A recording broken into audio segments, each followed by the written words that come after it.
Even if you don't want to marry, you have to. Whether you die today or tomorrow, you will be taken there. You ungrateful child, I raised you, and you dare to threaten me. It's so noisy.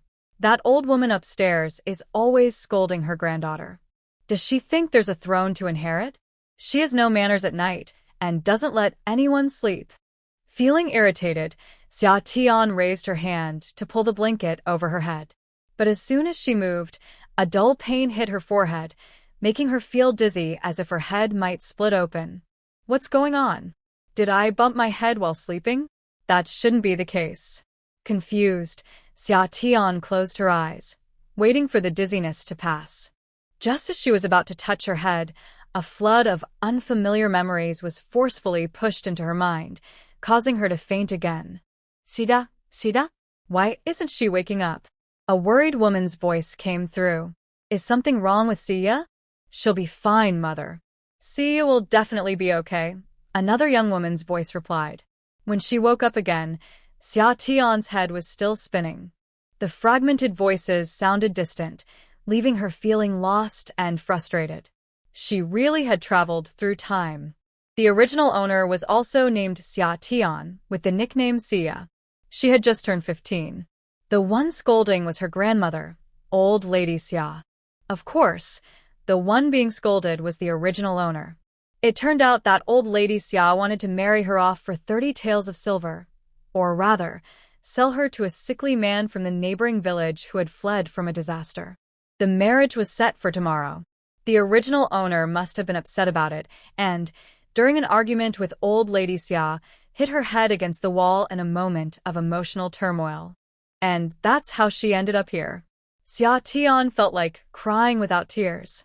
She usually slacked off at work, and just when she decided to be more ambitious and work late to finish a proposal, she ended up in this situation.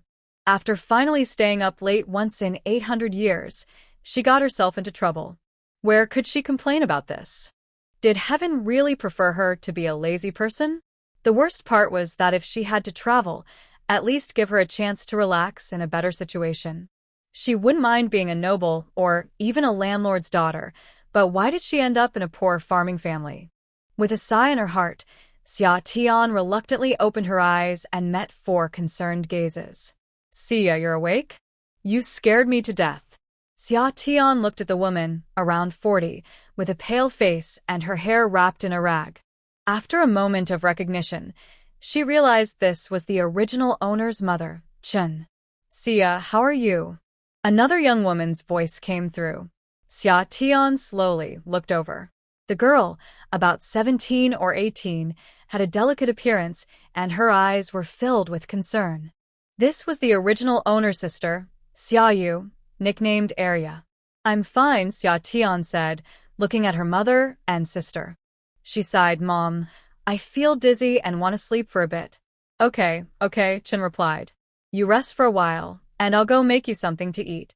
Chen asked Xia Yu to stay with her sister, and then turned to leave the room. Once Chen was gone, Xia Tian turned to Xia Yu and said, Sister, you can go out too. I want to be alone for a bit. All right, but you must promise not to do anything silly. I'll be right outside, so call me if you need anything. Xia Yu, knowing her sister was upset, gave her a worried reminder. When Xia Tian nodded, Xia Yu took a small stool and sat by the door to mend shoes. Xia Tian exhaled, stretched out her limbs, and lay flat on the bed, staring blankly at the ceiling. She never expected that after being single for over 30 years, she would suddenly have to face the dramatic situation of getting married, especially to someone who is unwell. The original owner had heard about this sickly man from the villagers. It was said that he and his brother had fled from the south 3 months ago due to a famine. During their escape, they were attacked by bandits and all their family members had died, leaving only the 2 brothers who managed to escape.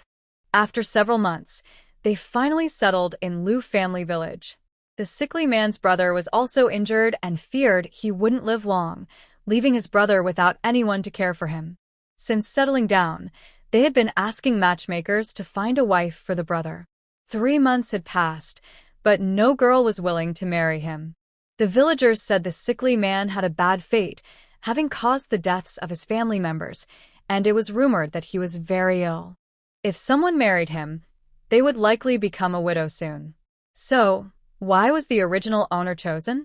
It was because the brother, desperate to find a wife for him, offered all his savings, raising the bride price from 10 taels to 30 taels. Money speaks volumes. In the village, a family could hardly save 10 taels in a year, and a bride typically cost around 5 or 6 taels. 30 taels was equivalent to 3 or 4 years of hard work. Thus, when the matchmaker approached Xia's mother a few days ago, she agreed without hesitation, hoping to avoid any complications. However, the brother passed away 2 days ago due to his injuries. Before he died, he worried about his sick brother and asked the matchmaker to quickly find a new wife so that she could care for him after his passing. Today, when the matchmaker came to talk to Mrs. Xia, the original owner happened to walk in on them. The original owner had a fiery temper, and upon hearing this, she immediately got angry and started a heated argument with Mrs. Xia in the yard. Sigh. What a mess. Xia Tian touched the bump on her forehead and winced in pain. Ouch, that hurts. How much strength did she use? It seems she really didn't care about her life. Unexpectedly, this girl has quite a strong personality. But sister, you left quickly, but you didn't take care of this mess. While Xia Tian complained in her mind, she thought about what to do next. Since she had just arrived, it was better to observe the situation for now. Xia Yu peeked through the curtain and saw her sister lying on the bed, not moving at all, and couldn't help but sigh. As a girl from the Xia family, when do you ever get a chance to make your own decisions? If it weren't for the fact that Xia caught them today, their grandmother would probably have waited until tomorrow to announce the marriage. Even if Xia was tough and insisted on it, their grandmother remained firm. Their mother tried to oppose it, but all she got was a scolding, which was useless. Besides, with the first and third branches fanning the flames, their grandmother was even less likely to give up the money she could get. To her, her granddaughters were just burdens. If they could all be married off, it would be great. Xia Yu sat at the door, lost in thought. Xia Tian also pondered that the original owner was clearly not favored at home, and now she had openly clashed with Mrs. Xia. Who knows what kind of undesirable match she would end up with. Since she would have to marry eventually, it might be better to do it sooner rather than later. Moreover, if she married into a family with only one sickly person, it would be easier to handle. Then she could slowly make plans to survive. Having thought this through, Xia Tian began to look around the room. The wooden ceiling and dirt walls surrounded a room of about 20 square meters. By the window was a large bed, with 2 big wooden boxes at the foot, stacked with bedding. On the wall directly opposite the door was a peeling cabinet over a meter high, holding sewing supplies, combs, and other daily items.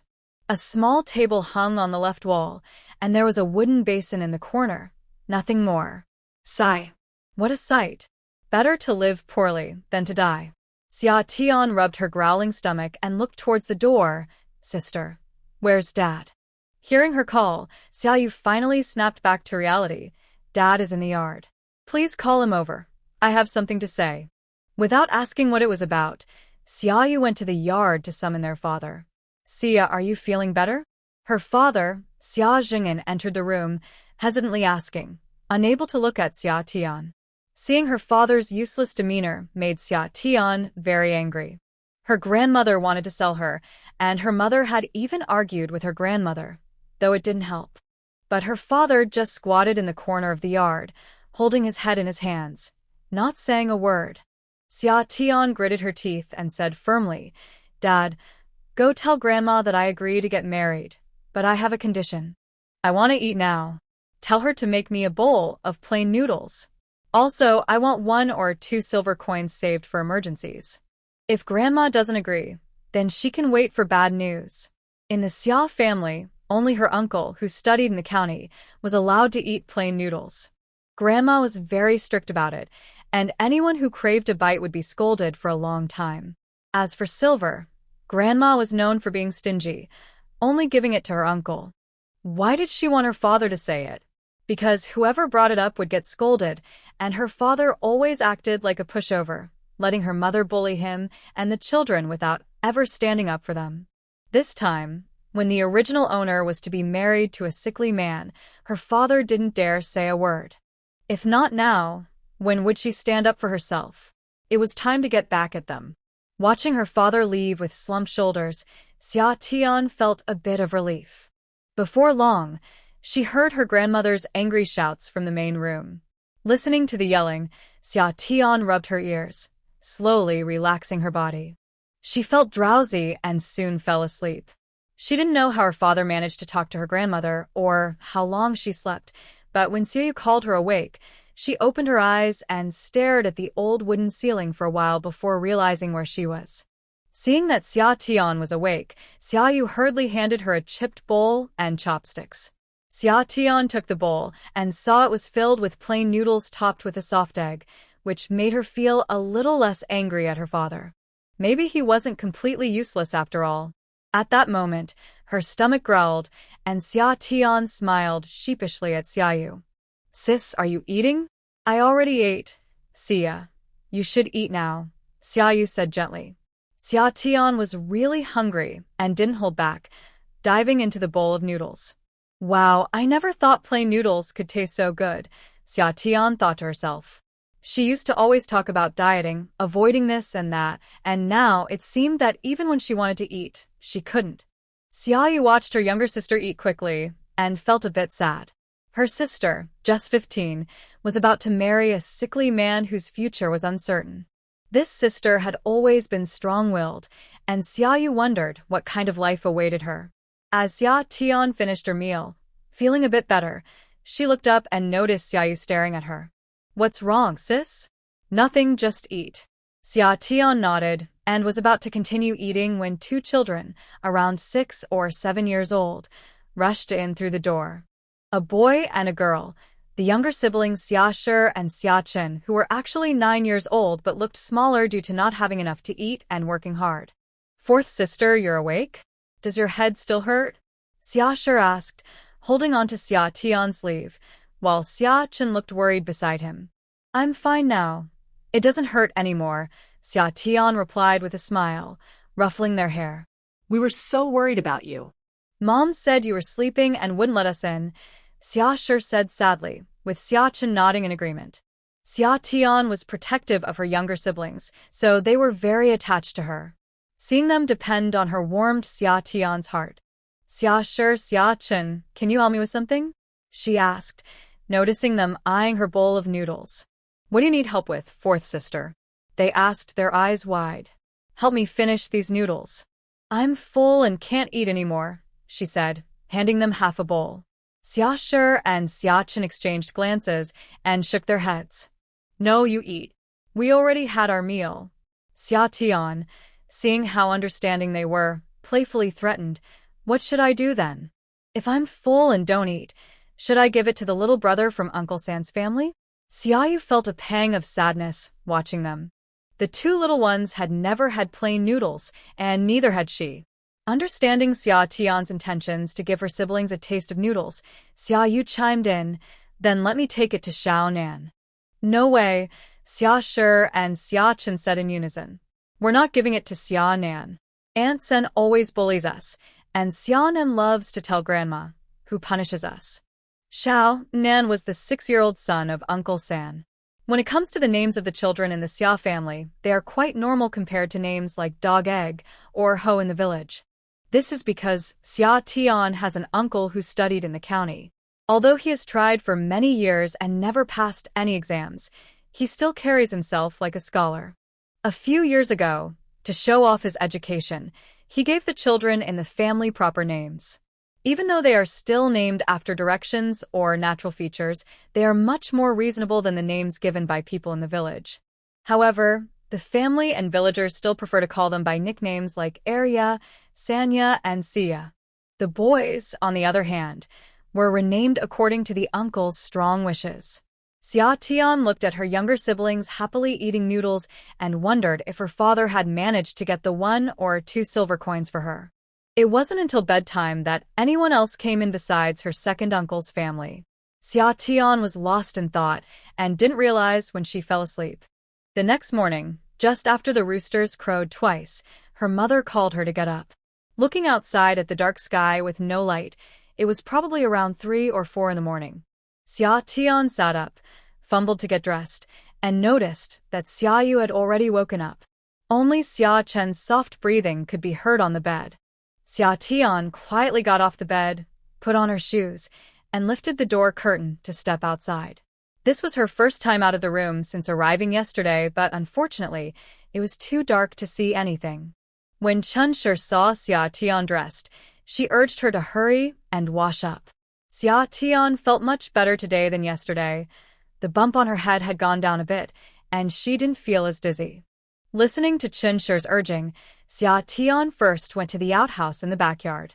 After returning, she took her time finding a wooden basin to wash her face with water from the kitchen.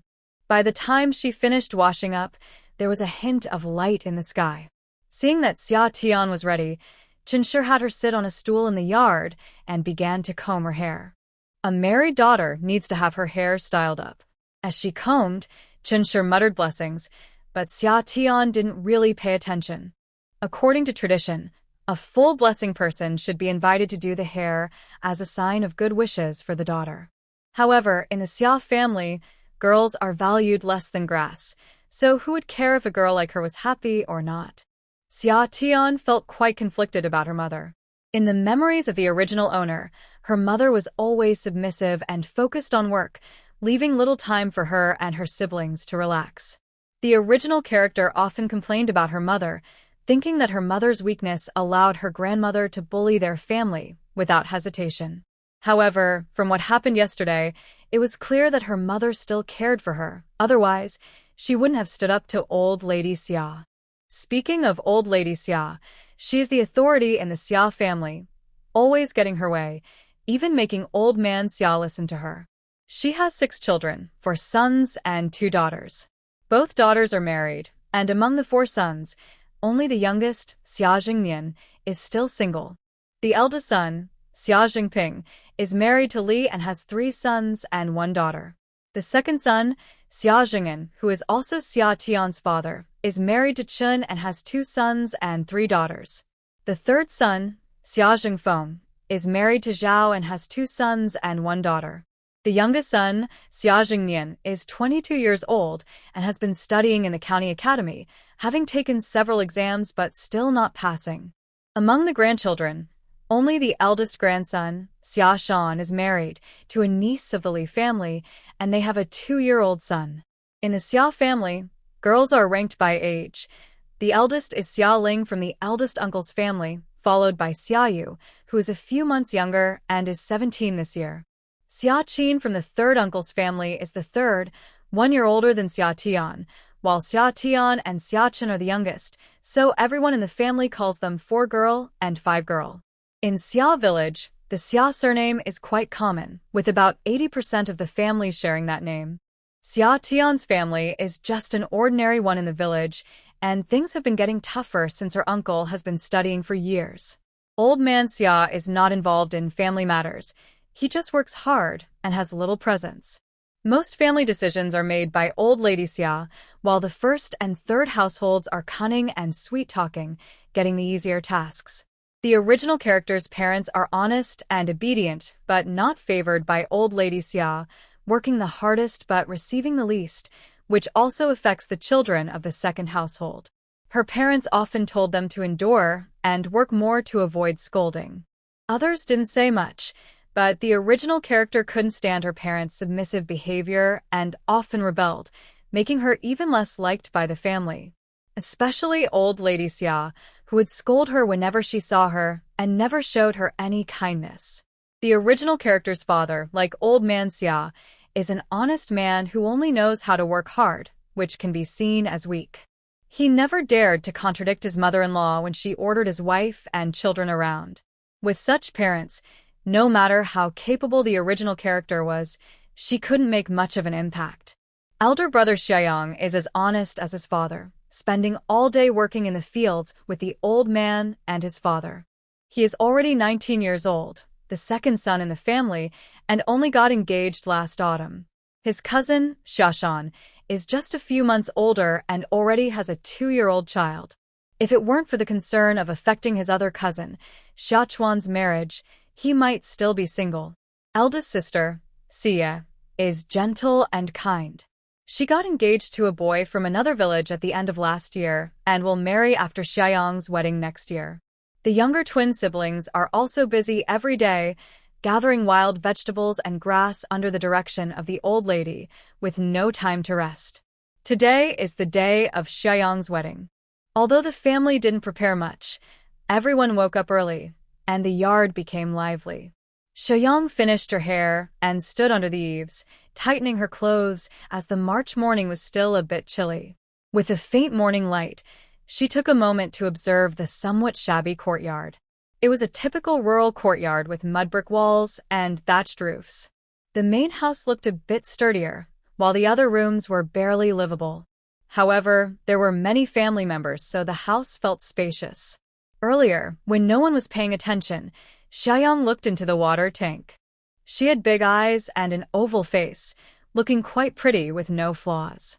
The dim light made it hard to see her complexion, but her rough hands suggested she might not be very fair. From the memories of the original owner, she learned that this dynasty is called the Dacian dynasty, which seems to be a fictional era resembling the ancient Song dynasty in clothing and style. The only comforting thing is that there are no reports of war in this dynasty, and taxes are not too heavy, allowing farmers to live decently. Today is her second day here. After feeling dizzy and lying on the bed all day yesterday, this is her first formal meeting with the Xia family. While Xiaoyang was lost in thought, an unpleasant voice came from the courtyard. "Hey, fourth girl, have you finished your hair? You're getting married soon. Aren't you excited?" Aunt Li saw Xiaoyang standing in a daze and called out loudly, covering her mouth with a silly smile, thinking no one could see her glee. Xiaoyang rolled her eyes and ignored her. Seeing Xiaoyang's silence, Aunt Li thought she had hit a nerve and continued to stir the pot. "Fourth girl, don't be ungrateful. What a good family. No in-laws, no siblings. You'll be the head of the household after you marry. Others wish they could marry into a family like this." Summer watched her aunt's endless complaints, wondering what unpleasant words awaited her if she stayed silent. "If Aunt envies us, she should let my sister marry into that family. They're such a good match. As her sister, I am very happy to see her happy." "No way, your sister doesn't have that kind of luck." Upon hearing Summer suggest giving her daughter to her sister, the aunt became agitated. Who would want to marry someone with a short life? Aunt San, listening to the conversation, eagerly chimed in. "Oh, your sister is definitely a better match than Xia. If you envy her, why not switch them? Mother would surely agree." "Zhao, you troublemaker, be careful or I'll shut you up." The aunt quickly turned her anger towards Aunt San, Zhao Guilon. Seeing the two argue, Summer quietly went inside. Both aunts were not easy to deal with, so she let them argue it out. "Are you all just sitting around? If you keep arguing, you won't get any food." The voice of Grandma Summer echoed from the main house, and the yard fell silent. Under Grandma Summer's stern influence, Li and Zhao returned to their rooms, looking defeated. Summer's mother went to the kitchen to prepare breakfast for the family, and her siblings, Xia Yu and Xia Chen, went to help, leaving Summer alone in the room. She looked around the small room and opened the bundle on the large wooden box. Inside were a few old clothes worn by the original owner and a pair of coarse cloth shoes that her sister Xia Yu had secretly given her the night before. Last night, after going to bed, Xia Yu had rummaged through the wooden box on the bed and found a pair of shoes, saying they were for her to take with her when she got married the next day. This was the only new item in her dowry. Summer touched the shoes, realizing they were made for her sister's wedding, and since her engagement was just announced yesterday, Xia Yu couldn't have known about it. After thanking her sister, she accepted the shoes, promising to repay her sister's kindness when the opportunity arose. This was the first warmth Summer felt since arriving in this world. As dawn broke, breakfast was ready at the Xia household. The family gathered around the table in the main room. Due to the large number of people, they split into two tables, one for men and one for women and children. At the men's table sat Grandpa Xia and Grandma Xia at the head, with Uncle Xia Jinping and his 3 sons, Xia Shan, Xia Chuan, and Xia He on the right. On the left side are Uncle Xia Jingfeng and his eldest son Xia Dong, followed by Xia Tian's father Xia Jing'an and her older brother Xia Yang. Uncle Xia Jingnian is still studying in the county and only comes back once every few months. At the women's table on the right are Aunt Li Lanxiang and her daughter Dia, along with her daughter-in-law Li Ying and the 2-year-old great-grandson Xia Xiang. On the left are Aunt Zhao Guilan and her daughter, along with the 6-year-old Xia Nian and their mother Chen Taohua, who is with her 4 children. From the seating arrangement, it's clear that the second branch of the Xia family has a lower status. Once the food was served, after Grandma Xia said let's eat, the only sounds were bowls clinking and people gulping down their food. The breakfast table at the Xia family had only coarse grain porridge and pickled vegetables. The men at their table each received a whole flatbread, while the women's table only had 2-year-old Xia Xiang and 6-year-old Xia Nan each getting half a piece, with Xia Tian getting nothing at all. This shows Grandma Xia's favoritism, but as the head of the family, she decides who gets what. The original owner often argued with Grandma Xia about this, which led to many beatings. No one spoke at the table, and the meal was finished in less than 15 minutes. Xia Tian felt like she hadn't eaten at all. After the meal, Xia's mother, along with Xia Yu and Xia Chen, cleaned the table. Xia Tian watched her uncle and third uncle's family return to their rooms, shrugged her shoulders, and said nothing. This situation needed the second branch to stand up for themselves. Otherwise, it wouldn't matter who came. Xia Tian didn't help in the kitchen, and instead sat on a small stool under the eaves, staring blankly at the yard. Around 6 o'clock, the matchmaker Lu arrived to pick up the bride. It was just her, which felt quite dismissive. Given the attitude of the groom's side, Xia Tian had little hope for her future partner. There wasn't much excitement on the Xia family's side either, just a few neighbors peeking into the yard from the gate. Everyone knew the truth. To put it nicely, it was about marrying off a daughter, but to say it bluntly, it was like selling the 4th girl to a sickly man on the brink of death. The Xia family really didn't care about appearances, even refusing to put in a little effort while claiming to have educated people in the family. When it was said that the bride price was 30 taels, people were envious, thinking it was a good deal that hadn't come their way. But once they heard she was marrying a sickly man who had fled from hardship, their envy faded. Even if the daughter was seen as a burden, she was still family, and many felt that the 4th girl deserved better. In this era, selling sons and daughters is common, and no one has the time to worry about others' affairs. It's usually just mentioned as a joke. Seeing the matchmaker Lu enter the yard, Xia Tian remained seated. In the yard, Xia's old lady greeted the matchmaker. Lu, you're here? See, you will be ready soon. Please sit down and have some water. The matchmaker waved her handkerchief, smiling as she walked in. Sister Xia, is the girl ready? If she is, you should leave early so you won't delay your work in the fields. You know the boy's family is just him now. His brother just passed away, so I came personally to escort the bride. Don't be too picky. Of course not. I understand the situation, replied the old lady. She poured a bowl of water for the matchmaker while urging Xia Tian to hurry. Xia, why are you just sitting there? Hurry up and don't lose time. Grandma, did you forget something you were supposed to give me? Xia Tian looked up at her grandmother coolly. Old sister, please sit for a moment, the old lady quickly told the matchmaker, then turned to glare at Xia Tian and said in a low voice, come inside with me. Xia Tian followed her in, and the old lady raised her hand to pinch her arm. Xia Tian was not used to her behavior and grabbed her grandmother's wrist, asking coldly, Grandma, do you want me to leave today or not? Seeing Xia Tian's icy gaze, the old lady didn't dare to argue further. She muttered, you troublemaker, don't come back here if you can help it, and pulled out a couple of silver coins, stuffing them into Xia Tian's hands before turning to leave. Xia Tian scoffed, as if she cared about returning.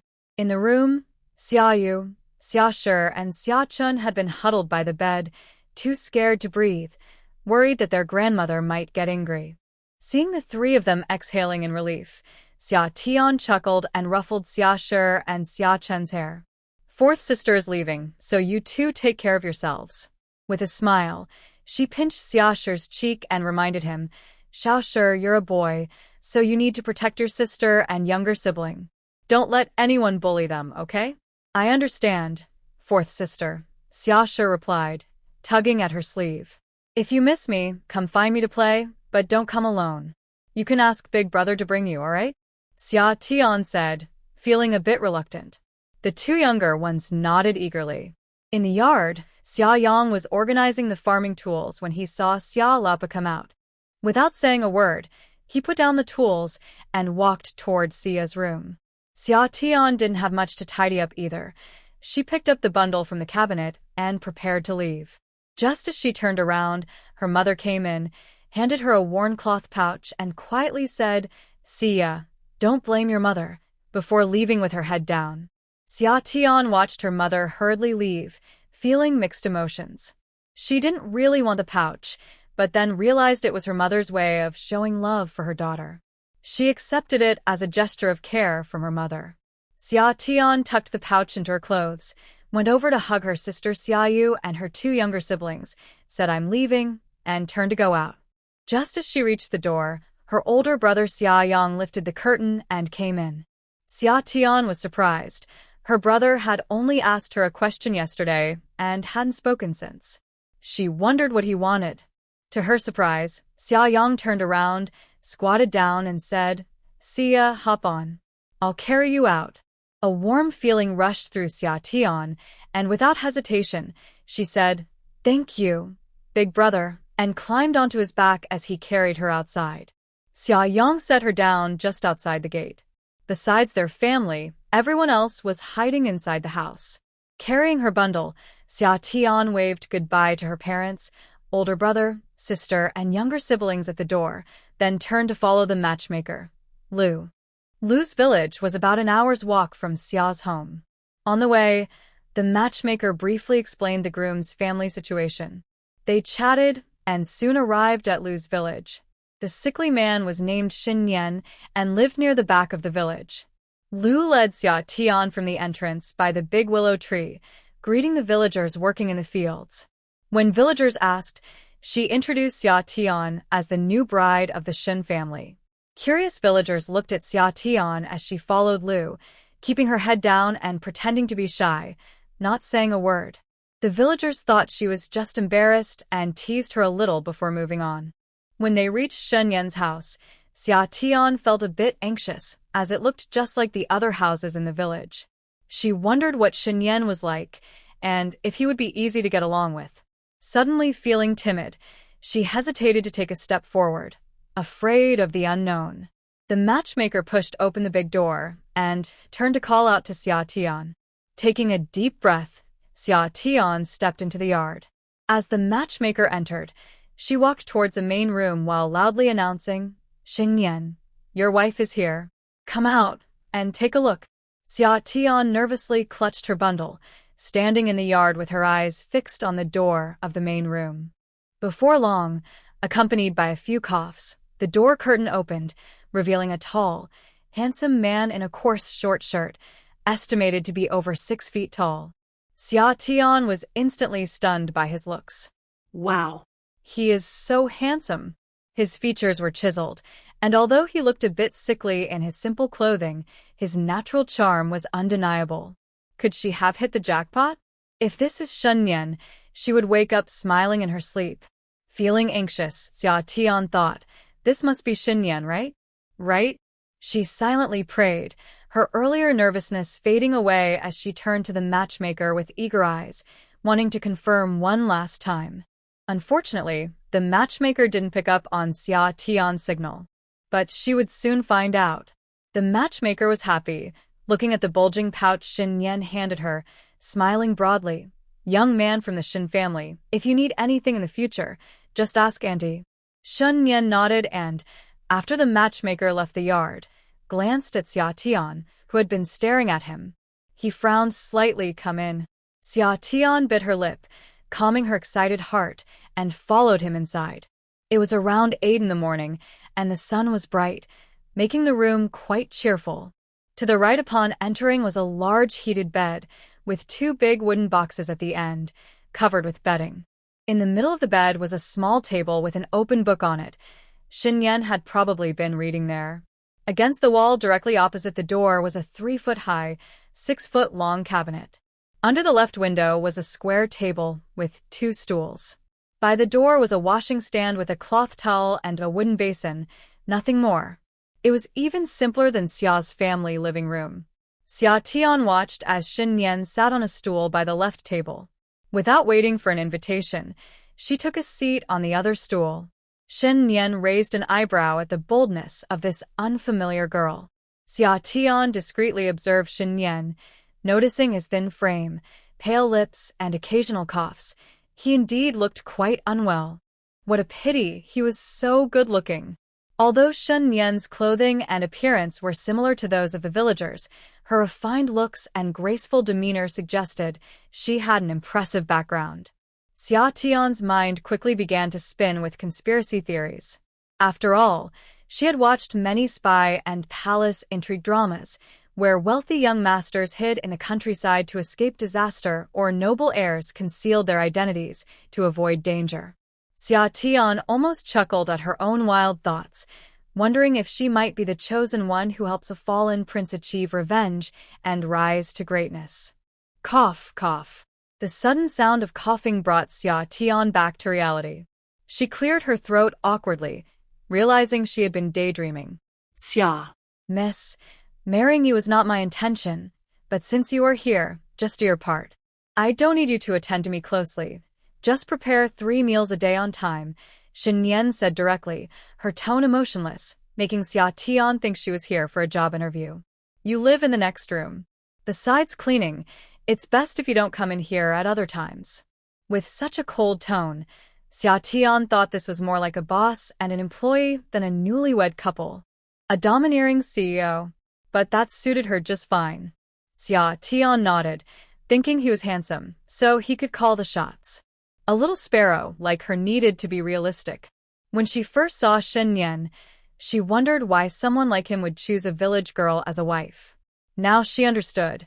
He just wanted a housekeeper. In less than 2 days since arriving, Xia Tian's confusion and fear of the unknown suddenly lifted. See, life wasn't so bad after all. With her role clear, Xia Tian perked up. Nian, right? So, you mean we will just be living together as roommates, correct? Nian thought for a moment and understood her words, pretty much. Then can I just call you Nian? Or should I say young Master Shen? Or Brother Shen? Brother Shen, I suppose, Nian replied after a brief pause. Okay, Brother Shen, let me introduce myself. I'm Xia Tian, like the summer season. You can just call me by my name. I promise to do my best. Just watch my performance. Seeing Xia Tian suddenly excited, Nian understood. She probably didn't want to marry him either, which was great and saved him a lot of trouble. Summer arrived at the neighboring room, set down her bag, and looked around.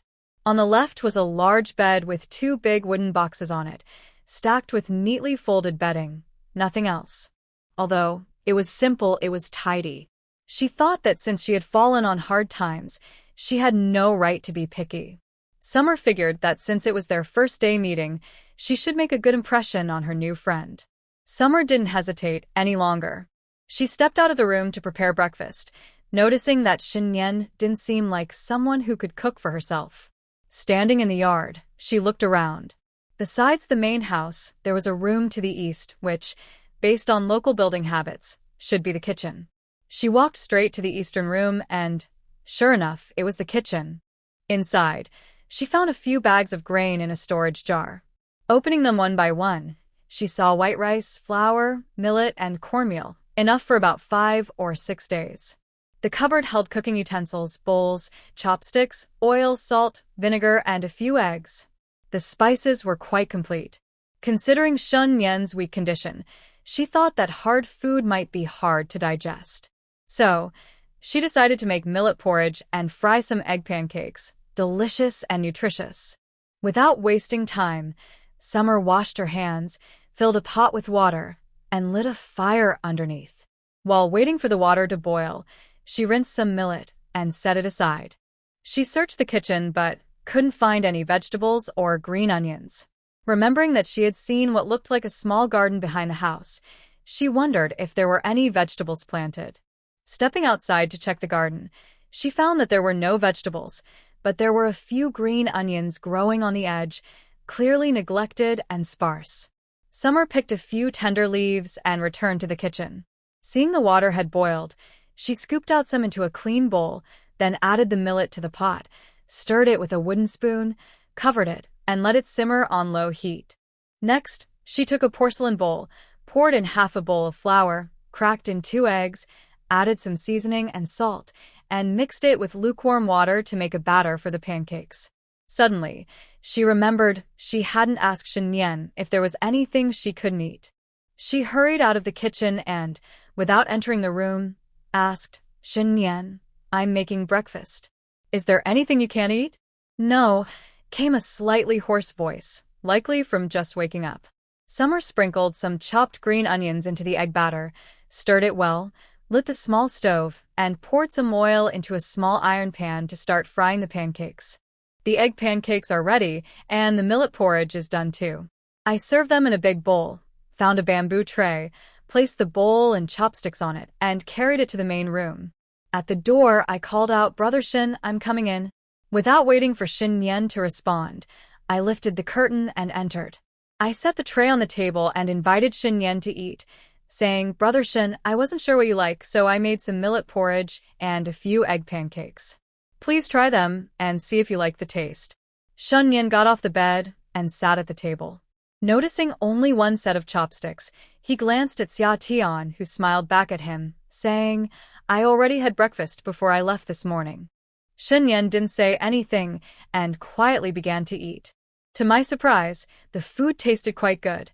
The millet porridge was thick and soft, and the egg pancakes were fluffy and sweet. There wasn't much breakfast prepared. After watching Shen Nian eat slowly, Xia cleared the dishes and went out. After cleaning the kitchen, she poured Shen Nian a bowl of cool boiled water and returned to her room. Having woken up early and worked hard, Xia felt a bit tired. She climbed onto the bed, wiped the bedding with a cloth, and spread out the new blankets to take a short nap. Just as she lay down, her hand touched her pouch. She took it out, opened it, and counted the contents, 17 copper coins in total. Xia felt a bit bittersweet. Although the Xia family couldn't protect their children well, their love for them was the same. All the family's money was controlled by her mother, and she wondered how her mother managed to save these few coins. In her past life, her parents were similar. They favored her brother a little, but they still supported her through college. Even after she started working, they often found excuses to ask for money, yet when she bought a house, they helped her with a substantial down payment. After putting the pouch away and lying down again, she quickly fell asleep. She slept deeply and soundly, and when Xia woke up, it was already past noon. She hurriedly got up, feeling her rumbling stomach, and guessed that Shen Nian must be very hungry too. She had just promised her boss to perform well, and now she had slept until this late hour. Stepping outside quietly, she listened at the door of the main room and heard faint coughing from inside. Turning around, she rushed to the kitchen to cook. She started the fire, boiled water, and kneaded the dough. Soon, she had 2 bowls of noodles ready, adding a fried egg to Shen Nian's bowl and sprinkling a little green onion on top before carrying it over on the tray. "Brother Shen, come eat. You must be starving." "I fell asleep and lost track of time," Xia explained, feeling a bit embarrassed. "It's all right." Shen Nian put down the book in his hands and looked at the bowl of noodles on the table without touching his chopsticks. "My food is in the kitchen. I'll go get it." Xia quickly understood and brought her bowl over, sitting on another stool to start eating. Unexpectedly, Shen Nian looked cold, but he actually felt warm inside, making Xia smile to herself. Shen Nian had lived for 20 years, and he had never had such a simple meal. Even in the past few months, when things had become difficult, Mu Yang would still prepare 2 dishes for every meal. Thinking of Mu Yang made Shen Nian feel a bit heavy. If Mu Yang hadn't taken that knife for him, he would have died long ago. Unfortunately, Mu Yang didn't make it. Shen Nian paused for a long time, without touching his chopsticks. Xia Tian looked up in confusion and noticed he was staring at the bowl. She instantly understood. I saw there weren't many eggs, so I only boiled one. You need to eat more nutritious food since you're not well. I'll go buy some more from the villagers later. Missing one meal is fine for me. Shen Nian's hand holding the chopsticks hesitated. There's no need for that. This girl has a good heart, even if she often misunderstands things. I know. I won't neglect myself. Shen Ge, please eat before the noodles get soggy, Xia Tian said, and when she saw Shen Nian start to eat, she quickly joined in. Although there were no dishes and the noodles were plain, they tasted good. This was the most comfortable meal Shen Nian had had in the past few days since Mu Yang's passing. After they finished eating, Xia Tian didn't rush to leave. Shen Ge, I heard you coughing a lot and haven't taken any medicine. Is your medicine finished? Do you want to see a doctor? Shen Nian's expression darkened. No need. His illness couldn't be cured. Xia Tian didn't dare to insist further, as they had just met and she didn't know much about his condition. Pushing too much might annoy him. But since they were living together and Shen Nian seemed like a decent person, she hoped he could live a bit longer and feel more comfortable. Being in a different world, having someone to talk to made her feel less lonely. Life was already tough for women, especially for a single woman. It was even harder. Having someone around brought her some peace of mind, even if that person was just like a boss. Well, Shen Ge, I see the weather is nice today. You should come outside, walk around, and soak up some sun. It might help you feel better, Xia Tian said, looking at Shen Nian a bit nervously. Okay. Shen Nian thought his heart wasn't as hard as it should be. Otherwise, he wouldn't be. He frowned slightly, not wanting to dwell on it. Lately, he found himself overthinking things for some reason. Seeing that Shen Nian agreed, Xia Tian instantly became happy and quickly cleaned up the dishes before heading out. She washed the pot, lit the fire to boil water, filled Shen Nian's teapot, and stored the rest in a bowl with a lid to cool down for later.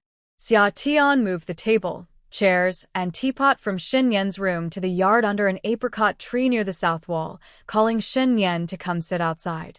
Shen Nian watched Xia Tian bustling about and didn't want to refuse her kindness, so he stepped out to sit in the yard.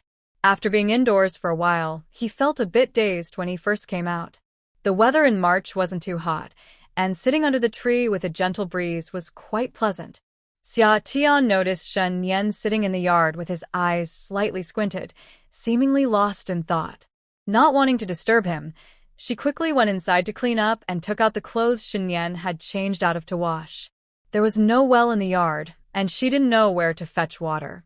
Just as she was about to ask Shen Nian, she heard someone at the door calling, "Is the daughter-in-law of the Shen family here?" Xia Tian paused for a moment, realizing the person was calling her. She thought to herself that she still needed to adjust to this new identity. She quickly walked to the door and saw a woman around 23 or 24, smiling as she looked at her. "You must be the new daughter-in-law of the Shen family, right?" "I live next door," the woman said, pointing behind her. "My husband is Lu Dashan, and my surname is Yao. You can call me sister-in-law Yao." "Sister-in-law Yao," Xia Tian replied politely. "What can I do for you?" "I came to ask if your family still wants to pickle vegetables and cabbage. Your brother-in-law mentioned it a few days ago," sister-in-law Yao said, looking at Xia Tian with anticipation. "Yes, we do."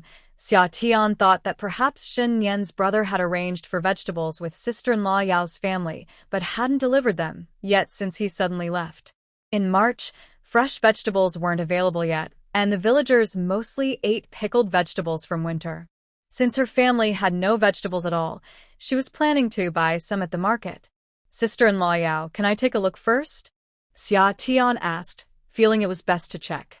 The climate in this place felt quite similar to her hometown. Although it was March in the lunar calendar, it was equivalent to April or May in modern terms, and some vegetables might not last long. "Of course." Sister-in-law Yao happily agreed. Since her family had a lot of pickled vegetables and new ones would be ready to eat in a few days, selling some could help with household expenses. "Hey, sister-in-law, wait for me a moment." Summer turned to Shen Nian and said, "Brother Shen, I'm going next door to Sister Yao's house to buy some vegetables. I'll be back soon." Without waiting for Shen Nian to reply, She pulled Sister Yao out the door, saying, "Let's go, sister." Sister Yao felt more at ease seeing Summer's confident demeanor. The younger brother of the Shen family often bought things from her when he was alive, and he was generous. He even asked her to take care of his brother. The younger brother of the Shen family was very good to his brother. He said that his brother had been in poor health since childhood and, before he passed away, asked her to find a matchmaker to help his brother find a wife, worried that his brother would be lonely. What a good person he was, but unfortunately, he didn't live long. Sister Yao sighed, hoping to ask if the vegetables they talked about were still needed. She also wanted to see how the new wife was doing. To her surprise, the younger brother of the Shen family really found a capable wife for his brother, so now he should be at ease. As they talked, they arrived at Sister Yao's house. In the yard, 2 small children were playing, and a woman in her 40s was sitting on the doorstep sewing. Sister Yao introduced, "This is my mother-in-law, and those 2 kids are my eldest and second child." As they walked in, she explained to her mother-in-law, "Mother, this is the new wife of the young man from the Shen family next door.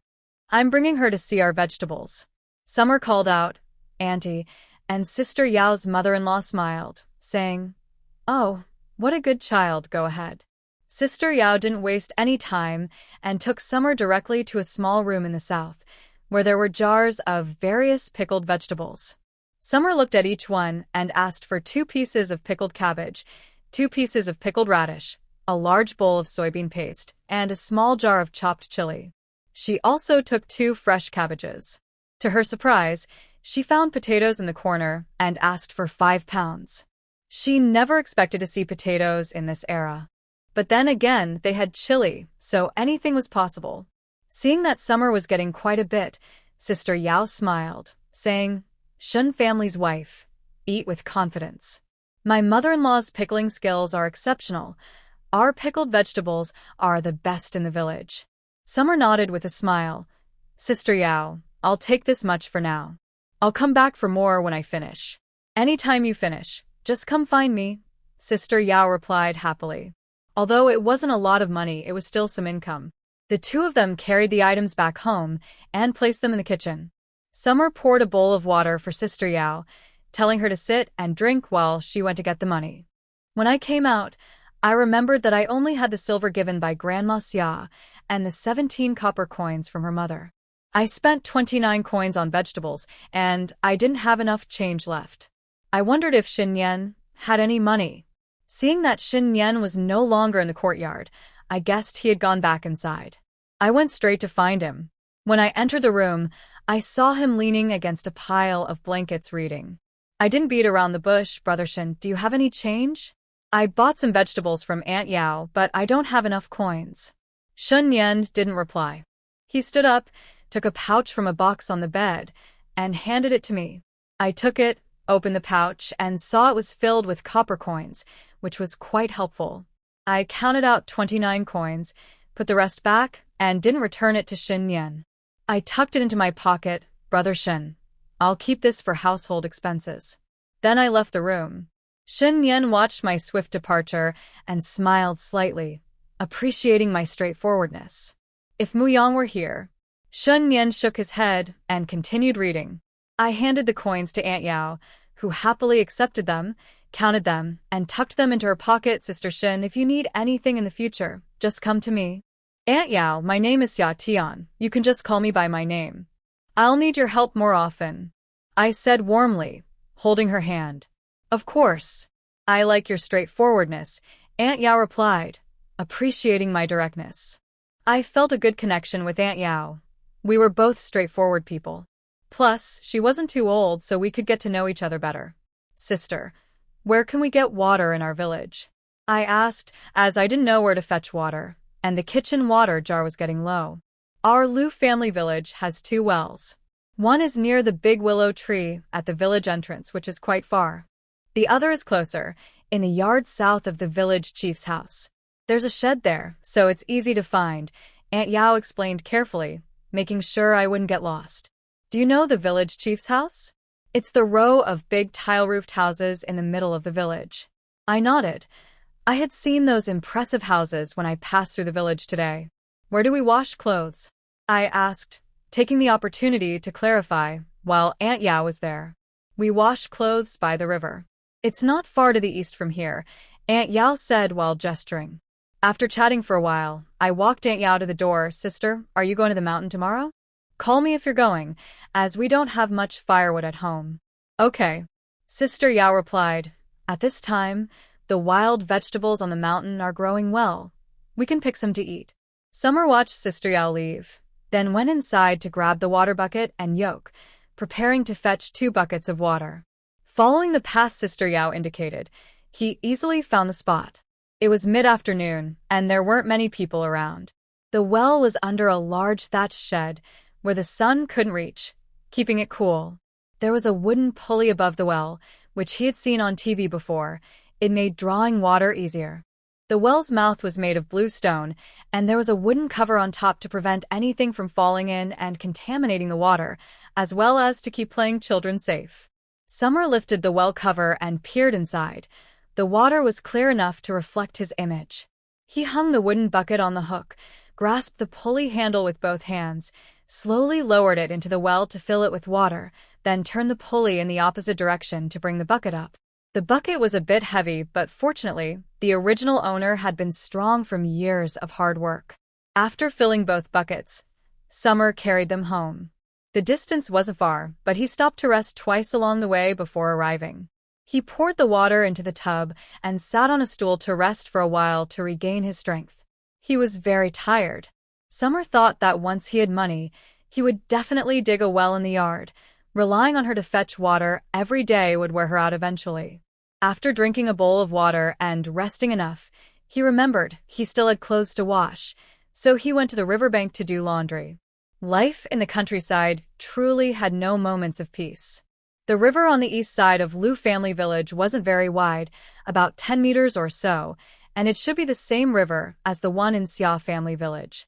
However, Xia Family Village was downstream, and the villagers used this river's water for irrigation and washing clothes. The river water was quite clear, and the willows by the bank had started to bud, looking vibrant and green. Summer found a shady spot with a clean, flat rock, likely a place where villagers often washed their clothes. He walked over, set down his basin, took out the clothes, soaked them in the river, placed them on the rock, and began to pound them with a stick. Here, people wash clothes by soaking them in soap pod water and then beating them with a stick. Soap pods are the fruit of the soap pod tree. When crushed with a hard object and soaked in water, they produce foam similar to laundry detergent, helping to clean the clothes better. Summer couldn't find any soap pods at home, so she decided to use a pestle instead. Luckily, Shen didn't have much work to do, so his clothes were relatively clean. After washing and hanging the clothes, she noticed it was time to prepare dinner. Today, she had bought some cabbage, so she decided to make dumplings with cabbage and egg filling. It was a pity there was no meat. Otherwise, pickled cabbage and meat filling would have been tastier. Without hesitation, Summer first prepared the dough and let it rest, then started on the filling. She chopped the cabbage finely, placed it in a bowl, sprinkled some salt on it, and set it aside to draw out some moisture. Next, she heated a pan and scrambled the eggs. Once the cabbage had released enough water, Summer took another bowl, squeezed out the excess moisture from the cabbage, mixed it with the scrambled eggs, and added some seasonings to make the filling. She rolled out the dough and filled the dumplings. By the time everything was ready to cook, it was already getting dark outside. The table they had moved outside earlier was still in the yard, so Summer moved it closer to the kitchen, arranged the dumplings on it, and called Nian to come eat. Once Nian sat down, Summer mixed some soy sauce and vinegar for dipping and asked if he liked spicy food, then added some chopped chili from Sister Yao's house. Seeing Nian enjoy the food, Summer picked up a dumpling, took a bite, and said, "The cabbage and egg filling is a bit lacking in flavor. It would be better with meat." Not caring if Nian was listening, she continued, "Brother Shen, how is it? Does it taste okay? I'm good at cooking, but the limited ingredients affect my skills. Otherwise, I could make you delicious meals every day, and then you'd have a different kind of trouble." As she laughed at the thought of Nian getting chubby, she couldn't help but giggle. Nian glanced at her, but didn't respond. After her laughter subsided, she grinned and added, so getting chubby and needing to lose weight would be a hassle. After hearing this, Nian paused with his chopsticks but continued eating. Summer couldn't stop smiling. Nian calmly finished all the dumplings and even drank a bowl of dumpling soup, calling it original soup for original food. After dinner, Nian didn't go inside but sat in the yard to digest. After washing the dishes, Summer boiled a large pot of water for later use. She thought about going up the mountain tomorrow and wondered how long it would take for a round trip. She needed to prepare some snacks to take with her. If she couldn't make it back in time for lunch, she would also need to prepare something for Nian to eat at noon. Summer took a larger wooden bowl, scooped out 2 bowls of white flour, thought for a moment, and added a bowl of cornmeal. These days, it was rare for farmers to eat pure white flour, and even pure cornmeal was not common. The grain has been harvested, and after paying taxes, everyone usually exchanges fine grains for coarse ones. This is because there are many people in the family and fine grains are too little to last.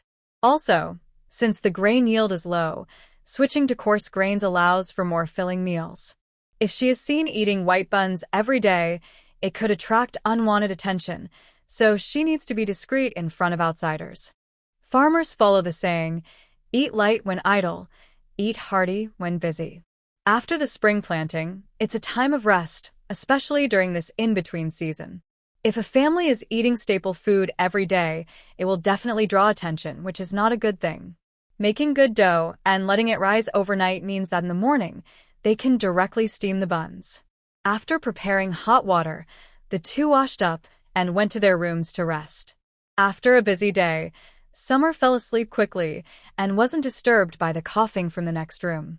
The next day, Summer woke up early, having slept soundly through the night without any dreams, feeling refreshed. Noticing that Nian's room was still quiet, she hummed a song and went to the kitchen to steam the buns. Once breakfast was ready, Nian also got up, washed up, and she urged him to eat quickly. Brother Shen, today I'm going with Sister Yao to gather some firewood. If we can't make it back by noon, please heat up the food in the stove. I've already prepared it and kept it warm in the pot, Summer said while eating. Okay, Nian nodded. Brother Shen, you must heat the food. The weather isn't too hot yet and eating it cold can upset your stomach. Also, try to get some fresh air instead of staying cooped up inside. It's not good for your health. And don't forget to set aside the clothes for washing. I'll do it when I get back. As Nian quietly ate, he listened to Summer's chatter, without finding it annoying. Perhaps this simple and peaceful life was quite nice, if only he could continue living it. Summer was ready, and Sister Yao came to call for her. The two chatted and laughed as they walked up the mountain together. Her home was at the edge of the village, making it easy to reach the mountain in about half an hour. However, if they wanted to go to the town or county, they would have to walk through the entire village on the main road. If they wanted to avoid going through the village, they could take a longer route around the base of the mountain. On the way, they met villagers, and Sister Yao enthusiastically introduced Summer, who greeted the villagers warmly, calling them uncle, aunt, and madam with a smile. Everyone who has met the young bride from the Shen family thinks she is quite nice. Although she looks young, she is generous and thoughtful. As they walked up the mountain, more people joined Summer and her friends. They chatted about their families, and soon they arrived at the place where they usually gather firewood and pick wild vegetables. This mountain is part of the same range as the one near the Xia family village, though its name is unknown. The mountain is quite high, with dense trees that often shelter wild chickens and rabbits. Deeper in the mountain, there are also tigers and wild boars. The deeper areas of the mountain are dangerous and only hunters venture there, but they don't go too deep. Usually, villagers gather firewood and pick wild vegetables around the mountain's edge, where it's crowded, making it hard to find wild chickens and rabbits now. When they reached the foot of the mountain, everyone spread out to find their own spots to work. Summer brought a small bag along with her basket, hoping to find some mushrooms. Sister Yao reminded her not to go too deep, and Summer agreed, looking for a quieter spot to dig for wild vegetables. It's spring now, and wild vegetables are fresh and tender. As Summer wandered a bit, she spotted a large patch of wild garlic and bitter greens. She quickly took out her small shovel, squatted down, and began to dig. Wild garlic is delicious when stir-fried with eggs or meat. If there are leftovers, she can cut off the bulbs to make pickles, which are great with porridge. The area she was digging was full of wild garlic, and without moving much, she filled half her basket. After eating pickled vegetables all winter, everyone was excited to see wild greens again, finally able to enjoy some fresh green leaves. At this time of year, when the seasons are changing, gathering more wild vegetables mixed with grains can help fill their stomachs. There are actually many wild vegetables on the mountain right now, like shepherd's purse, purslane, and dandelion, all at their tender best. Summer moved to a new spot to start digging for bitter greens. In her childhood, these bitter greens grew everywhere, and her mother would often bring home a basket to blanch and eat as a salad. Bitter greens are good whether eaten fresh or steeped in water. They help reduce heat and can soothe the cough. Since Shen Nian often coughs, Summer wondered if it would help him. Any leftovers could be dried and saved for winter, where they could also be steeped in water. However, bitter greens shrink quickly when blanched, so she decided to gather a bit more. After digging for a while, she stopped when her basket was nearly full. Once she finished with the bitter greens, Summer stood up, stretched her back, and walked a little further, only to discover a Chinese tune tree. The tree isn't very tall. In the summer, I tiptoe and use my hatchet to pull down the branches, breaking off the edible parts. By the time I'm done, I only have a small handful, just enough for one meal. Chinese tune is a great find. In modern times, it sells for quite a bit. However, people here don't seem to eat it much because it has a strange smell that some don't like. This works out for me, as I can take it home and stir-fry it with eggs. I haven't picked other wild vegetables this summer, but there are plenty on the mountain, so I can come back for fresh ones whenever I want. I see Sister Yao and the others are still gathering wild vegetables. I look up at the sun and guess it's not yet noon. I remember I'm mainly here to collect firewood, so I quickly look for a place to gather some. It hasn't rained in the past few days, so the firewood is quite dry. I pick up a large bundle with branches about the thickness of my wrist, tie it with rope, and check if I can carry it. I decide to stop since I can't take too much back. Seeing that it's still early and Sister Yao and the others don't seem to be heading back, I wander around to see what else the mountain has to offer. Although my original self often went up the mountain, this is my first time here as an adult, and everything feels new. I must say, the air in ancient times is really nice. The environment hasn't been damaged, and the vegetation on the mountain is in its most natural state. As I walk around, the trees block my view. I notice a crooked tree nearby and use both my hands and feet to climb up to a higher branch. Looking out, I see what seems to be a bamboo grove on the mountain ahead. It looks like it covers a large area. I didn't notice it from below, but from up here it seems close. I think there might be spring bamboo shoots there. From my original self's memory, I recall that people here rarely eat bamboo shoots because they are said to taste bitter and aren't as good as other wild vegetables. That makes sense. Villagers usually just boil their food, and if they can taste any salt, that's considered good. Without oil or salt, how tasty can it be? Today, I came out with Sister Yao, so I can't go off on my own. It would take some time to walk over there, so I decide not to go. I make a mental note of the location to check it out tomorrow when I'm alone. My original self often went up the mountain and knows the area well. As long as I don't venture too deep into the mountains, I should be safe. I pick up a stick and bend down to search the grass nearby for mushrooms. Common mushrooms found on the mountain include chicken of the woods, bamboo fungus, porcini, morels, and death caps. In summer, I love fresh wild mushrooms. Whether stir-fried or in soup, they taste amazing. After searching for a while, I only found a few death caps. I didn't see any other mushrooms. It seems the weather has been nice lately with little rain, so the mushrooms haven't grown yet. Not giving up, I continued to look. Suddenly, I heard a sharp scream, which startled me and made me stumble. The branch in my hand snapped in two with a loud crack. I patted my chest to calm down and looked in the direction of the sound. I saw villagers who were digging for wild vegetables running over there. Is something wrong? I murmured, quickly realizing what I should do, and ran with the others to where the scream came from.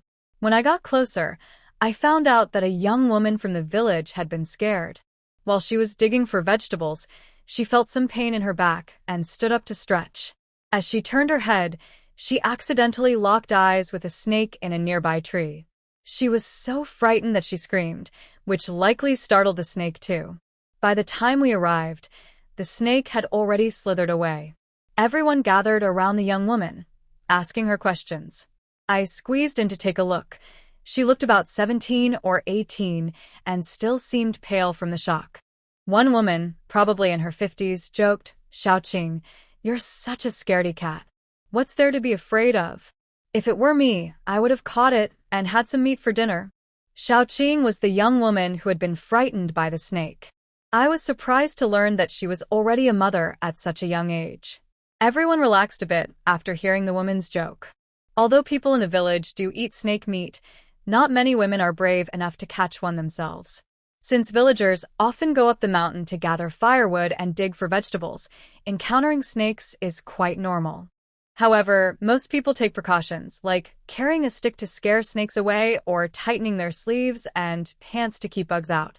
Being surprised like Xiaoqing was certainly scary. Fortunately, it was just a false alarm. I thought to myself that if I had encountered the snake, I probably wouldn't have reacted any better. After the scare earlier, everyone lost interest in digging for vegetables, so they packed up and headed down the mountain together.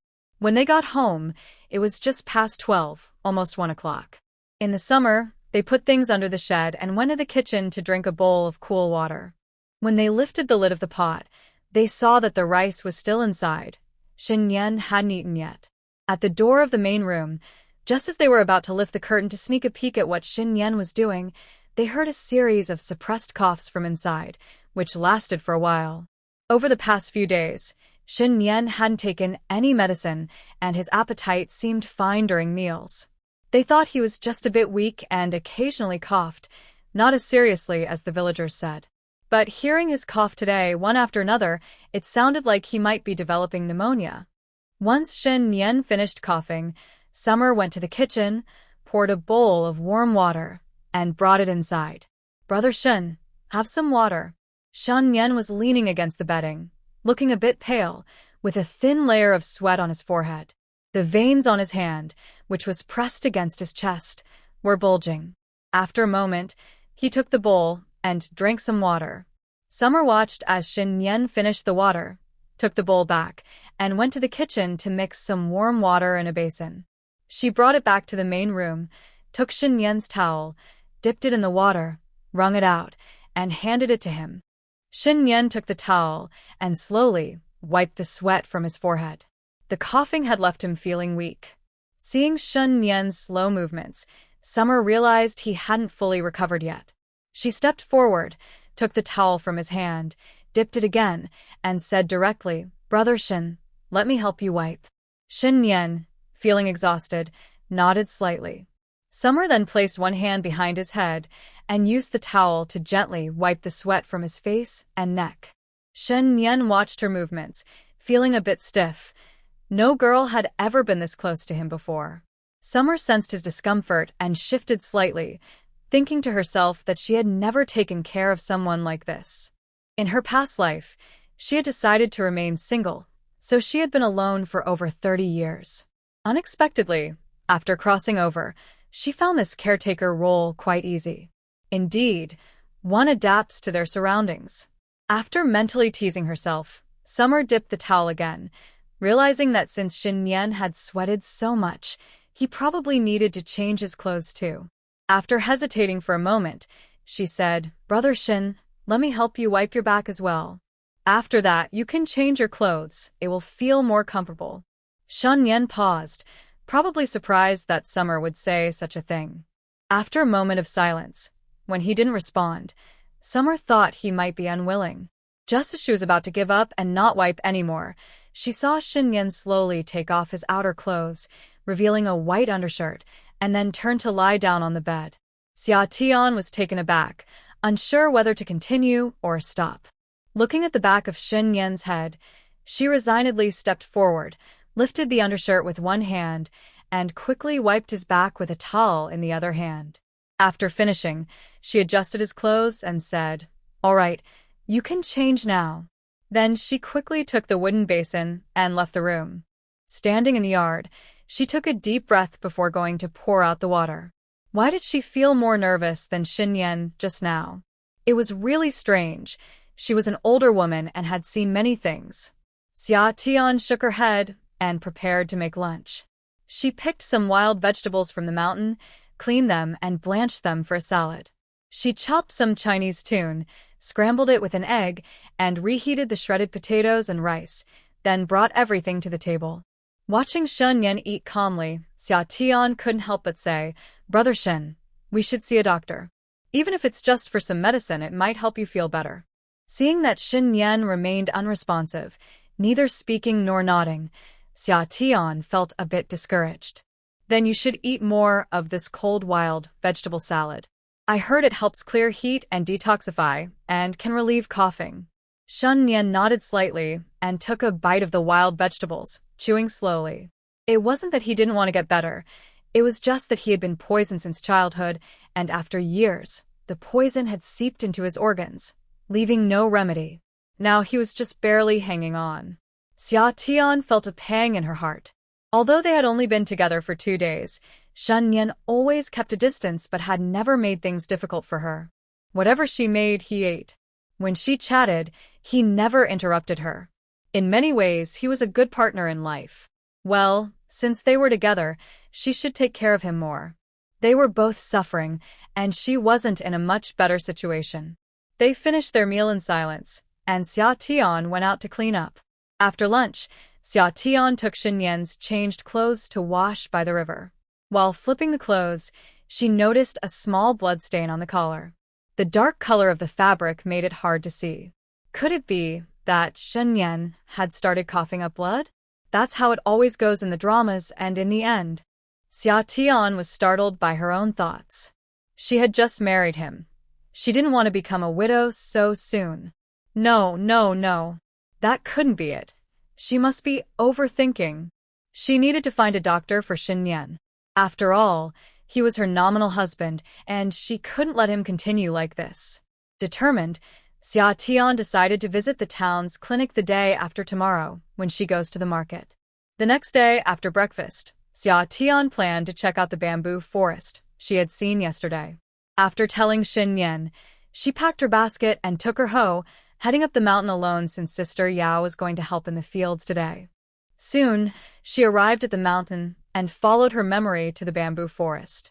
The path was difficult, so she found a rope to tie her pant legs to avoid snakes and used her machete to clear away branches and weeds as she walked. After walking for about half an hour, she reached the edge of the bamboo forest. Looking around, she noticed it was indeed a quiet place. The bamboo forest appeared quite large, and as she walked in, she spotted some dried leaves with bamboo shoots poking out. Xia didn't rush to dig. She first walked around to ensure there was no danger before finding a spot to set down her basket. She took out her small hoe and began to dig for the shoots. The shoots were buried deep and hard to dig out, and after much effort, she finally managed to get one. She thought that her hoe was too small and not very handy. If she could gather more shoots, she could make soup with chicken, stir-fry them, or even enjoy them in a cold dish. Any leftovers could be dried for later. As she dug, she imagined all the ways to prepare the bamboo shoots, and her mouth watered. She worried about how to carry all the shoots back. It would be great to have some extra space. Others who traveled often had systems or spaces, or at least skills like plan identification or super strength. But for her, it seemed unfair.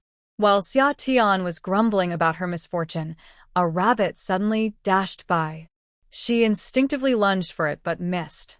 Having not eaten meat for days, she couldn't let this chance slip away, so she quickly got up and chased after the rabbit. The rabbit zigzagged away, and Xia was soon out of breath, ultimately losing it. Exhausted, she stopped, leaning on her knees and gasping for air, when she suddenly sensed something was off. Turning around, she was shocked to see a wild boar just a few meters away from her. Xia froze, forgetting to breathe. Her feet felt glued to the ground, and before she could even scream for help, everything went dark as she fainted.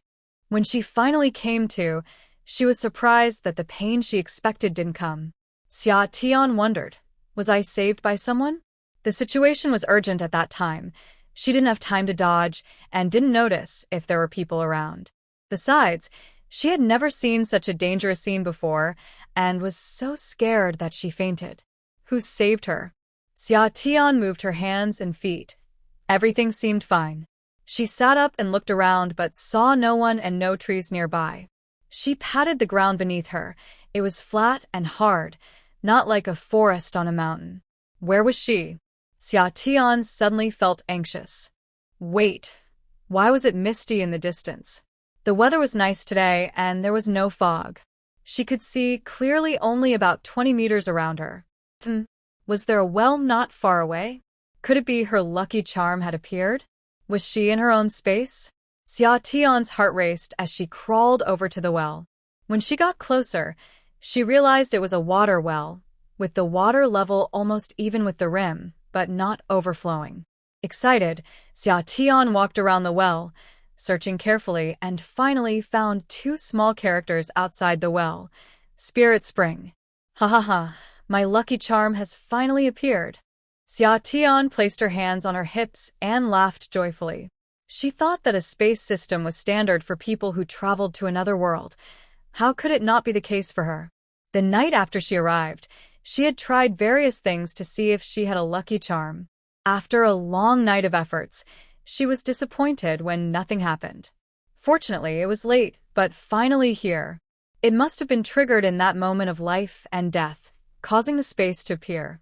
After her excitement, Xiaotian carefully searched around the spirit spring again, but found nothing else. It seemed she had a spirit spring space. Leaning over the edge of the well, she saw her reflection in the clear water. After several days, she finally knew what she looked like. Before, she could only see a rough outline and knew she wasn't ugly. Now she felt a bit more at ease. At least she had a good foundation. She was still young, and with some care, she could look quite nice. After admiring herself, Xiaotian cautiously dipped a finger into the water. It felt just like regular water. I wonder what it would feel like to take a sip? Based on her years of reading novels, a spirit spring should be something good. She just didn't know if it had the effects mentioned in books, like cleansing and transforming. Would she suddenly change after one sip, like in the stories, expelling impurities and becoming someone else? Although Xiaotian wanted to be beautiful, she didn't want to change suddenly.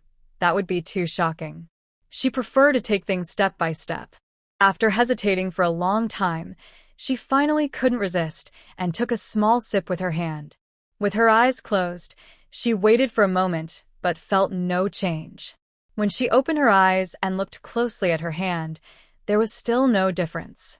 Summer felt a bit disappointed. Did this magical spring water have no effect at all? It shouldn't be the case.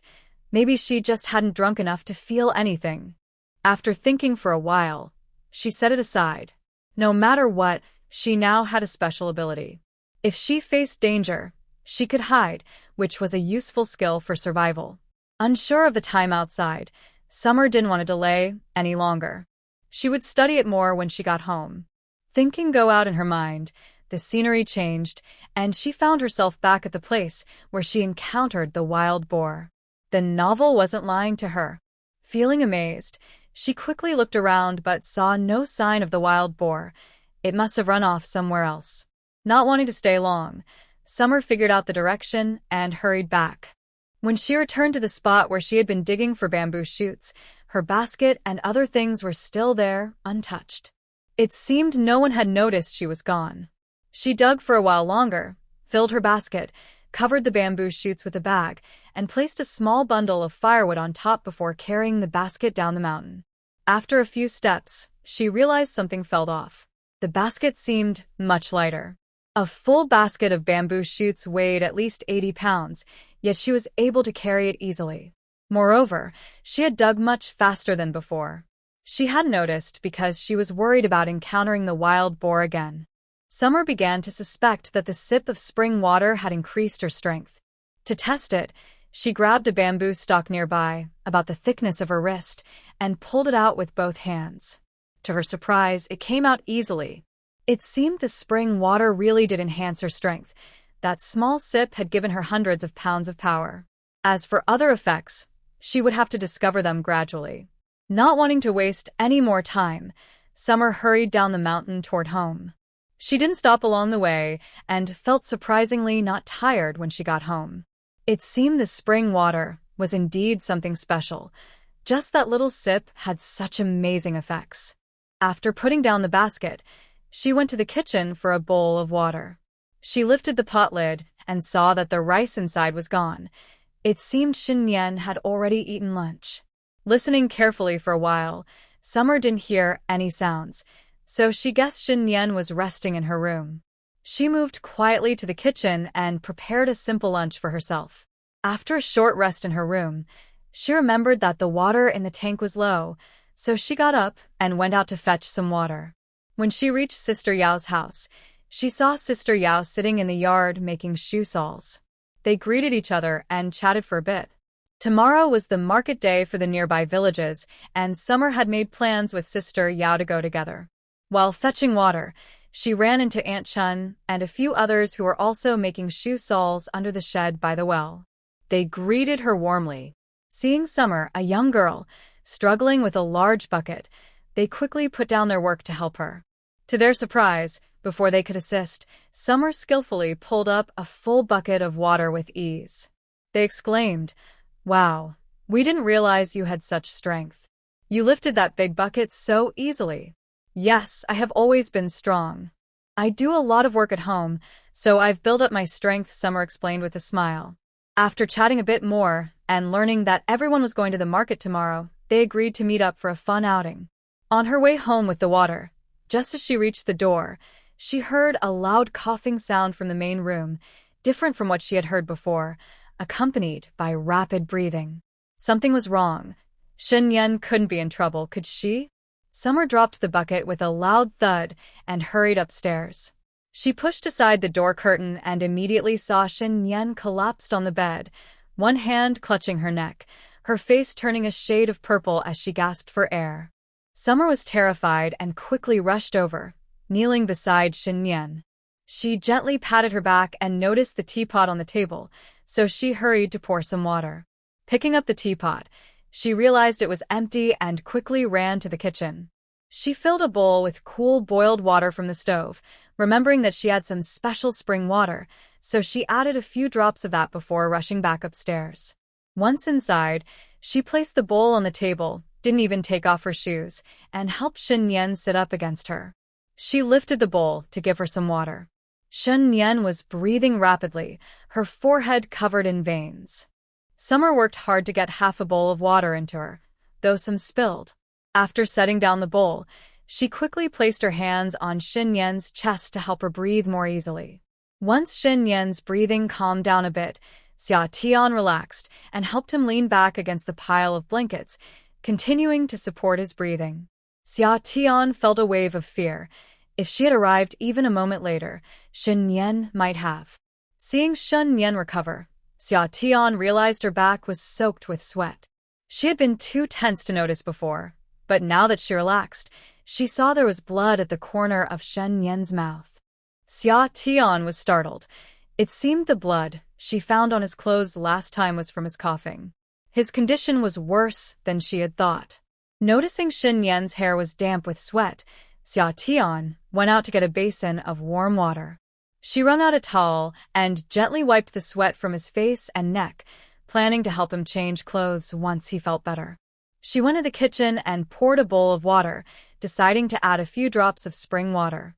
Given Nian's reaction after drinking before, the spring water seemed helpful, but she didn't want to add too much in case the change was too obvious to explain. Xia took a sip first. It had no taste. After the earlier urgency, she felt calmer now but still wanted to be careful.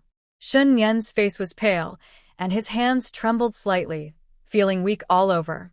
Xia brought the water to his lips, and he drank it all in one go, letting out a long sigh of relief as if he had come back to life. Xia gently felt his chest and noticed he seemed to be feeling better, which eased her worry. Shen watched her actions but didn't have the strength to stop her. Each time he had an episode, he felt like he was teetering on the edge of death. Today was the first time it felt so dangerous. He had felt like someone was choking him, struggling to breathe, with a burning sensation in his lungs. He almost thought he wouldn't make it through today. Recently, his condition had been worsening, with more frequent episodes and even coughing up blood. He sensed his life was slowly slipping away. He feared he wouldn't live to see Mufeng again. But then again, what would it matter if he was found, dragging his broken body along? Yet, he couldn't accept dying like this. He still had scores to settle, things he deserved but hadn't received. How could he be at peace? Xia watched the changing expressions on Shen Yan's face, despair, anger, and unwillingness. She was shocked. This person must have endured unimaginable pain, and perhaps his illness was caused by someone else. Xia didn't know how to comfort him. How could anyone who hadn't experienced it truly understand his suffering? Summer quietly accompanied for a while, noticing that Shen Yan's expression gradually improved. He returned to his usual distant demeanor and finally sighed in relief. "Brother Shen, are you feeling better?" Shen Yan gave a barely noticeable nod. Summer took the bowl and softened her tone as she looked into Shen Yan's eyes. "Brother Shen, I don't know what you've been through, but I want to tell you that you are a good person. I hope you stay alive, because only by living can you have hope for the things you want to do. You don't have to tell me about your illness, but don't carry the burden alone. I may not be able to help much, but I can still serve you tea and water. Sometimes, a person's health can be affected by their mood. When you feel better emotionally, your health can improve too. Living in this world is about solving one problem after another, right? It's not that big of a deal." Summer shared her thoughts, unsure if Shen Yan was listening. Seeing that he seemed fine, she stepped outside and took a deep breath in the yard. Although Shen Yan still appeared calm these days, he seemed to have a detached view of life, lacking any vitality. Even when people are seriously ill, they usually try everything to survive and seek medical help, which gives them some hope. Shen Yan was different. He resisted taking medicine and seemed to have given up on the hope of living. Sigh. I hope he can come to terms with things and at least find a way to live without feeling so heavy. Summer didn't want anything bad to happen to Shen Yan. After all, he was the first person she spent time with after arriving in this new world. Even if she was just a servant to him. Summer rubbed her face, trying to push the thoughts away, hoping the spring water would have some effect. Shen Yan rested in the room for a while, gradually regaining his strength. This time, it seemed he was recovering faster than before, and the feeling of heaviness in his chest had lessened significantly. A bitter smile appeared on Shen Yan's lips. He realized he had been overthinking. Since the first onset of toxicity 3 years ago, he had lost the carefree days he once had. The chronic poison in his body was like a snake, slowly consuming everything. Even after consulting many famous doctors, the poison continued to torment him. What used to happen every 3 months became monthly, then bi-weekly, and now almost daily. He was struggling to cope. Even the best doctors said he was deeply poisoned, and that there was no cure. How could he feel relaxed? Perhaps it was because deep down he hoped to get better and survive, which led to this fleeting sense of relief. Perhaps it was influenced by what that girl said earlier, triggering a survival instinct. Summer stood in the yard for a while, feeling a chill on her back. She went to her room to change her clothes, then filled a basin with warm water to help Shen Yan change as well. She washed the sweaty clothes right in the yard. She didn't dare to go far, worried that Shen Yan might need her again. After washing the clothes, she wanted to rest for a bit, but then remembered that Shen Yan had just been through a lot and would probably be hungry, so she decided to make dinner early. In the kitchen, she rinsed some rice and started cooking plain rice porridge.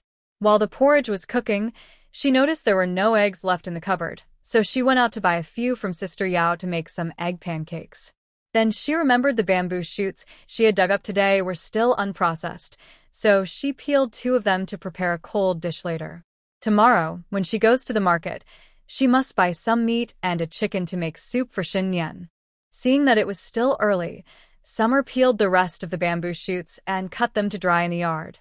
She was still worried about Shen Nian, so she quietly went inside to check. She saw Shen Nian lying on the bed, looking normal with steady breathing, and it seemed he was asleep. Summer continued with her tasks. Once dinner was ready, she kept it warm in the pot and started preparing for the meal when she heard some movement from the main room. Seeing Shen Nian eating normally, she felt relieved that he seemed to be okay. That night, as she lay in bed, she let out a long sigh of relief, finally feeling a bit more secure. Today had been quite a roller coaster, from encountering the wild boar to the appearance of the spiritual spring, and then to the moment of life and death for Shen Nian. Early in the morning, before dawn, Summer got up early. After a quick wash, she hurried to fetch water twice, filling the water tank halfway. While Shen Nian was still asleep, she quickly started a fire to cook. The steamed buns were ready, and the millet porridge was done and set aside. She also made a few cornmeal pancakes for herself. Since they were going to the market today, it wouldn't be suitable to bring buns. After preparing breakfast, she cleared the pot and boiled a pot of water, then went to the main room to fill the teapot with water, adding a little spiritual spring water as well. When Shen Nian woke up, she quickly set out breakfast and added a few drops of spiritual spring water to his millet porridge. Seeing him looking normal and not coughing much in the morning eased her worries. Once Shen Nian finished one bowl of porridge, she served him another, saying, "Brother Shen, eat more. Do you feel better today?" I made plans with Sister Yao and the others to go to the market today and buy some rice and flour. Do you want to come with me? We can also visit a clinic to see a doctor and get some medicine." Shen Nian shook her head. "No, I won't go." "Are you okay staying home alone?" Xia was still worried. If there wasn't much food at home, she wouldn't want to leave. "I'm fine," Shen Nian replied softly. "All right then, drink some hot water while I'm gone. The kettle is full, and I'll try to be back before lunch. Do you need me to bring anything?" Shen Nian shook her head. Seeing that Xia was almost done eating, Shen Nian took out a small pouch from her pocket and handed it to Xia. "What's this?" Xia asked, confused, as she opened it to find silver coins inside. She felt happy. Brother Shen was really thoughtful, knowing she was going to the market today and preparing the coins in advance. But when did he find out she was going to the market? She didn't remember mentioning it. Never mind, maybe she had said something yesterday that she forgot. Xia handed the pouch back to Shen Nian. "I still have a lot left from the last time you gave me." "Keep it," Shen Nian said, not taking it back. "Okay, I'll hold on to it for now. If I need anything, I'll buy it." Xia quickly finished her meal. After tidying up, it was almost time to go. Xia wrapped 2 corn cakes in a clean cloth, put on her backpack, and said, "I'm leaving," as she headed out to meet Sister Yao and the others. Shen Nian poured herself a glass of water and sipped it slowly, listening to Xia open and close the door, asking Sister Yao if she was ready. Sister Yao replied she was coming, and their voices faded away. When Xia and Sister Yao arrived at the big willow tree at the village entrance, many people were already waiting there. After a while, Lu Laosan, who drove the cart in the village, arrived with his ox cart. Everyone paid 1 coin and got on the cart, heading towards the town. The town they were going to is called Qingchuan Town. Walking from Lu Family Village to Qingchuan Town takes about an hour and a half, but by cart, it takes less than an hour. Qingchuan Town has a market on the 5th and 10th of every month, and people from about 10 nearby villages come to shop. They bring extra items to sell or buy things they need, making it quite lively. Even though Xia and the others left early, there were already many people in the town when they arrived. Qingchuan Town is oriented north-south, square-shaped, with the main streets forming a jing shape. It's not very big, but it's densely populated and usually quite busy. As soon as they entered the town gate, they saw the flags of the shops fluttering in the wind, with shopkeepers standing at the doors calling out to passers-by. Summer did not linger. She curiously looked around the ancient town while following the villagers to the market. To facilitate trade, the town had set aside a street for vendors. By now, both sides of the road were filled with goods, and the villagers hurried to find spots to set up their stalls.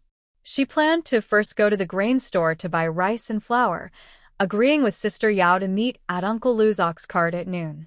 Uncle Lu's cart was parked outside the town gate in a designated area, as many people came to the market, and ox carts were not allowed inside. The reason she didn't walk around with the villagers was that she didn't want them to know what she was buying.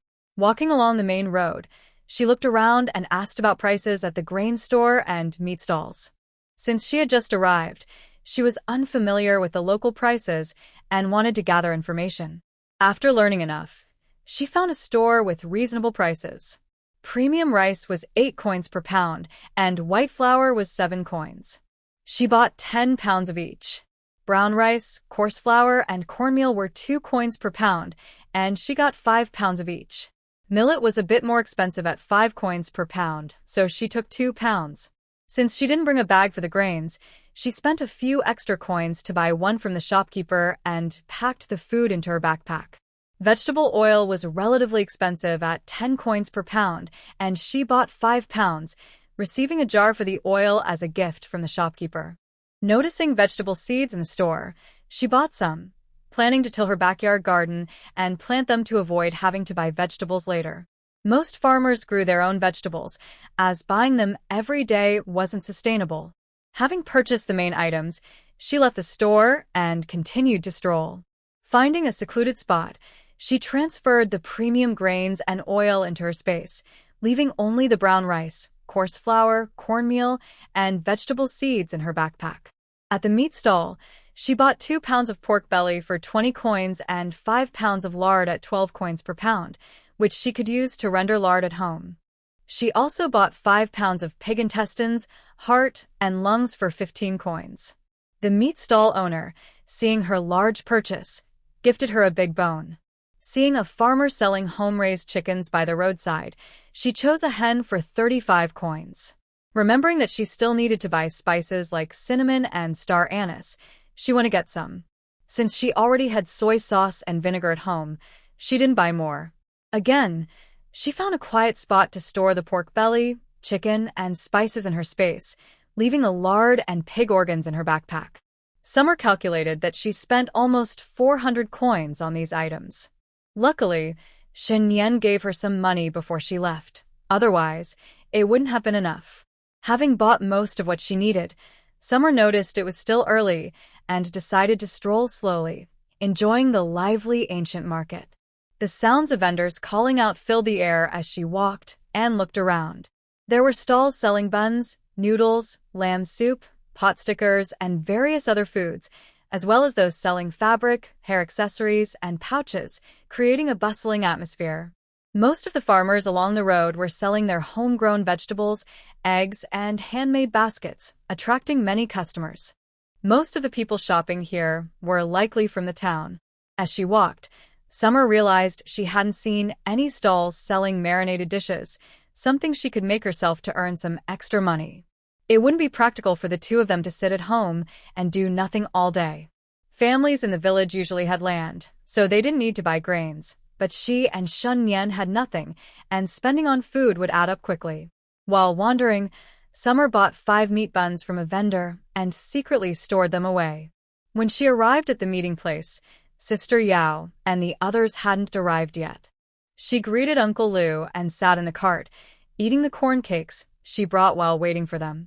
Before long, most people had arrived, and the cart was nearly full, so Uncle Lu started driving the ox cart back.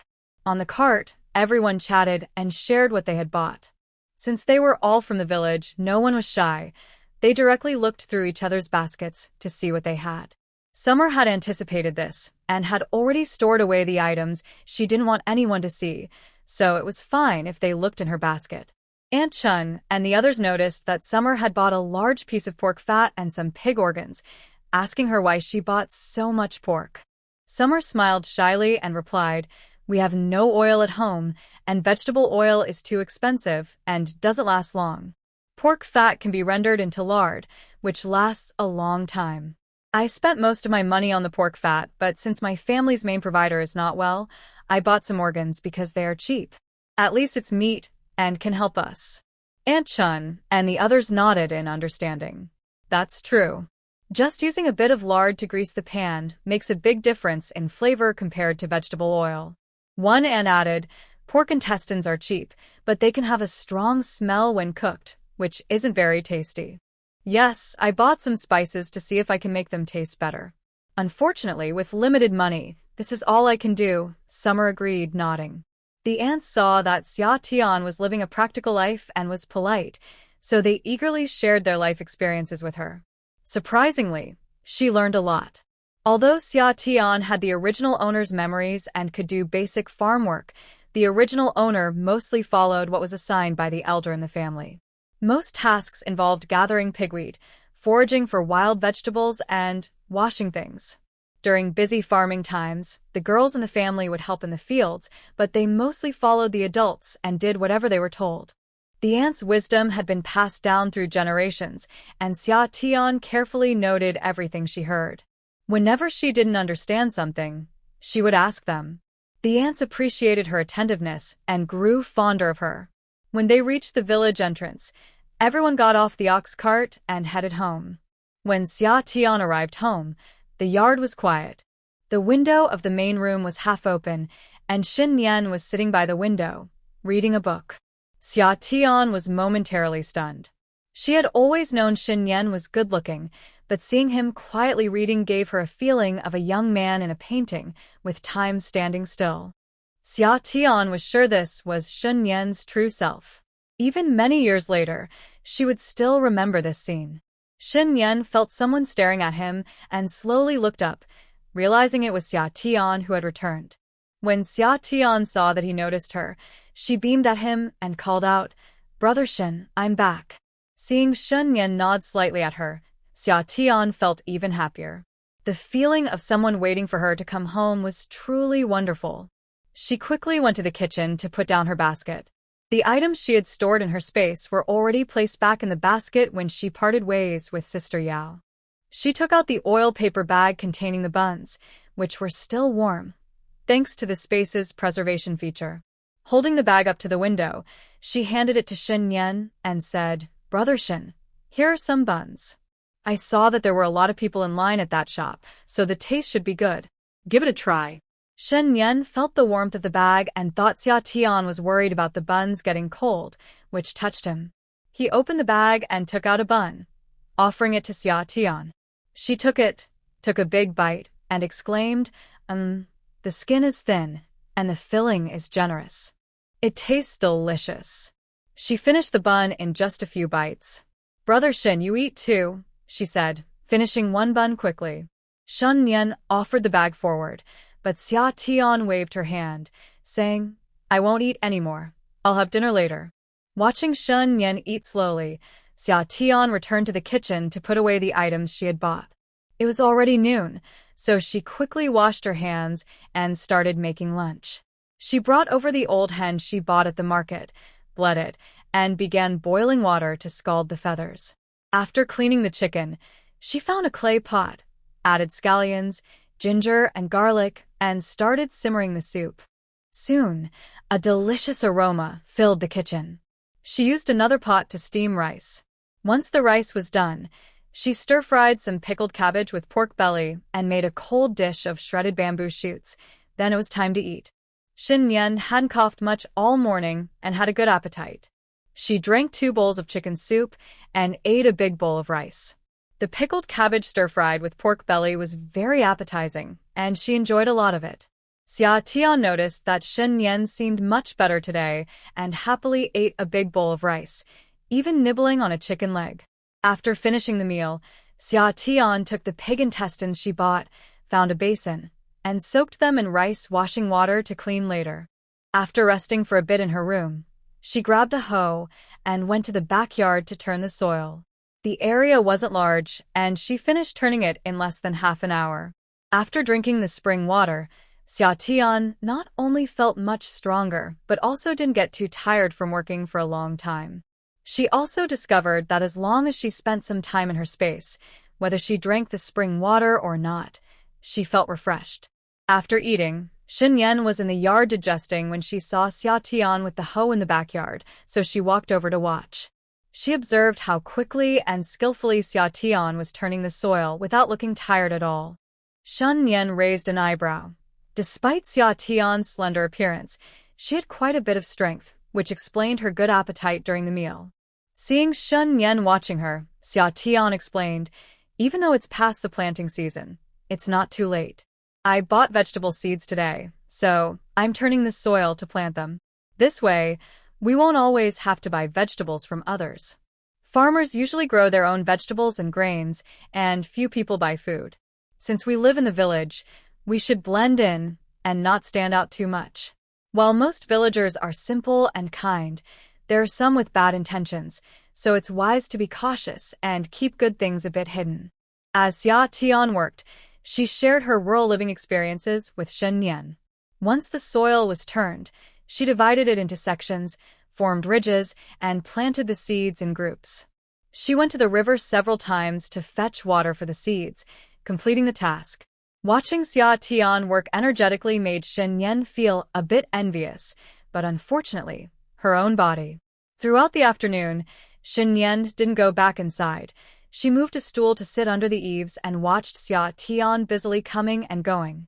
After finishing the vegetable garden, Xia Tian went to fetch water to clean the pig intestines. Shen Nian wrinkled his nose. Summer smiled and explained, "This is pig intestines. It may smell bad now, but once I clean it and cook it, it will taste great." After scraping off the fat and washing it many times with salt and flour until it was completely clean, Summer finally lit the stove and added spices to start marinating. She then took out the pork fat she bought, cleaned it, and cut it into pieces to render lard in another pot. Before long, the yard was filled with a delicious aroma, and even Shen Nian began to look forward to dinner. Once the lard was ready, Summer set aside the leftover bits to use for making dumplings the next day. For dinner, Summer steamed rice, sliced some marinated pig intestines and pig heart, stir-fried some shredded potatoes, and served the leftover chicken soup from lunch. Under Summer's eager gaze, Shen Nian took a bite of the marinated pig intestines. To his surprise, it was rich in flavor, chewy, and not greasy at all, truly delicious, a taste he had never experienced before. Shen Nian was impressed by Summer's cooking skills. The last time she boasted about her culinary abilities, he had been skeptical, but it turned out she was not exaggerating. She really was a great cook. "How is it? How is it?" Summer asked eagerly. Seeing Shen Nian nod in approval, she became very excited. "I told you, my marinated dishes are amazing. They're definitely tasty." Shen Nian watched as Summer beamed with pride, his eyes curving into a smile. The two enjoyed their meal, feeling very satisfied. After dinner, Summer stored the rendered lard, put the uneaten meat and bones in the cupboard, and placed the marinated organs in storage. Since the weather wasn't too hot, leaving the meat out overnight was fine. It wasn't time for bed yet, and seeing that Shen Nian was still in good spirits, Summer leaned over to talk. "Brother Shen, do you think I could sell marinated dishes at a stall?" "Why?" Shen Nian asked, confused. "Think about it. We don't farm or have a way to make money. How are we supposed to live?" Shen Nian put his hand to his lips and coughed lightly. "Money is enough." Suddenly, it felt like he was being shown off. "No way. I just told you to be low-key this afternoon," Summer continued to explain. "We have money, and that's fine as long as we know it, but we can't let the villagers find out. If people see us living well without working, they'll realize we're not short on money, and that could attract the wrong kind of attention." Shen Nian thought to himself that he wasn't worried about that. Ordinary troublemakers wouldn't be able to harm him. Also, when your brother found someone to introduce a match for you, he said he was worried about you as an older brother, so he took out the last 30 taels of silver to help you marry a wife. Did you hear that? The last of the silver was used for your marriage, and now you have no money. Xia Tian emphasized the words no money. Seeing Shen Nian in a daze, Xia Tian smiled a little. "Mu Yang," Shen Nian murmured. Xia Tian was surprised. "Mu Yang is Shen Nian's brother?" Noticing Shen Nian's mood had dropped, Xia Tian gently comforted him. "Shindage, Mu Yang is your brother, right? Don't be sad. In a few days, it will be Qing Ming. We can buy some paper money, and make some good food to visit him. Okay, Shen Nian nodded softly. Seeing Shen Nian feeling a bit better, Xia decided not to continue the topic. They chatted about the market today, the prices, and what she bought, how much she spent, and when she saw that Shen Nian seemed tired, Xia went to fetch some water. After washing up, they each returned to their rooms to rest. For several days, Xia woke up early to dig bamboo shoots in the bamboo forest, and after drying them in the yard, she finally took a break. During this time, she also collected a lot of firewood, filling the shed in the southwest corner of the yard. Whenever she felt tired from working, she would drink some spring water, instantly feeling revitalized. Now she felt like she had endless energy, and even some old injuries seemed to have disappeared. The vegetables in the garden had started to sprout, and since it hadn't rained in the past few days, Xia carried water to irrigate them. Shen Nian's cough had improved a lot, only occasionally coughing a few times. There hadn't been any serious episodes like that day, and he looked much healthier. It seemed that the few drops of spring water she secretly added to the teapot every day were working well. She believed that over time, he would recover completely. Worried that Shen Nian might suspect her, Xia occasionally brought back some wild greens to make cold dishes and brewed dandelion tea to cover her tracks. If Shen Nian got better and had doubts, she could say it was probably due to the wild greens or dandelions. After all, traditional medicine is profound, and he couldn't verify it, huh? To make this excuse more believable, Xia dried the extra wild greens and dandelions, so even after the season passed, she could continue making tea for Shen Nian. Busy with all this, Qingming Festival soon arrived. Today was the 5th day, which was the market day in Qingchuan town. Early in the morning, Xia took Uncle Lu's ox cart to the town to buy things for the tomb sweeping. On Qingming Festival, almost every family prepares paper money, incense, and other items to visit the graves. At the big market again, many shops in town set up their stalls outside for customers to easily browse. In summer, I bought incense and paper money, then went to a stall selling snacks and picked a few items, buying a little of each. I saw a shop selling wine, so I went in and bought a small jar to take with me when I visit the graves. The meat I bought last time was already finished, so I went to the meat stall and got a pound of pork belly and 2 large bones. I also got a portion of pig intestines. The last time I cooked them, they tasted good, and I noticed Shen Nian enjoyed them. We were running low on salt at home, so I bought 2 pounds of fine salt for 140 coins. Salt is really expensive. We still have some coarse salt at home, so I didn't buy any more. In ancient times, coarse salt had many impurities, which are not good for health. I can buy coarse salt later if I need it for pickling vegetables. On my way back, I came across a tofu stall and bought 2 pounds of tofu. I didn't buy anything else. When I reached Uncle Lu's ox cart, there weren't many people there yet. Uncle Lu usually waits until the cart is full before leaving. Since it was still early, I decided not to wait. I greeted Uncle Lu and walked home. I had plenty of energy, so I wasn't worried about the walk. I arrived home in about an hour. When I left in the morning, Shen Nian was still asleep. I prepared breakfast and kept it warm in the pot before heading to the market. When I returned, I saw Shen Nian sitting at the door, using a dagger to split bamboo. He had brought it back from the mountain yesterday. Thinking about how we needed many things at home, I decided to bring back some bamboo to make what we needed, which would save some money, even though Shen Nian said he wasn't short on cash. But in life, it's better to be frugal. After greeting Shen Nian, I went to the kitchen to prepare a simple meal to take to the grave for Shen Nian's brother to try. I didn't have time to make my signature braised dishes, so I planned to make them next time. I checked the cupboard to see what ingredients we had, and got an idea. I quickly made sauerkraut with pork belly, scrambled eggs with chopped chili, and a cold dish of shredded bamboo shoots.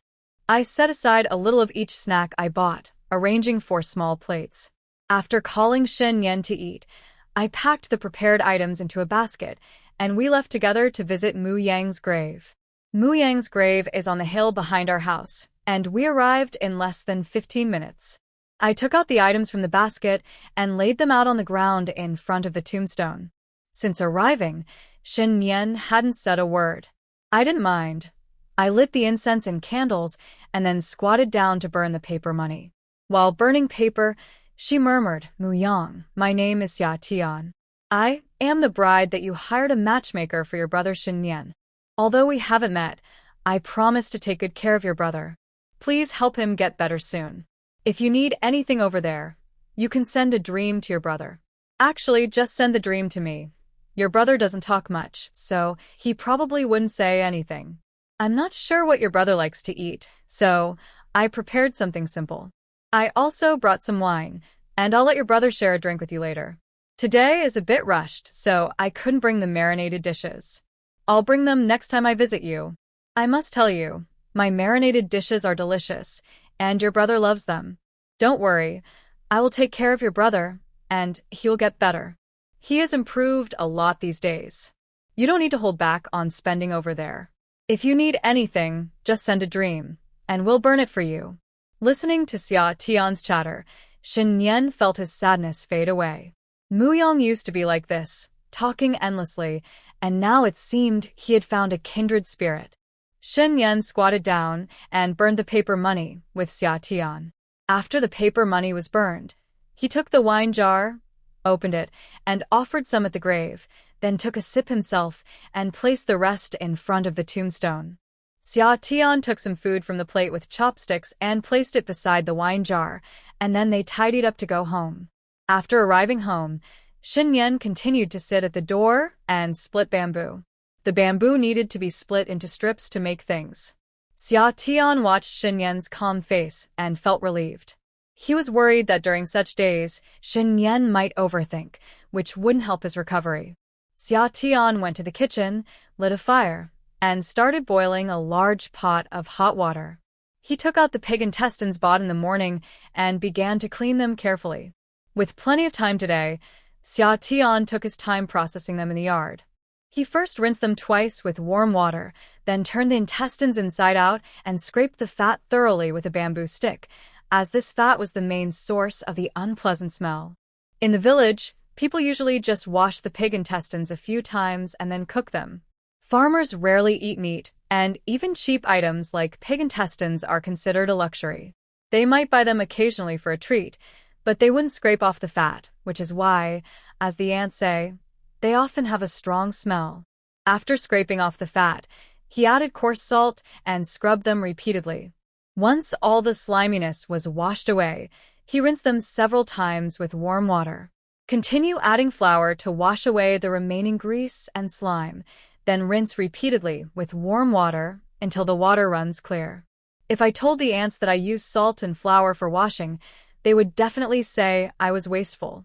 Next time, I'll try using just rice washing water and plant ash to see if it cleans well. If it works, it could add a dish to the ants' dinner tables. After washing the pig intestines, the water in the tub was almost used up. After marinating the pig intestines, Summer went to fetch water with a wooden bucket. As she walked, it started to drizzle.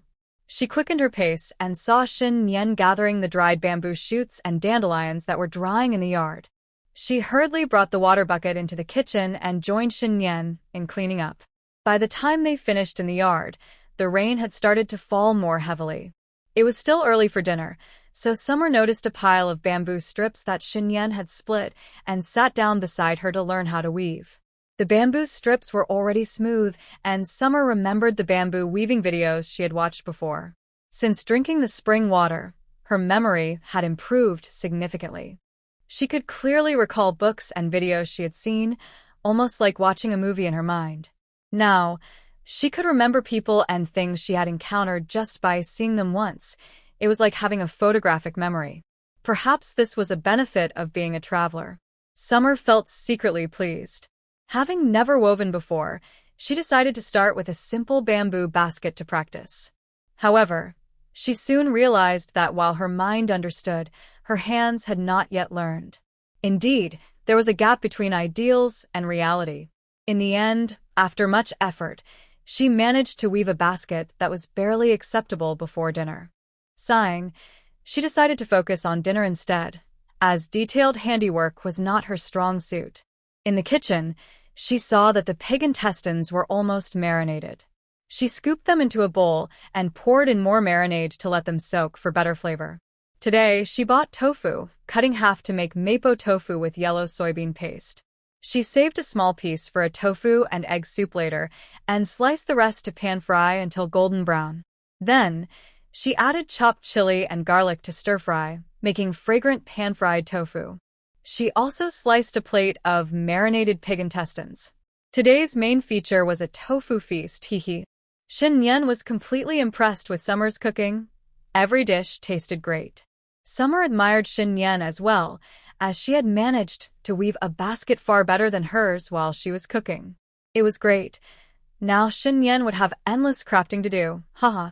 In the season of Qingming, the rain falls gently. The light rain had been falling for 3 days. During this time, Nian, guided by Xia, made 2 baskets, one large and one small, 2 small stools of different heights, and a big bamboo sieve. If it weren't for Nian's poor health, she might have made even more. Xia was surprised by Nian's skill. As long as she demonstrated once, he could create it, which was truly impressive. However, since Nian had something to do, she didn't have time to daydream, which turned out to be a good distraction. Finally, the rain stopped, and Sister Yao from next door came to invite Xia to go mushroom picking in the mountains. After the rain, mushrooms would appear in clusters, and almost every household in the village would go to collect them. Xia informed Nian and then set off with Sister Yao, carrying a basket and a machete. When they arrived, they found some people had come even earlier, including some children with baskets picking mushrooms. Xia and Sister Yao quickly found a less crowded spot to start collecting. The ground was still a bit slippery from the rain, and it was easy to slip and fall. Xia picked up a longer stick and carefully searched through the grass. There were many mushrooms after the rain, but most needed the grass to be pushed aside to be seen, and they had to distinguish which mushrooms were edible and which were not. However, for the villagers who had been picking mushrooms since childhood, this was not difficult at all. After about half an hour, Xiao's basket was half full, and Sister Yao had collected a good amount as well. Seeing many edible wild vegetables on the mountain, Xia also picked some tender leaves. By noon, Xiao's basket was full, and she called out to Sister Yao to head home and prepare lunch. Most of the people picking mushrooms were older women, and they all needed to return home to cook, so they walked back together. On the way home, Xia asked Sister Yao if she knew anyone selling chicks, as she wanted to buy a few to raise. A woman nearby, who had traveled with them to the market before, replied, "Your Aunt Chun has some. She just hatched a batch of chicks a few days ago." Noticing Xia was unsure how to address her, Sister Yao introduced her, saying, "This is Aunt Sanha." Since she only had one son named Sanha, everyone in the village called her Aunt Sanha. Xia asked Aunt Sanha, "Are Aunt Chun's chicks for sale?" "Yes, she has 20 eggs, and almost all of them hatched," Aunt Sanha replied. Since Xia didn't see Aunt Chun today, she asked Aunt Sanha to tell her that she would stop by in the afternoon to buy a few chicks. Aunt San and Aunt Chun live next door, making it easy to send messages. After returning home and having lunch, Xia first cleaned the mushrooms she picked in the morning and spread them out to dry in the yard using a bamboo sieve made by Nian. After resting for a while, she went to Aunt Chun's house to check on some chicks.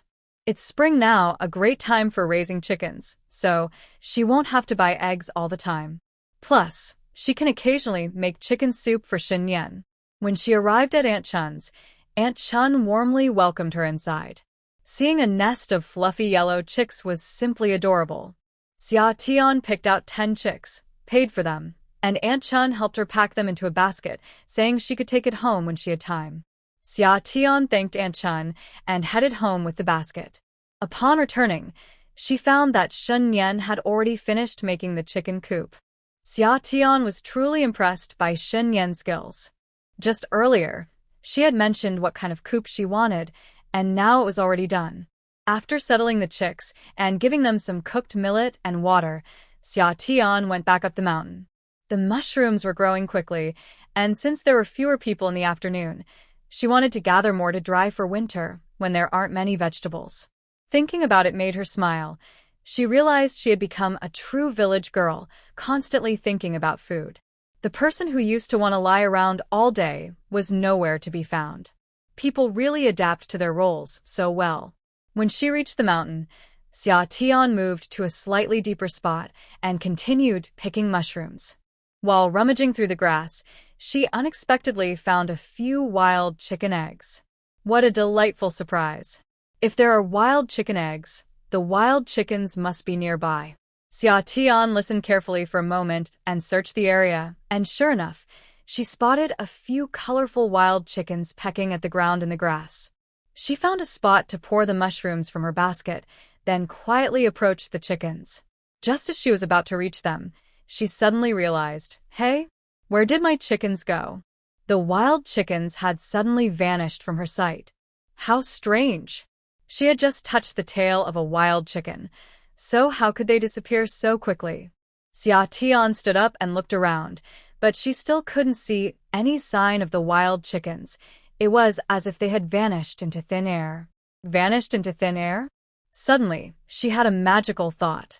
Cautiously looking around to ensure no one was watching, she slipped behind a big tree and entered her space. Sure enough, the wild chickens were quietly lying in her space, completely still. Summer walked over and poked with her finger. She wasn't dead. She must have fainted as soon as she came in. After thinking carefully about what had just happened, she concluded that anything she could touch could be stored away if she focused on it. Summer picked up a wild chicken and quietly thought about it, instantly returning to behind the big tree. As soon as the wild chicken came out of the space, it flapped its wings and was as lively as before, so her analysis seemed correct. This space could hold living things besides her, but once inside, they lost consciousness. However, once they came out, there was no effect on them. She was quite happy. If she encountered a wild boar and touched it at the right moment while it charged, she could store it in the space. Wouldn't that mean she could eat meat anytime? Ha! Today was a good day, so she took out 2 wild chickens and tied them with grass rope. She put the mushrooms she had collected in a bag, placed the wild chickens at the bottom of her basket, covered them with clean leaves, and added the few wild chicken eggs before heading down the mountain. When Summer got home, she set down the basket and didn't see Shen in the yard. Under the apricot tree, the bamboo sieve he was working on was only half done, so she thought he might have gotten tired and gone to rest. She didn't worry. Shen had been coughing much less these days thanks to the spirit spring water, so she wasn't concerned about him having another episode. Moreover, she noticed that the effect of the spirit spring water on Shen wasn't as obvious as it was on her. It hadn't made him better immediately, but he was indeed recovering slowly. Summer took out the wild chicken eggs and chickens from the basket and started boiling water to remove the feathers. Once both chickens were cleaned, she placed one in a clay pot to make soup. She planned to stir-fry the other one with spicy peppers for dinner. Last time, Sister Yao had given her a handful of dried chili peppers, which was perfect. Looking at the sky, it was still a bit early to cook dinner, so Summer poured out half a bag of mushrooms she had collected and began sorting through them. Fresh mushrooms needed to have the grass and leaves cleaned off. Any that couldn't be eaten should be spread out to dry, or they would spoil quickly. She set aside the slightly crushed mushrooms to add to the chicken soup later. The whole mushrooms were laid out on the bamboo sieve to dry in the yard. She also washed the wild vegetables she had picked earlier to stir-fry later. Once everything was ready, it was getting late, so she hurried to fetch water a couple of times. Summer went in and out, but Shen still hadn't come out. Strange? He usually woke up at the slightest sound. What was going on today? Wait, could something have happened again? Summer was startled by her own thoughts and quickly ran to the main room. She lifted the curtain and saw Shen sitting blankly on the bed. "Brother Shen? What's wrong?" she asked cautiously as she approached him. Seeing that Shen still didn't respond, Summer waved her hand in front of his eyes. "Brother Shen? Summer?" Shen finally reacted.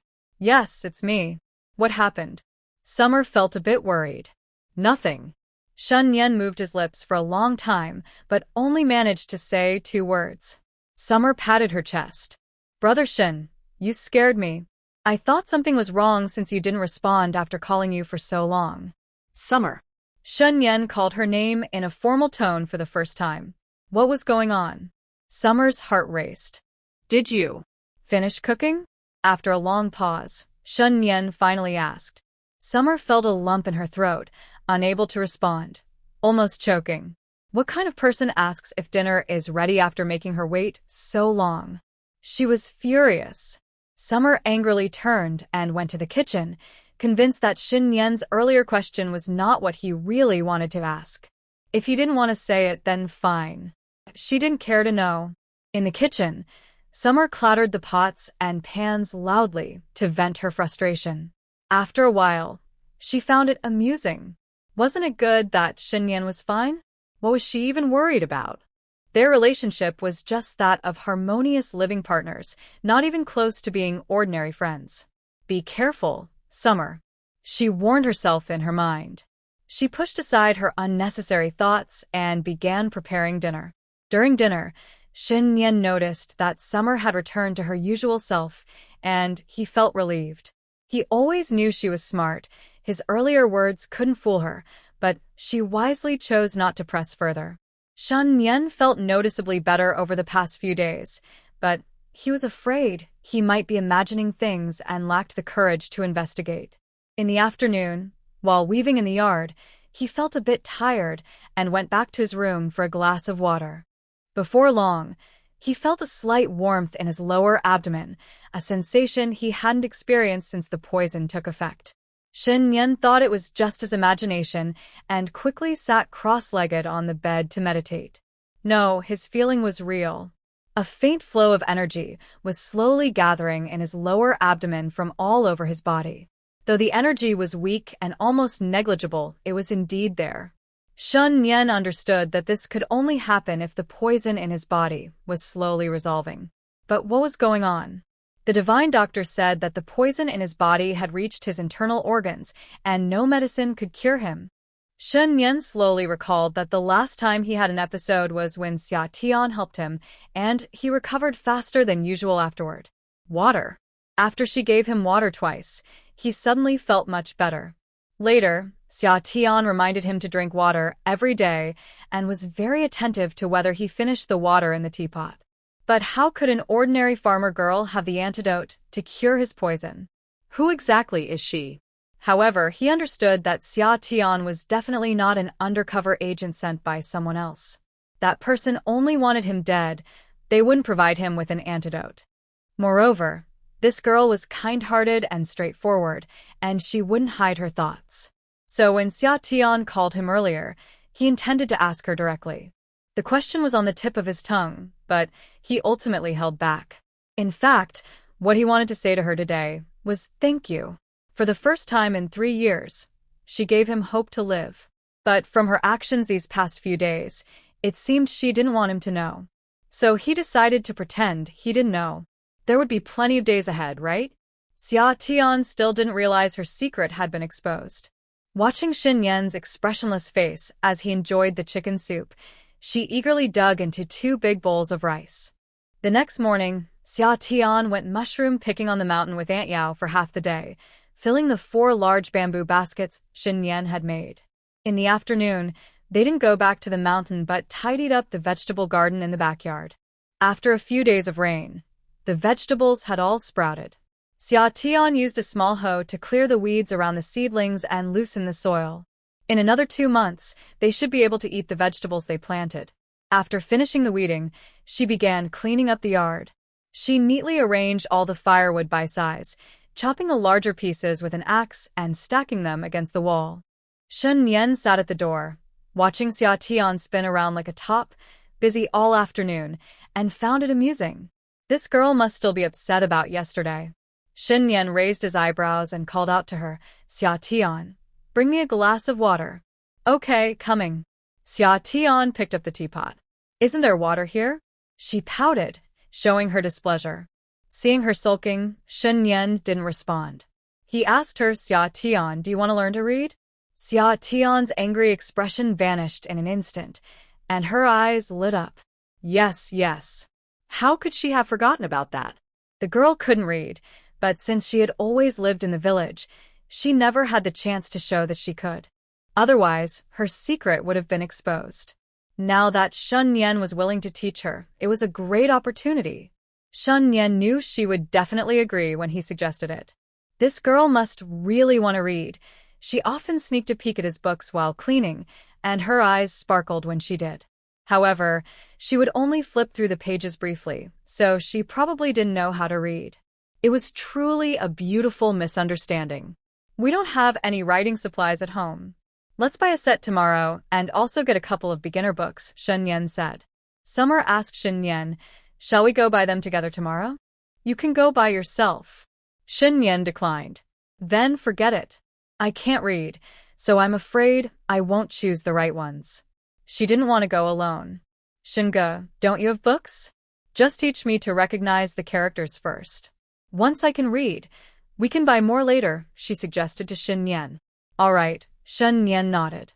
He would teach her to recognize the characters first, and then how to write, as a way to repay her for taking care of him so well. Shen Nian went inside and brought out a book, sitting at the door. He opened the first page, pointed at the characters, and began teaching her line by line. Summer leaned in, her eyes focused on Shen Nian's moving hand. His fingers were long and well-defined, and they were so pale compared to her own hands. Looking at her claws, she felt a bit embarrassed. After finishing a line, Shen Nian noticed Summer wasn't following along. He looked up and found her staring intently at his hand. Clearing his throat, Summer snapped back to attention, smiled shyly at Shen Nian, and quickly caught up with the reading. The book was in traditional characters, and there were some she truly didn't recognize, so she pointed at the characters and read them one by one again. After finishing a sentence, Summer looked up and asked Shen Nian, is that right? Seeing Shen Nian nod, she continued reading line by line. In less than half an hour, she recognized all the characters on the first page. Shen Nian looked at Summer, realizing she was smart and had a great memory. Seeing Shen Nian's surprised expression, Summer beamed, I'm really smart, right? Shen Nian smiled and nodded, very smart. If she had a tail, it would definitely be wagging now. Summer laughed, thinking to herself that there was even more to impress him with later. After studying for a while longer, Summer noticed it was getting late and went to prepare dinner. Shen Nian put away the books and watched Summer busy in the kitchen. These peaceful days didn't seem so bad. There were no schemes, and he didn't have to worry about being plotted against. A few days passed in the blink of an eye. In the past few days, Xia has finished half of her book and has learned many characters. At home, Shen Nian not only teaches Xia to recognize characters, but also weaves things with bamboo strips. Following Xia's instructions, she made a rocking chair to place in the yard. Because of Sister Yao, Xia has gradually become familiar with the village's aunties and older sisters. She even dug up a grapevine from a familiar aunt's house to plant in the yard, saying that once it grows, they can sit under it in the rocking chair to enjoy the shade. On April 14th, before noon, a guest arrived at their home. Xia had gone to the mountain to cut bamboo, as the bamboo she had brought back was all used up by Shen Nian. Sometimes, the little chicks would run into the vegetable garden in the backyard. To prevent them from damaging the vegetables, she planned to cut some bamboo to surround the garden. She also wanted to create a chicken coop in the backyard to avoid chicken droppings all over the ground when they grew up. As soon as Xia entered the house, she saw Shen Nian sitting under the apricot tree with a man. There was a set of tables and stools that Shen Nian had woven placed under the tree. Upon closer inspection, she exclaimed, Big brother? She was surprised to see someone from the Xia family visiting her. It was indeed her older brother, Xia. Xia quickly stood up, his voice filled with surprise, and he looked a bit awkward. Big brother, what brings you here? Xia asked, smiling as she walked toward him, placing the bamboo she was carrying on the ground. I came to see you, Xia said somewhat awkwardly. Big brother, please sit. I'll wash my hands first, Xia said, quickly heading to the kitchen to wash up before returning to sit on the stool next to Shen Nian. Shen Nian poured her a cup of water, which she drank in one go, realizing she was quite thirsty. Brother Shen, have you had any water from the teapot? Xia asked. Yes, Shen Nian nodded gently. To make it easier to distinguish, Xia Tian had bought another set of teapots while shopping, and the one on the table was her new purchase. Shen Nian's original teapot was still kept in the house for his use. Since it contained spring water, Xia Tian specially prepared dandelion tea for Shen Nian and reminded him to drink it all every day and not to share it with others. Xia Yang watched the interaction between Xia and his brother-in-law and let out a quiet sigh of relief. He had been feeling guilty about Xia these days. When she got married, the family gave her nothing, and there was no wedding ceremony from her in-laws. To put it bluntly, the family had sold Xia for money. On the third day, when they were supposed to visit, they waited at home all day, but did not see Xia return. Instead, they were scolded by Grandma and Aunt with sharp remarks. He knew his mother was secretly wiping away tears that day. He thought Xia must be upset with the family, otherwise, she wouldn't have skipped the visit. He was also worried about what kind of life his sister was having at her in-laws, and after much hesitation, he finally gathered the courage to come and check on her today. When he saw Shen Nian for the first time, he realized that her husband was not the right match for their family, which made him even more anxious. Xia Yang was usually quiet, and with Shen Nian's distant demeanor, it was tough for both of them to sit together, without Xia Tian around. After a while, Xia Yang noticed that Xia looked a bit paler but more spirited, which eased his worries. Seeing Xia Yang silent, Xia Tian asked him, "Big brother, did the family send you here?" I'm getting married. Mother said I should come and tell you, and I want to see how you were doing," Xia Yang replied, scratching his head and stealing a glance at Shen Nian at the end. Shen Nian raised an eyebrow, thinking he was worried about his sister being mistreated. "Big brother, you're getting married? Have you set a date?" Xia Tian asked, feeling happy. "When is it?" "It's set for April 18th, Xia Yang said shyly. Xia Tian calculated. "That's not far off." "Yeah," Xia Yang replied. "Has the family prepared everything for the wedding?" Xia Tian felt touched. Even though her big brother was usually quiet, he cared for his younger siblings. He often secretly shared his food with them when their mother cut back on their meals. "Yeah, everything is ready," Xia Yang answered. "Xia, will you come that day?" Xia Yang asked anxiously, worried that his sister might hold a grudge against the family and not want to attend. Of course I will. "How could I miss my big brother's wedding?" Xia Tian assured him. Xia Yang looked at Shen Nian again, and Xia Tian understood immediately. "Don't worry, big brother. Shen De treats me well. Look, I've even gained a little weight," she said, standing up to show him. Xia Yang observed Xia Tian closely. She indeed looked much better than when she was at home, with a bit more fullness in her face. Xia Tian then turned to Shen Nian. "Shen De, are you going too?" Shen Nian shook his head. "You go ahead." It wasn't convenient for him to go out now, as he wanted to avoid drawing attention and causing trouble. Xia Tian thought for a moment and agreed. "That's fine." Shen Nian is not in good health and usually speaks very little. She probably doesn't like crowds and socializing, which makes her uncomfortable. When Sister Yao visits Xia Tian to chat, they often talk outside the gate instead of going inside. She mentioned feeling a bit uneasy about her husband. Xia Tian found this somewhat amusing at the time. She thinks Shen Nian has a good temperament and has never lost her temper with her, though they don't talk much. Maybe she feels familiar with Shen Nian, otherwise, she wouldn't feel uneasy. Xia Tian explained to Xia Yang, "Big brother, Shen Nian is not well and can't walk far. She usually just sits in the yard. She won't be going that day, but I will." Xia Yang understood. He knew he couldn't demand anything from Shen Nian, especially since everyone knew the intentions behind their family's marriage arrangements. After chatting for a while, Xia Tian noticed it was noon and decided to make lunch, inviting Xia Yang to stay and eat before heading back. Xia Yang initially wanted to leave before lunch, but Xia Tian insisted he stay until after the meal. Seeing that her brother-in-law didn't object, he agreed to stay. Xia Tian quickly prepared lunch, and the three of them ate while chatting.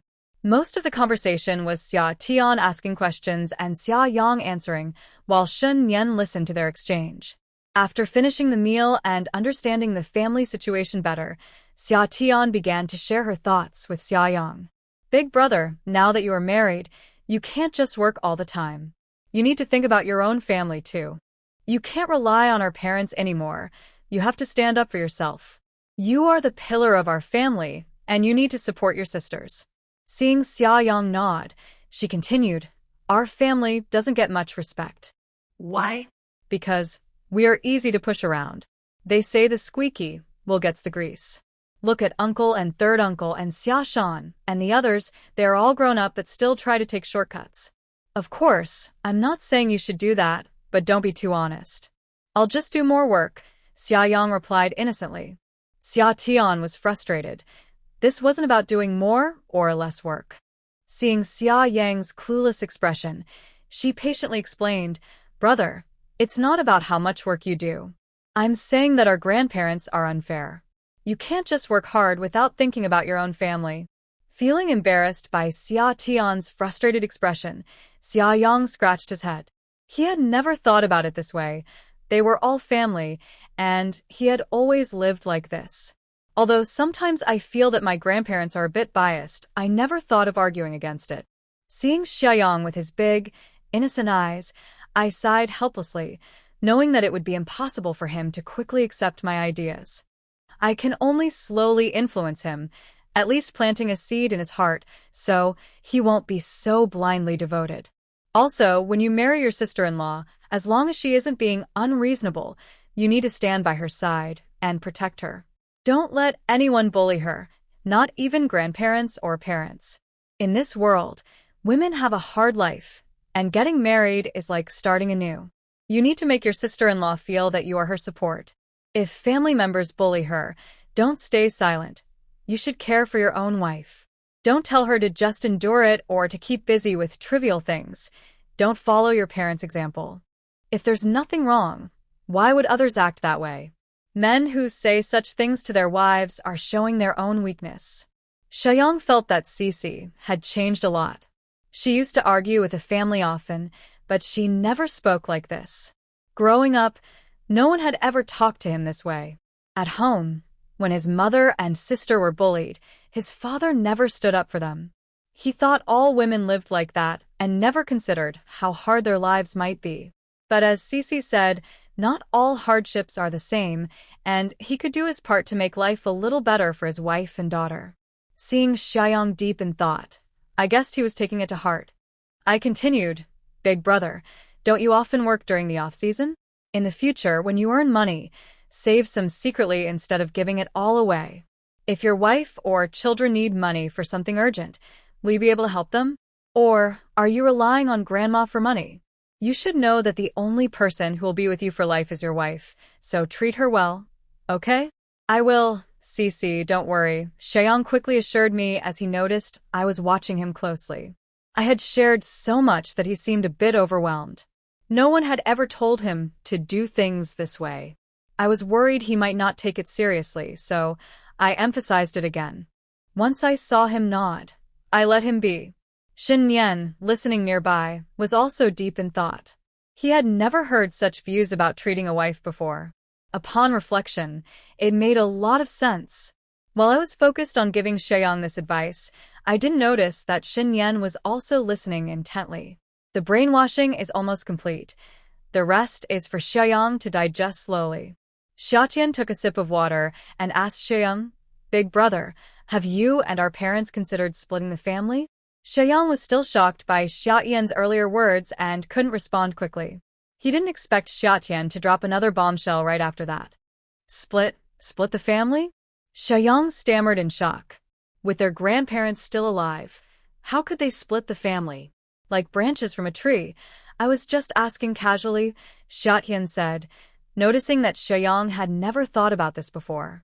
In ancient times, family ties were strong, and usually, families lived together unless the elders passed away or brothers couldn't get along.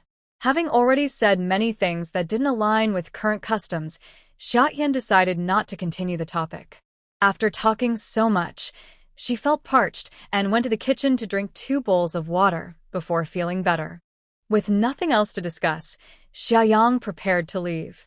Xiaotian initially thought about bringing something for him but realized that since the family wasn't splitting, her younger siblings wouldn't be able to enjoy it either, so she decided not to bring anything.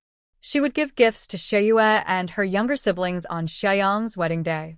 The next day was market day, and Xiaotian planned to go to town to buy a gift for her new sister-in-law. She also wanted to get some treats for Xiayue, Xiashi, and Xiachen. Nian knew she was going to town to buy things for the family and gave Xiaotian a small purse during breakfast. Xiaotian's eyes lit up, and she sincerely thanked him. "Thank you, Brother Shen." She hadn't earned any money yet, so she would use Nian's purse for now and repay him later when she earned some. "You're welcome," Nian replied, his tone gentle despite his expression being neutral. Xiaotian felt that she was becoming more comfortable around Nian lately. He no longer seemed as cold as before. Occasionally, she even noticed him smile, even if it was just a slight lift of his lips. Once in town, Xiaotian headed straight to the Jinxiu fabric store. This store was the largest in Qingchuan town, mainly serving the surrounding villagers, and had the most variety of fabrics. Most importantly, the prices were fair, and the staff was friendly. Xiaotian had visited the store before, but only to browse, not to buy anything. The staff welcomed her warmly and eagerly introduced her to various fabrics, making her feel comfortable without any pretentiousness. As she entered the store, many villagers from nearby areas were already there, selecting fabrics. The store was busy, with everyone working hard. Summer went straight to the section selling coarse cloth, where there were the most people. When a worker had a moment, he cheerfully greeted Summer. "What color would you like, sir?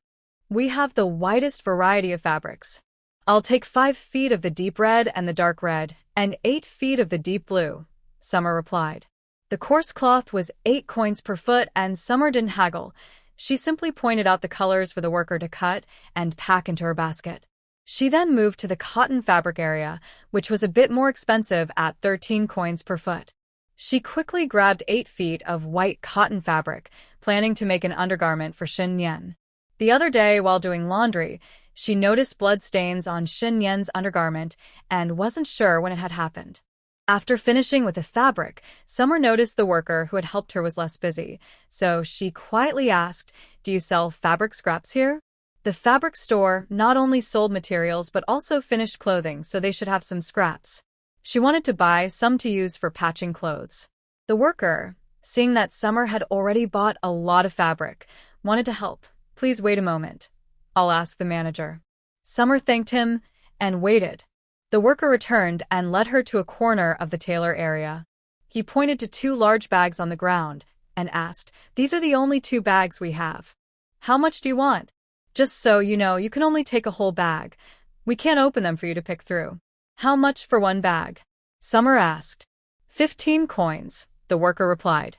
Seeing that 1 bag was about the size of her basket and felt quite sturdy, Summer took out 15 coins and handed them to the worker, saying, "I'll take 1 bag." After the worker accepted the money, Summer carried the bag out of the fabric store. It was crowded, so she just held it with 1 hand. Next, she went to buy some snacks for her younger siblings and picked out a pair of hairpins for Xiaoyu, Xiachen, and her new sister-in-law. She bought a bagua lock for Xiashi, which could be both a toy and a way to develop his skills and thinking. Passing by the meat stall, she bought a pound of pork belly. Nearby, a villager was selling vegetables, so she also bought a bunch of chives and 2 large cabbages to make dumplings at home. Since it was still early, Summer decided not to wait for Uncle Lu's ox cart and walked home instead. When she got home, Nian was lying on a chair under a tree, reading. "Brother Shen, I'm back. Let's make dumplings for lunch," Summer said as she placed her basket on the ground and lifted the pork to show Nian. "Okay," Nian replied, glancing at the meat in Summer's hand with a slight smile. Summer first put the meat and vegetables in the kitchen. Carrying a bag made of scraps and a basket, she placed them next to the table under the big tree and poured herself a cup of water. She turned to Nian and asked, "Brother Shen, have you felt unwell these past few days?" Nian frowned slightly and looked at Xiaotian. "What's wrong? Did she notice something?" "When I was doing laundry, I saw a blood stain on your inner clothing and thought you." Xiaotian hesitated but asked anyway. She was worried that Shen Nian's condition might have worsened. Shen Nian felt relieved and paused for a moment before saying, "No. I accidentally cut my finger that day, and it might have gotten on my clothes." These past few days, Shen Nian felt his energy becoming stronger. The night before, while practicing forcefully, he didn't expect to be affected by his own energy, and he felt a sweet, metallic taste in his throat, which might have gotten on his clothes at that time. He didn't expect the girl to be so observant. "That's good. Is your finger okay? Let me see." Xia Tian leaned closer. "It's fine now." Shen Nian subtly pulled his hand into his sleeve. "Oh." "Be careful when you're working, and at night. Keep the dagger a bit farther away when you sleep so you don't hurt yourself." Xia Tian returned to her seat, having noticed that the dagger used for cutting bamboo was often placed next to Shen Nian's pillow. Shen Nian relaxed his fingers and nodded. All right. He had managed to get through that moment. "I'm going to cook now," Xia Tian said as she got up and headed to the kitchen. Shen Nian watched her enter the kitchen, picked up his book again, and didn't turn the page for a while, wondering when Mu Feng would find this place. "Brother Shen, what filling do you want? Chives or cabbage?" Xia Tian called out from the window, her voice bright. Shen Nian came back to his senses, looking at Xia Tian smiling at him from the kitchen window, and replied, "Either is fine." "Great, then I'll make both," Xia Tian said as she turned to prepare the fillings. Before long, the sounds of chopping meat and cutting vegetables filled the kitchen. After preparing the filling and letting the dough rest, Xia Tian brought the cutting board outside and moved the table from Shen Nian's room to join it. She took the kitchen knife, mixing bowl, filling, rolling pin, and a bamboo cover, placing them all on the table. "Brother Shen, let me teach you how to make dumplings," Xia Tian said with a smile, looking at Shen Nian. "Okay." Shen Nian put down his book and got up to wash his hands. Xia Tian rolled out a few wrappers and demonstrated how to fold them, saying, "See? It's really simple." Shen Nian nodded and picked up a wrapper to start folding, surprisingly making a decent dumpling on his first try. Summer gave a thumbs up and said, "Brother Shen, you are amazing."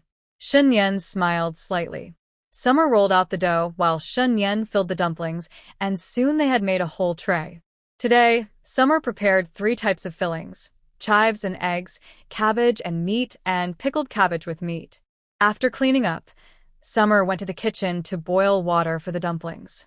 Shen Nian finished washing his hands, sat in the yard, poured himself a glass of water, and sipped it slowly.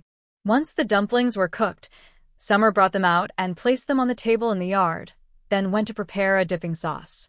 Today, they didn't cook any vegetables, just mix some shredded bamboo shoots for the meal. "How is it? Is it tasty?"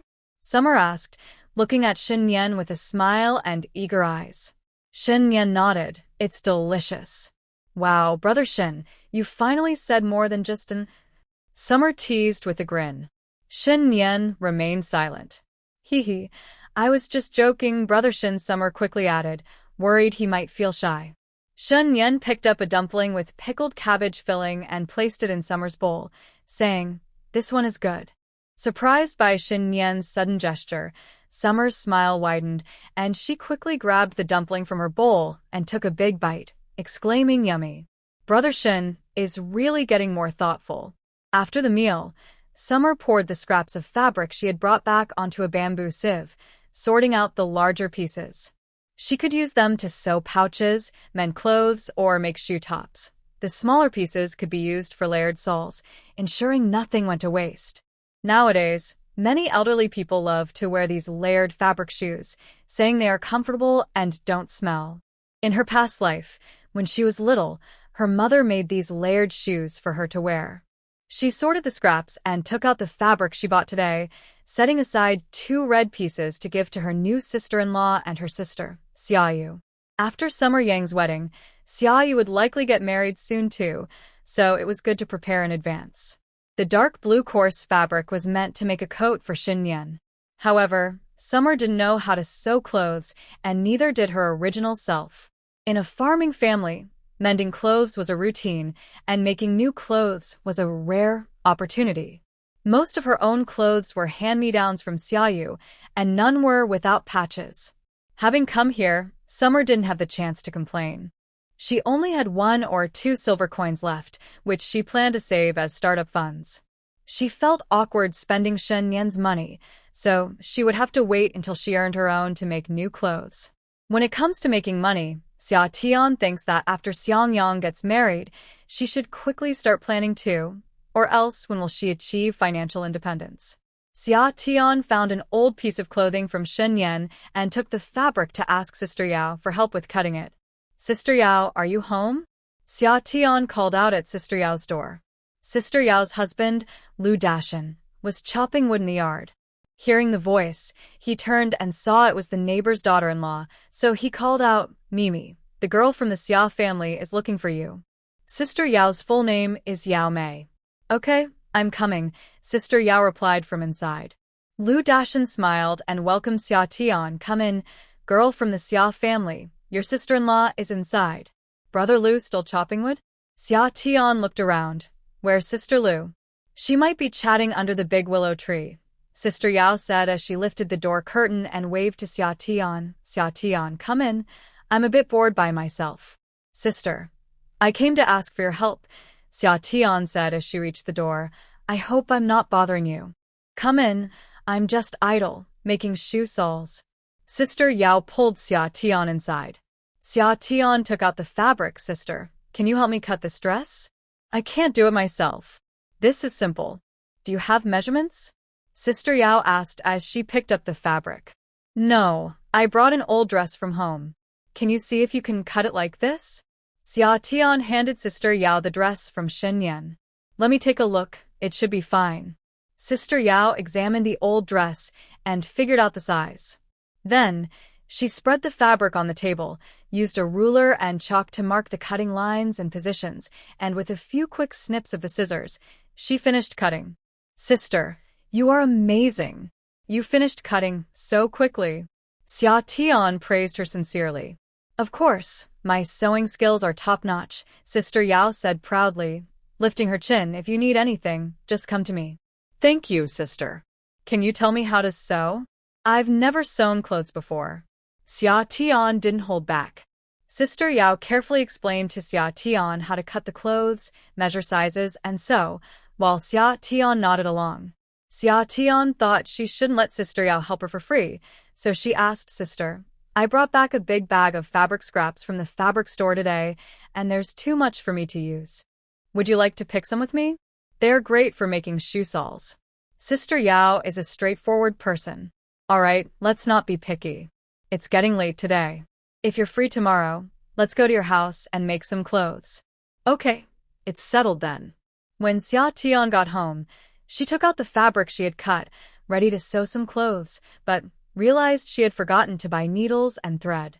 Since she couldn't sew the clothes, she decided to tidy up the vegetable garden instead. The bamboo she had cut yesterday was still not organized. Xia Tian took out an axe and cut the bamboo into 1.5-meter lengths, then split them in half to use for making a fence in the backyard. After Shen Nian rested in the house for a while after lunch, he heard noises from the yard. He opened a window and saw Xia Tian carrying a bundle of bamboo sticks to the backyard. Xia Tian was digging a trench around the vegetable garden with a hoe. When she saw Shen Nian coming over, she smiled and greeted him. Brother Shen, did I disturb you just now? No problem. What are you doing?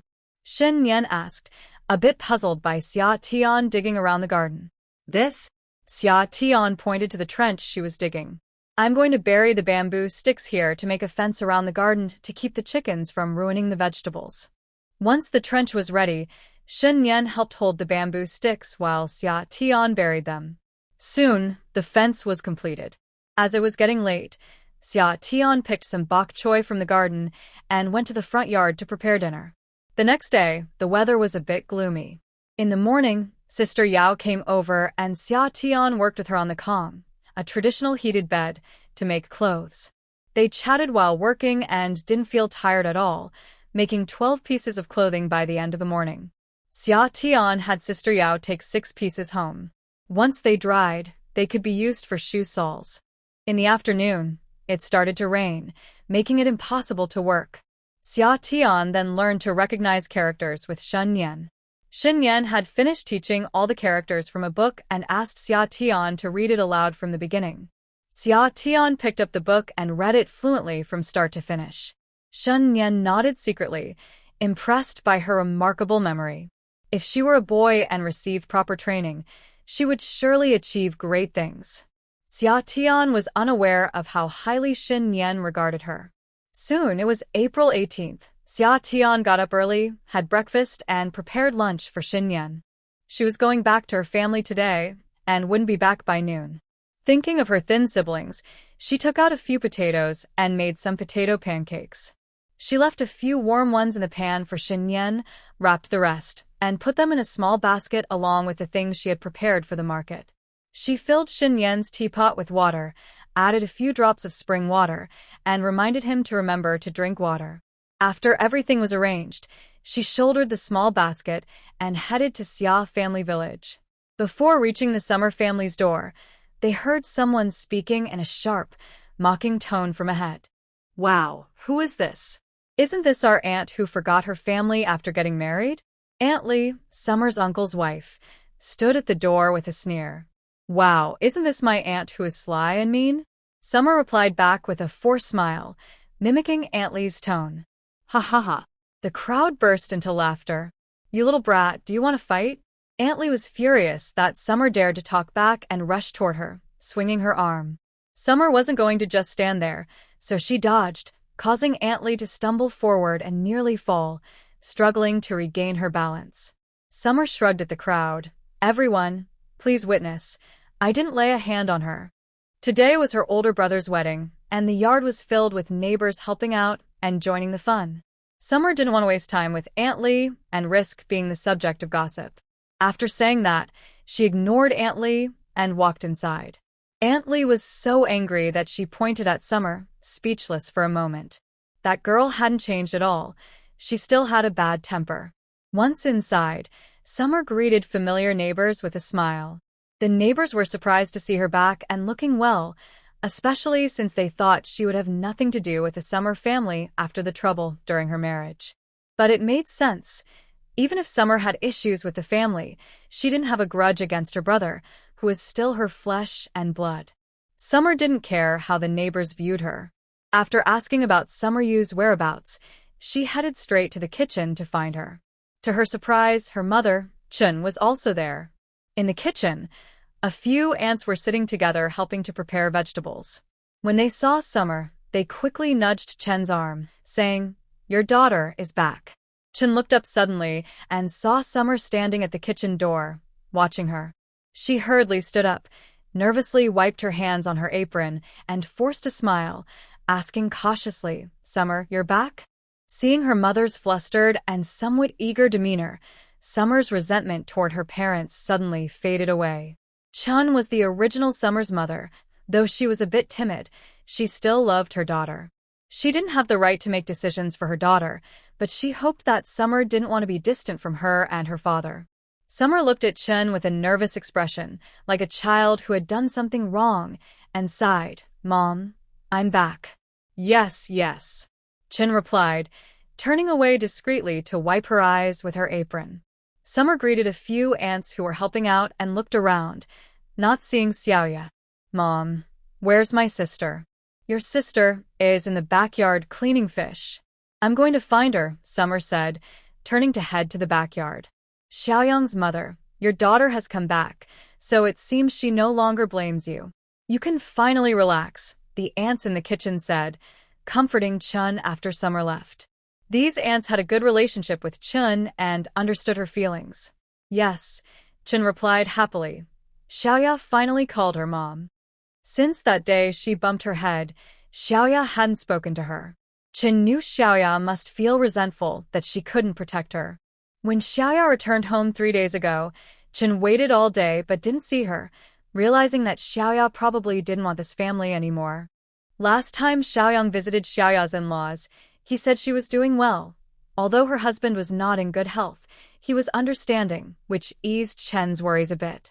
Now that Xiaoya had come back, it showed she still cared about them, and Chen could finally feel relieved. When Summer entered the backyard, she saw Xiaoya squatting alone on the ground, cleaning fish. Upon closer inspection, they were tiny fish only the size of her fingers. Who uses such small fish for cooking at a wedding? Sister, why are you cleaning these? Xiaoya looked up when she heard the voice. Xiaoya, you're back? She looked at Summer with surprise.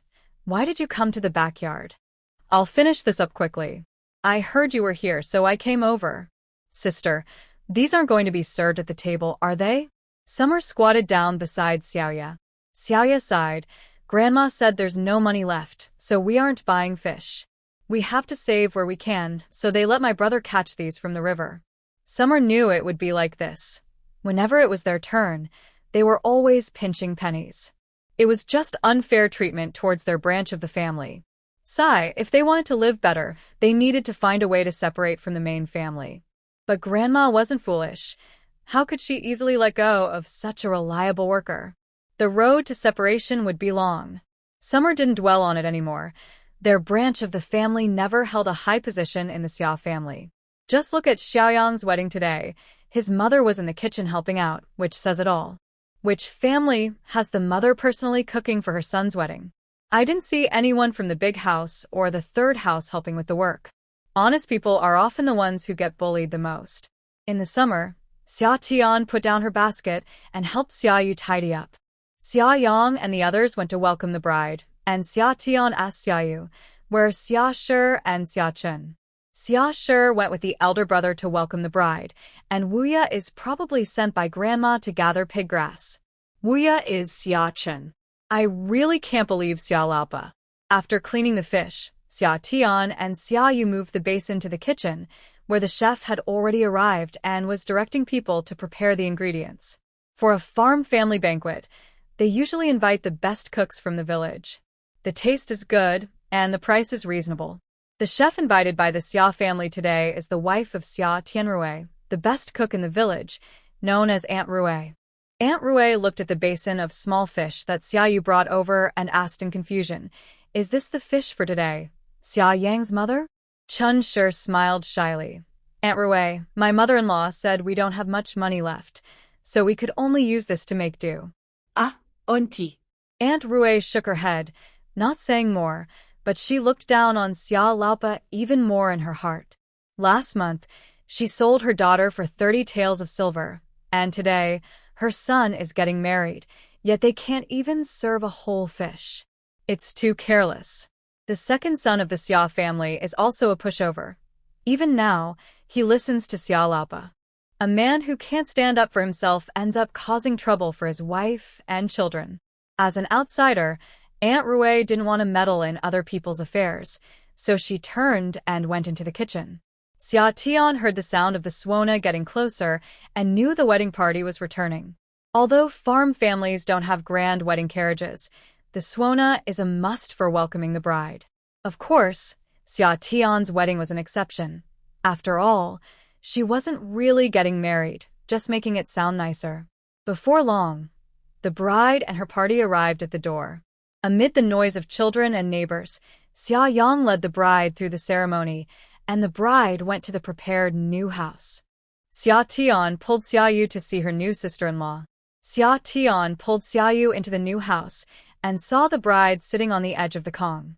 When she noticed them coming in, she quickly stood up, looking a bit shy. Xia Tian quickly pulled Xia Yu and introduced them. "Sister-in-law, we are Xia Yang sisters. I'm Xia Tian, and this is my sister, Xia Yu." The bride smiled and called out sisters. The bride had a round face and big eyes, and when she smiled, her eyes curved beautifully, making her quite pretty. Her name is Sunmai Miao, and she is from Hewan. It is 3 villages away from Xiajiazhuang, and you have to go further into the mountains. At that time, Xia Yang had not yet proposed. If it weren't for the fact that his uncle's youngest son was about to turn 16 and needed to propose as well, Xia Laopa might have forgotten about it. By the time Xia Yang was 18, Xia Laopa didn't want to give too much in bride price, so she went to the mountain village to make the proposal.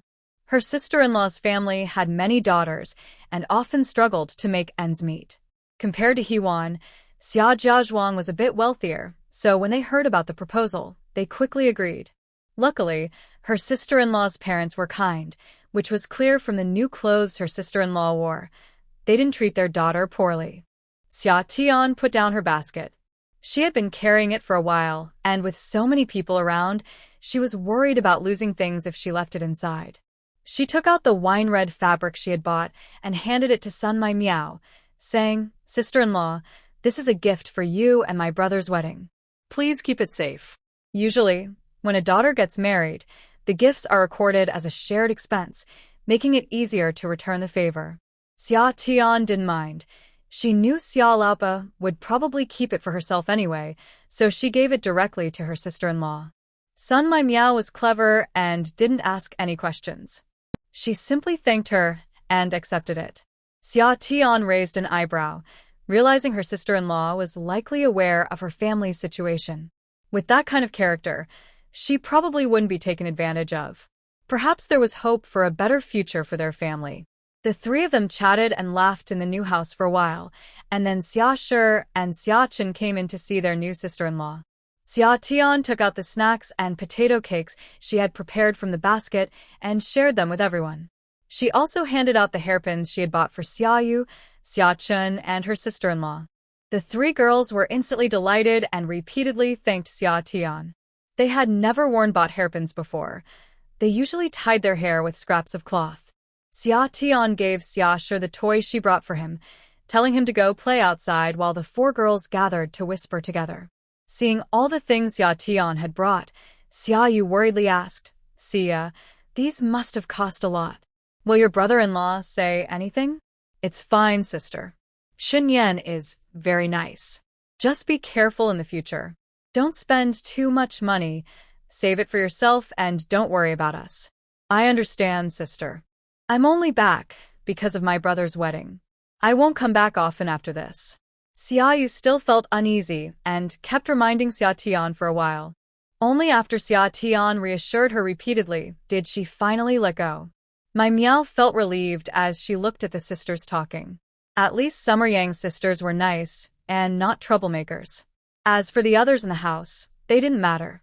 It was enough to get along well, and if not, that was fine too. Hearing that they would finish dinner soon and head back, Mai Miao took out the gifts she had prepared for Summer's family and shyly handed them to Summer Yu and the others. "I made this for you." "Thank you, sister-in-law," they said happily as they accepted the shoe insoles. Summer Tian noticed the detailed stitching on the insoles and thought more highly of her sister-in-law. She didn't expect her to prepare a gift for her sister-in-law who had married out. It seemed that as long as Summer Yang could stand up, their family would have a good life. They chatted for a while, and Summer Yang came in once, saw his sisters were there, and went back outside to greet the guests. Soon, someone called that it was time to eat. Summer Tian pulled Summer Yu and Summer Chen out to find a place to sit and wait for the food. Summer Yu wanted to help, but Summer Tian held her back. There were many neighbors helping today, so they wouldn't need to pitch in. Before the food arrived, the old lady from the Summer family started to cause trouble. "For girl, you silly girl, your brother is getting married, and you come empty-handed. How can you even sit at the table?" Summer Tian wasn't angry at all and smiled back. "Why shouldn't I sit at the table? I brought a big gift." "How shameless. Where's your gift?" "Your third uncle hasn't even seen you," the old lady replied. Her third uncle had been at the door checking the gifts and saw her come in but hadn't seen her approach, so he informed the old lady. "I sold myself and brought 30 taels. How can you say I didn't bring a gift?" Summer Tian replied calmly. "You disaster bringer, you." The old lady was so shaken by Summer Tian's response that she couldn't find the words. Summer's fourth uncle, Summer Nian, stood up and scolded Summer Tian sternly. "For girl, how can you speak to your grandmother like that? Is that how a younger person should talk?" "I'm sorry, Grandma. You know I have a bad temper. Please don't hold it against me," Summer Tian said, not very sincerely. As the food started to come out, with so many people watching, Summer Tian didn't want to continue arguing, fearing it would upset the old lady and lead to accusations of being unfilial. Besides, her sister-in-law's family was still there. She didn't want to make Summer Yang look bad. Seeing that Summer Tian had stopped talking back, the Summer family reluctantly sat down and didn't cause any more trouble. After finishing the meal, Xia Tian didn't stay long. She said goodbye to her mother, Xia Yang, and Xia Yu before heading home. When she got back, it was around 3 in the afternoon. The yard was quiet. Xia Tian went to the main room and lifted the curtain to check. Shen Yan was not there, and she didn't know where he had gone. She then went to the kitchen and saw that the food in the pot was all gone. Xia Tian thought that Shen Yan might have felt bored staying indoors, so he went out for a walk. Since she had left early in the morning and hadn't washed her clothes yet, she rested for a bit before taking a basin to the river to do laundry. After finishing, she returned to find Shen Yan sitting under the big tree in the yard, slowly reading a book. "Brother Shen, did you just go out?" Xia Tian asked while hanging up the clothes. "Yeah, I went for a walk behind the house." "You're back?" Shen Yan looked up, his voice slightly raised. Seeing that Shen Yan seemed to be in a good mood, Xia Tian smiled and said, "Yes, I just got back. It's good to go out and walk around. It lifts the spirits." Shen Yan nodded, smiling. As his health gradually improved, his internal strength had also recovered about 10%. Feeling happy, he went to talk to Mu Yang's grave for a while. Ever since he had fallen ill, Mu Yang had not had a peaceful day. If it weren't for bringing him out to find a healer, they wouldn't have faced an assassination attempt, and Mu Yang might still be alive. Mu Yang cared about him the most, and now that he was getting better, he wanted to share this with him to ease his worries. He promised to live well and seek revenge for Mu Yang in the future. Shen Yan thought to himself, but he didn't show any of this on his face. Xia Tian noticed Shen Yan lost in thought and didn't disturb him. After hanging up the clothes, she went to the kitchen to prepare dinner. In the evening, Xia Tian cooked rice porridge, soaked some dried bamboo shoots to make a cold dish, and stir-fried some shredded potatoes before they ate. After dinner, Xia Tian remembered her plan to sell marinated dishes and mentioned it to Shen Yan. "Brother Shen, I plan to go to the town tomorrow to buy some pig intestines and dried tofu, and then try selling them at the market the day after." "Sure, if you want to try, that's fine. Do you have enough money?" Shen Yan nodded, agreeing with Xia Tian's idea. "I have enough money." Seeing that Shen Yan didn't oppose her plan, Xia Tian felt happy and started discussing what supplies she would need for the stall. Shen Yan smiled, listening and nodding, occasionally giving suggestions that surprised Xia Tian. Shen Yan suggested that she should first go to the government office tomorrow to ask what procedures are needed for setting up a stall. If she plans to sell long-term, it's best to have a record at the office. Summer originally thought that since many neighbors would be setting up stalls to sell things on market day, she could just go directly. But Shen Yan told her that if she wanted to set up a stall long-term, it was different from the temporary market sales by villagers, and it would be better to register. In case anything happened, she could seek official help. Summer nodded, agreeing that it made sense. It was wise to listen to the local residents. After their conversation, they washed up and went to their rooms to rest. Before sleeping, she went over the tasks for the next day in her mind to ensure she hadn't missed anything before falling into a deep sleep. The next day, she woke up early, had breakfast, washed her clothes, and prepared lunch for Shen Yan before heading out slowly. Today, she was just going to check the route and buy some seasonings and intestines to prepare for dinner, planning to try selling at the market the next day. Not in a hurry, she decided to walk to town instead of taking Uncle Lu's ox cart. Since it was a market day, there were fewer people in town, but it was still quite lively. Summer first went to the government office to ask about setting up a stall, and indeed, if she wanted to do it long-term, she needed to register. After registering, the office would assign her a fixed stall, and she would need to pay a management fee of 5 coins each time. Fortunately, the management fee was only collected when she set up her stall, directly at the stall, so there was no need to pay in advance. This was good, as it prevented her from losing money on days she didn't come. After understanding everything, she thought since she was there, she might as well register and secure her stall. After paying a deposit of 100 coins, the office clerk recorded her information and gave her a note, telling her to come back at the designated time. Looking at the note, Summer saw it mentioned a fixed stall, which meant a general location was assigned, but it only specified the street and number. She still didn't know the exact spot. Seeing many vendors on the street, Summer thought to ask the office staff to show her the location, so she could set up easily the next day. She discreetly slipped some coins to the person in charge, who appreciated her thoughtfulness and called over a constable to take her there. Summer thanked him and followed the constable to see her stall. On the way, she tried to make small talk with the constable. "Constable, is the stall fixed in one spot, or can I set up anywhere on that street?" "You can't move around freely. Once the spot is marked, it must stay there," the constable replied. "What if I don't set up on a particular day? Will that spot be held for me, or can someone else use it?" She lived far away and was worried that if she arrived late one day, her stall would be taken by someone else, so it was better to ask for clarification. "It's okay if someone else takes it.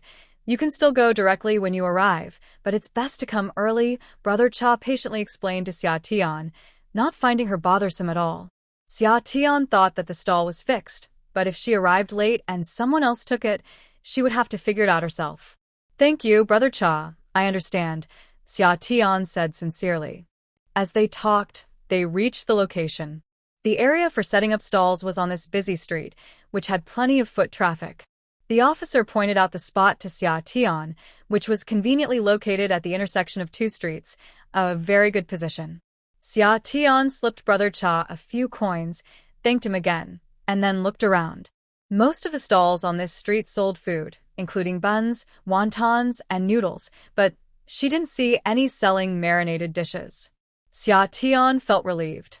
With the stalls secured, she needed to prepare her ingredients. First, she went to the spice shop and the herbal medicine store to gather the marinated ingredients she wanted, buying just enough for about a month. Some of the spices she needed were herbal, which regular spice shops didn't carry. After buying the spices, Xia Tian didn't rush to the meat shop. Instead, she went to the fabric store. She was still wearing a few patched-up clothes from her previous self. If she was going to start selling food, she needed to dress neatly and presentably. This way, she would look cleaner.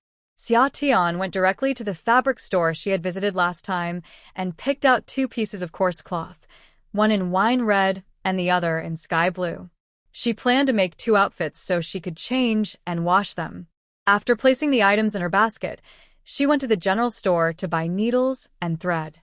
She had cut the clothes for Shen Nian last time, but hadn't sewn them yet. However, since she was going to set up her stall, she probably wouldn't have time to sew now. She hoped she could pay Sister Yao to help her with that. Seeing the oil paper on the counter reminded her that in ancient times, there were no plastic bags. Everything was wrapped in oil paper, so she bought a stack for 20 coins. Noticing wooden bowls and chopsticks for sale, she bought 10 pairs of chopsticks and 10 wooden bowls, spending another 20 coins, so she could offer samples to customers tomorrow. After buying all these, Xia Tian prepared to go to the meat stall to buy some pig intestines.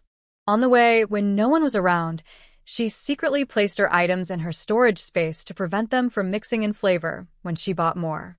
She covered her basket with a tattered bag. As long as no one looked inside, no one would know whether her items were in the basket or in her storage space. When she reached the meat stall, there wasn't much meat left. Today, she left home late, and it's almost noon now. Most of the good meat has already been sold, leaving only some lean cuts. Fortunately, not many people buy pig intestines, so she bought 2 portions for 20 coins. She also got a pair of pig feet for 15 coins. She wanted to buy a pig head, but unfortunately it was sold out. Tomorrow is just a trial, so she didn't dare to buy too much. She weighed 2 pounds of lean meat to cook for dinner and prepared to head back. Passing by the tofu stall, she saw some dried tofu for sale and bought 2 pounds for 10 coins. The flavor of this dish is just as good as meat. Tomorrow, she plans to set up her stall, so she will prepare it at home tonight and bring it to sell tomorrow. She can keep it warm in her space, so it should still be hot when she sets up in the morning. This way, she won't need to cook again, which makes things much easier. Having finished her shopping, she stopped by a noodle stall and ordered a bowl of plain noodles, taking her time to enjoy it before heading home. By the time she got back, it was around 2 in the afternoon. She greeted Shen Nian and quickly went to the carpenter's house in the village to order a table, wooden buckets, and a basin. She won't need to cook at the stall, but she can't sell directly from the ground, so having a table will keep things clean. The buckets and basin will help separate the marinated dishes. The carpenter had everything ready, so she ordered a square wooden table, 2 buckets, and a large basin, paid for them, and arranged for delivery to her home. She'll see what else she needs tomorrow and add more then. Time was running out, so she hurried to prepare the intestines and pig feet to start marinating. Shen Nian watched her busily and didn't interrupt, quietly sitting in the yard peeling bamboo. Since Shen Nian's health improved, he has taken a great interest in bamboo weaving and spends his time crafting items like baskets and stools. Having a project keeps Shen Nian occupied, which is good for passing the time.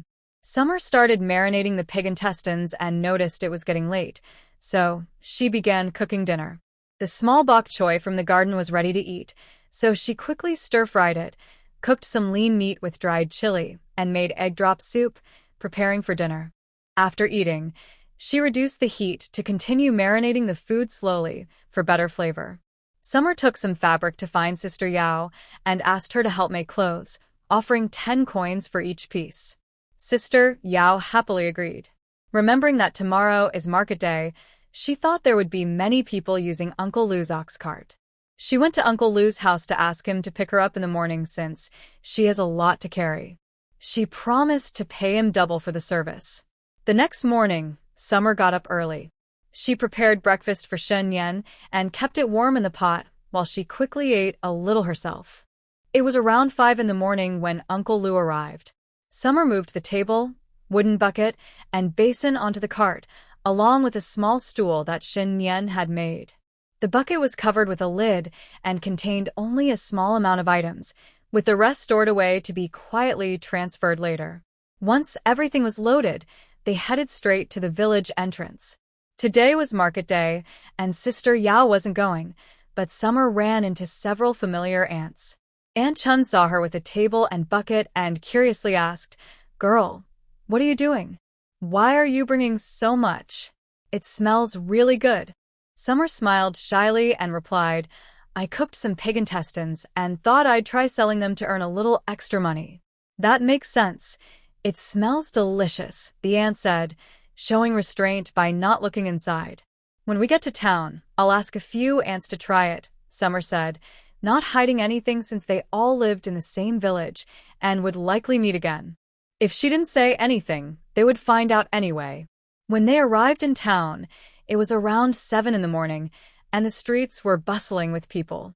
Since the cart couldn't enter the town, and Summer had a lot of items, Aunt Chun and the others helped her carry everything to the stall location. After thanking them repeatedly, Summer asked them to wait a moment. She set up the table, placed the basin on it, and took some of the cooked pig intestines, pig feet, and tofu from the bucket to put in the basin. She also took 2 wooden bowls from another bucket, separated the chopped pig intestines and tofu into the bowls, and inserted toothpicks that Shen Nian had sharpened the day before for the ants to taste. "Wow, this is delicious and doesn't have a strong smell. Indeed, it has a nice chewy texture. I didn't expect you to have this skill." The ants praised her after tasting. "Girl, how much are you selling this for?" "I want some. It's better than meat," Aunt Chun immediately wanted to buy. "A piece this long is 1 penny, Summer said, holding up a piece of intestines about 20 centimeters long for the ants to see. Last night, she and Shen Nian had agreed on the price. A fresh pig intestine shrinks about 20% after cooking. Typically, pig intestines are around 12 to 15 meters long, so after cooking, they would be about 10 to 13 meters. If cut into 20-centimeter pieces, one batch can be divided into about 50 pieces. Selling each piece for 1 cent should be easy for customers to accept, and the profit is quite good. To make selling easier, Xia prepared everything last night. The pig trotters are sold individually for 15 cents each, while a pound of tofu is 5 cents, totaling about 10 pieces. The braised tofu, prepared by Xia, is sold for 1 cent per piece. Aunt Chun thought the prices were reasonable and immediately ordered 5 pieces of pig intestines, asking Xia to hold them for her while she went to buy other things. Other aunts also said they would come back later. Just then, several people gathered around. They heard what Xia was saying to Aunt Chun. After they left, a man approached and asked, "Is this really pig intestines? Everyone can try a sample. It's okay if you don't buy, Xia said with a smile, holding out a bowl and offering toothpicks for tasting. It really is delicious. It doesn't have a strong smell. How much is it? After tasting, a customer asked for the price, and Xia answered each question. The man who first asked immediately bought 5 cents worth, and Xia wrapped it in oil paper. Seeing someone buy, others also pulled out their money to buy some. Compared to the pig intestines, not a single piece of tofu had sold yet. After all, for the same price, pig intestines are meat, making them a better deal. Today at the market, with so many people, Xia didn't need to shout much. Customers kept coming, and within less than an hour, all the pig intestines were sold out. There were still 6 pieces of tofu left, and 1 pig trotter had sold.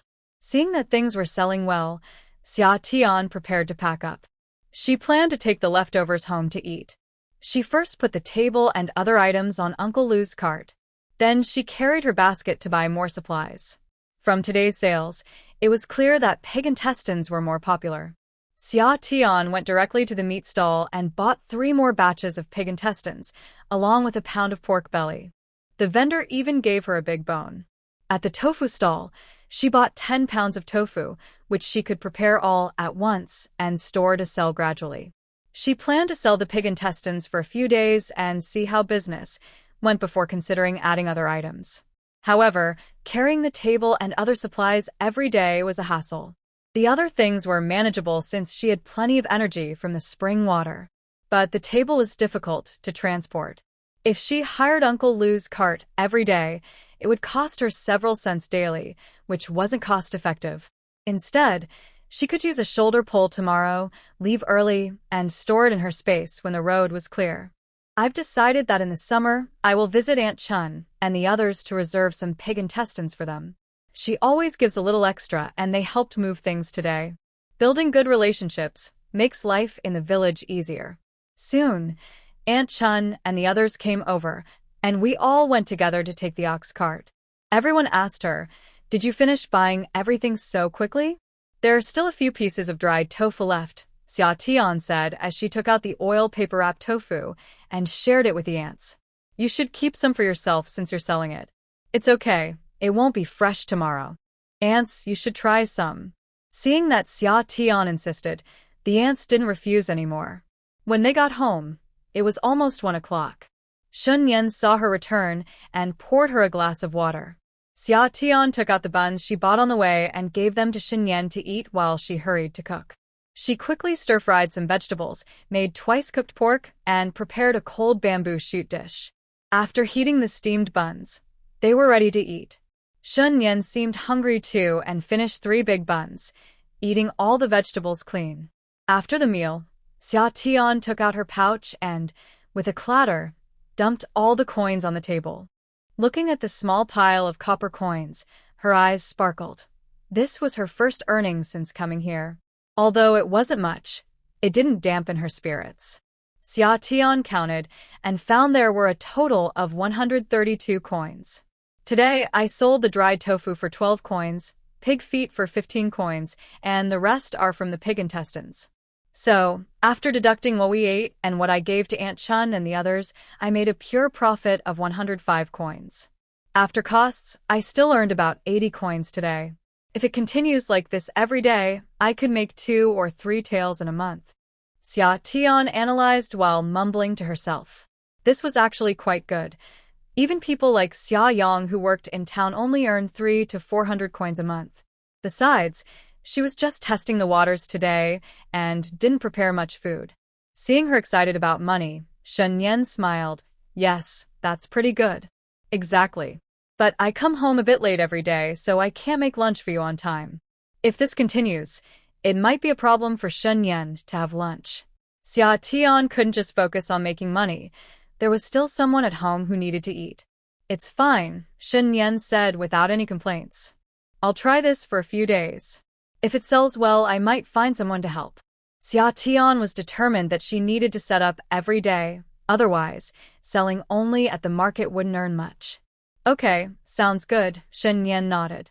Summer looked at Nian with a gentle expression, feeling relieved that he was not upset. Just as she was about to turn and leave, She noticed the teapot on the table and asked Shen Nian, "Brother Shen, have you been drinking your dandelion water every day?" I have. Have you been feeling better lately? Yeah, much better. That's good. You need to keep drinking it. It seems dandelion water really works. I'll pick some more and dry it so you can have it in winter too. She thought she was being clever and felt proud of herself. Okay. Shen Nian observed her slightly obvious behavior but didn't call her out, softly agreeing. After chatting for a while, Summer went to the well to fetch water twice, and then sat in the yard to clean pig intestines. It was profitable, but cleaning pig intestines was quite a hassle. By the time she finished preparing the pig intestines and tofu for cooking, it was almost 4 in the afternoon. She was about to take a break and start dinner when Sister Yao came to find her at the door. Summer heard someone calling at the door, stepped outside, and opened it to find Sister Yao. "Sister, are you looking for me?" "The clothes are ready. I brought them for you." "So fast?" Summer asked in disbelief. Sister Yao brushed her hair back and said cheerfully, "My mother-in-law helped sew them. Take a look." As she spoke, Sister Yao handed the clothes to Summer. Summer took the clothes and pulled Sister Yao's arm, saying, "Come on, let's go inside and talk."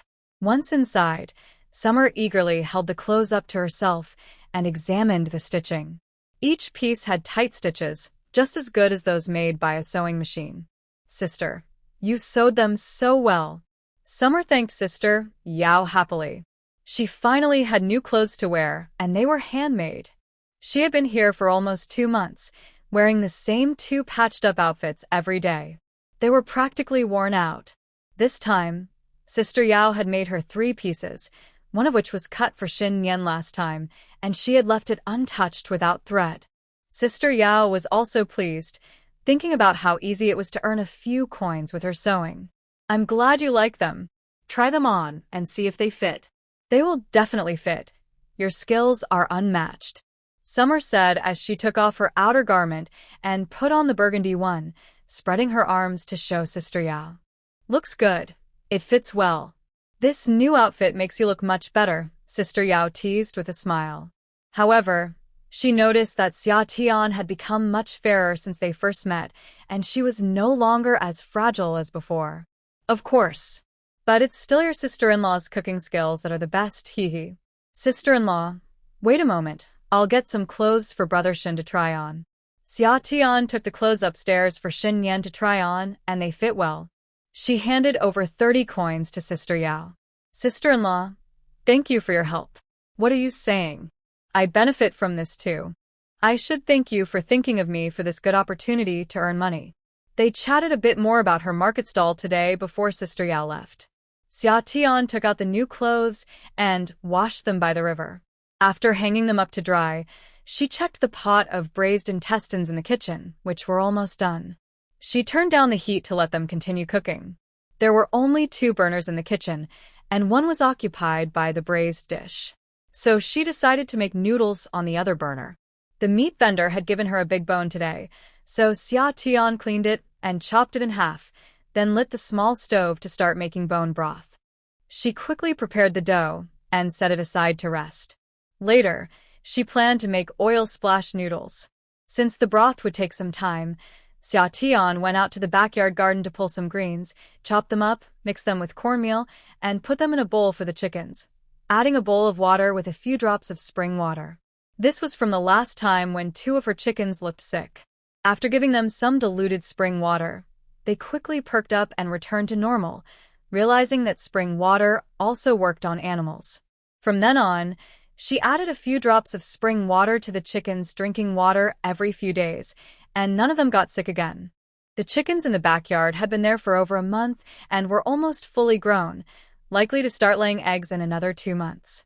After feeding the chickens, she pulled out some weeds from the garden.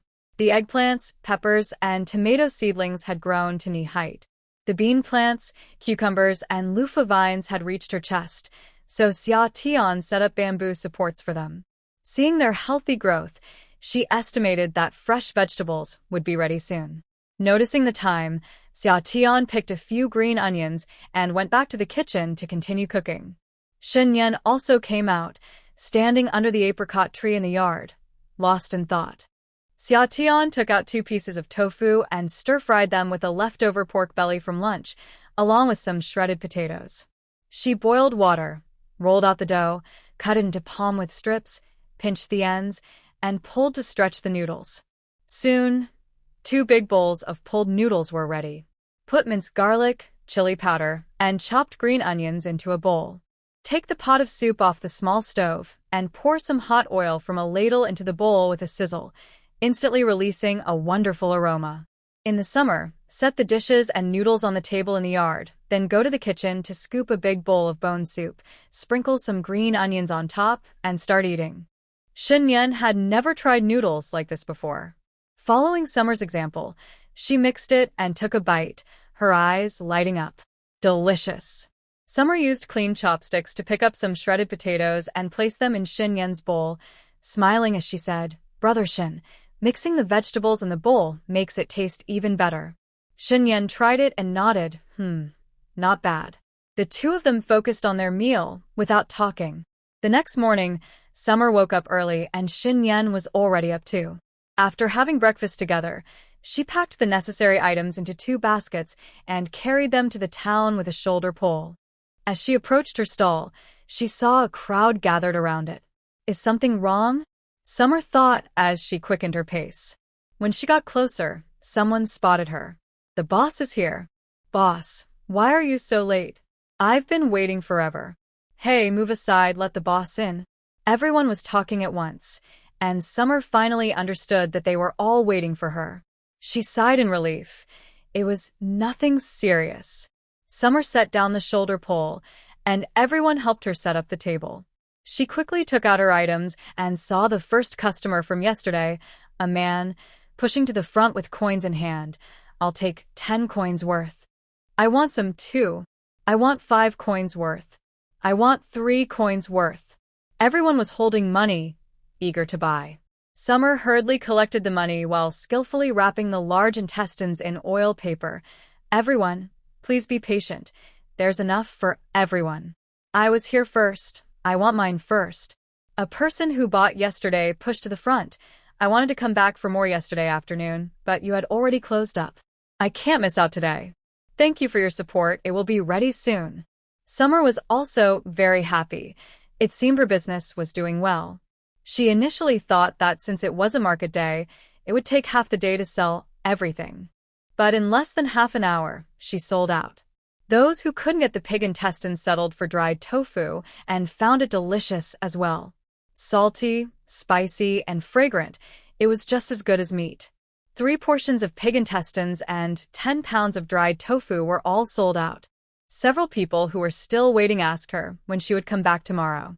She quickly assured everyone that she would make more tomorrow, and only after that did they let her go. Once the crowd dispersed, Summer wiped the sweat from her forehead. She had been busy. Not a moment of rest. The lady selling wontons nearby saw that Summer finally had some free time and said enviously, "Girl, your business is really good." The lady lived in town, and many people came to eat wontons. Summer smiled and replied, "Auntie, your wontons sell well too. That table hasn't been empty all day. This is my family recipe. I've been here for many years, and I have many regular customers," the lady said proudly. "Then your skills must be excellent. I'll definitely try them next time." Summer chatted with the lady while packing her buckets and bowls into a basket, not leaving just yet. The officials hadn't come to collect the management fee today, so Summer waited at her stall. After chatting for a while, she saw the official approaching. She handed over the 5 coins for the management fee and also took out the marinated pork intestines and dried tofu she had prepared earlier to give to the official. "Thank you for your hard work. Here's a package of marinated food for you to enjoy," Summer said with a smile. The official collecting the fee today was the same one who had shown her the stall before. He accepted it and said kindly, "Thank you, boss." Noticing that Summer was closing up early, he curiously asked, "Did you sell out so quickly?" "Yes, everyone supported me, and I didn't prepare much today," Summer replied with a smile. The official noticed that Summer was young but quite savvy with people, and he secretly decided to take good care of her in the future. After exchanging a few more words, The official continued to collect the management fees. She said goodbye to the lady and picked up her basket to buy supplies for tomorrow. Summer first went to the meat stall to buy pork intestines. She initially wanted to buy more, but the vendor only had 3 portions, so she took them all. Seeing a pig's head, she thought that marinated pig head meat was also delicious, so she bought one. The pig's head weighed about 20 pounds and cost 80 coins. The vendor, seeing that Summer was buying a lot, also gave her 2 large bones and a piece of pig liver for free. Normally, pork intestines and pig head meat were the hardest to sell, but since she was a regular customer, the vendor bundled them up for her and even gave her a discount. Summer agreed with the vendor to set aside pork intestines for her every day and to keep 1 pig head for her to pick up later. The vendor happily agreed and promised to save the freshest and best for her. 3 portions of pork intestines weren't enough, so Summer went to another meat stall to buy 3 more. Dugan was still sold for 10 pounds. Since there was space, I wasn't worried about not selling it all. There was no wine at home, so she went to buy a 10-pound jar of wine. After finishing her shopping, it was around 9 o'clock, just in time to head back and make lunch. When Summer left the town and the road was empty, she put her burden away in the space and took it out again when she was near the village entrance. Entering the house, Shen Nian was surprised to see Summer back early. Why are you home so soon today? You don't know, Brother Shen. When I arrived this morning, many people were waiting for me, and it startled me. I thought something was wrong, Summer said as she set down her shoulder pole. But they were all there to buy my marinated snacks. Must be tired? Have some water first. Shen Nian poured her a glass of water. Summer took the cup and drank it all. I'm okay, not really tired, just busy with so many customers this morning. Looks like business is good. Shen Nian smiled. Yes, I sold out in less than half an hour. Some people didn't get any and asked me to make more tomorrow. That's great. Brother Shen, are you hungry? I'll go make lunch now, Summer said as she headed to the kitchen. Take a break first. Shen Nian helped move the basket under the shed. I'm fine, not tired. She carried the bucket to the kitchen and started cooking rice. After washing the bucket and bowls, she went to the garden to pick some chives and a handful of bok choy. She stir-fried the chives with pig liver, made a bok choy dish, scrambled eggs with chopped chili, and served the bone soup she had made yesterday. After they finished eating, Summer went to rest in her room. She had woken up early and had been busy, so she felt a bit tired. When she woke up, she first prepared the pig's head and marinated it with the dugan. The pig intestines were marinated separately to avoid mixing flavors. Today, she bought 6 sets of pig intestines, and it took her 2 hours just to clean them. By the time the intestines were ready, the pig's head was also marinated. Summer took out the pig's head and dugan, soaking them to absorb the flavors. Then she started marinating the pig intestines. Looking at the sky, it was probably around 3 in the afternoon, so she went to wash her clothes and made several trips to fill the water tank. Seeing that her toothpicks were running low, Shen Nian sat outside and whittled some more. For dinner, Summer cooked rice again and made scrambled eggs with chives, stir-fried garlic sprouts with pig head meat, and a cold dish of shredded bamboo shoots. After dinner, she remembered she hadn't counted how much money she made today. She took out her pouch, poured the coins onto the table, and counted 276 coins in total.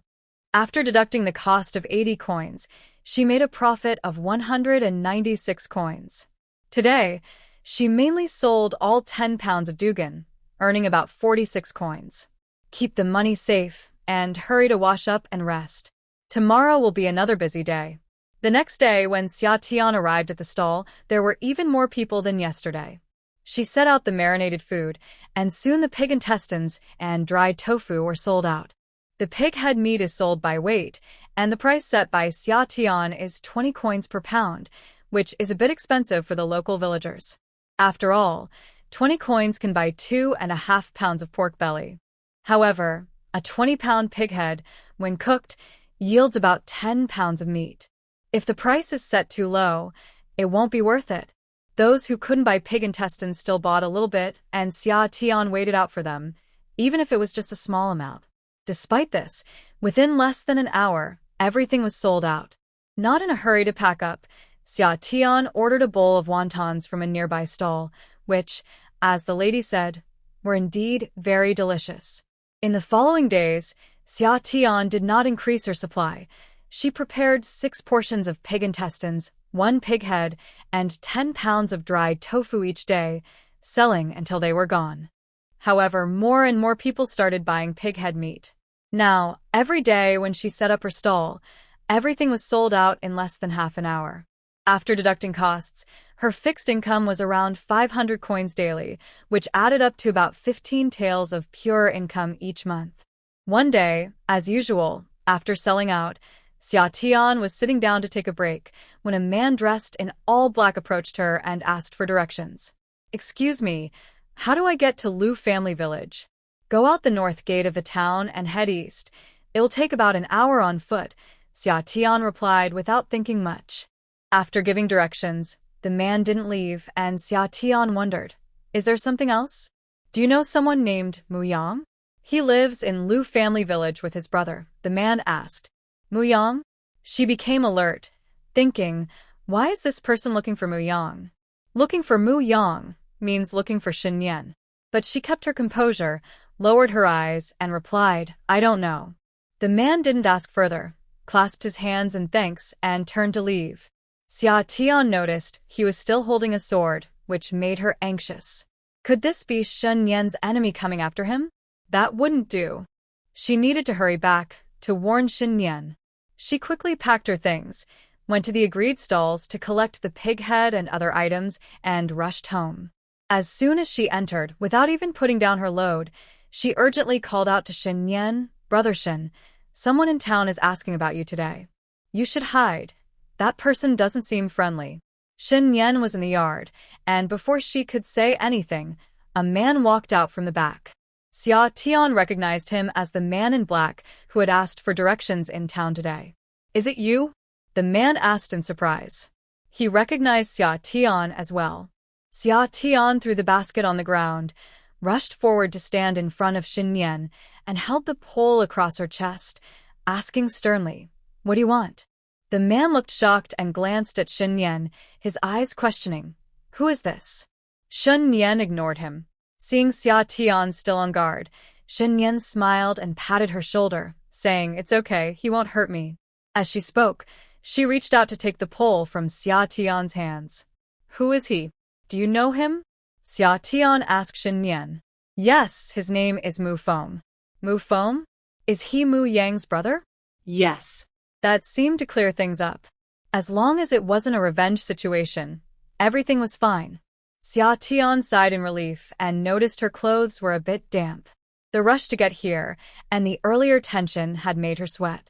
Shen Nian pulled Xia Tian to sit on a bench in the yard and poured her a glass of water. Mu Feng observed Shen Nian's actions, surprised for a moment, thinking that she seemed to have changed a lot.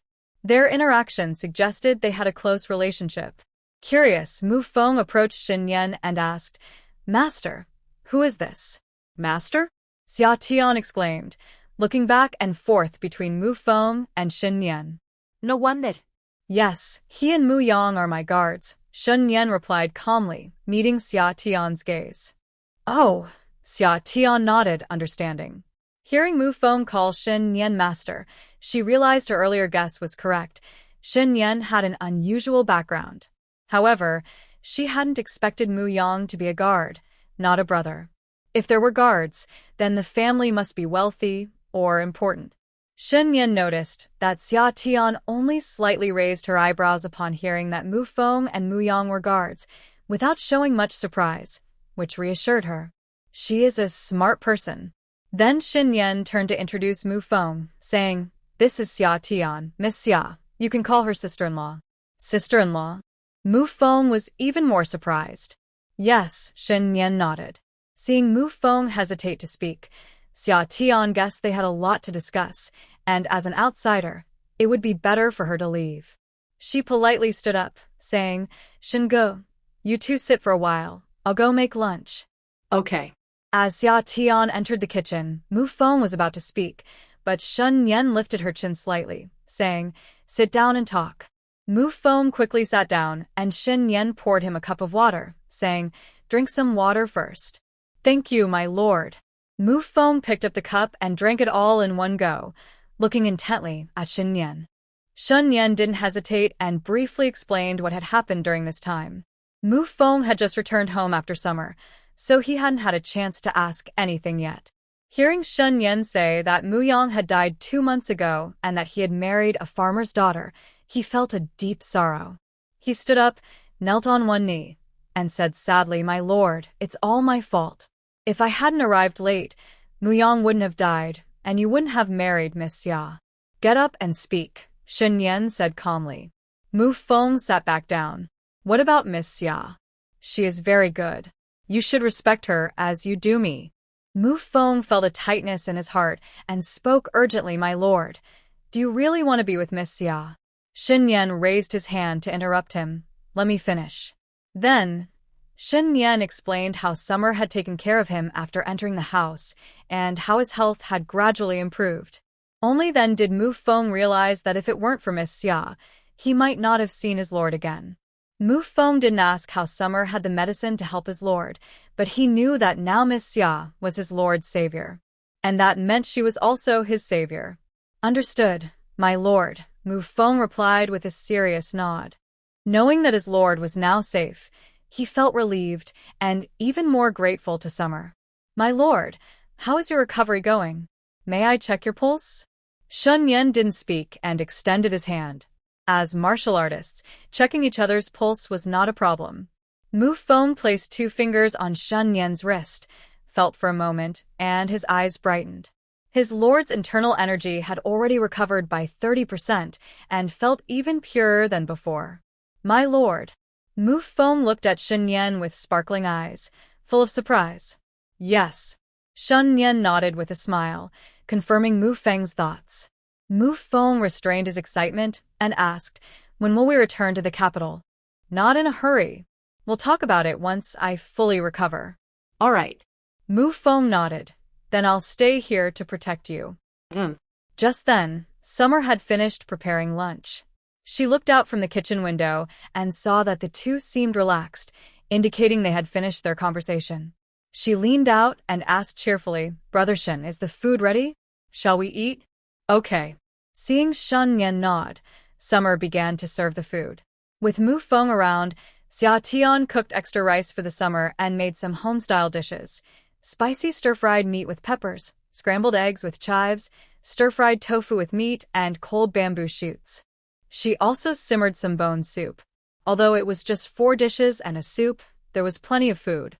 She placed the dishes on a tray and was about to take them out when Mu Feng came in. He greeted Xia with a smile and said, "Sister-in-law, let me help you carry it." "Sure." She was happy to have help. Mu Feng carried the dishes while Xia brought out the rice bowl. The 3 of them sat under the apricot tree in the yard to eat. When Shen Nian started eating, Mu Feng picked up his bowl too. After taking a bite, his eyes lit up. "Sister-in-law, your cooking is really delicious." He was surprised that his sister-in-law, a farmer's girl, could cook so well. The flavors were amazing. "Eat more if it's good," Xia said with a smile, pleased to receive compliments about her cooking. After all, who doesn't want their cooking to be recognized? Xia took a clean pair of chopsticks and served Shen Nian some food. "Brother Shen, you should eat more too." "Okay," Shen Nian replied gently. She noticed Mu Feng quickly finished half a bowl of rice and served him more food. "Don't be shy, eat more." Mu Feng ate, without looking up. "Thank you, sister-in-law." Xia and Shen Nian each had a bowl of rice, but stopped eating after that, while Mu Feng finished the rest. He felt very satisfied after the meal. Since parting ways with his master, he had been on the run and hadn't enjoyed a proper meal in a long time. After the meal, Xia cleaned up the kitchen and prepared to deal with the pig intestines. Noticing the water in the tank was low, she took out a bucket to fetch some water. Seeing Xia about to go get water, Mu Feng quickly took the yoke from her.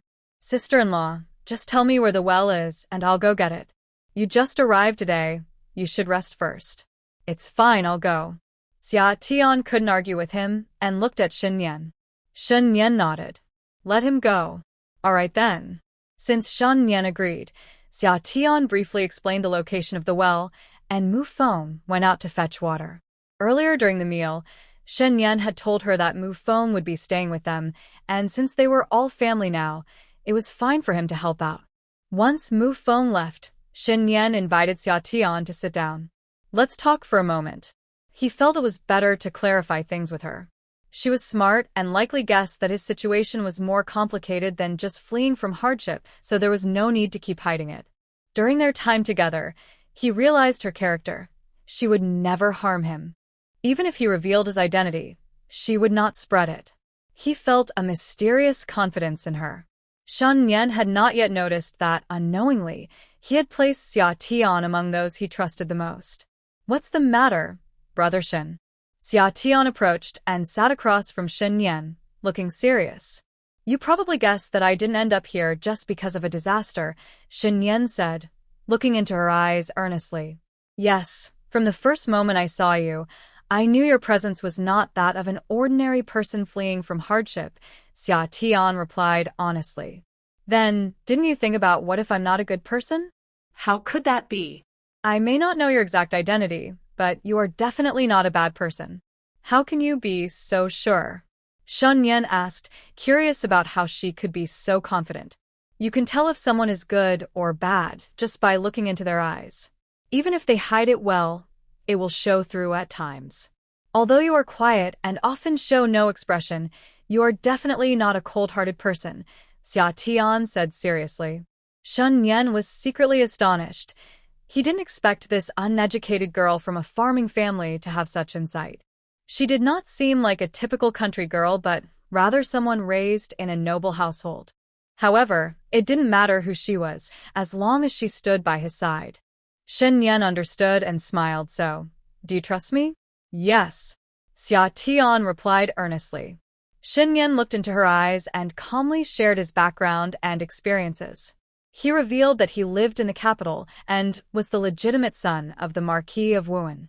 His biological mother passed away when he was 2, and his father remarried when he was 3. His stepmother later had 2 sons and a daughter, the eldest son being only 4 years younger than him. His stepmother had always treated him well, showing concern and care, but he later realized that all her kindness was a facade to lower his guard. It wasn't until he turned 17 and fell ill that he discovered his stepmother had been plotting for his title. After she had her first child, she had been secretly poisoning his food. By the time he realized what was happening, it was too late for any cure. To detoxify, he tried many methods and never stopped searching. Last time, while looking for the miraculous Dr. Xue, he was attacked, resulting in the loss of most of his guards. To distract the pursuers, Mu Feng took a few guards and went a different way. Mu Yang continued to protect him, but they were attacked again, and all the guards were lost. Mu Yang was seriously injured while trying to protect him, and in the end, they both ended up in Lu family village. When Mu Yang realized he didn't have much time left, he married her so that someone would take care of him in the future and to keep things quiet. After Shen Nian finished speaking, Xia Tian was left speechless. This kid's background is so tragic. How can a stepmother be so cruel? What about your father? Doesn't he care? Xia Tian asked, clenching her fists in anger. He does care. He killed a few unimportant servants, Shen Nian replied sarcastically. Is that all? What about your stepmother? She knelt in the ancestral hall for 2 days, and afterward, she continued to live as the proud wife of a marquis. His stepmother, Lu, was the legitimate second daughter of the Lingxiu Marquis family, which held significant power in the capital. What did your grandmother say? Doesn't she seek justice for you? Shen Nian had a grandmother who always cared for him. She said family matters should not be aired in public. Even the beloved eldest grandson could be sacrificed for the reputation of the Marquis family. What kind of people are they? Their son and grandson are harmed like this, and they still care about reputation? It makes me so angry. Xia Tian slammed her hand on the table, causing it to collapse and the teapot to shatter everywhere. This startled her. What? What happened? When did she become so strong? Shen Nian was taken aback. This girl, her strength. He never expected that. Just then, Mu Feng returned with water. Seeing the collapsed table and the scattered teapot pieces, he was surprised. What happened? Did the master get angry with the sister-in-law? Xia Tian awkwardly grinned. Sorry, I didn't control my strength well. You did this? Mu Feng was astonished. Can you fight? No, I just have a bit of strength. She quickly waved her hands. Mu Feng gave her a thumbs up. Sister-in-law is amazing. Xia Tian smiled shyly and quickly started sweeping up the pieces. She efficiently brought over another table from under the shed. There were several of these tables, all woven from bamboo by Shen Nian. But they would need to buy a new set of teapots. Back to the main topic. Xia Tian sat down again and asked Shen Nian, Brother Shen, don't you want to take revenge? Shen Nian was silent. Of course, he wanted revenge. He had just thought he was going to die soon, which made him lose hope and just go through the motions of life. Revenge isn't that easy. If you want revenge, I can help. Mu Feng asked curiously, how will you help? Do you know the best way to get revenge? Xia Tian said with a proud smile. What is it? Both of them asked in unison. It's for Brother Shen to take care of himself and live a wonderful life. Xia Tian smiled mysteriously. Once you are fully recovered, you can return home in style. When your stepmother sees you healthy and lively, it will surely upset her. They exchanged glances. Is that it? Xia Tian thought about how Shen Nian's stepmother would react upon seeing him safe and sound, and it made her laugh. Brother Shen, have you ever heard this saying? What saying? I love that you can't stand me, but can't do anything about it. This was a phrase she often used to tease people in her previous world. She felt it fit perfectly for Shen Nian and his stepmother. I love that you can't stand me, but can't do anything about it. Shen Nian quietly repeated, savoring the words. It made so much sense. Suddenly, he felt enlightened and solemnly clasped his fists towards Xia Tian, saying, Thank you. You're welcome, Brother Shen. Xia Tian giggled. Seeing the gloom lift from Shen Nian, she knew he had come back to life. Mu Feng listened in and noticed the spark in his master's eyes, as if he had returned to his former self before the poison. He felt secretly pleased and admired Xia Tian even more. Sister-in-law is truly impressive.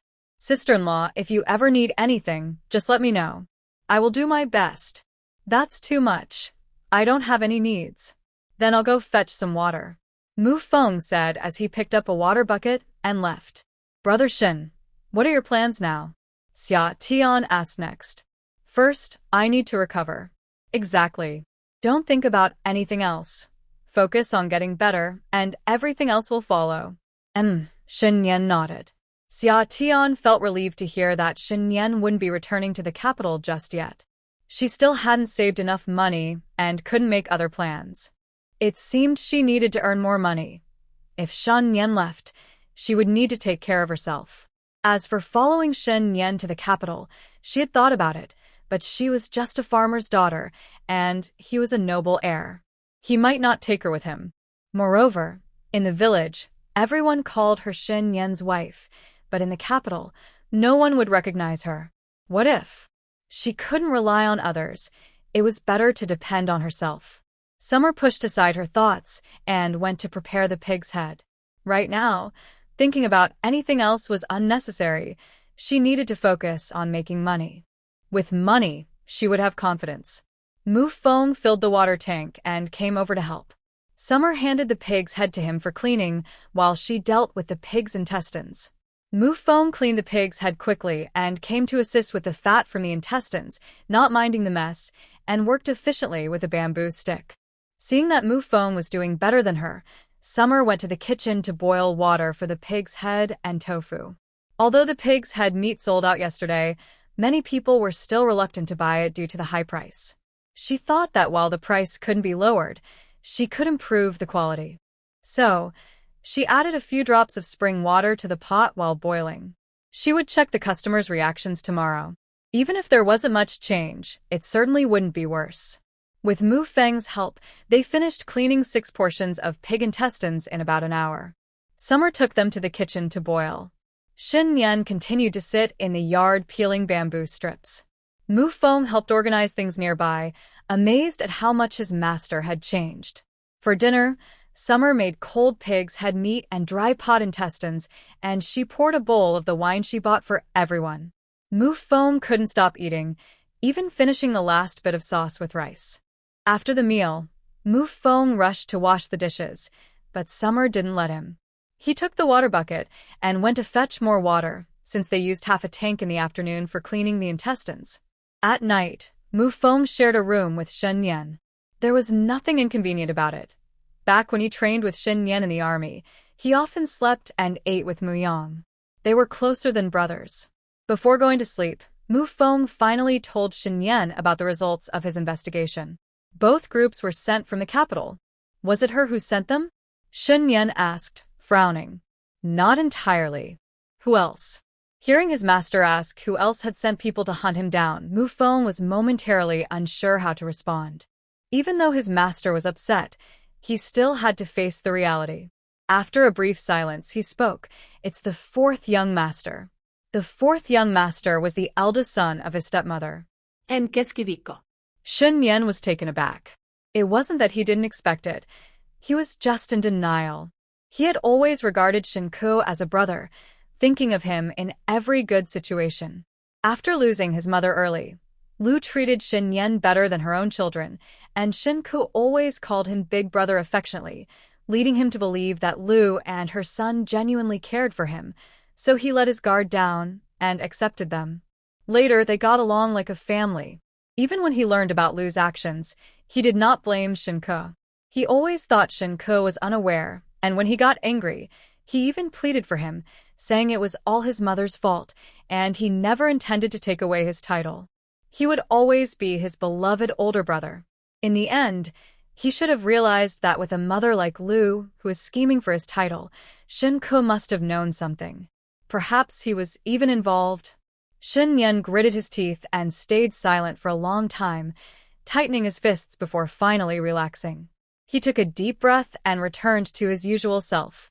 Xia was right. Hating was useless. The best way to torment them was for him to live well and return. Noticing that his master hadn't responded for a while, Mu Feng nervously called out, Master?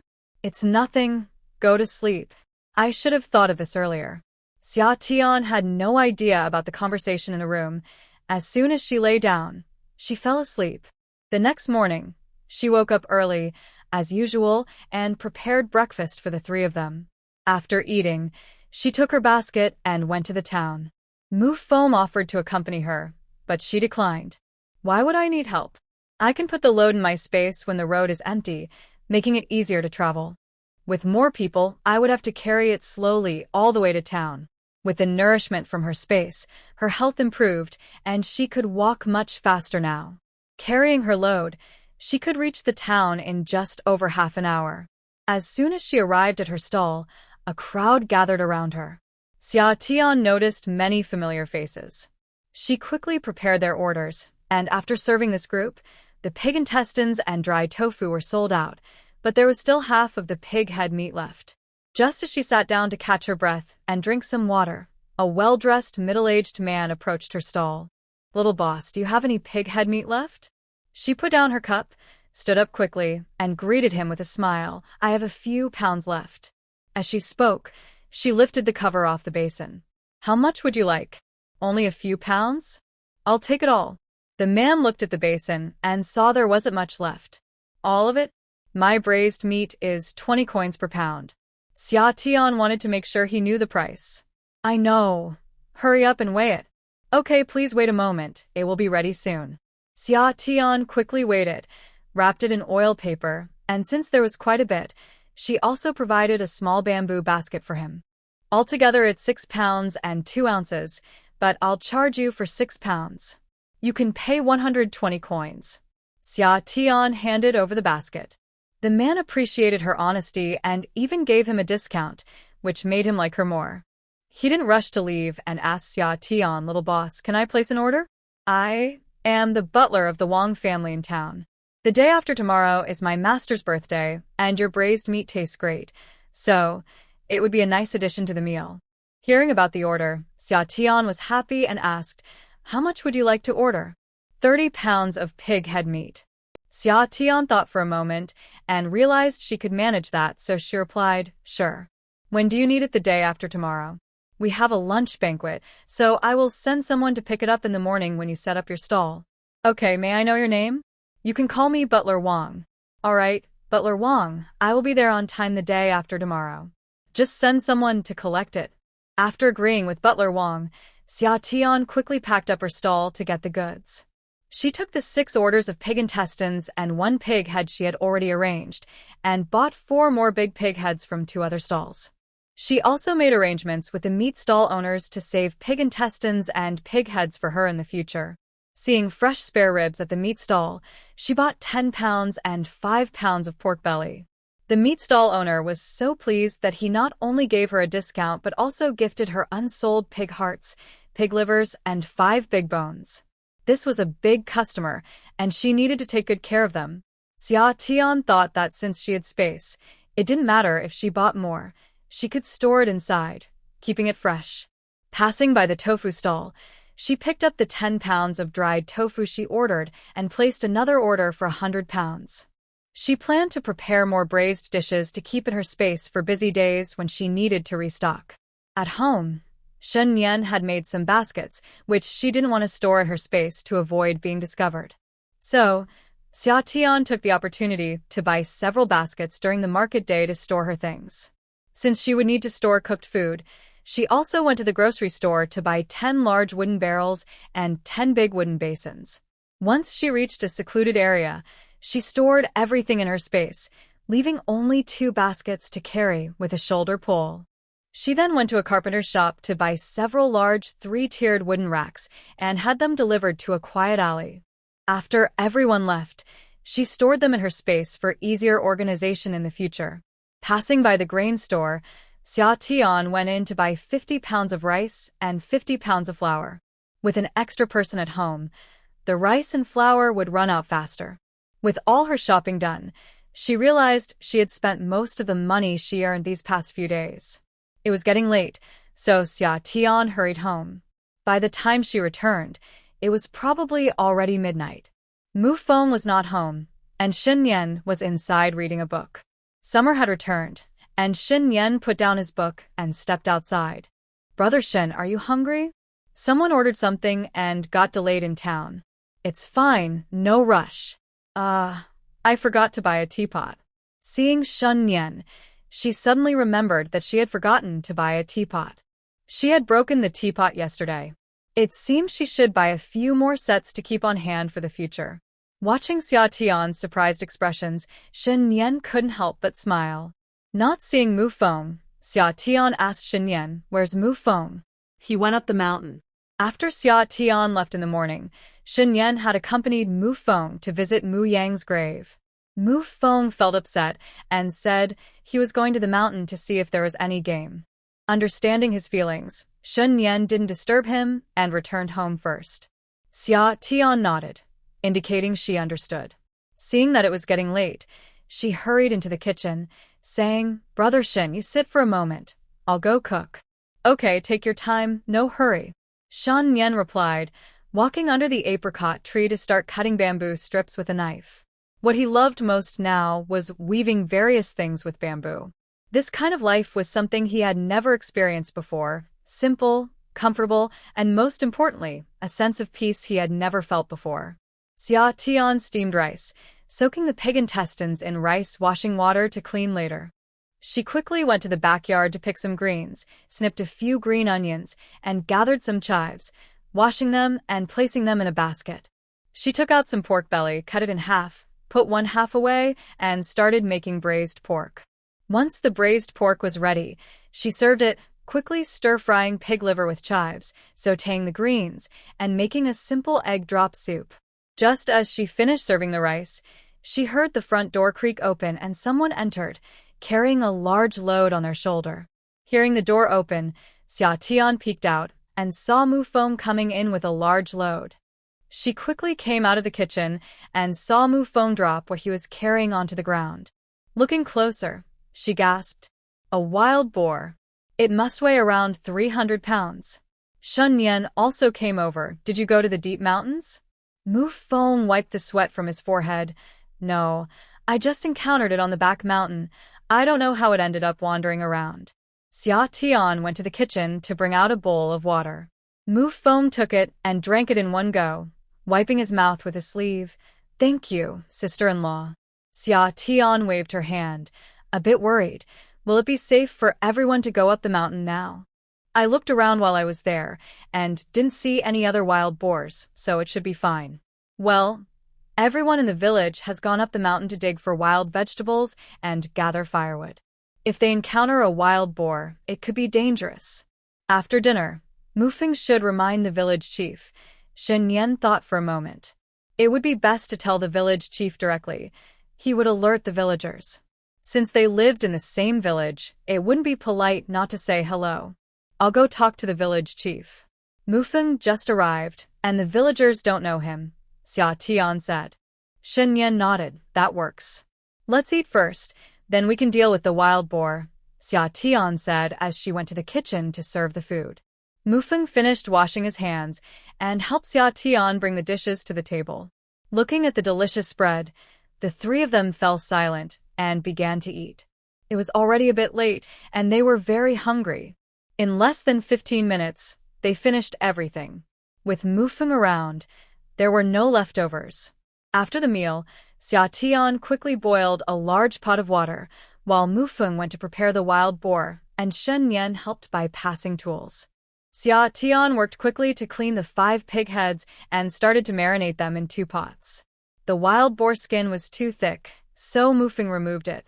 She took out a basin and asked Mufeng to cut the wild boar meat into strips and place them inside.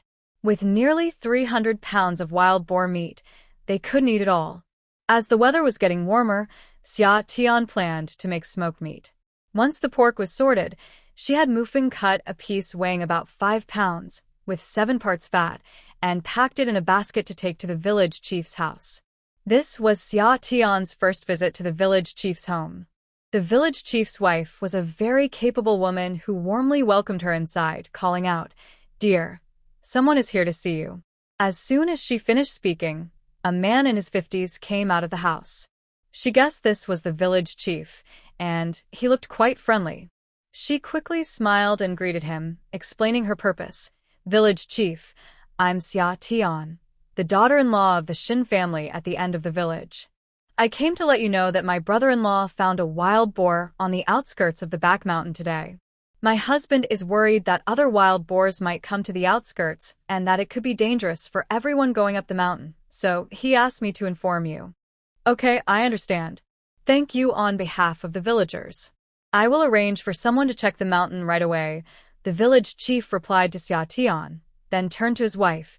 "Quickly tell De Qing to notify the villagers." She saw that the village chief had everything arranged, so she didn't stay long. She took the meat from the basket and gave it to the village chief's wife. "Auntie, this is some wild boar meat we hunted. I brought you a little as a token of our appreciation. Please accept it." The village chief's wife hesitated to accept. "Oh, I can't accept this. Auntie, please take it. My family has been in the village for a while, and we owe a lot to Uncle Village Chief's care. Don't be polite." Seeing that she couldn't refuse, the village chief's wife looked at the village chief. "Just accept it. The child has a good heart." With the village chief's approval, the village chief's wife accepted the meat. She then went to her garden and picked a basket of eggplants, peppers, and loofahs.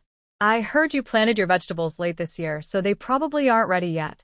Luckily, my garden has plenty to eat, so I brought you some." "Thank you, Auntie. We don't have these at home, and these vegetables look so fresh."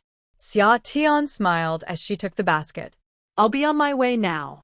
Please come visit when you have time." The village chief's wife smiled and walked Xia Tian to the door. Once she saw her off, she went back inside. "This Shen family's daughter-in-law is really clever," the village chief's wife said to the village chief as she showed him the meat. "Look, this meat weighs 5 pounds, and it's mostly lean." The village chief nodded in agreement. She has a good heart. When she returned home, Mufeng had already cleaned the fat from the pig's intestines. After telling Shen Nian about the village chief's arrangements, she set down the basket and quickly joined Mufeng in washing. Once the intestines were ready, She cut a 3-pound piece of wild boar meat and took it next door to Sister Yao's house. Noticing it was still early, she filled her basket with a couple of 2-pound pieces to give to Aunt Chun and a few other familiar aunts. After visiting the aunts, Xia Tian received a large basket filled with eggplants, green beans, tomatoes, and more. Now, she didn't have to worry about food at home. She kept some for dinner and stored the rest away. Shen, Nian, and Mu Feng, being 2 grown men, probably wouldn't care much about what vegetables she had at home. After preparing the pig's head meat, she moved on to marinating the pig's intestines. Xia Tian took out a portion of the well-chosen wild boar meat and placed it in another bowl. The rest she mixed with various seasonings to prepare for smoked meat. As May approached, the meat could last for 2 or 3 days, but any longer and it would spoil. She asked Mu Feng if he wanted to sell it, but he said no, he was doing well financially. It seemed like she was the only one struggling. Feeling a bit down. For dinner, Xia Tian made twice-cooked pork with wild boar meat, braised ribs, and a spicy eggplant dish with the vegetables from today, along with a tomato and egg soup. After washing up in the evening and seeing Shen, Nian, and the others asleep, she went to the kitchen and secretly stored the fresh wild boar meat in her space. She also locked the kitchen door, just in case someone came in at night.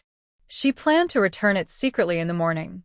If anyone noticed the locked door, she could just say it was to keep out mice. That night, lying on the Kong, Xia Tian slipped into her space.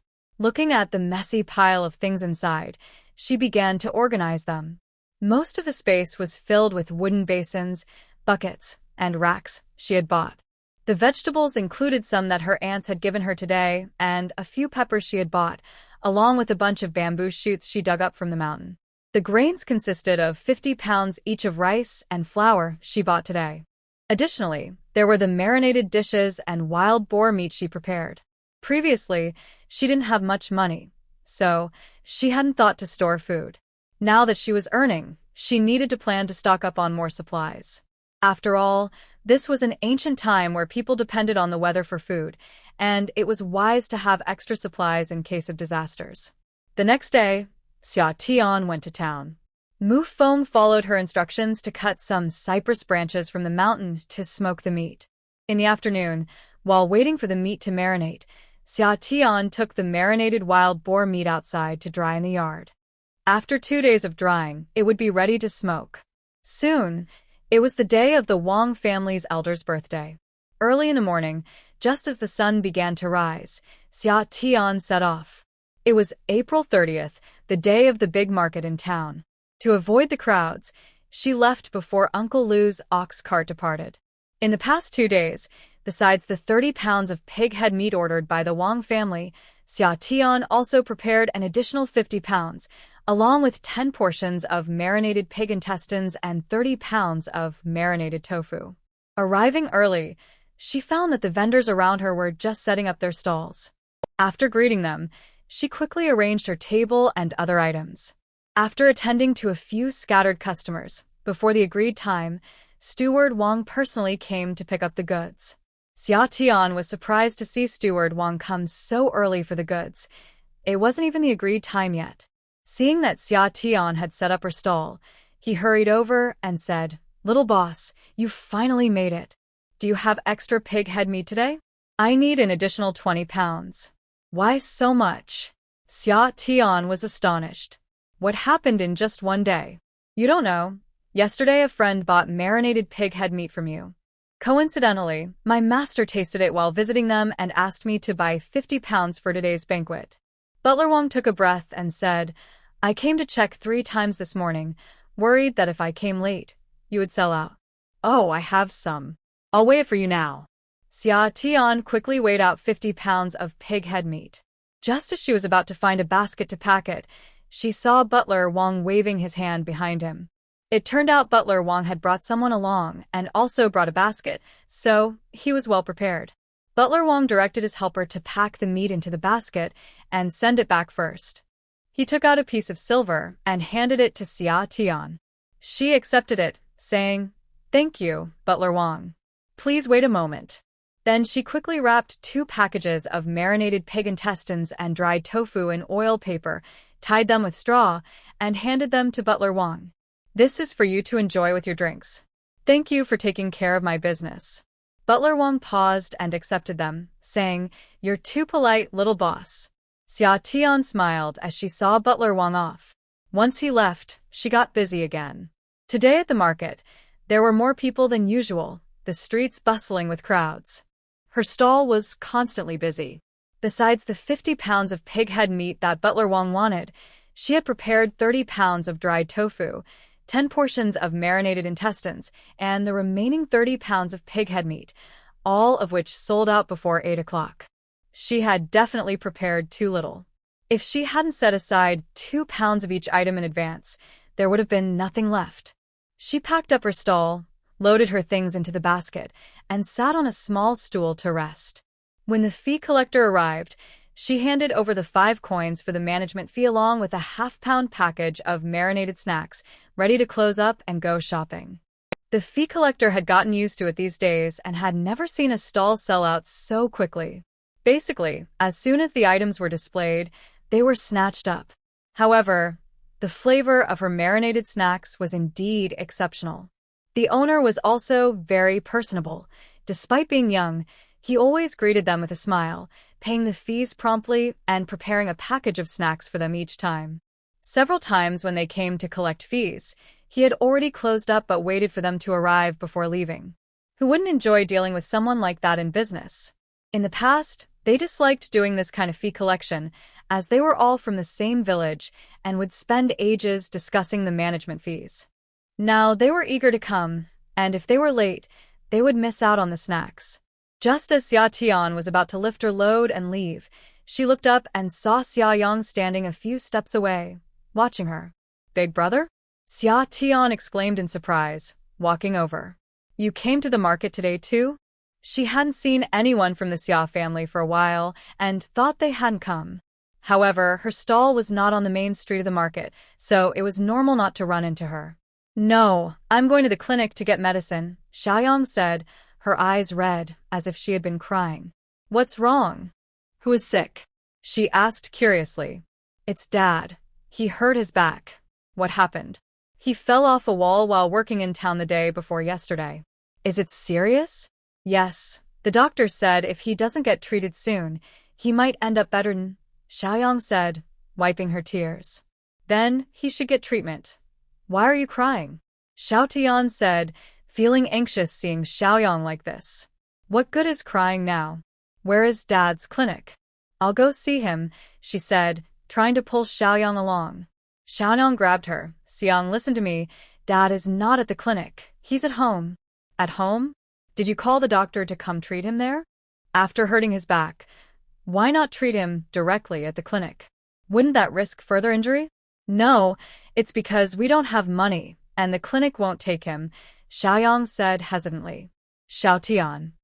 Seeing it was inconvenient to talk in the crowded street, she took Xiaoyang to a small noodle shop, ordered 2 bowls of noodles, and found a quiet corner to talk slowly. "Did Dad get hurt while working for someone else? Doesn't the employer help with the medical expenses?" "Normally, the employer should contribute something for treatment. They couldn't just send him away without any support. The employer gave 10 taels of silver, but Grandma took it all and only left us 2 taels," Xiaoyang said angrily. "That old woman, isn't Dad her own son?" She was even angrier than Xiaoyang. This time she didn't dare to slam the table, fearing it might break and bring embarrassment. "Are you just going to let it go?" she continued to ask, not giving up. "We have no choice." We pleaded and made a fuss, but Grandma said the doctor said it might not even help, so it's better to save the money for their old age. They also said if we keep causing trouble, they would accuse us of being unfilial. Xiaoyang seemed to have held back for a long time and spoke more. "Xiang, we have split the family."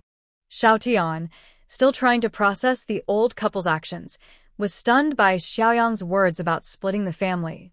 After a moment, she incredulously asked, "You really split the family?" It had only been half a month since Xiaoyang mentioned the idea of splitting the family, and now it had actually happened. "Yes, we split," Xiaoyang nodded, and then explained how the split occurred. It was just that old lady Xia saw that her husband could no longer work, and Xia Yang had married and started thinking for himself, no longer listening to her. He also had to support several children from the second branch, which was not worth it, so she drove them out. The Xia family had 15 acres of land and 20 acres of fields, but only 2 acres were given to them. They didn't divide the fields, saying that Xia Yang was the only one left who could work the land, and there wouldn't be enough to farm more. They gave them a bag of coarse grains, claiming that the family didn't have much left anyway, and since the crops would soon be ready, it would be enough for their many children to eat a little less. Hearing this, Xia Tian felt like shouting in anger. Old Lady Xia was truly something else. She didn't care about her own son's well-being at all. What was the difference from being thrown out with nothing? Previously, the original person had been quite noisy, hoping to separate from them. Unexpectedly, they really did split up, but under such circumstances. However, it was good to be separated. Without old lady Xia's exploitation and those few people draining them, life for the second branch would surely be better. After cursing for a while, Xia Tian felt calmer and served noodles, inviting Xia Yang to eat. Big brother, let's eat first, and then we can think of a way together. Xia Yang noticed that Xia Tian was focused on family matters and remembered to ask her what she was selling at the market. Last time, someone from Xia village mentioned that Xia was setting up a stall. He had come today to see if he could find her and tell her about the family situation. Remembering this, he asked, Xia, I see you're running a stall. Are you doing business now? Yeah, just a little business to make a living, Xia Tian replied, knowing that her stall would eventually reach the ears of the Xia family, and she was wary of that shameless group causing trouble. Although she wasn't afraid, it would still be bothersome. How's the business? Xia Yang asked with concern. Pretty good, she answered with a smile. That's good. Xia Yang felt relieved. As long as Xia was doing well, he would feel better too. Big brother, where are you living after the separation? Is everyone else okay? She had been too angry to ask about Xia Yang's situation after the split. Hearing Xia Tian ask where they were living after the separation, Xia Yang, who had calmed down, showed anger again. We're living in the old house. Xia Tian searched her memories. That place was near the mountains, basically outside the village. They moved to the village where the Xia family lives now because it was unsafe due to wild animals coming down from the mountains. Although animals don't come down much anymore, the old house has long collapsed, leaving only the walls without a roof. How can anyone live there? There's no roof. Xia Tian couldn't help but feel angry again. The Xia family really knows how to push her limits. After splitting the family yesterday, they spent the night in that place, and my mother couldn't sleep at all because she was so upset. Xia Yang remembered how the old lady and the other 2 families couldn't wait to kick them out, and it made him feel really sad. The old house was not livable, and they thought they could stay there for a few days, but the old lady disagreed. They had no choice but to pack up their things, borrow a cart, and take their father to the old house. Today, they planned to go to the clinic to get some medicine for their father and then put a roof on the house. Otherwise, it would be a disaster if it rained. She really didn't expect that life in the second house could be worse. She didn't know whether to be glad they sold themselves or to feel sorry for her father. Sigh. Xia Tian sighed, not wanting to be angry anymore. There was no point in arguing with someone like the old lady. It was better to ignore her. Xia Tian realized that avoiding such people was a blessing for their family. Better days were ahead. She didn't need to worry about her father, as she had a spiritual spring that would help restore him. She continued to ask Xia Yang, Big brother, did you get the medicine? I didn't have enough money, so I couldn't get it, Xia Yang replied sadly. How much more do you need? I only have 400 coins, but I need 800 more, and that's just for 7 days of medicine. Don't you have 2 taels of silver? I spent over a tael on my father's treatment and 3 days' worth of medicine. Medical expenses are really high. Big brother, I have some money. Let's go get the medicine for Dad. When Xia Yang heard that Xia Tian wanted to contribute, he got anxious. How can I take your money? It's not easy for you to earn it. I just came to check on you and to let you know about our family split. Don't worry about the money. I'll find a way. What can you do? Stop hesitating and let's go, Xia Tian urged, pulling on Xia Yang's sleeve. "It's for my father. If you feel uncomfortable, just consider it a loan from me. You can pay me back when you earn money." Xia Yang couldn't argue with her and agreed. She promised her, "I will definitely return this money to you." Okay, I understand." Xia Yang helped her carry the load, and they went to the clinic to get the medicine first. She took the chance to ask the doctor if her father's condition could be completely cured. The doctor said that as long as he cooperated with the treatment, he could recover. She felt relieved. As long as he wouldn't be bedridden, that was enough. After leaving the clinic, Xia Yang carried the load and the medicine, following Xia Tian to 2 meat stalls to pick up a pig's head and pig intestines.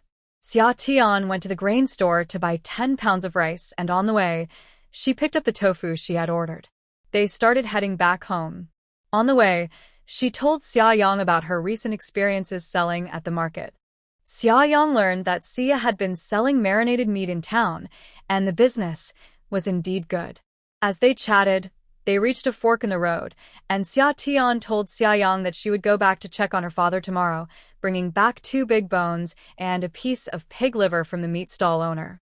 She also handed him 500 coins to tidy up the house, at least to make it livable for now. Xia Yang stood silently at the fork, holding the money, until Xia Tian was out of sight before he wiped his face and headed home. He knew they were accumulating more and more debt to Xia and could only work hard to repay it later. When Xia Tian got home, she quickly prepared dinner. After eating, she hurried to prepare the pig's head and intestines for marinating. She secretly kept 5 pieces of wild boar meat in her space and had the rest chopped up by Mu Feng and Shen Nian, turning it all into sausages. Once the wild boar meat was dried enough, she took the meat and sausages to the backyard. Shen Nian and Mu Feng helped set up a rack to hang the meat and sausages, while they piled up cypress branches below and added tea leaves, sugar, and rice as smoking materials. They lit it and covered it with a large piece of oilcloth to start smoking the meat. As the weather was getting warmer, they were worried the meat might spoil, so they didn't let it marinate or dry for too long and smoked it a bit longer instead. This would also help with preservation. When the smoked meat was ready, she stir-fried a plate of it with garlic sprouts for dinner, and its unique aroma received unanimous praise from Shen Nian and Mu Feng. When Xia Tian mentioned that this meat could be preserved for over 6 months without spoiling, Mu Feng's eyes lit up. "Master, this meat could definitely be promoted in the army. It doesn't spoil easily, is easy to carry, and has its own salty flavor. Each person could take a piece without needing to bring extra salt during battles." "Yes, that's true." Shen Nian nodded in agreement. Xia Tian listened to their conversation and couldn't help but smile. Given the productivity of ancient times, they couldn't even fill their stomachs, yet they were talking about everyone taking a piece of smoked meat with them. "What are you thinking?" Just after she finished her thought, Mu Feng sighed and said, "It's a pity that the army often lacks food, so there's no meat to bring them." Xia Tian smiled. Mu Feng was quite a funny person. At first, she thought he was a cool and handsome guy, but after getting to know him, she realized he was also very chatty. Moreover, he was especially hardworking. Since Mu Feng arrived, she hadn't needed to fetch water, feed the chickens, or weed and water the vegetable garden. He even helped her with cleaning the pig intestines without complaint, working quickly and efficiently. After dinner, the 3 of them sat in the yard to relax. Xia Tian then talked to Shen Nian about her family situation. Mu Feng was so upset, saying, "How can a mother be like this? Sister-in-law, if you need anything, just tell me, and I will make sure it gets done." "Yes, if you need help, just let us know," Shen Nian agreed. "Okay, thank you both. I will definitely ask if I need anything," Xia Tian said, feeling touched. "Brother Shen, I want to go back and see my dad tomorrow. I'm not sure how he is doing after his injury." "Alright, do you want Mu Feng to go with you?" "Yes, sister-in-law, I'd like to go with you." "Not yet, I will go check the situation first tomorrow, and we can talk about it then." Xia Tian declined their kindness, wanting to see how things were before deciding. Seeing Xia Tian refuse, Shen Nian didn't insist. He turned slightly and called out Mu Feng, raising his chin and signaling with his eyes. Mu Feng understood immediately and pulled out a silver note, pushing it towards Xia Tian, sister-in-law, take this 100 taels. If it's not enough, just let me know. Xia Tian was startled and pushed the silver note back. Why are you giving me money? I have enough. Wow, he really is wealthy, just handing out 100 taels like that. It would take her half a year of selling goods to earn that much. Take it. Didn't you say they have no place to stay right now? Use it to fix the house. It's not good for them to be out in the open, Shen Nian said softly as he placed the silver note in her hand. But I can't use your money to support my family. Xia Tian felt embarrassed. My money is your money, so feel free to use it. Shen Nian's words pleased Xia Tian, showing he considered her family now. Thank you, Brother Shen, and thank you, Mu Feng. Hearing Shen Nian say that made her feel very touched. She stopped hesitating and accepted the silver note. However, she wouldn't really treat Shen Nian's money as her own, but at least she could see his attitude. True kindness deserves kindness in return. It was worth it. After talking about the Xia family's matters, Xia Tian thought about how she wouldn't be back for lunch the next day. Since the two of them couldn't cook, she needed to prepare some food for them. So, she got up and went to the kitchen, took a basin, scooped 5 big bowls of flour, added warm water, and set the dough on the counter to rise. In the morning, she planned to steam some buns, and when they were ready to eat, they could just heat them up in the pot. After washing up in the evening, Xia Tian lay on the bed, closed her eyes, and went over the tasks for the next day in her mind, making sure she hadn't forgotten anything before falling into a deep sleep. The next morning, around 5:30, she got up. A few days ago, she would have been almost out the door by this time. Since she didn't plan to sell much braised food today, she decided to leave a bit later. First, she went to the kitchen to light the small stove and cooked some millet porridge in a clay pot. Then she went to the backyard, picked some green onions, washed them, and took out a piece of pork to chop for filling. Soon, Mu Feng and Shen Nian also got up. After washing up, Mu Feng went to fetch water, and Shen Nian, hearing Xia Tian chopping, came in and took the knife from her. Let me do it. Seeing someone helping her, Xia Tian happily handed over the knife. With help chopping the filling, she poured the dough from the basin onto the counter, sprinkled some flour, and started kneading. Once the dough was ready and the filling was chopped, Xia Tian seasoned the filling and demonstrated how to make a bun. Once Shen Nian got the hang of it, they worked together, one rolling the dough and the other filling it. Before long, a batch of meat buns was ready. Xia Tian quickly prepared a filling for eggplant with minced meat and used up the remaining dough.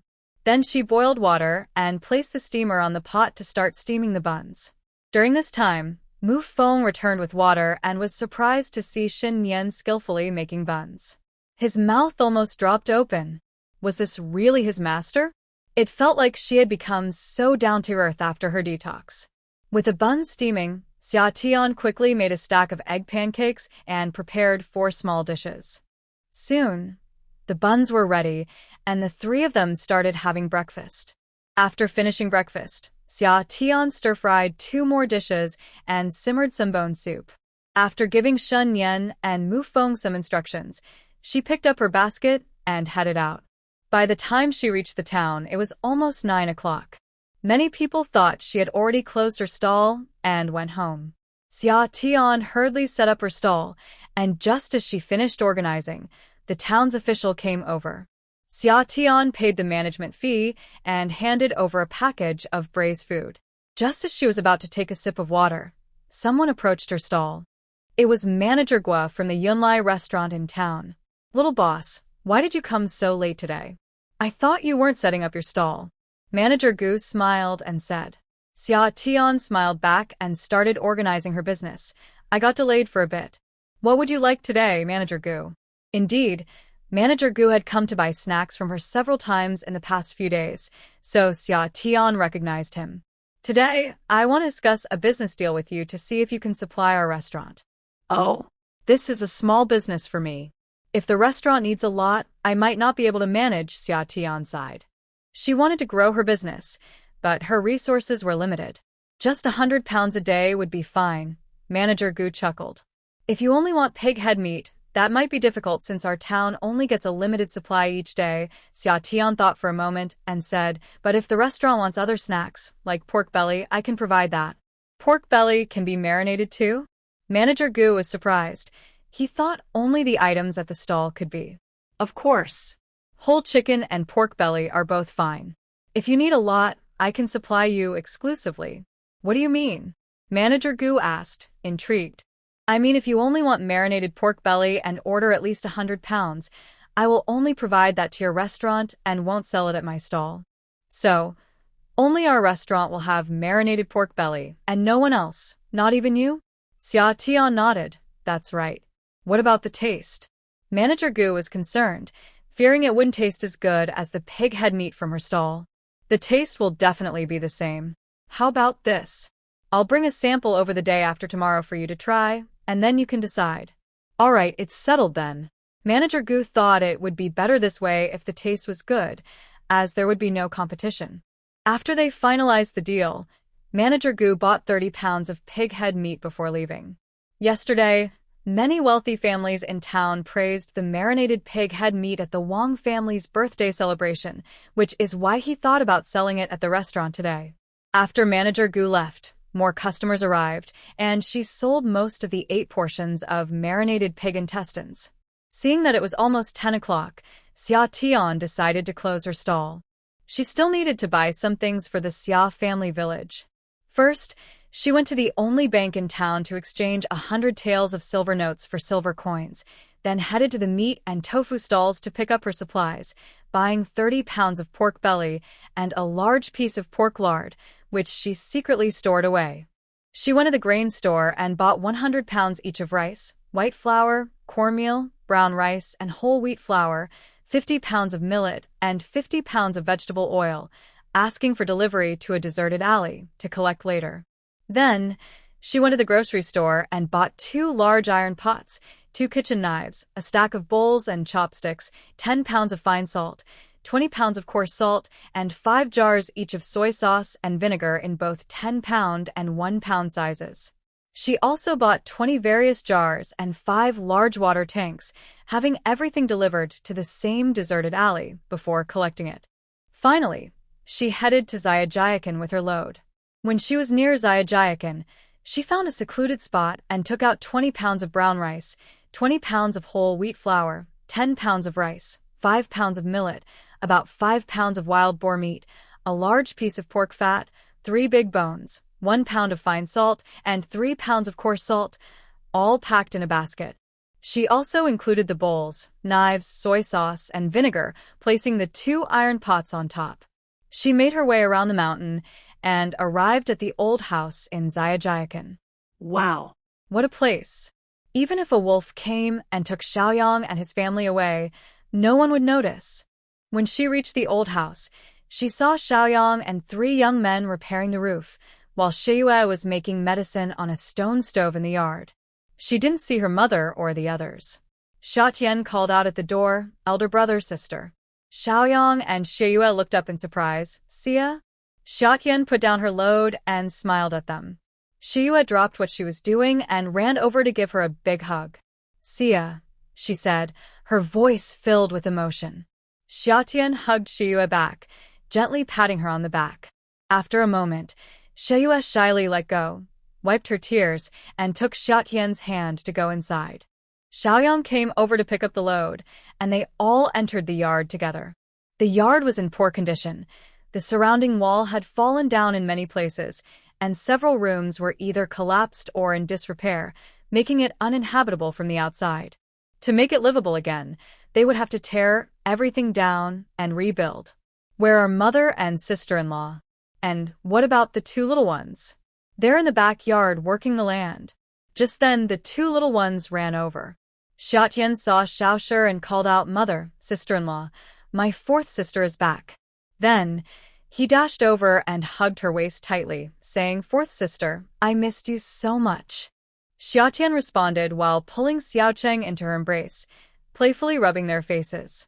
Until her mother, Mrs. Chun, and her sister-in-law, Sun Mai Miao, came from the backyard, Xiatian called out, Mom, sister-in-law. Her sister-in-law smiled and said, The fourth sister is back. But her mother didn't say a word. Tears started flowing down her face. Xia Tian was immediately at a loss. What should she do? She didn't know how to comfort her. Seeing Mrs. Chen crying without saying anything, Xia Tian felt helpless. Fortunately, Xia Yu noticed her awkwardness and quickly pulled her mother, saying, "Mom, stop crying. The fourth girl is back. You should be happy." Yes, I'm happy," Mrs. Chen said, wiping her tears with her sleeve, forcing a smile that looked worse than crying. Seeing Mrs. Chen, who seemed to have aged 10 years since the last time they met, filled Xia Tian with mixed feelings. Maybe it was the original owner's emotions affecting her, or perhaps it was because Xia Yang and the others treated her sincerely, making her feel warmth in this strange world. She just couldn't bring herself to ignore them. She noticed 3 young people helping out in the yard, looking a bit shy as they watched them. These young people were good friends of Xia Yang from the village, and it was rare for them to come help in this situation. Xia Tian greeted them and went inside to see her father. Xia Yu led her to a room that looked somewhat intact. When they entered, Xia Tian gasped. The bed inside had collapsed significantly, with only a small part left where her father lay, resting on thick grass and a straw mat, with no roof or door. The sun was already shining in. This place was unlivable. When Xia Zheng and saw Xia Tian had returned, he suddenly choked up and couldn't speak. Xia Tian was stunned again. Crying again? What to do? She had wanted to say a few words to her father, but now she couldn't find the words. Forget it. After all, he was her father. They had pushed a good man to this point, so she wouldn't add to his distress. "Father, don't be sad. As long as our family works together, we can overcome any obstacle," Xia Tian said, sighing and trying to comfort him, though it felt awkward. Xia Zheng and turned his head to wipe his face. Without hesitation, Xia Tian checked each room and realized there was no need to repair this house. Moreover, there was no one living within a 2-kilometer radius. If something happened, no one would know. She had come today to discuss starting a meat business with them, but living so far away made cooperation inconvenient. Determined, Xia Tian called over Xia Yang. "Brother, let the helpers go back first. I have something to discuss with you all." Okay. Xia Yang didn't ask what it was. He felt a blind trust in her. After a while, Xia Yang returned.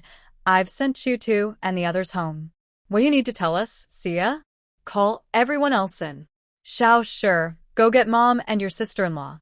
Soon, everyone entered the room where her father was lying. Xia Tian looked around, and once everyone was present, she cleared her throat and began, "Before we talk, I want to ask Dad, Mom, and Big Brother something. If you have money in the future and Grandpa and Grandma come asking for money and things, will you give it to them?" "No. Why should we? They don't care about us anymore," Xia Shi interrupted angrily. "What about you, Dad?"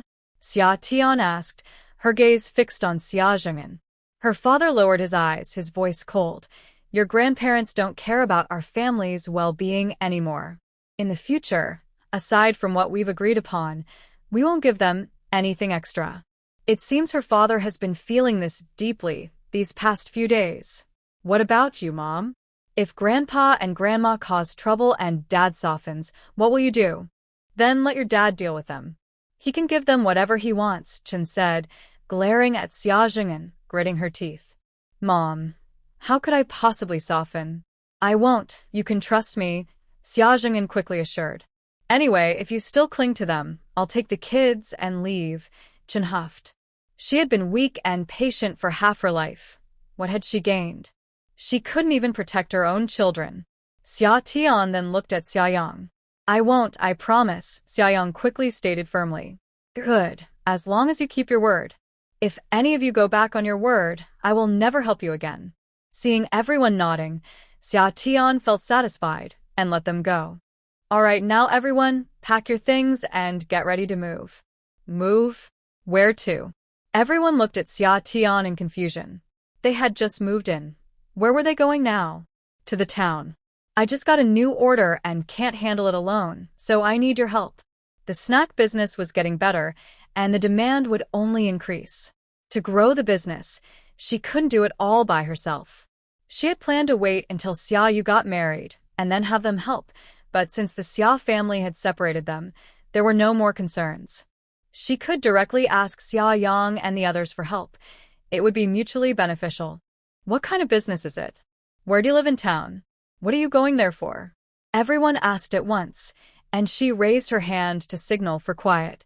My brother knows what business I'm in. I just got an order from the Yunlai restaurant in town and plan to expand. It will be more convenient for you to stay in town. I just looked around, and there's really no place to stay here unless you build something new. Plus, with Dad injured, it's easier for him to get treatment in town. So, are you going or not? Yes, everyone replied in unison. Since it's already like this, they could always move back later. What about the fields? They had divided 2 acres, and they would be able to harvest wheat in about a month. You don't need to come to the fields every day, just find some time to come over later. That's true, Xiaoyang nodded. Okay, since you all agree, let's pack our things. I was planning to rent a house in town tomorrow before you moved, but honestly, the place you're living in is not suitable at all, Xia Tian said, shaking her head. Xiaoyang pulled Xia Tian aside. Do you have enough money? Renting for all of us isn't cheap.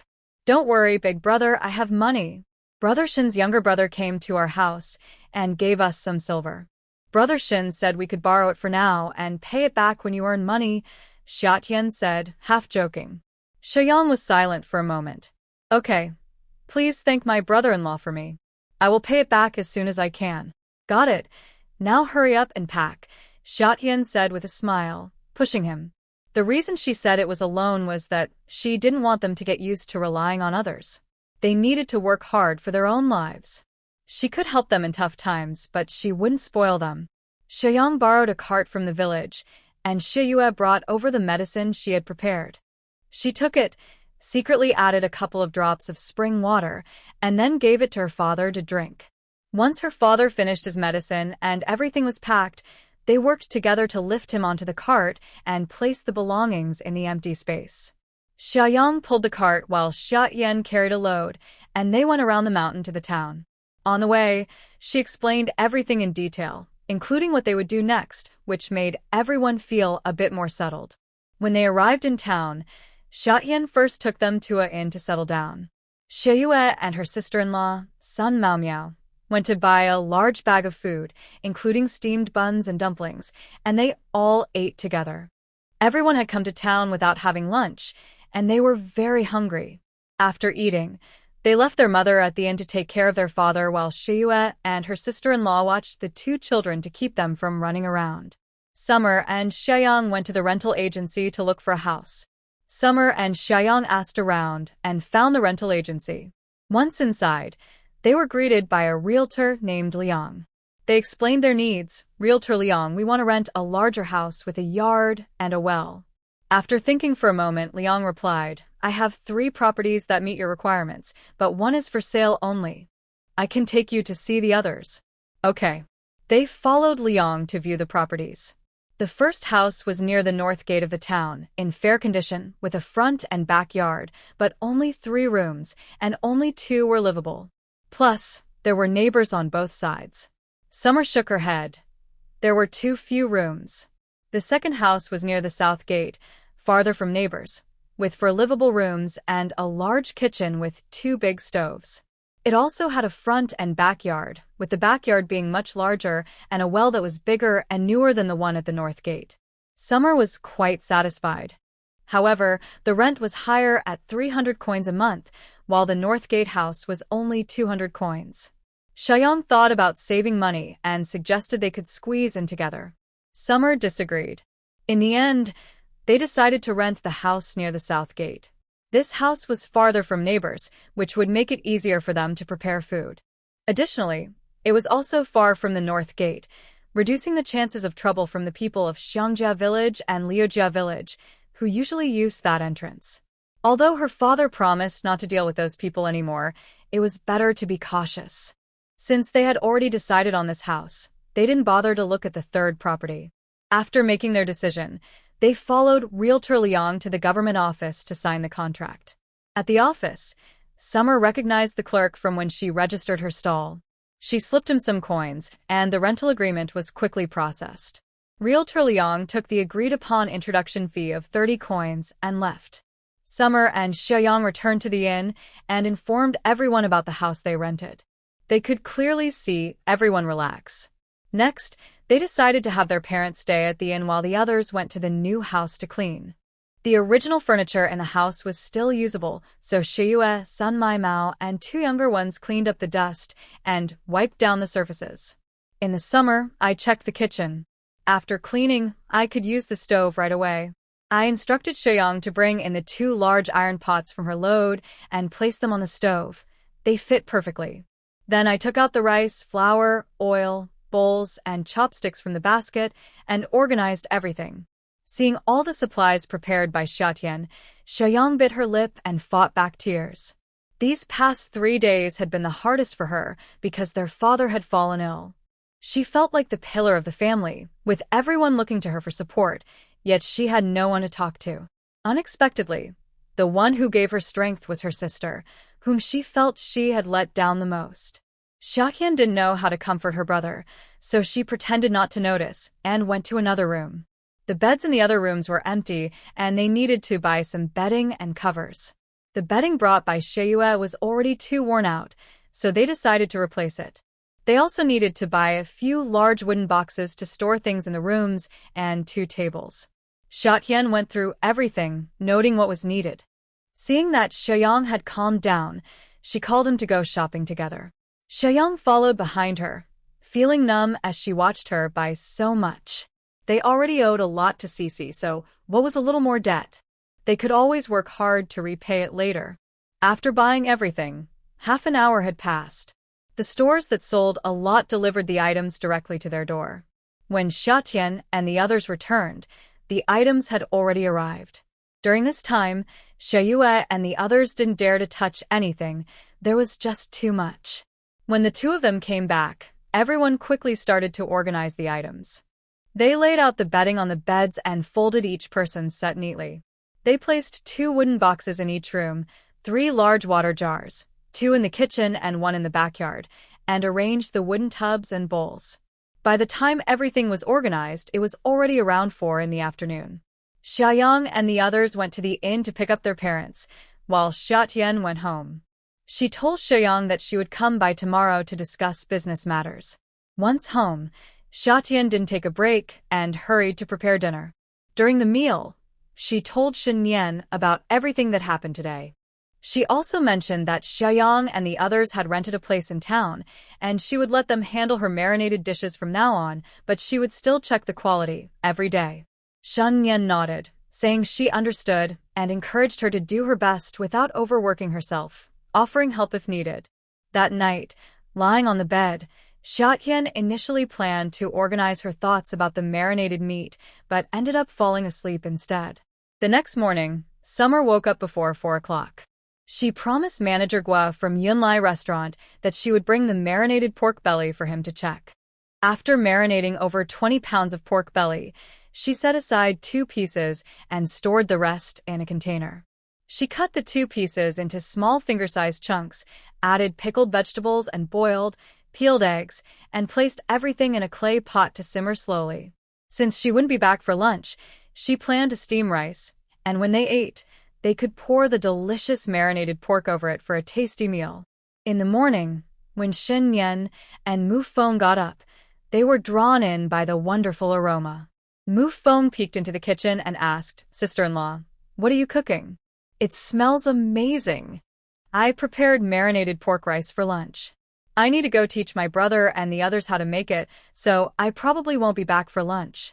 I wanted to make sure you had something to eat," Summer explained with a smile. "Mu Feng, come here, and I'll tell you how to eat it for lunch." "Okay, sister-in-law." After giving instructions, the 3 of them quickly finished breakfast. With Mu Feng helping out at home, she felt much more at ease. Once she got everything organized today, and things were settled with Summer Yang, she wouldn't be so busy anymore. When Summer arrived in town, she first went to find Summer Yang. Entering the house, she found that the whole family had already eaten breakfast. Summer Yu and her sister-in-law were cleaning the pots and jars they bought yesterday. Her mother was making medicine for her father. She called for Summer Yang to go with her to deliver goods to Yunlai Restaurant. Yunlai Restaurant is the largest in Qingchuan town, located in the center of the town, with 3 floors and a constant stream of customers. The business is always very good, but the prices are high, making it unaffordable for most people. If she could partner with Yunlai Restaurant, Summer Yang would likely handle the deliveries in the future, so she wanted to help him get familiar with the place. Summer Yang carried the container and followed Summer into the restaurant. Manager Guo was at the front desk and welcomed them with a smile, leading them to a room on the 2nd floor. As soon as they entered, Summer opened the lid of the wooden container, and a delicious aroma filled the air. She had brought 20 pounds of marinated pork today. Manager Guo called for the staff to bring bowls and chopsticks and eagerly picked up a piece to taste. Seeing the delighted expression on Manager Guo's face, Summer knew the business deal was secure. After tasting, Manager Guo immediately placed an order. Since most of the customers at Yunlai Restaurant were of higher status, marinated pork belly was a better fit for the restaurant's image than pig head meat. "I'll take this. What's the price?" 30 yen per pound. After cooking, a pound of pork belly weighs about 7 to 8 taels. With various seasonings and labor costs, it's not expensive at 30 yen per pound in summer. When Manager Guo heard this price, he thought for a moment and agreed that it was reasonable, with a good profit margin. Plus, in summer, he granted her exclusive selling rights in Qingchuan town, which added another layer of security. Before signing the agreement, Xia Tian and Manager Guo discussed the terms. They agreed that Xia Tian could not supply this pork belly product to other businesses in Qingchuan town, nor could she sell it herself. However, the Yunlai Restaurant must order at least 100 pounds daily. If the Yunlai Restaurant ends the agreement in the future, she would then be allowed to sell to other businesses in town. Manager Guo agreed, and they wrote the agreement and signed it. He also kept the 20 pounds of braised meat brought today, saying it would be tested with customers at the restaurant. After the agreement was signed, Xia Tian shared the recipe for the braised meat rice with him for free. Manager Guo thanked her repeatedly and sent someone to give her 600 won, personally escorting her to the restaurant door. After leaving the restaurant, Xia Tian hurried to the meat stall with Xia Yang. She needed to place an order for the Yunlai Restaurant starting tomorrow, so she had to secure the meat today and also plan for future supplies. The 2 meat stall owners she had been working with recently were fair and reliable, so she decided to continue sourcing from them. At the first stall, Xia Tian picked up the ordered pig head and pig intestines. She hadn't brought a basket today, so the owner used his own to pack it, telling her to bring her basket when she picked it up tomorrow. Xia Tian thanked him and checked the quality of the pork belly on display, nodding to herself as it was all top-quality meat. The owner, Uncle Neo, had been selling meat in town for a long time and could sell 5 to 6 pigs worth of meat each day. All the pork came from pigs he raised and slaughtered himself, so he had a good reputation. Uncle Neo's stall was right in front of his house. Calling it a stall wasn't entirely accurate since he actually had a meat shop, but he sold it outside every day. "Uncle Neo, I want to place an order. Starting tomorrow, I need 150 pounds of top-quality pork belly every day. Do you have enough? Every day?" Uncle Neo asked in surprise. "Yes, every day.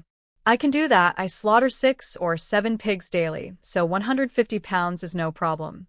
"I want this top-quality pork belly," Xia Tian said, pointing to a piece of meat. "Don't worry, I promise to give you the best pork belly," Uncle Neo said with a big smile. "All right, I'll have my brother come to pick up the goods around 5 a.m. every morning," Xia Tian said as she pulled Xia Yang over to introduce him to Uncle Neo. Got it. With the pork belly sorted out, they quickly went to another meat stall and a tofu stall to pick up the ordered pig heads and dried tofu. Uncle Neo even lent them a wheelbarrow to carry everything. Xia Tian asked Xia Yang to take the items home first, while she went to buy various needed seasonings. She thought that if she started making a lot of marinated dishes, the 2 large pots in the kitchen wouldn't be enough. She also bought 3 of the largest iron pots and had them delivered to her home. She planned to set up a stove in the backyard of the rented house to marinate directly outside. As soon as she entered the house, she saw everyone gathered in the yard, and they all turned to look at her eagerly when she returned. Xia Tian raised an eyebrow. They couldn't wait any longer.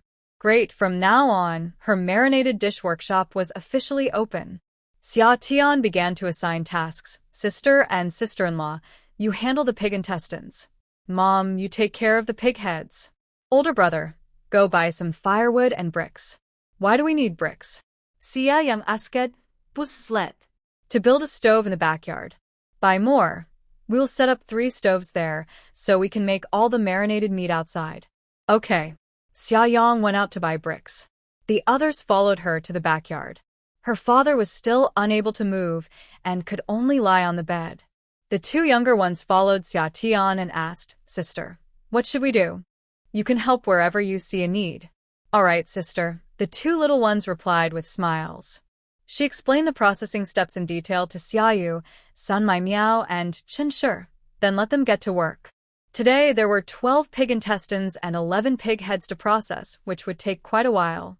She first went to the well to fill the large water tank in the backyard for their convenience. Seeing that there was nothing else to do for now, she went to the kitchen, poured a bowl of water, added a couple of drops of spring water, and brought it to her father to drink. After a while, Xia Yang returned, followed by the delivery of bricks and firewood. Xia Tian and Xia Yang began to build the stove against the wall in the backyard. Once the stove was built, it was almost noon. Everyone hurried to eat, and after the meal, they continued working. Xia Yang tested the firewood, and the stove was fine. They just needed to let it dry before using it. The new stove would need to dry for 2 or 3 days before it could be used. For today, they could only use the large pot in the kitchen to marinate the meat. The pig intestines and pig head were all prepared. In the summer, Xia Tian called over Xia Yang and others to start teaching them how to make braised meat. To her surprise, her sister-in-law, Sun Mai Miao, picked it up the fastest. Speaking of her sister-in-law, she is a reliable person. When the second branch of the family was divided, she had no complaints and even took out her savings to help Xia Zheng and get medicine. Although it wasn't much, the thought counted. They say true feelings are revealed in tough times, and that's exactly who her sister-in-law is. So, Xia Tian trusted her and handed the braised meat task to her sister-in-law. When the first pot of pig head meat was ready in the afternoon, Xia Tian tasted it and said, not bad. This is the flavor. Sun Mai Miao also breathed a sigh of relief, as long as the taste was right. Xia Tian took a piece of meat, cut it into small pieces, and let everyone try it. It was the first time for Xia Yang and the others to taste it. Initially nervous about the business, they felt confident after tasting the flavor. As it was getting late and everything seemed fine, Xia Tian explained the remaining tasks to Sun Mai Miao and reminded Xia Yang not to forget to pick up the meat in the morning before hurrying home. The delivery time for Yun Lai restaurant was around 10 in the morning, so starting the braising in the morning would be just right. The next morning, as usual, Xia Tian prepared breakfast and lunch for Shen, Nian, and the others before heading to town. When she arrived at the rented place, Xia Yang had already picked up the meat. Xia Tian checked it and confirmed it was all high-quality pork belly. She quickly started braising the pork belly, asking Xiaoyu to watch the fire and turn it off when the time was up. Xiaoyu nodded vigorously, assuring her not to worry. Xia Tian then packed the prepared pig intestines, pig head meat, and tofu, took the table, and went to set up the stall with Xia Yang and Sun Mai Miao. Once they set up, a crowd quickly gathered around. Seeing them, she recognized many old customers who had bought from her before. Little boss, why haven't I seen you at the stall these past few days? There were some family matters, so I couldn't come yesterday. Sorry for making you all wait. Oh, stop talking. I've been craving it for 2 days. Hurry and give me some pig head meat. Don't rush, everyone feels the same. Alright, I'll get it for you right away. Xia Tian got to work without further delay, letting Xia Yang handle the money while she weighed the meat and Sun Mai Miao packed it, all running smoothly. Since she hadn't set up the stall yesterday, this group of people was just trying their luck to see if she would come today, so there were only about a dozen customers. After serving them, Xia Tian quickly took the opportunity to explain the stall process to Xia Yang and Sun Mai Miao, detailing how to greet customers, collect money, and other important points, while they nodded in understanding. After a while, More people started to gather in front of the stall. This time, Sun Mai Miao was weighing the goods, Xia Yang was packing, and Xia Tian was collecting the money. Seeing that it was almost time to deliver to the restaurant, Xia Tian asked Sun Mai Miao to watch the stall while she and Xia Yang went home to get the goods. At home, the marinated meat was already ready, and Xia Yu took it out and placed it in a bowl to cool. Xia Tian tasted it and found the flavor just right. She weighed out 100 pounds and packed it in a basket for Xia Yang to take to Yunlai restaurant. She continued to set up the stall. However, when she arrived, everything at the stall had already sold out, and Sun Mai Miao was packing up. She quickly helped her finish packing, and the two of them took the items back home. Not long after they got home, Xia Yang returned as well. As soon as he saw Xia Tian, he handed her the 3 silver coins he had kept in his pocket. He had been nervous all the way back, afraid he might drop the coins. Xia Tian accepted the silver without hesitation and took out all the copper coins she earned from the stall today, pouring them onto the table. Everyone gathered around the table, eyes wide, watching Xia Tian count the money. When she finished counting, she looked up and couldn't help but laugh at the serious expressions on their faces. Clearing her throat, she said, "Guess how much money we have here?" "How much?" everyone asked in unison. Seeing everyone staring at her, holding their breath, Xia Tian quickly announced, "The copper coins total 3,566, and with the silver, our total income today is 6.5 taels of silver." "So much?" everyone exclaimed. "This is just the gross income. We haven't deducted the costs yet." "That's still a lot." "Yeah, I've never seen so much money." "Neither have I." Xia Tian quickly waved her hands for silence. "Let's first calculate the costs. Today, the pork belly was 150 pounds, priced at 9 coins per pound, totaling 1,350 coins. That's right. Since Xia Tian ordered a lot of meat, Uncle Neo gave her a discount of 1 coin per pound. The tofu was 30 pounds, totaling 150 coins. The pig intestines were 12 pairs, costing 120 coins, and the pig heads were priced at 80 coins each, totaling 880 coins for 11 heads. The various seasonings cost 2,429 coins, which covered a month's supply. Other items like pots and bowls will be listed separately later since they are considered fixed assets. So, the total cost of today's ingredients is 4,929 coins. Of course, the seasonings are accounted for a month, so we won't need to calculate them again later. Summer explained to everyone. So, if we calculate it, our pure profit today is 1,637 coins. Over 1 tael of silver? We made over 1 tael today. Xiaoyang couldn't believe it. Yes. This is after deducting a month's worth of seasoning costs. Tomorrow, without seasoning costs, it will double. Really? More real than pearls. That's wonderful. Everyone was very happy, and they no longer had to worry about not having enough to eat. Xiaoyang scratched his head happily, finally feeling at ease. Once everyone calmed down, Summer took out a notebook and pen, carefully writing down all the expenses and income. The notebook was a special accounting book she had bought. Xiaoyang's eyes widened. He had seen Cici sign her name when they signed the agreement at the restaurant yesterday. He had planned to ask but forgot later. "Cici, you really can write? When did you learn?" Xiaoya was also curious. She didn't know she could write. "Oh, Brother Shen taught me," Summer replied with a smile. This wasn't a lie. It was indeed Shen Nian who taught her. Everyone looked at her with envy, especially Xiaoshi, whose eyes sparkled. "From now on, you all need to learn to read, especially Big Brother and Xiaoshi." "We need to learn too?" "Yes, from now on, all expenses and earnings need to be recorded. You not only need to read but also write. Otherwise, how will you remember everything just by memory?" "Sister Cici, I want to learn too," Xiaoshi asked with bright eyes. "Yes, study hard, and when you earn money, I'll send you to school," Summer said, ruffling his hair. "Okay, I'll study hard." Xiaoshi's face lit up with joy. He could go to school too. That was wonderful. He wouldn't have to envy Uncle Cici anymore. Summer clapped her hands. "Let's not talk about that for now. I'll teach you when I have time. Now, Let's discuss how to divide this money. What's there to divide? We work for you, and you just pay us a little wage, Xiaoyang replied honestly. Others nodded in agreement. Even among brothers, we should be clear about accounts. We are now partners in business. Although it's not a big business yet, we need to set rules first. Okay, we will listen to you. Here's what I think.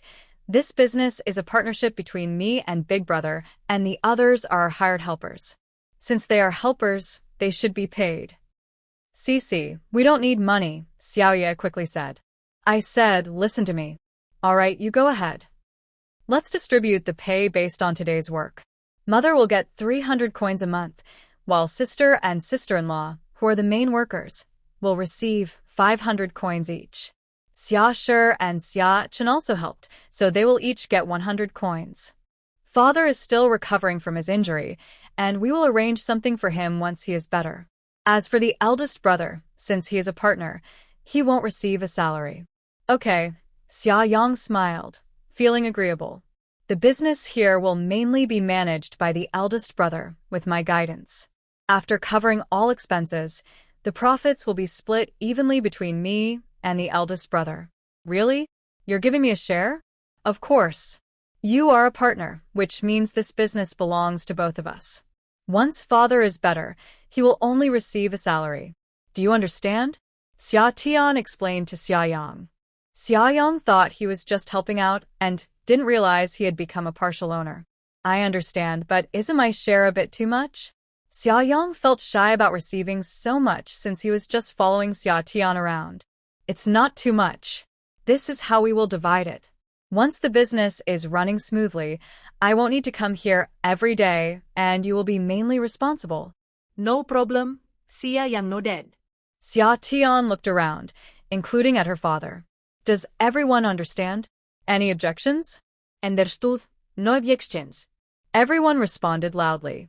Xia Tian wrote up an agreement and included a confidentiality clause, having everyone, including her father, put their fingerprints on it. This was mainly to prevent her father from getting confused and sharing information with others. All right, let's cook and eat now. After lunch, we will continue working. Xia Yu and Sun Chunmiao went to the kitchen to prepare the meal. Xia Tian pulled Xia Yang aside to discuss other details. Unexpectedly, before they finished eating, Manager Gua from Yunlai restaurant came over. Why is Manager Gua here? Is there a problem with the braised meat? Xia Tian asked, puzzled, as it was peak time at the restaurant, and she wondered why he wasn't there. No. I came to ask if you can deliver another batch this afternoon. The 100 pounds from this morning isn't enough. Manager Gua hadn't expected the braised pork to be so popular. It was already sold out before the lunch rush was over. Xia Tian was surprised. She had thought Yunlai restaurant would increase their order, but she figured it would take a few days to build up their reputation. She didn't expect such high demand on the first day. Today, I can't manage it, but I can do it tomorrow. Is there any left at home? Some regular customers were asking for this dish, and he was in a tough spot. Xia Tian glanced at Xia Yu, who nodded. We have about 20 pounds left. Just bring it to me first. Deliver 150 pounds in the morning and 100 pounds in the afternoon, Manager Gua said anxiously. Okay, big brother, you can send it to Manager Gua now. Xia Yang quickly put down the bowl, packed the meat, and followed Manager Gua to deliver the goods. Once Manager Gua left, everyone exchanged glances and then burst into excited cheers. Unexpectedly, on the first day, Yunlai restaurant had increased its orders. Everyone hurriedly ate faster, and their eagerness to work made her smile. In the afternoon, she took Xia Yang to inform Uncle Nio, but Uncle Nio could only provide 200 pounds at most. So, they went to another meat stall to order 150 pounds of pork belly. After arranging everything they needed to do next, Xia Tian returned to Lu Family Village. She came back early today, first telling Shen Nian about the business, then went to wash her clothes.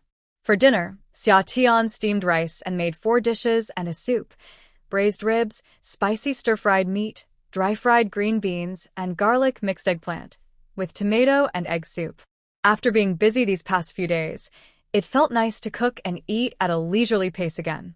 The next day, when she arrived, Xia Yang and the others had already prepared everything for their stall, and the 150 pounds of marinated pork belly for Yunlai restaurant was also ready. She tasted the marinated pig intestines and pig head meat, and they were delicious. The three of them set out to the stall. Xia Tian watched for a while, noticing that Xia Yang and his wife were handling everything smoothly, so she greeted them and returned to the courtyard. In the kitchen, the meat was marinating, Xia Yu was watching the fire, and her mother and the two children were in the backyard turning the soil, preparing to plant some vegetables. Xia Tian went to the kitchen to talk to Xia Yu. Sister, have you set a date for your wedding? Yes, it's set for August 16th, Xia Yu said shyly. Does the family know about the division of property? Xia Yu shook her head.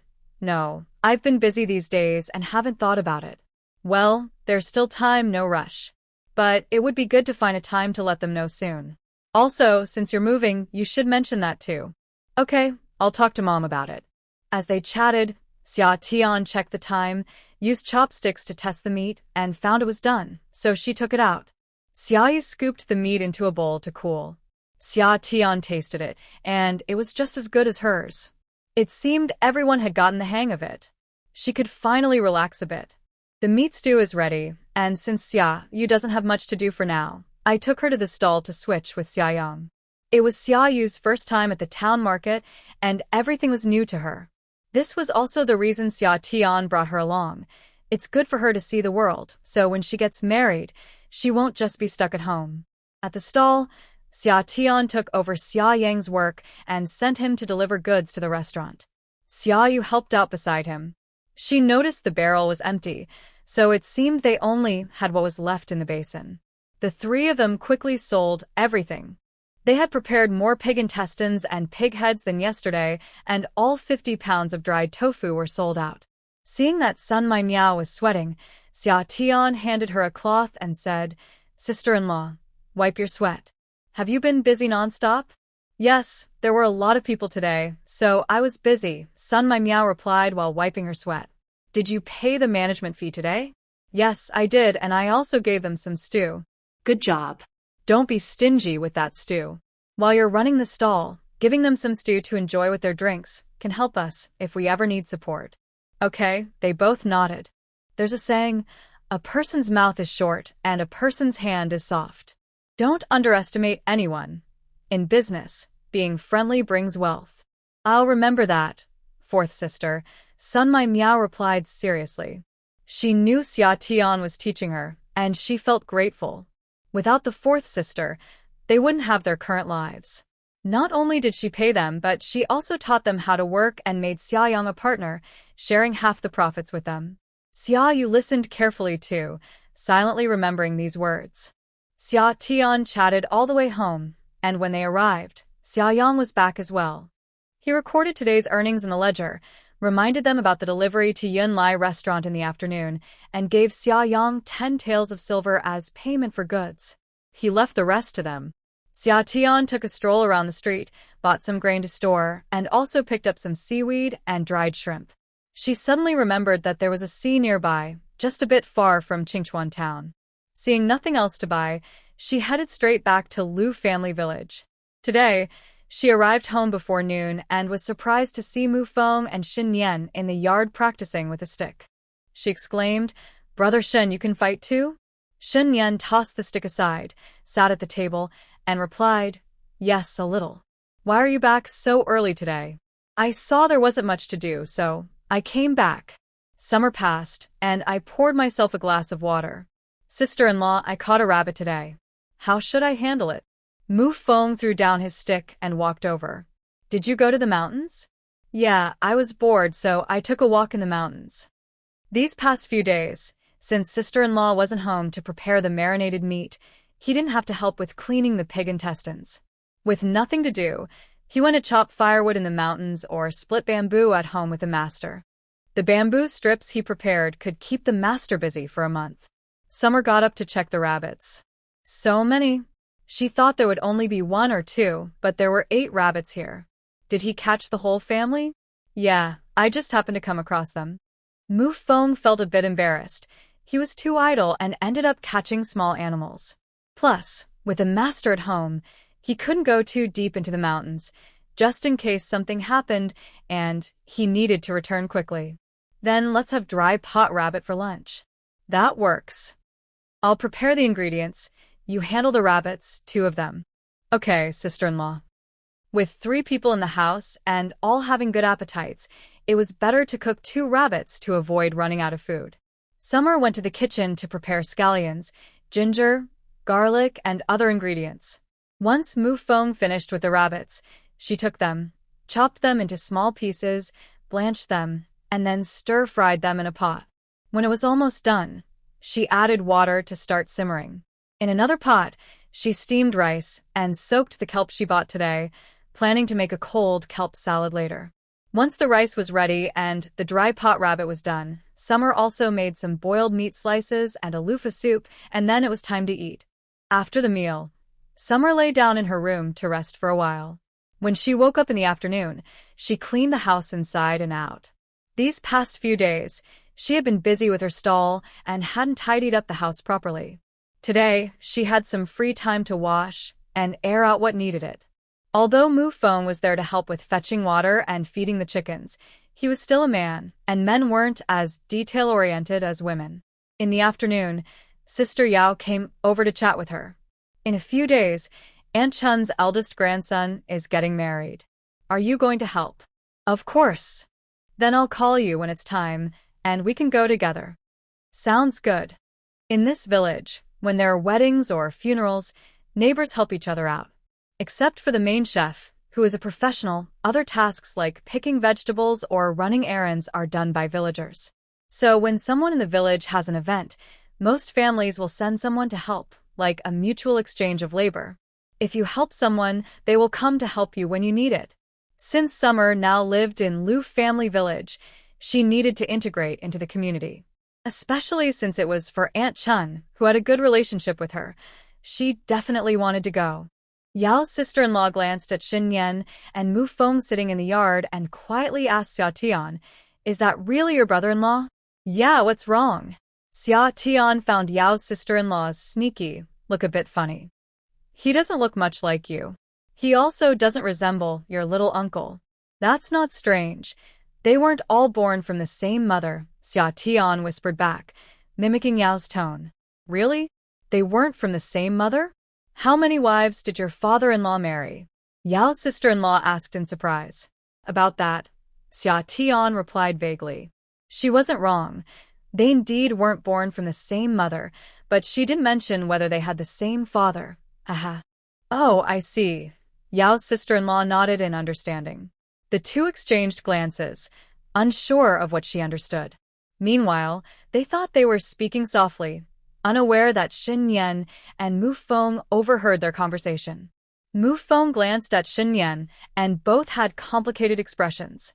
The 2 women continued their gossip. "Has her little uncle gotten married yet?"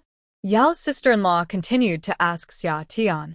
"I don't think so," Xia Tian replied uncertainly. Yao's sister-in-law stared at her. "You're not being a very good sister-in-law if you don't even know if your little uncle is married." I felt too shy to ask. She defended herself. "You don't know? Your little uncle has been going to the well for water every day. Several girls in the village have taken a liking to him." "Sister-in-law, don't say that." "How would I know?" Xia Tian quickly denied it, not wanting to ruin anyone's reputation. "I'm not making it up. People have been asking me about him." "Really?" "Of course. Haven't you noticed girls hanging around your house lately?" "I have seen some. I thought they were just passing by." You're not paying attention. Your little uncle is good-looking, hard-working, and can hunt. I heard he caught that wild boar last time. Many girls want to marry him."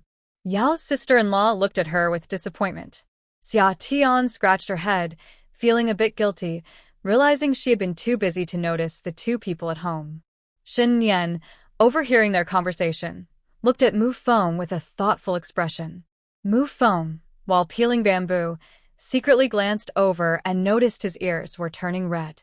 The 2 gossipers remained oblivious and continued chatting until Yao's sister-in-law finally left. One evening, Summer made braised rabbit for dinner. During the meal, Mu Feng was silent, almost burying her head in her bowl. She found it strange and looked up at Shen Nian, asking with her eyes what was wrong. Shen Nian smiled and shook her head, signaling that everything was fine, just that she was hungry. Oh, that's good to hear. What she didn't know was that this was because of the gossip she had with Sister Yao in the afternoon, which had made Mufeng shy. She even kindly picked up some vegetables for Mufeng to encourage her to eat more. Shen Nian couldn't hide her smile. The next morning, when she arrived in town, Sheyong told her that Manager Gua had come looking for her again, saying he wanted to order another 100 pounds of marinated meat. Summer was surprised. Surely the restaurant couldn't use that much marinated meat? Although the restaurant was doing well, that seemed excessive. What she didn't know was that Manager Gua was not only selling at the restaurant but also taking orders from wealthy families. Many of them enjoyed the food and wanted to take some home, so Manager Gua naturally wouldn't refuse and placed an additional order. However, it was a good thing to have more orders, but the two meat stalls couldn't provide that much pork belly, so Sheyong had to find another butcher to place the order in the morning.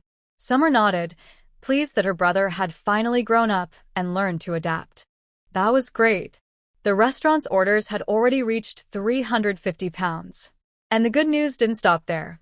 While setting up her stall, several more wealthy family stewards came and bought all of the 130 pounds of pig head meat she had just displayed. Some regular customers who couldn't get any pig head meat refused to leave, so after some persuasion, Summer managed to sell them some pig intestines, giving each of them an extra 2 pieces to appease them before they finally left. On her way back, Summer sent Sheyong to the 3 meat stalls to buy all the pig heads they could find, and they also bought 5 pairs of pig feet. Including the pig heads she had already ordered, they now had 200 pounds of pig head meat for today. That should be enough for tomorrow. However, the next day, within less than half an hour, everything sold out. If she hadn't asked her sister-in-law to set aside 50 pounds of pig head meat, those regular customers would have caused a scene again. She truly didn't expect the business to suddenly take off like this. But she wasn't planning to increase the quantity. They were still a small workshop and couldn't handle more. She also didn't intend to hire more people since it didn't require much skill, and there might be others trying to copy them soon. Summer shared her thoughts with Xiaoyang and the others, and everyone agreed, as they were already making a good profit every day. They were all quite satisfied. This is just a small town with limited demand, but she could develop some new products. A couple of days later, another restaurant approached her. This one is a big restaurant in town called Shengshi Restaurant. They initially wanted to buy her secret recipe, but she refused. They settled for ordering products like Yunlai Restaurant. Xiaotian explained that they could place orders, but it couldn't be pork belly. Seeing there was no room for negotiation, Manager Lin from Shengshi Restaurant agreed to order her suggested marinated chicken. This was a new product she was preparing, and like Yunlai Restaurant, she would supply it exclusively to them. They also agreed that for every order, she would provide 2 menus for free, which satisfied Manager Lin. The next day, after Manager Lin tasted the marinated chicken, he confirmed that Xiaotian was not misleading him. The chicken tasted just as good as pork belly.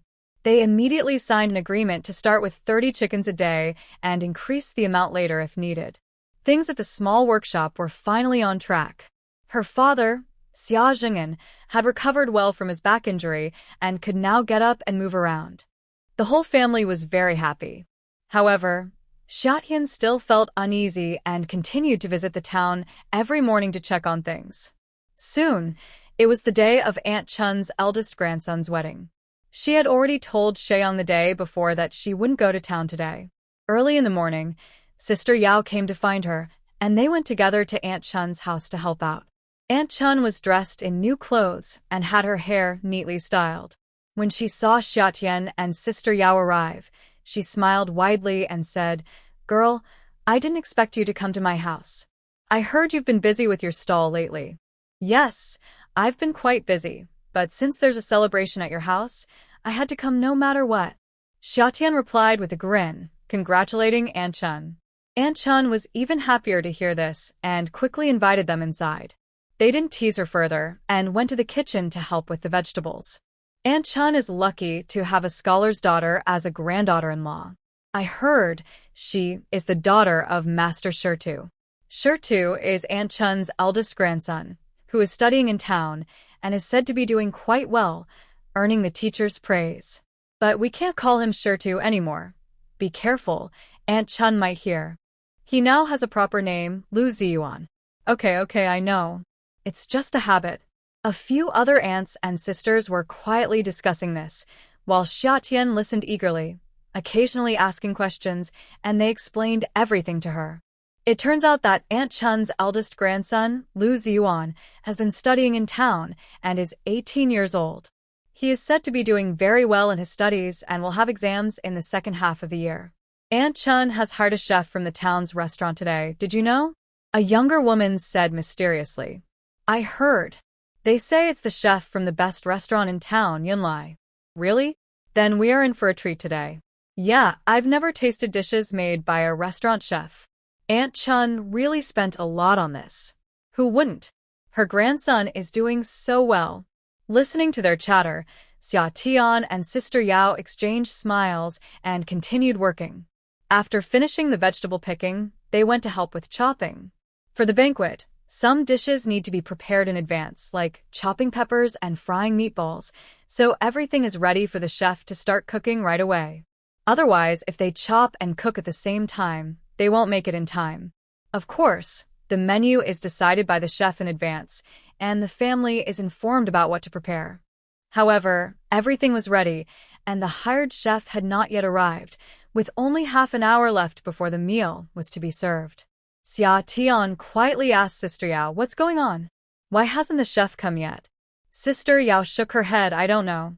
After waiting a while, they saw Aunt Chun with a worried face calling someone to fetch the village chef. After asking, they learned that the restaurant chef had been hired by a wealthy family in town at the last minute, leaving Aunt Chun in a difficult situation. Now they were sending someone to find the village chef, as the meal could not be delayed any longer. Aunt Chun sent someone to the village to find a chef, but the village chef had gone to another village to cook. This made Aunt Chun very anxious, and Xia Tian felt worried too. Unable to watch any longer, she walked over, pulled Aunt Chun aside, and quietly asked, Aunt Chun, is it certain that the chef won't come? Yes, someone just came to inform me. Aunt Chun's face was so dark it seemed like it could drip water. She had wanted to hold a grand celebration for her grandson, to show off to her granddaughter-in-law's family, but now it had turned into such a big embarrassment. Have you found another chef? No, the village chef went to another village. I heard they also have a celebration there. Would you let me give it a try? You? Aunt Chun was surprised. Yes, I can cook pretty well. How about I make a dish for you to taste? Aunt Chun hesitated for a moment, then gritted her teeth. All right, give it a try. It was a last-ditch effort. Summer quickly heated the pot and fried some braised meatballs. She served them to Aunt Chun and the people around her, and everyone nodded in agreement, saying they were delicious. Aunt Chun's gloomy mood lifted. I didn't expect your cooking to be as good as a restaurant chef's. Just wait, after this, I'll give you a big red envelope. I'll be looking forward to it, Summer joked back. Aunt Chun had tasted dishes made by restaurant chefs before, but after trying Summer's cooking, she thought it was even better. As the host announced, the auspicious time has come. Let's start the feast. Summer quickly began cooking according to the planned menu. In the village, people set up stoves in the yard because the kitchen couldn't handle the large amount of food. Aunt Chun's family did the same, with 2 big stoves set up near the south wall. In front of the stoves, a long table was set up, and the helpers watched as Summer stood at the stove, skillfully wielding a large iron spatula. With both stoves cooking at the same time, she moved with the ease of someone who had done this many times before. Her actions of heating the pot, frying, serving, plating, washing the pot, and heating oil flowed smoothly, leaving the helpers in awe. Summer didn't have time to think about what others were thinking. Today, Aunt Chun's family was hosting a large banquet with 20 tables at once, and they needed both stoves to keep up with the speed.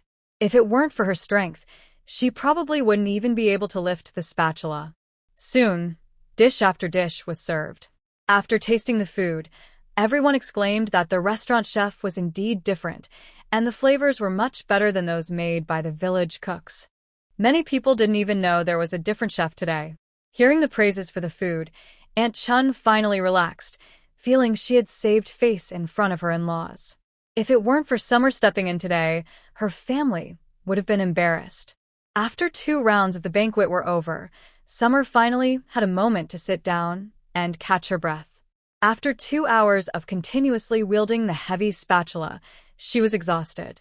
Thankfully, she had some spiritual spring water to recharge her energy. Otherwise, her arms would probably be too tired to lift. Being a banquet chef was truly not a job for just anyone.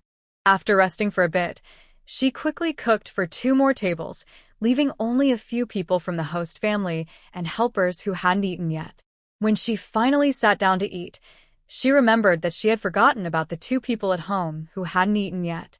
Summer got up and spoke briefly with Aunt Chun before preparing to leave. Aunt Chun firmly pushed her back into her seat, saying, "Don't worry about a thing. I've arranged for someone to take food and drinks to your family." She didn't expect Aunt Chun to be so thoughtful. Sitting back down, she thanked her. "Thank you, Aunt Chun. I should be thanking you today. If it weren't for you, I would have been in big trouble," Aunt Chun said gratefully, patting her hand. "It's also because you believed in me. Otherwise, I wouldn't have dared to step up," Summer replied with a smile and a wink. "Enough of the thanks, let me toast you," Aunt Chun said seriously as she raised her glass. Seeing Aunt Chun's serious expression, Summer quickly lifted her glass, saying, "Oh, no need for formalities, I'll drink to that." She tilted her head back and finished her drink in one go. "This girl," Aunt Chun playfully scolded, then finished her drink as well. After finishing the meal, Summer prepared to leave with Sister Yao. Aunt Chun walked her to the door and pulled out a small pouch, placing it in her hand. "This is a little gift from me, you can't refuse it. All right, I want to share in this joy." "Thank you, Aunt Chun," Summer said with a big smile, shaking the pouch in her hand. "Well, you two head back.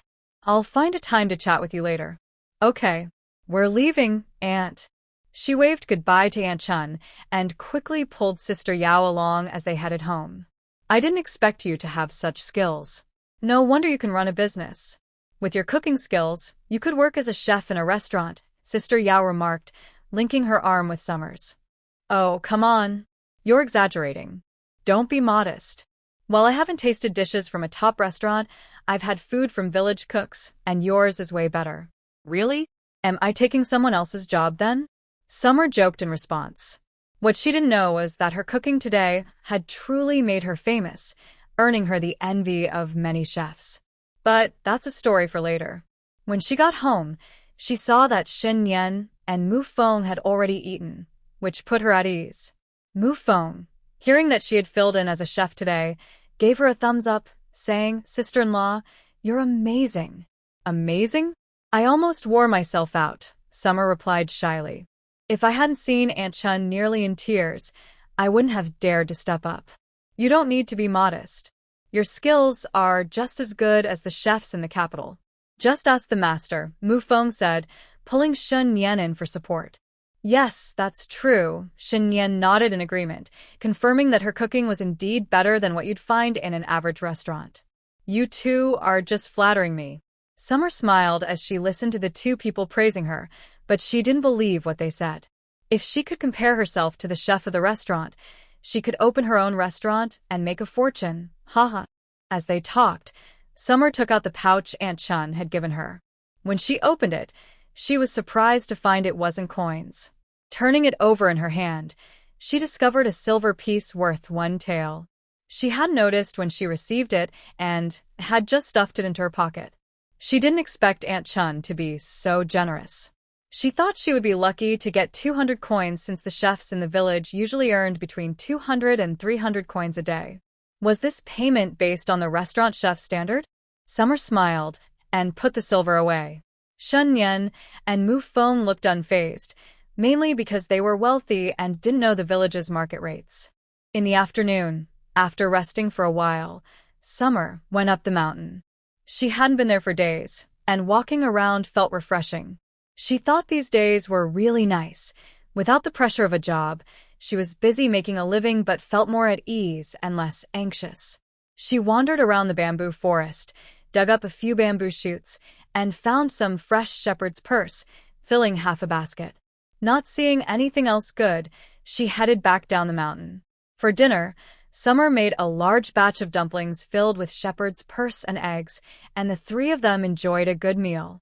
Since Mu Feng arrived, she hadn't made dumplings, and he was amazed by how delicious the shepherd's purse dumplings were. He didn't expect wild vegetables could taste so good. Her cooking skills were truly impressive. Seeing Mu Feng's surprised expression, Shen Nian felt embarrassed. He wondered how he hadn't noticed Mu Feng was so easily impressed, although he thought they were delicious too. The next day, Summer got up early and went to town. She had helped at Aunt Chun's house yesterday and hadn't checked on the marinated dishes. Summer arrived early at the house rented by Xiaoyang and the others. Xia was in the backyard preparing to marinate pork belly, and the marinated pig intestines and pig head were drying in bowls. The marinated chicken for the Shengshe restaurant was also ready. Now that the weather was warming up, Xiaoyang and the others started marinating late at night to ensure freshness. Summer looked around and saw nothing wrong, but the expressions on their faces seemed off. Was there a problem? Why did they look so serious? What's wrong? You all look unhappy, she asked curiously. Xiaoyang hesitated, unsure of how to respond. Sister-in-law, you tell us. Summer looked at Sun Mai Mao. Yesterday, your brother saw 2 other stalls selling marinated meat on the street and worried that our business might be affected. Oh, that's what it is. There's no need to worry. I had already thought of that. When others see our business doing well, they will try to follow suit. But their flavors may not be as good as ours. As long as we keep our taste consistent, we won't have to fear losing customers. Hearing Summer say this, everyone felt relieved. If fourth sister said it was fine, then it surely was. But what if others sell it cheaper than us? Should we lower our prices? Xiaoya also expressed her concern. No need. We will keep our prices as they are. As long as we maintain the quality of our marinated meat and are honest in our dealings, we will be fine. Okay, I trust you. Although they weren't worried about losing business, the town was small and supplies were limited. She hoped they wouldn't run out of ingredients. Thinking of this, she quickly called Xiaoyang over. Brother, let's visit those 3 meat stalls and sign a supply agreement. Sign what agreement? A supply agreement. I'm worried someone might take our supplies. All right, let's go quickly. With that, Summer took Xiaoyang to the 3 meat stalls where Uncle Nio was working with her, and after signing the supply agreement, she felt relieved. This way, they wouldn't have to worry about others competing unfairly and cutting off their supplies. If Uncle Nio and the others broke the agreement, they would have to pay her 10 times the amount. Today, Xiaoya and her mother stayed home while she, Xiaoyang, and Sun Mai Mao went to set up their stall. As expected, they were affected. There were many fewer customers today. Summer walked around the street and found that besides her, there were 5 more stalls selling marinated meat, and each stall had quite a few customers. Summer bought a little from each stall to taste, so she had an idea of their flavors. She let Xiaoyang and his wife try the marinated meat she bought from the other stalls. After tasting it, they looked much more relaxed. The flavors were not even close to theirs. With no worries left, the 2 of them started calling out to attract customers. After a while, Xiaoyang went back to deliver goods while Summer and Sun Mai Mao continued to watch the stall. Although they sold a bit slower this morning, they managed to sell everything by noon. The 2 of them packed up and returned to the yard.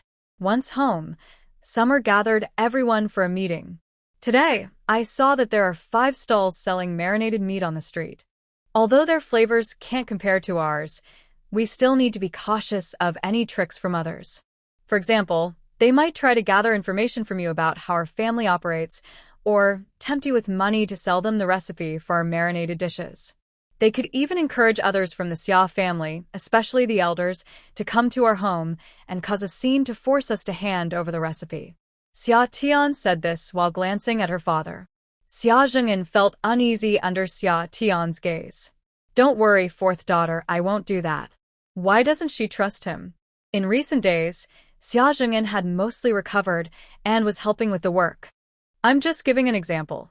You all need to be careful. If anyone leaks the secret recipe, We might all end up begging for food. Everyone quickly promised to keep quiet and not let anyone trick them. Xia Tian also discussed with Xia Yang that their small workshop would only supply marinated dishes to Yunlai Restaurant and Xingshe Restaurant. All supplies would come from the 3 businesses they signed agreements with. Aside from the pork intestines, pig heads, and pig trotters from these 3 sources, they wouldn't take on any extra orders. If someone orders pig head meat or pork intestines, they would only supply within their agreed limits. Otherwise, they wouldn't accept the order. They needed to build a good reputation first, and once conditions improved, they could expand to the county town. Right now, Qingchuan Town is just a small town with limited spending power, so they shouldn't draw too much attention to avoid being targeted by others. At the moment, their daily earnings were only about 20 taels, which might not attract wealthier families. Xiaoyang nodded, thinking that 4th sister was indeed more forward-thinking. In the following days, some old customers returned, and the speed of their sales gradually returned to normal. Orders for marinated chicken at Xingshe Restaurant increased to 80, with 50 in the morning and 30 in the afternoon, priced at 70 won each. Now, the tasks of slaughtering and processing the chickens were mainly handled by her father, Xia Jing'an, and her mother, Chen. Xia Tian also paid her father 500 won a month for his work. With the small workshop stabilized, Xia Tian no longer needed to supervise every day and started visiting every couple of days. Xia Shi was also sent to the town school, and teaching Xia Yang and the others how to read and write was entrusted to Xia Shi. Soon it was June, and it was time to harvest the wheat. During this time, she was invited to be the head chef for a day at a wedding in the village, earning 500 won. It wasn't just her desire to go. Her previous cooking skills had gained her a reputation that spread beyond the village. Several families came to invite her, and at first, the village's chefs made subtle comments, but Xia Tian didn't want to take their business. To avoid creating any resentment, she turned down all offers she could. The only family in the village she knew well, she couldn't refuse, so she decided to raise the price. To her surprise, they agreed, and she had no choice but to go. In summer, to make deliveries easier, she bought a donkey cart for Xiaoyang to drive. Fortunately, Xiaoyang only had 2 acres of land. After watching over things in town for 2 days, he returned to the village to harvest wheat. Now that Xiaoyang was earning money, he was more flexible. He paid 3 friends who were close to him to help with the harvest. With 4 of them, they finished cutting the wheat in less than a day. During the harvest, Xia Tian didn't let her father, Xia Jing'an, return home. She was worried that the other family members would see him recovered and pressure him into working for them. Xia Jing'an felt a bit intimidated by his daughter, unsure where she got such authority. At home, she had a strong say, and everyone seemed to listen to her. This sometimes made him chuckle, but also filled him with guilt. Ultimately, he felt he had let down his children due to his own shortcomings. Once Xiaoyang finished harvesting the wheat, Xia Tian returned to Lijiakan. The backyard was full of various vegetables ready for harvest. Besides what the family would eat, she also planned to take some to Xiaoyang. Any excess would be processed for storage. She picked long beans, blanched them in boiling water, and hung them to dry into dried beans, perfect for winter stews with chicken or ribs. She sliced up extra eggplants, peppers, green beans, and bitter melons to dry for winter meals. These dried vegetables, when soaked in hot water and stir-fried, tasted just as good as fresh ones. Cucumbers and tomatoes, which could be eaten as fruits, were all stored away for later. When winter came and fresh vegetables were scarce, she could secretly indulge in some. On the 15th of July, during the Ghost Festival, Xia Tian prepared 8 dishes, bought incense and paper money, and brought a jar of wine. She went with Shen Nian and Mu Feng to pay respects at Mu Yang's grave. The next morning, when she woke up and didn't see Mu Feng, she asked Shen Nian, "Brother Shen, where is Mu Feng?" "I sent him to take care of something," Shen Nian replied calmly. "Oh, "Will he be back for dinner?" "No need to worry about him." Xia Tian thought Mu Feng would be back in a day or 2, but he ended up being gone for half a month. During that time, she had to fetch water, chop wood, and feed the chickens, which felt a bit unfamiliar. While fetching water, Aunt Chun and a few others asked her, "Why haven't we seen your little uncle fetching water these days? This isn't about the medicine my family needs. There are some herbs that the town pharmacy doesn't have." He went to the provincial capital to see if he can buy them. Xia Tian casually made up an excuse. "What illness does your family have? Taking medicine every day doesn't seem to help." It's a condition I was born with. The only thing I can do is take medicine to ease it. There's no other way. Those kinds of conditions are the hardest to treat. I heard that Lu Lao's wife's nephew spent a lot of money on it." "Really?" "Having someone in the house who needs medicine all year round is really tough." Who can argue with that? Xia Tian saw the topic had successfully shifted, chatted with her a bit longer, and then went home to fetch water. After all, she couldn't let anyone know about Shen Yan's background. She also had a stepmother who was always on her tail. However, under the treatment of the spiritual spring water, Shen Nian had already recovered about 70 to 80%, so there was no need to worry for now. On the night of the second day of August, Xia Tian fell asleep early. In the middle of the night, a figure slipped into her yard, and soon after, candles lit up in Shen Nian's room. Xia Tian heard the noise and was about to get up to check when she heard voices in the yard. Mu Feng. It was Shen Nian's voice. "Master, it's me." It turned out Mu Feng had returned, so Xia Tian didn't worry anymore, lay down, and soon fell back asleep. In the main room, Shen Nian looked at Mu Feng, whose clothes were stained with blood and who could barely stand, frowning deeply. He hurried over to support him. "What happened? Are you hurt?" "Master, we were ambushed." As Mu Feng spoke, blood seeped from his mouth. Shen Nian helped Mu Feng sit in a chair. "Where are you hurt?" "Let me see. Here." Mu Feng pointed to the area he was pressing. Shen Nian quickly tore open the clothing and saw that where Mu Feng was pressing, blood flowed out as soon as he released it. It was a deep sword wound to the abdomen. If they didn't stop the bleeding quickly, he would surely bleed to death. Shen Nian pressed his clothing against the wound, watching Mu Feng's face grow paler, his lips pressed tightly together, and his hands trembling. He absolutely could not let Mu Feng suffer like Mu Yang did. But there were no bleeding control medicines at home. What to do? Master, Mu Lin, and the others. Mu Feng struggled to speak, wanting to share what he knew, fearing he might not have another chance. "Don't talk, just wait." Shen Nian interrupted him, as if he had made a decision, and hurriedly left the room. Bang, bang, bang. Shen Nian knocked urgently on Xia Tian's door, calling out, "Xia Tian! Xia Tian! Open the door." Summer was drowsily sleeping when she heard someone calling her, thinking she was dreaming. She opened her eyes and listened closely. Indeed, someone was calling her. It seemed to be Shen Nian. "Brother Shen?" she asked uncertainly. "It's me, open the door," Shen Nian's urgent voice came again. "Okay, I'm coming." She quickly got up, put on her shoes, and opened the door. "What's wrong, Brother Shen?" "Summer, Mu Feng is hurt. Please help him." His almost pleading tone made Summer's heart tighten. She had never seen Shen Nian so flustered, not even when he was unwell himself. "Mu Feng is hurt?" Summer was startled and worried. "Where is he? I'll go check." She followed Shen Nian quickly to the main room. When she got closer, she saw Mu Feng's face was as pale as paper, and his stomach wound was bleeding profusely, nearly scaring her to death. Her voice trembled as she said, "Brother Shen, you hold the wound, and I'll go get some water." After saying that, she quickly turned and rushed to the kitchen, grabbed a bowl, filled it halfway with cool boiled water, and added a little spring water before hurrying back to the main room. "Brother Shen, you support Mu Feng and help him drink this water." "Mu Feng, drink the water," Shen Nian said, bringing the bowl to Mu Feng's lips. Thankfully, Mu Feng still had some awareness and managed to drink the water.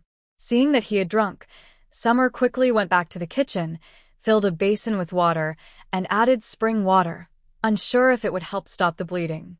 There was no time to think too much. Saving Mu Feng's life was the priority. The two of them helped Mu Feng lie on the bed and cut away the clothing around the wound. Summer took a clean cloth, soaked it in water, and carefully pressed it against the wound. It seemed the bleeding had stopped. After a while, she removed the cloth and saw that the wound was indeed no longer bleeding. They both sighed in relief. Exchanging glances, they hoped that with the bleeding stopped, Mufeng would be out of danger. Summer picked up the cloth, soaked it in water, and cleaned around the wound, unsure if such a large injury could heal without stitches. She looked up at Shen Nian and asked, "Brother Shen, do we have any wound medicine? We need to apply some before bandaging it, right?" "We don't have any," Shen Nian shook his head. With no other option, Summer went out to get a clean basin of water with spring water, took another clean cloth, pressed it on the wound a bit longer, and then wrapped the wound with a clean white cloth. Shen Nian gently took off Mufeng's shirt to check for more injuries. He noticed that Mufeng's face was slowly turning from pale to a bit red, which made him feel a little relieved. Xia Tian took Shen Nian's water bottle to fill it in the kitchen and added a bit of spring water. She returned and poured a cup for Mufeng, letting Shen Nian feed it to him. Seeing Shen Nian's earlier efforts, Xia Tian guessed he must be tired. She poured herself a cup of water and handed it to Shen Nian, saying, "Brother Shen, you should drink some water too. You must have been scared." "Yes, thank you," Shen Nian replied softly as he took the cup. If Xia Tian hadn't been there today, Mufeng might have ended up like Muyang. Now he felt he owed her 2 lives. He never expected that in such a critical moment, it would be this simple country girl who repeatedly saved them and gave him hope to live. She didn't hesitate or make excuses. She revealed her secret to him. Shen Nian's eyes became a bit misty as he pressed his lips together, remaining silent for a while. He knew he could never repay such kindness in his lifetime. Seeing Mufeng's color improve, Xia Tian decided not to go back inside, worried that if Mufeng had a setback, she could still help. After pouring herself a cup of water and taking a sip, she remembered to ask Shen Nian, "Brother Shen, what happened? How did Mufeng get such serious injuries?" Shen Nian tried to suppress his swirling thoughts and replied quietly, "They must have been discovered by the people chasing me." Xia Tian paused, unsure of how to respond. These people were so ruthless. Was it really worth fighting to the death over a title? Meanwhile, Mufeng regained some strength, opened his eyes, and urgently said to Shen Nian, "Master, please save Mu Lin and the others." Hearing Mufeng mention saving Mu Lin, Shen Nian's heart sank again. "Is Mu Lin hurt too? Where is he? Why didn't he come back with you?" "He's at the back mountain by Mu Yang's grave. He's seriously injured, and Mu Chen is with him. I came back first to inform you, Master, so you wouldn't worry." Mufeng struggled to say this in one breath. He thought he might not make it today and wanted to let his master know in case someone came looking for him unprepared. "Okay, I understand. You should lie down and rest. I'll go with your sister-in-law to check it out," Shen Nian said, looking at Xia Tian. "Can you come with me? We need your help to check on Mu Lin." "Of course, Brother Shen. I'll gather my things." After summer ended, she quickly went to her room, put on a piece of clothing, and filled a clean jar with cool boiled water mixed with spring water. She took 2 wooden bowls, a clean cloth, and a large piece of unused white fabric, all of which she placed in her backpack. "Let's go, Brother Shen." The 2 of them quietly stepped outside. It was probably around 2 or 3 o'clock, and it was pitch dark outside, making it hard to see anything. Shen Nian held a lantern while Xia Tian closely followed him as they slowly made their way to the back mountain. The darkness was overwhelming, and it was the middle of the night, making Xia Tian feel a bit scared, so she moved closer to Shen Nian.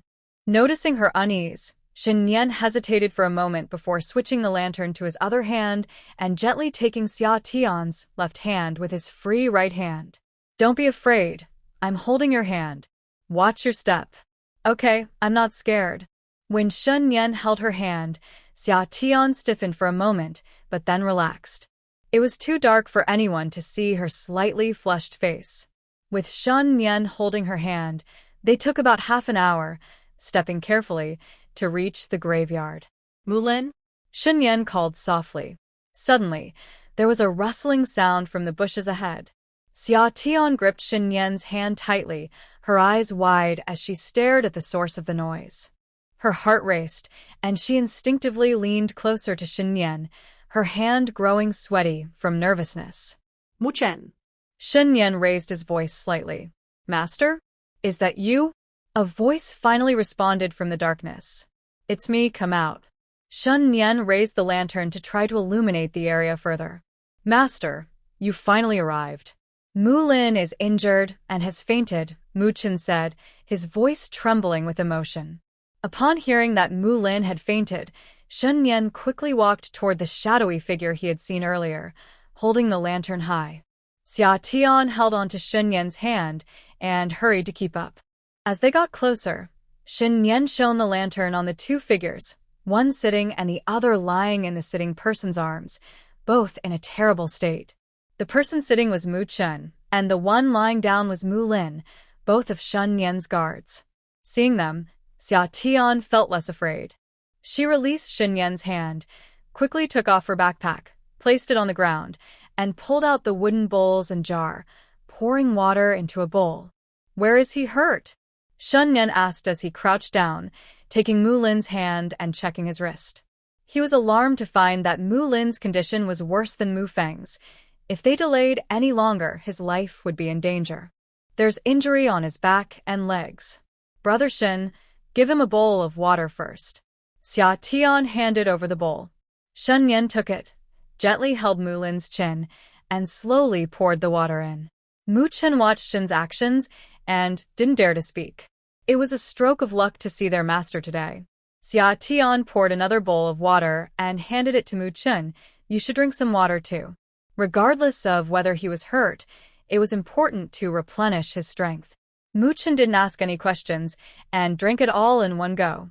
He knew this girl was the one Mu Feng mentioned who saved their master. Otherwise, she wouldn't have come out in the middle of the night to look for them.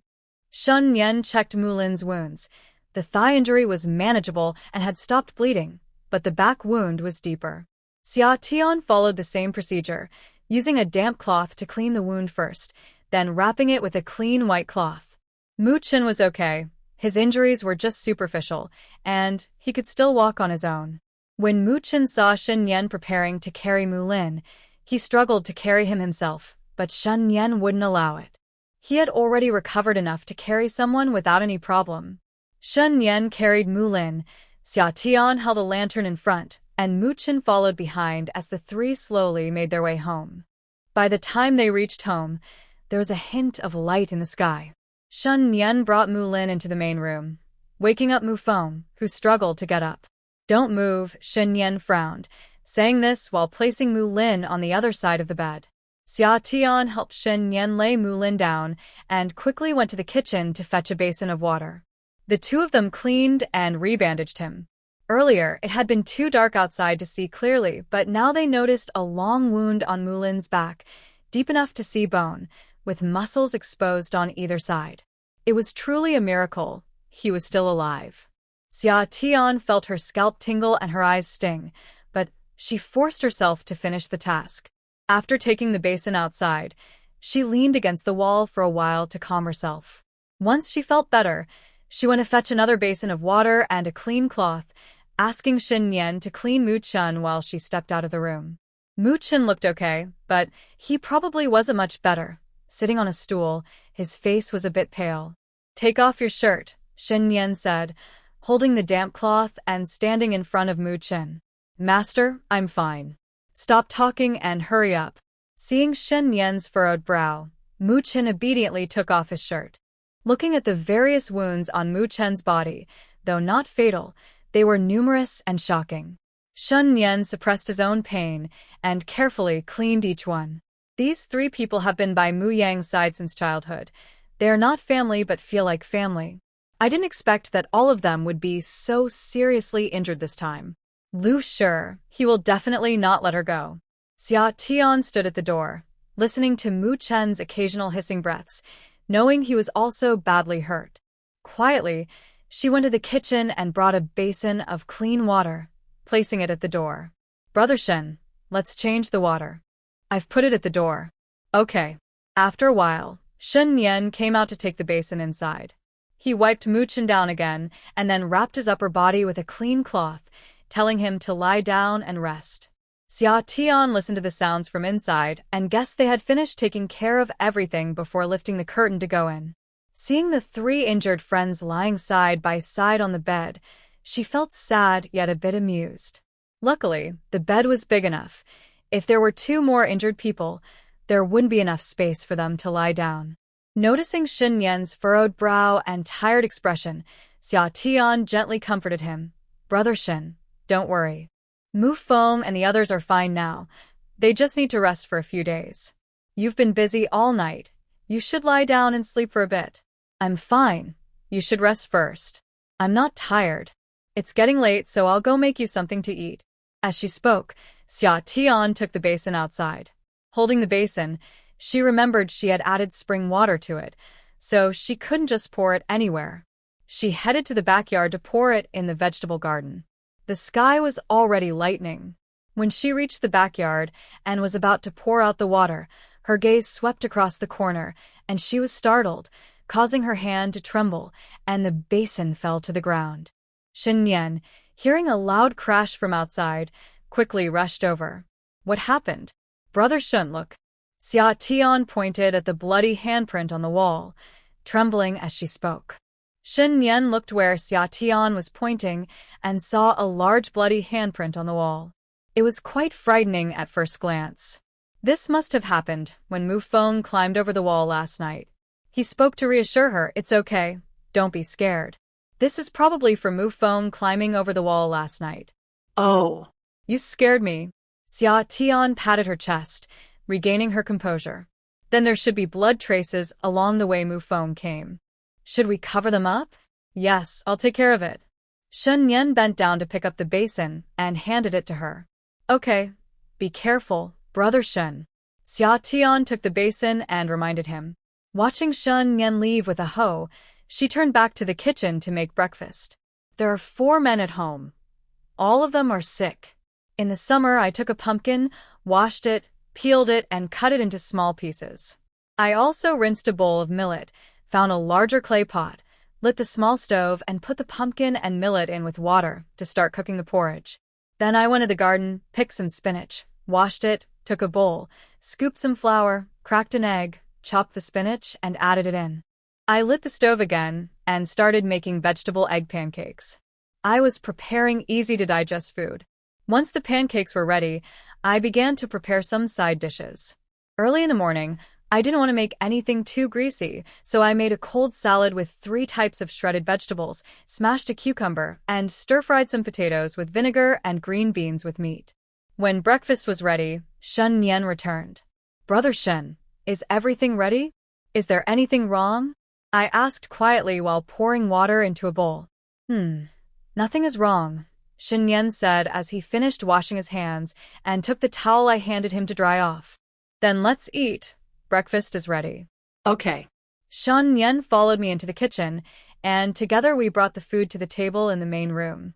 By this time, Mu Lin was also awake, and the 3 of them were staring at each other on the bed. Seeing us come in, they shyly called out, "Master, sister-in-law, you're awake?" I smiled as I placed the bowls on the table. "Are you hungry? Have something to eat first." Mu Chun was a bit better. He got up by himself and helped Mu Yang sit against the wall. Mu Lin, who was mainly hurt in his back and thigh, didn't get up and just lay on the bed. Seeing that Mu Feng and Mu Lin were having trouble moving, I moved the table closer and set the food on it. Mu Feng and Mu Lin insisted on eating by themselves. I saw that although they were slow, it didn't matter, so I let them be. All 4 of them were around 20 years old. Even though they were injured, they were probably very hungry, and they finished a large pot of pumpkin millet porridge and a thick stack of vegetable egg pancakes. After the meal, I took the bloodied clothes of the 3 and burned them in the backyard. I left a jug of warm water mixed with spring water and told Shen Nian before heading to town. Seeing me leave, the 3 of them seemed to feel a bit better, and Shen Nian finally asked about what had happened. "Tell me, what exactly happened?" "I'll explain," Mu Chin said. "After we finished the tasks you assigned, we followed the mark left by Mu Feng to find you. When we got to Lingxi County, we noticed someone was asking about your whereabouts, so Mu Lin and I followed them. Later, when we saw them going in other directions, we stopped following. When we met Mu Feng and were ready to find you, we were ambushed by them. Were there many of them? Yes, mainly a few people from the martial arts world. We were caught off guard and fell into a trap. What happened to those people? At this point, Shen Nian's face was cold enough to freeze. We dealt with them. Not one was left. After Mu Chen said this, Shen Nian's expression softened a bit. Have you cleaned up all the traces? Yes. It's all taken care of. No one will come looking. Shen Nian looked over, and the three nodded in agreement. All right. You three should focus on recovering. We'll talk more once you're healed. Yes, Master, the three replied in unison. Master, about your poison. Mu Chen asked curiously, was it really your sister-in-law who cured it? Yes, Shen Nian nodded. This matter must not be known to outsiders except for you few. Understood. Meanwhile, Xia Tian arrived in town and first checked the rented courtyard. Everything was normal. After explaining the upcoming tasks to Xia Yang and greeting others, she went shopping. She first went to the pharmacy to buy some wound medicine and bandages, then to the grain store to buy 200 pounds of rice and flour. At the grocery store, she bought some blood-nourishing red dates, yam, and red beans. Remembering that the three were wearing Shen Yan's clothes, she went to the fabric shop to buy each of them 2 sets of clothes and 2 pairs of shoes and socks. After putting these items away, she went to Uncle Neo's meat stall to buy 30 pounds of front leg meat and 30 pounds of ribs. At a roadside stall, she bought 10 pounds of tofu and 2 old hens. Now that there were 3 patients at home, she couldn't come to town every day, so she bought extra supplies, knowing they wouldn't spoil in her storage. At noon, Xia Tian made soup with the old hens, adding red dates and yam for nourishment. She steamed rice and prepared 6 dishes: sticky rice with ribs, pan-fried mincemeat tofu, stir-fried pig liver, spicy stir-fried meat, sautéed cabbage, and a cold seaweed salad. Thanks to the spring water, by lunchtime, Mu Feng and Mu Lin could sit up and eat by themselves. Mu Chen, who was the least injured, was already moving around freely by noon. Shen Yan's complexion also looked much better. Mu Chen and Mu Lin both had striking features. Mu Lin was more reserved, while Mu Chen had a sunny disposition. As Mu Lin watched Xia Tian serve the food and help occasionally, he felt surprised but didn't show it. He said thank you and quietly began to eat. Mu Chen smiled as he accepted it, repeatedly saying, "Thank you, sister-in-law." He and Mu Lin had already heard from Mu Feng that this young lady had saved their master. Now, hearing it directly from their master, they knew that she had rescued all 3 of them. So, Mu Chen called her sister-in-law with genuine affection. After enjoying the dishes made by Xia Tian, he decided that she would be his true sister-in-law from now on, and anyone who disagreed would have to face him. Once he could get up, Mu Lin sincerely thanked Xia Tian with a fist salute, saying, "Mu Lin is grateful for your life-saving kindness, sister-in-law." As for Mu Feng, it goes without saying that Xia was already his sister-in-law. Shen Nian secretly nodded, pleased that these guys were understanding. With 3 more people at the table, Xia Tian would go to town every few days. When she had no other business, she would stay home, doing chores, cooking, and her favorite activity was turning the extra vegetables from the backyard into various dried goods. Soon it was August 16th, the day of Xia Yu's wedding. After half a month of recovery, the injured members of the family had fully healed. Once the injuries of Mu Feng and the others had healed, Mu Lin and Mu Chen were sent out by Shen Nian to run errands. On August 16th, Xia Yu got married, and Xia Tian went to see her off. After Xia Yu returned home 3 days later, Xia Tian and Xia Yang discussed it and, with the couple's agreement, arranged for Xia Yu's husband to work at the small workshop. After all, the Shengshe restaurant needed a lot of help processing 100 marinated chickens daily, and having an extra person would make things easier. On the evening of August 20th, Shen Nian mentioned to Xia Tian that they would return to the capital at the end of the month. "We're leaving at the end of the month?" Xia Tian was surprised. She thought it would be at least until the end of the year. "Yes, they have already discovered this place. Although they haven't found it yet, if we stay longer, they will eventually come," Shen Nian explained patiently. What about the poison in you? Xia Tian worried that Shen Nian's poison hadn't completely cleared, and she wondered if she could handle her wicked stepmother upon returning to the capital. It's all gone now, and my inner strength has fully recovered. Really? Didn't you say it might take until the end of the year to fully heal? Xia Tian asked, turning to Mu Feng for confirmation. Mu Feng nodded. Yes, sister-in-law. The master has indeed fully recovered, and his inner strength is even stronger than before. She turned back to Shen Nian, who also smiled and nodded. That's wonderful. She thought for a moment and realized that during the past half-month of recovery for Mu Feng and the others, she had increased the amount of spirit water to help them heal faster. Shen Nian also drank it every day, so he naturally recovered quickly too. Are you all leaving? Xia Tian hesitated, unsure how to express herself or if they would take her along. It's not just us. Mu Feng pointed to himself and Shen Nian, it's us. He made a circle with his hand. Am I going too? This time she was truly surprised. She didn't expect Shen Nian would actually take her with him. She thought that when he returned to the capital, it would be her time to be single again, although being single now didn't feel much different. Coming from a farming family, even though Shen Nian had his friends call her sister-in-law, she didn't see herself as his wife. She was aware of her place. The social class differences were strict in ancient times, and even in modern times, people talk about matching social status. Besides, Shen Nian was the eldest son of a noble family, so his family would never agree to him marrying a farmer's daughter. But it didn't matter what others thought.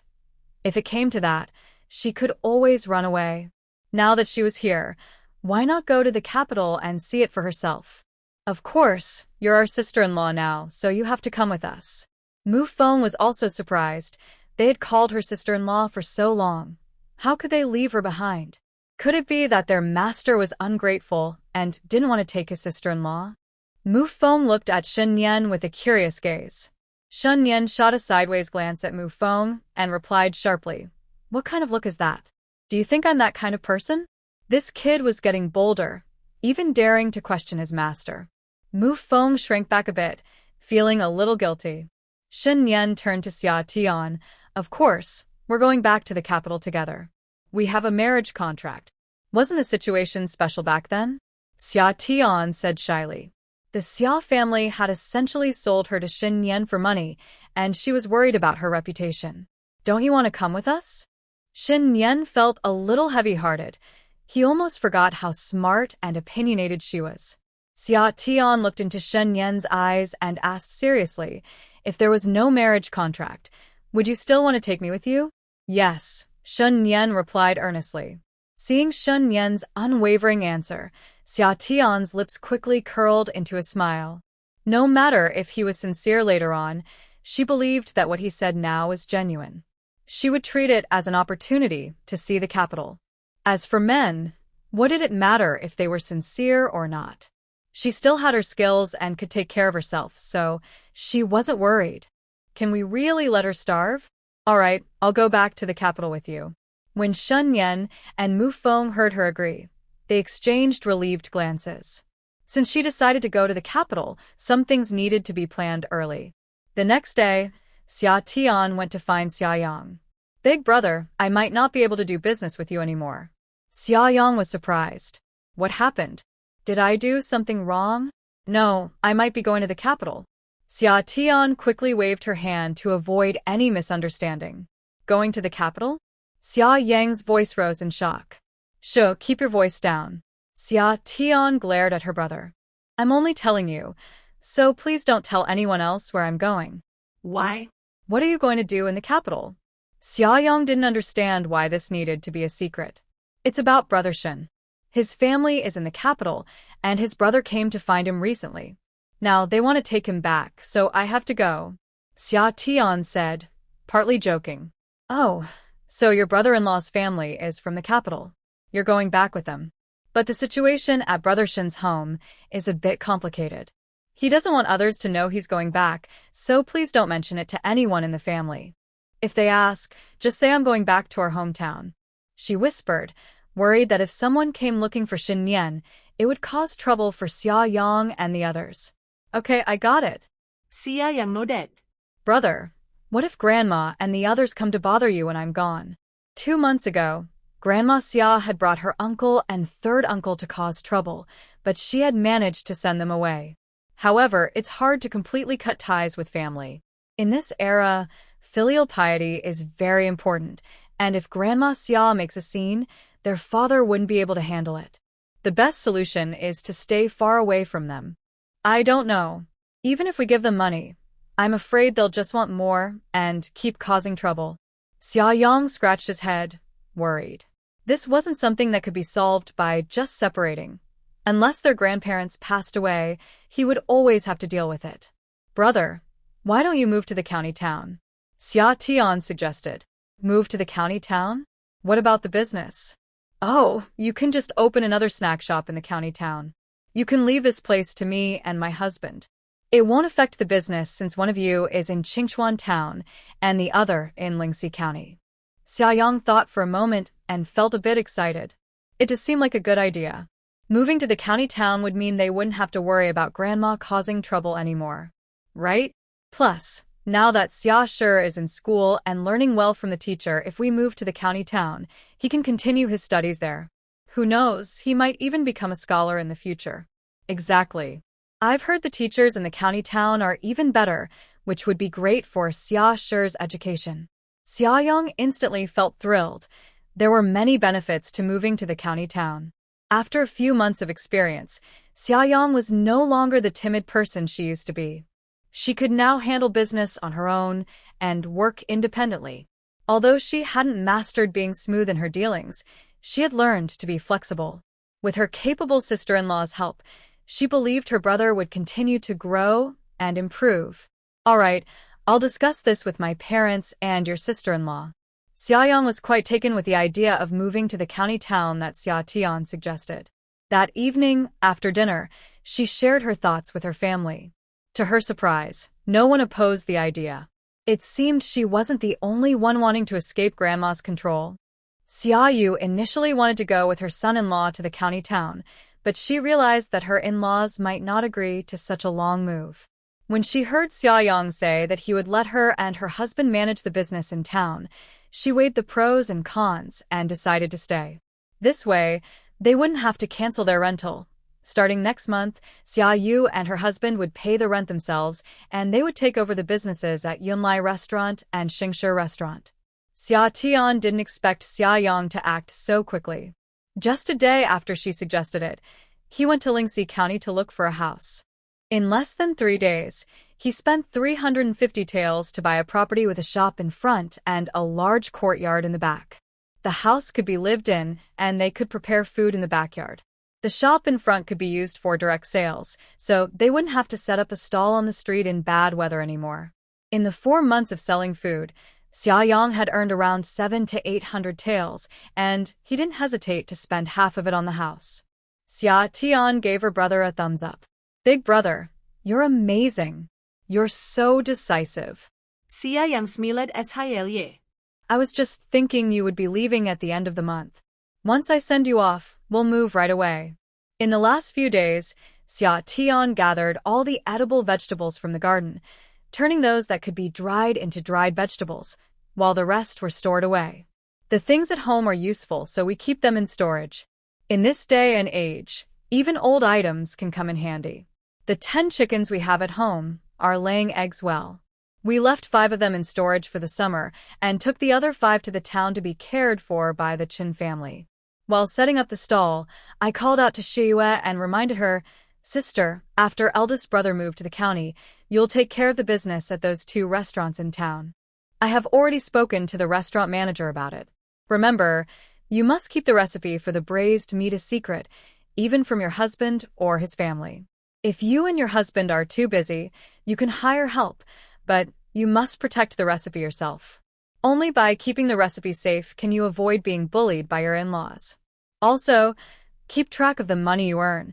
It's best to save it yourself and not let your husband have too much. If your in-laws or your husband ever mistreat you, remember to go to the county and find eldest brother to help you." "Okay, I will remember, sister," Xiyue said, tears streaming down her face as she listened to her sister's advice. Xia felt a bit sad too, holding on to Xia for a long time without letting go. They both knew that this farewell might mean they would never see each other again in this lifetime. After finishing her instructions to Xia, she went to wait at the school gate for Xia. At noon, when school was out, she saw Xia coming out with a coarse cloth backpack made by the Shen family. Xia quickly waved, "Xia, over here." Seeing his fourth sister come to pick him up, Xia ran over happily. "Fourth sister, are you here to get me?" "Yes." "Are you happy?" Xia ruffled Xia's hair. "Happy." Xia took Xia's hand and started walking back. "Xia, I will be going to the capital with your brother-in-law, and I might not come back. What if I miss you, fourth sister?" Xia said, hugging her arm playfully. "You can come to the capital to find me." Xia patted his little head. "Study hard, and I will wait for you in the capital." "Okay. I will study well and come to the capital to find you. Promise me. You have to keep your word." "Yes, I promise." Soon it was time to leave.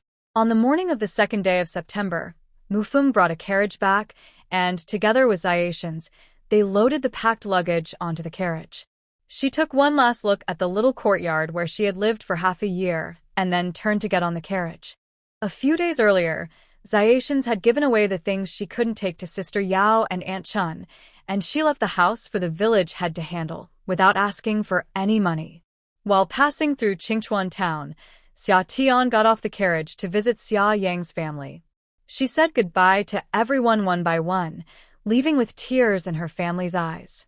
This farewell might be for a lifetime. Although she had only spent a few months with Xia Yu and the others, parting was still hard because they had already become like family. Once back on the carriage and on the road again, she watched the scenery outside the window fade away, and her feelings of sadness began to ease. Nian noticed Xia Tian's mood improving and felt relieved. They sat in silence for a long time without disturbing each other. After 2 days of travel, they arrived outside Lingxi County, where Mu Lin and Mu Chun were waiting with a group of people. They did not enter the county, but took a small road toward the capital. They traveled during the day, resting in towns at night to replenish their supplies before continuing on.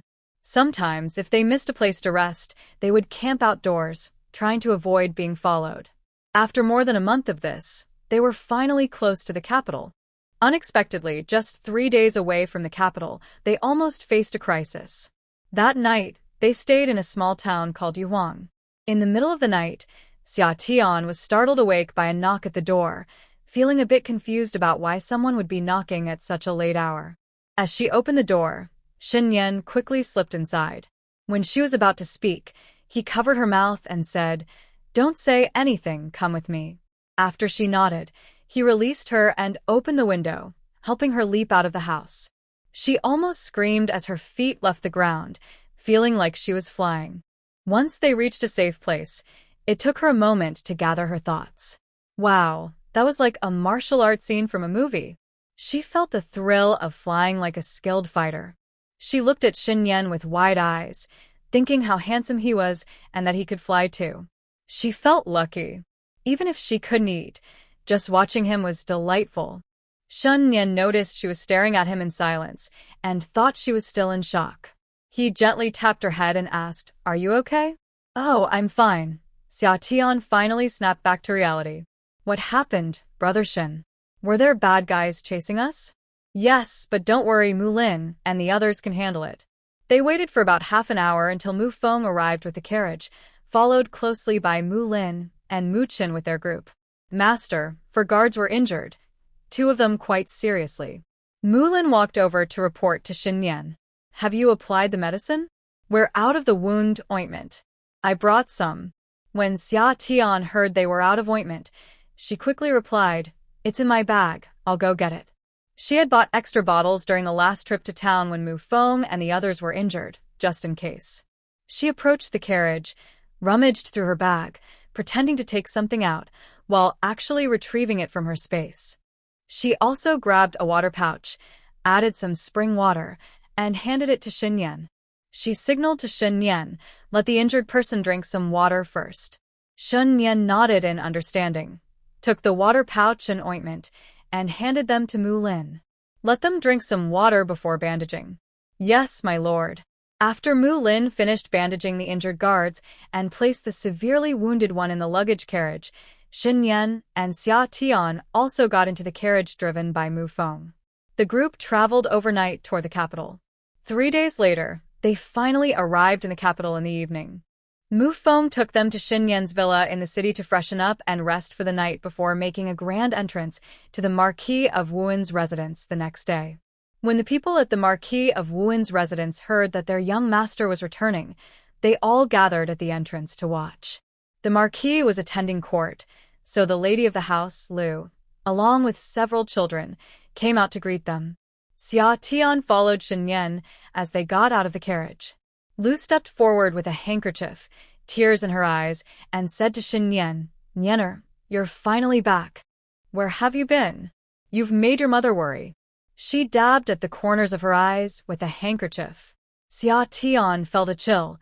If she hadn't known that this beautiful woman, looking around 30, was Shen Nian's heartless stepmother, she might have been fooled by this display of maternal affection.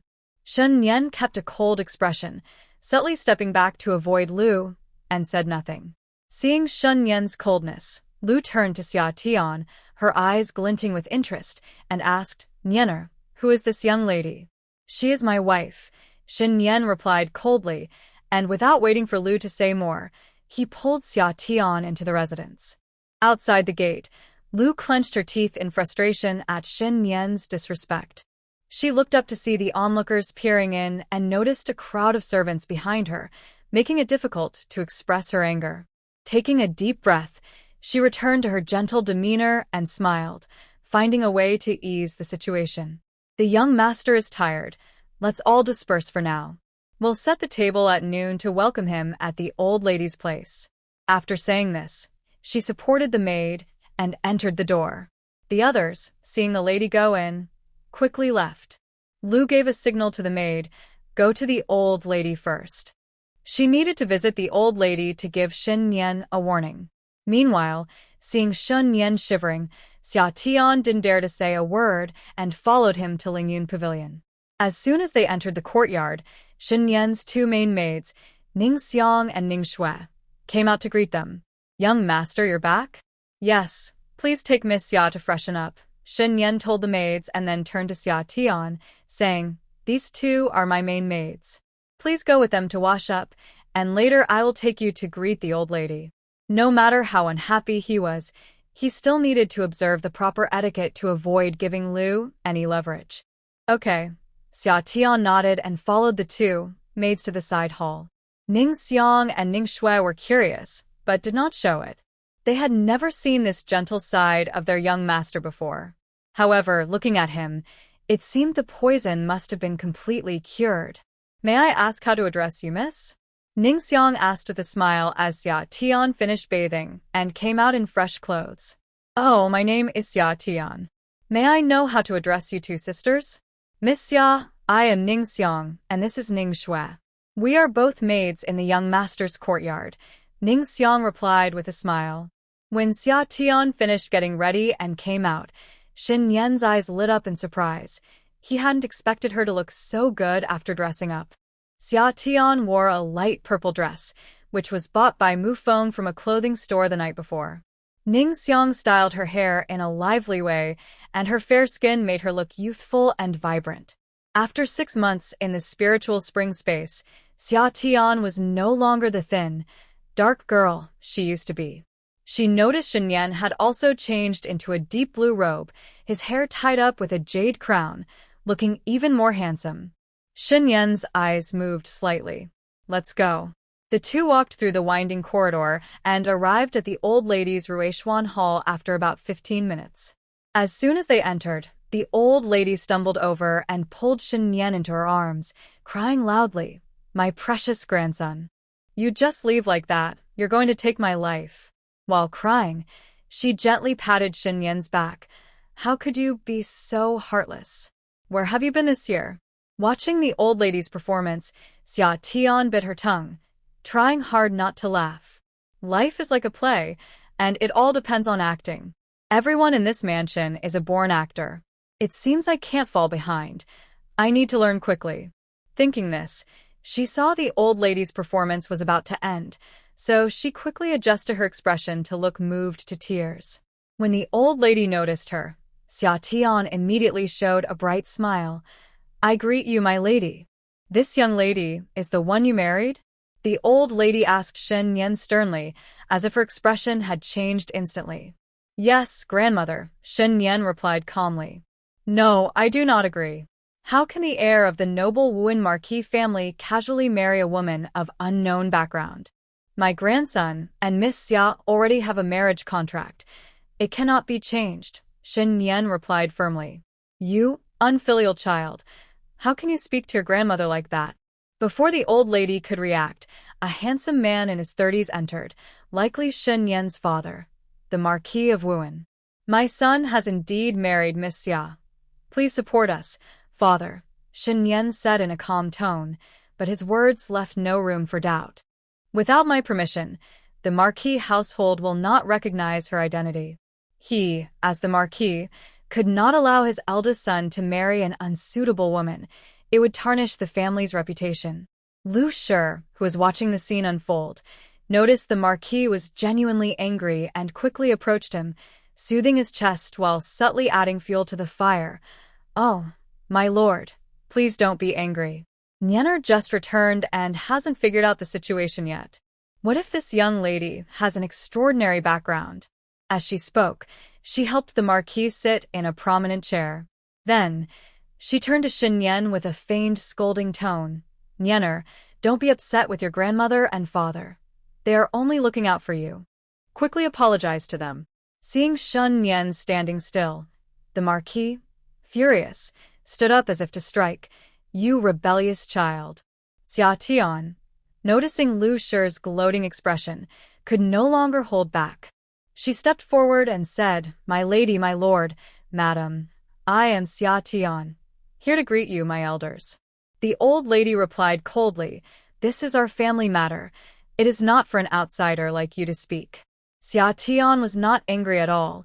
She smiled and stepped closer. "My lady, you are mistaken. I was officially married to the heir. How can I be considered an outsider? Besides, I'm the one who saved the young master.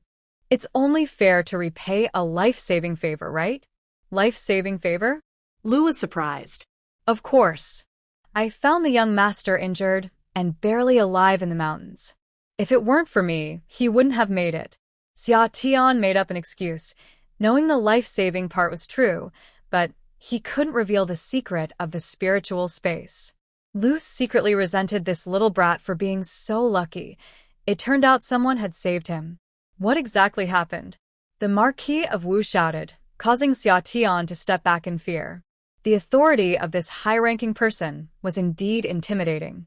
The Marquis's loud shout made Xia take a big step back, but thankfully, Shen Nian supported him from behind, helping him steady himself. Shen Nian pulled Xia behind her and calmly replied, "I was chased and seriously injured." "Weren't you looking for that, Dr. Xue? How could you be chased?" The Marquis became anxious upon hearing about the chase. "Maybe some people didn't want me to find Dr. Xue." Shen Nian glanced at Lu as she spoke. The Marquis cast a suspicious look at Lu. Lu nervously squeezed her handkerchief and said to the Marquis, "My lord, I would never harm Nian. That was all the servants doing. You must believe me." She then turned to Shen Nian and urged, "Nian, please tell your father who is chasing you. Do you have any evidence?" "No." Shen Nian, seeing Lu's feigned innocence and the Marquis's doubtful gaze, lost the desire to speak. His father had changed long ago when he had been poisoned and leaned towards Lu. "Did you find Dr. Xue? Is the poison cured?" the Marquis asked again. "Yes."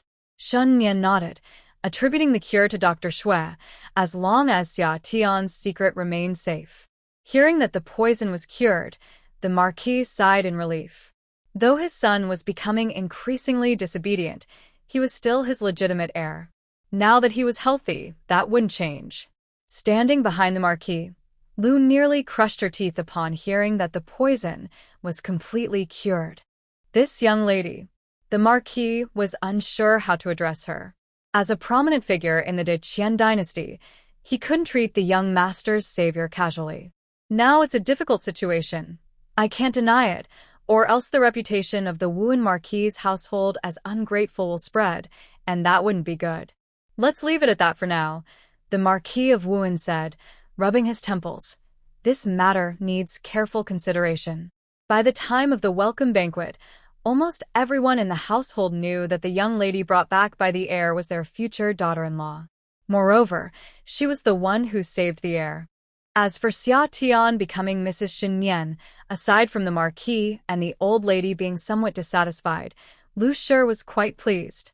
Especially when she heard that Xia Tian came from a farming family, she could hardly contain her laughter. She was eager to see how the esteemed heir of the Wuan Marquis' household would be laughed at by many in the capital for marrying such a girl of humble origins. After the welcome banquet, Xia Tian followed Shen Nian back to Lingyun Pavilion. As soon as she entered the room, she collapsed into a chair. Shen Nian couldn't help but laugh at the way Xia Tian sat and stood awkwardly. Brother Shen, eating at your house is more tiring than a whole day of farming, Xia Tian complained weakly.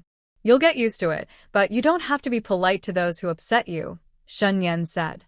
He didn't like it either, but some social obligations were necessary.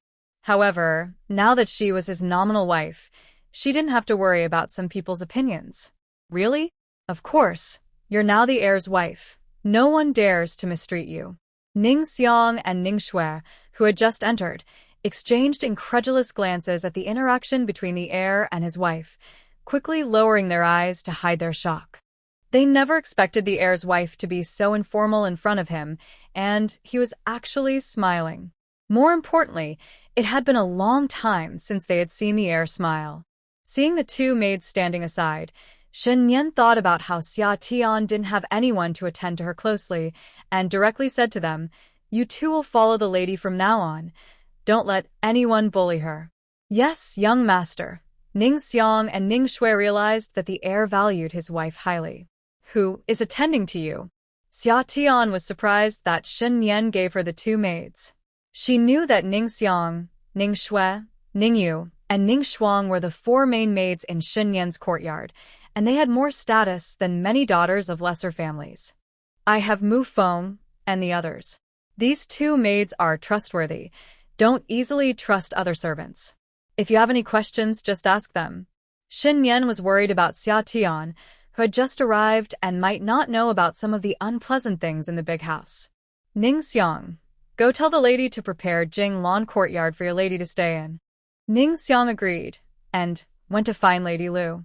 The lady of the heir didn't know, but the two of them were well aware that Jing Lan courtyard used to be where the eldest young lady lived, right next to Lingyun Pavilion. Since the eldest young lady got married, no one was allowed to stay there. Even when Lady Lu tried to persuade Lord Ho to let the third young lady, Shen Lan, use the courtyard, the heir did not agree. The two maids had become numb to the heir's arrangements. It seemed they not only had to serve carefully, but also protect the heir's lady well. If anything went wrong, they might not be able to stay in the Ho residence. Xia Tian listened to Shen Nian's plans and didn't ask any more questions. Her experience came mostly from TV shows, far less than those who had spent years in the big house. Being new, she decided to just follow the arrangements. Since Jinglan Courtyard wasn't ready yet, Xia Tian took a nap in a side room of Lingyun Pavilion. Shen Nian stayed nearby, reading in the study. After waking up in the afternoon, Xia Tian chatted with Shen Nian. Brother Shen, what you said this morning in the old lady's courtyard about a life-saving grace should be repaid with one's body was just to tease your father. You don't need to take it seriously. Why? I was just thinking that since you just returned, you might need my identity to hold the position of the heir's lady, so I said that. I heard that in wealthy families, parents decide marriages and matchmakers arrange them. Since you aren't getting along with your stepmother, I'm worried she might influence your father to make you marry a girl you don't like. Looking at your father, your stepmother must have been whispering in his ear quite a bit. Shen Nian listened to Xia Tian's analysis and was momentarily at a loss for words. What she said was true. This was something Lady Lu could do. However, one thing she might not have considered was that Lady Lu would likely be the happiest about Shen Nian being the heir's lady. Even if Lady Lu was whispering in his ear, she should be thinking about how to keep her position as the heir's lady.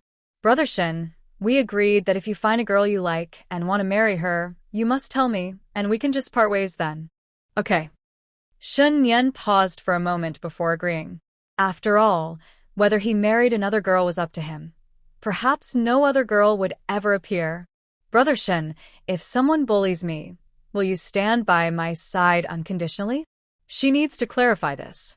In the capital, if Shen Nian doesn't support her, as someone without background or status, she can't afford to offend those in power. From now on, she must be very careful in her actions. Don't worry, with your status, you won't offend anyone, Shen Nian confidently replied. Could the wife of the esteemed Marquis of Wuan be bullied? Hearing Shen Nian say this gave Xia Tian confidence. Living cautiously every day would be unbearable. Before long, Ning Shui came in and said that Jinglan courtyard was ready. Shen Nian stood up and said, "Let's go take a look together." The group quickly followed Ning Xiang to Jinglan courtyard. It was quite close to Shen Nian's Lingyun pavilion, about a 5-minute walk. When Shen Nian entered, she saw that the room was arranged according to the standards of a marquis's wife and nodded in approval. Lu Shi had put some effort into these details, ensuring that nothing could be used against her. Xia Tian looked around and was also very satisfied. The room exuded luxury, and with servants attending to her, she finally felt like she was living the life she had dreamed of in her past life. Seeing that Xia Tian showed no dissatisfaction, Shen Nian said, "You will live in this courtyard from now on. It's close to Lingyun Pavilion, making it convenient to come and go. Yes, this place is nice. Ning Xiang, you two personally choose the servants for this courtyard. Don't let anyone with bad intentions get close to the lady." Understood, young master. Listening to Shen Nian's arrangements, Xia Tian smiled. Suddenly, she didn't want to let such a good man go. Shen Nian stayed for a while and said he would come back later to have dinner with her before leaving. Ning Xiang and Ning Shui went to select servants, and with no one around, Xia Tian jumped onto the bed and sighed in comfort. This is the life. Unfortunately, she hadn't enjoyed it for long when a group of people barged in, looking for trouble. Xia Tian frowned at a beautiful woman in her 20s who entered without knocking. Who was she? How rude. Didn't she know to knock? Not knowing what to do, and with Ning Xiang and Ning Shui still absent, she stepped forward and asked, "Who are you?" Before the beautiful woman could respond, an older woman beside her, looking to be in her 40s, scolded, "How dare you? This is the young lady of the Marquis's household." Oh, so she was Shen Nian's elder sister, Shen Hui. "Big sister," Xia Tian greeted her. "Don't call me big sister. I haven't acknowledged you as my brother's wife." Shen Hui looked her up and down, then confidently walked over and sat in the main chair of the living room. "Well then, may I ask why the young lady has come to see me?" Xia Tian smiled and sat in the chair opposite Shen Hui. "How dare you sit down before the young lady has spoken?" Shen Yes med scolded.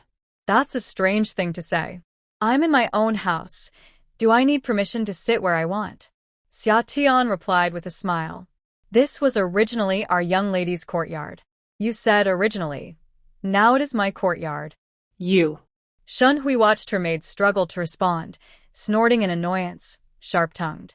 Xia Tian remained calm, smiling at them.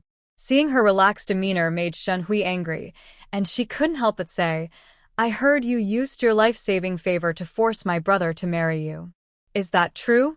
You can ask your brother if that's the case. My brother values loyalty, which is why you could take advantage of him. Even if your life-saving favor is real, my position as the daughter-in-law of the Wuan Marquis is not something a country girl like you can aspire to," Shen Hui said, lifting her chin arrogantly. "Oh, if the young lady is dissatisfied, she can directly talk to your brother Shen Nian." Shen Hui was taken aback. If talking to her brother would help, she wouldn't have come here directly. What right did a farmer's daughter have to speak to her? "I can offer you money to ensure you live comfortably for the rest of your life, as long as you leave my brother." Shen Hui, Seeing that Xia Tian was unyielding, tried to tempt her with money. Oh, How much? Xia Tian became interested, not expecting to have what many women dreamed of in her past life offered to her. Seeing Xia Tian's interest, Shen Hui thought she had agreed and looked down on her, saying 1,000 taels of silver. Only 1,000? I thought it would be more. Xia Tian pouted. Shen Hui was infuriated by Xia Tian's tone and took a deep breath. You will never earn 1,000 taels in your lifetime. That's fine. If I can't earn it, I can have Nian earn it for me. You. Shen Hui was so angered by Xia Tian's shamelessness that she struggled to catch her breath. After calming herself, she gritted her teeth and said, 10,000 taels, no more. 500,000 taels. If not, then forget it. Xia Tian held up one hand. You're dreaming. Since you refuse to take the money and leave, don't blame me for being rude. Shen Hui stood up suddenly with a cold face and waved her hand, saying, Get someone here. I'm here, miss. Get her out of here. This is my courtyard, and no one can stay without my permission. Wait. Ning Xiang squeezed through the crowd and stood in front of Xia Tian. Miss, please calm down. The young master asked my lady to stay here. Your lady? Ning Xiang, aren't you serving the young master? Yes, the young master told me to serve my lady from now on. Ning Shui went to ask the young master, so if you don't believe me, you can ask him later. Ning Xiang was frightened. She didn't expect trouble to arise so quickly. If anything happened to her lady, both she and Ning Shui would surely be in trouble with the young master. It doesn't matter who it is, get her out. Shen Hui was anxious upon hearing that someone had gone to find Shen Nian. She knew her brother well. Once he arrived, they wouldn't be able to drive anyone away. She had only come over now because she heard Shen Nian had left. Otherwise, she would have come earlier. Unfortunately, her plans for today were about to fail. When the young lady entered the courtyard, Shen Nian had already sent someone to secretly watch Mu Chen at Jinglong Courtyard, and he had gone out to find Shen Nian. Ning Xiang and Ning Shui returned with someone and saw a large crowd in the courtyard, realizing something was wrong. When Ning Shui went to find Shen Nian, he was already on his way to this courtyard. I want to see who dares.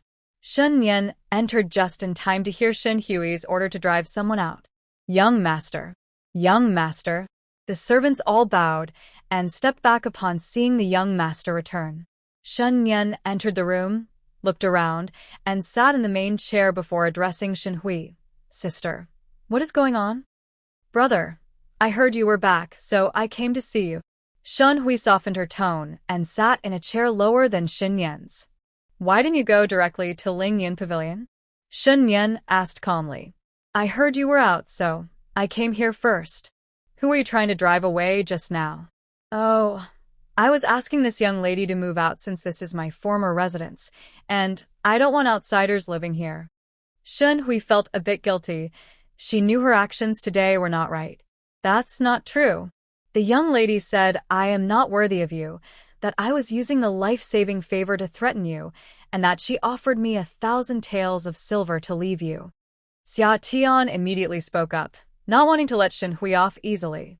Weren't you the one who insisted on 500,000 taels instead? Shen Hui was so angry that she leaned back in disbelief. She even filed a complaint, so let's hurt each other. Let's see what good you can get from this. Xia Tian blinked her innocent big eyes and said, Yes, I think a man as outstanding as your brother is worth much more than 1,000 taels of silver. At least 1,000,000 taels. I only gave you a discount because you are his sister. Shen Hui was momentarily speechless from such shameless words. Without waiting for her to respond, Xia Tian continued, However, I've changed my mind. I don't want the silver anymore. I thought about it carefully. Marrying your brother means no worries about food or clothing, and I would have servants to help me. I wouldn't need that much money anyway. The key is that your brother is not only good-looking but also treats me really well. A man like that is hard to find, and I can't let this chance slip away. Xia Tian continued to poke at Shen Hui's heart. Shen Hui, unable to contain her anger, pointed at Xia Tian and asked Shen Nian, What kind of person did you find?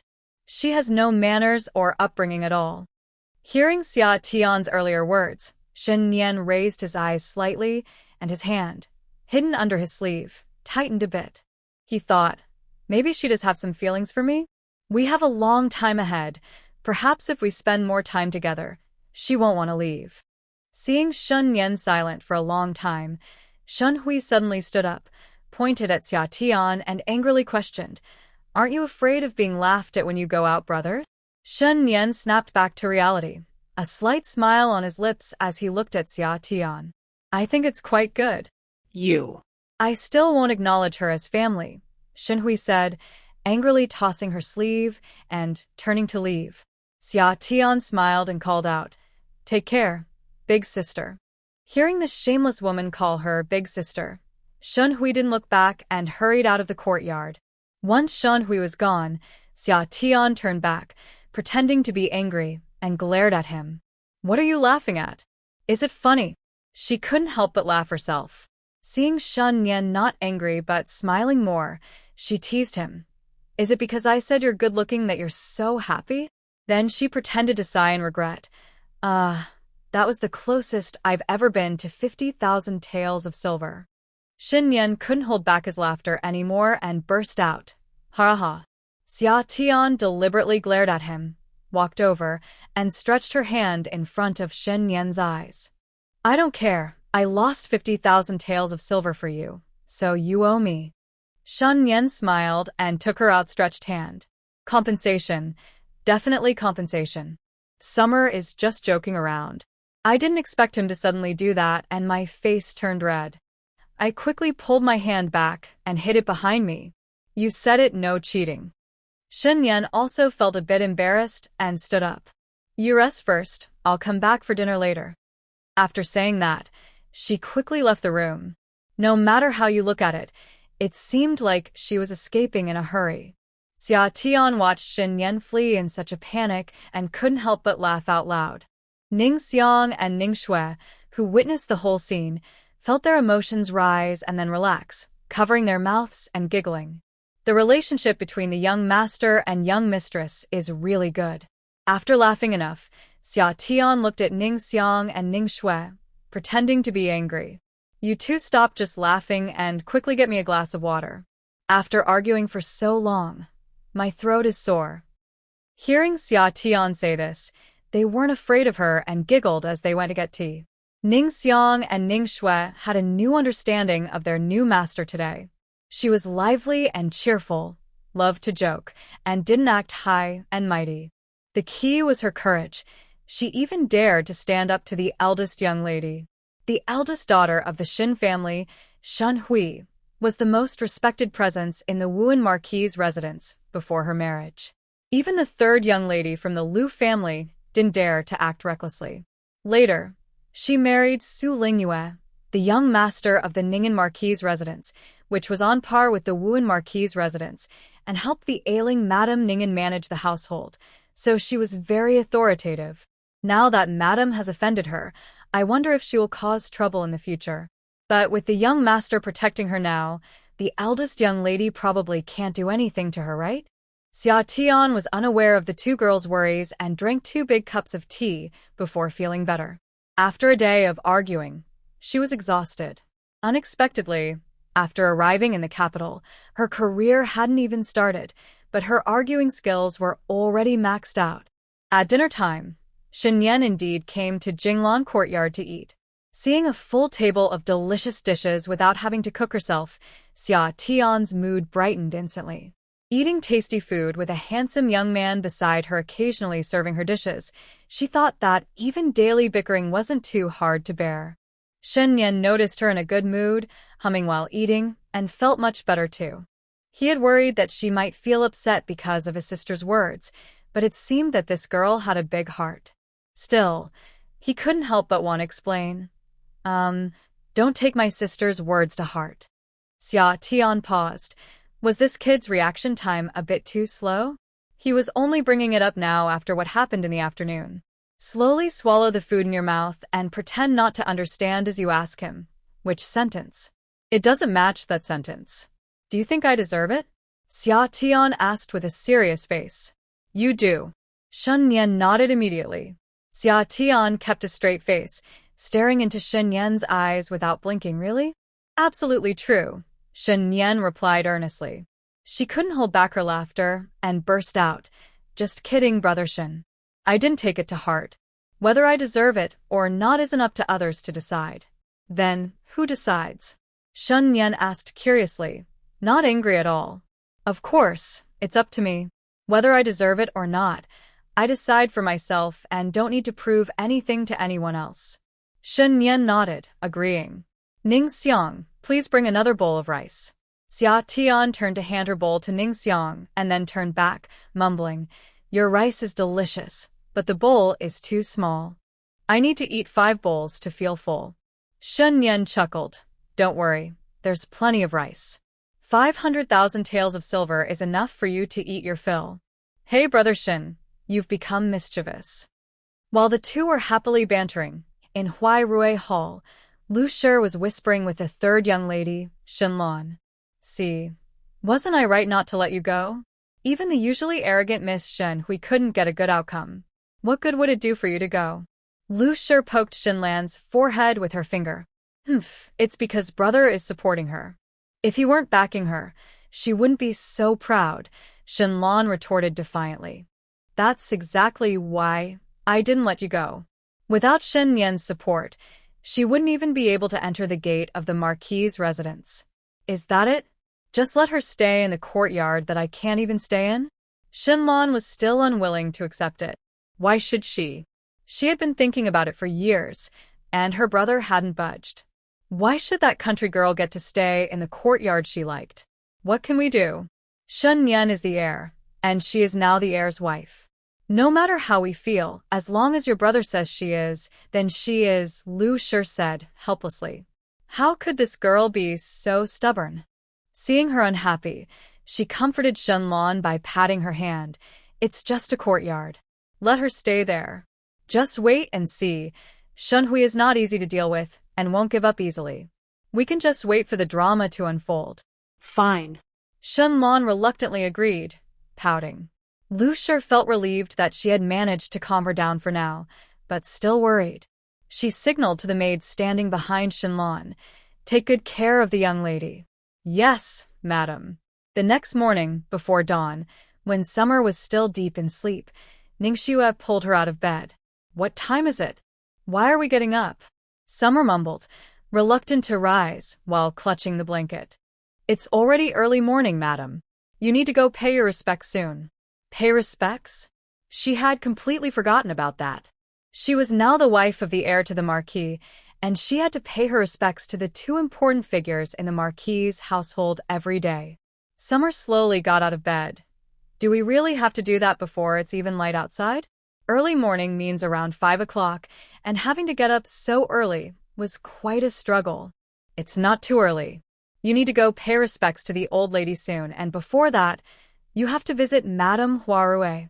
Ningxue explained gently while helping her get dressed. Once ready, she, along with Ningxiang and Ningxue, hurried to Huirui Hall. At the entrance, they found the Marquis's 3 concubines and several daughters waiting. After exchanging greetings, Summer curiously asked, Why aren't we going inside? It's really cold out here. Seeing that no one answered, she had her suspicions and was about to step forward when Ningxiang quietly tugged at her sleeve from behind, whispering, We can't go in yet. The madam might not be ready. Summer pouted, thinking it was just a show of authority. But since it was her first day, she decided to hold back. She didn't want to be labeled disrespectful to her elders. Fortunately, Madame Lu didn't keep them waiting too long. After about 15 minutes, she had her maid call them inside. After feigning concern, everyone quickly made their way to the old lady's courtyard. Just as they exited Huirui Hall, they ran into Shen Nian. After exchanging greetings, Summer smiled and walked over to Shen Nian. What brings you here? I'm here to take you to pay respects to grandmother. We were just about to go, so let's go together. Madame Lu and the others watched the two walk side by side, feeling a mix of jealousy, envy, and disdain. Regardless of their feelings, the morning visit went smoothly. The old lady didn't make things difficult for her, but she didn't show a friendly face either. Summer didn't mind. They were unimportant people, and their feelings didn't matter at all. After paying their respects, the two returned to Jinglan Courtyard for breakfast. Afterward, Shen Nian had something to attend to, and Summer went back to bed for a nap. When she woke up, it was already noon. That nap was truly refreshing. At noon, Shen Nian didn't come back for lunch. After Xia Tian ate by herself, she took Ning Shui for a walk around Lingyun Pavilion to help with digestion. Upon entering the courtyard, she didn't see Shen Nian. Just as she was about to ask Ningyu if she could go to the study to find a book, Mu Feng suddenly appeared from somewhere. He smiled and cupped his hands in greeting, saying, "Madam. Wow, it's been a day and you won't even call me sister anymore? That's because of the situation. Calling you sister isn't proper right now. All right, do as you wish." Xia Tian didn't want to dwell on it. "Can I go to your master's study to find a book?" Of course, the master said that the madam can come and go freely in Lingyun Pavilion, including the study. Mu Feng led her to the study door, pushed it open, and said, "Madam, feel free." Xia Tian entered the study, found a few travel books, and spent the afternoon there without going back. She stayed in the study until Shen Nian returned and only went back to Jinglan Courtyard after having dinner at Lingyun Pavilion. Seeing that they had been gone for so long, Ning Xiang curiously asked, "Ning Shui, where did you and the madam go? Why are you back so late?" "We didn't go anywhere, just at Lingyun Pavilion. The madam read books all afternoon while I chatted with Ningyu." "Really? The madam can read?" Ning Xiang asked Ning Shui in surprise, speaking softly. "Yes." Ning Shui was also surprised and couldn't close her mouth for a while. Wasn't the madam from a farming family? She didn't seem like it at all. Not only was she bold and confident, but she could also read. Xia Tian listened to the two girls' discussion and rolled her eyes secretly, thinking they didn't realize she could hear them. Ahem. Xia Tian deliberately cleared her throat, and the two girls quickly separated and looked up at her. "You two can speak a little louder. I can hear you." "Madam, we didn't mean to, The two girls suddenly felt caught, their faces turning red, unsure how to respond. Talking about their master behind her back was a big taboo in the Marquis's residence. "Hey, what's the big deal? Didn't your young master say that you two are like family? If you have questions, just ask me directly. There's no need to hide." Xia Tian waved her hand casually. "Is it because you think a farming girl like me couldn't possibly read? You're curious, right?" "Yes." The two girls nodded shyly. "I can read, and of course it was your young master who taught me. Otherwise, how would I know? I haven't been to school." "Really? The young master taught the madam to read?" This was surprising, as the young master never allowed women to get close, not even them, the four maids. "Well, I not only know how to read, but I can also write." "Did the young master teach you?" "That's right. The young master is really nice to you," the two girls said enviously. "I think so too." Xia Tian nodded happily.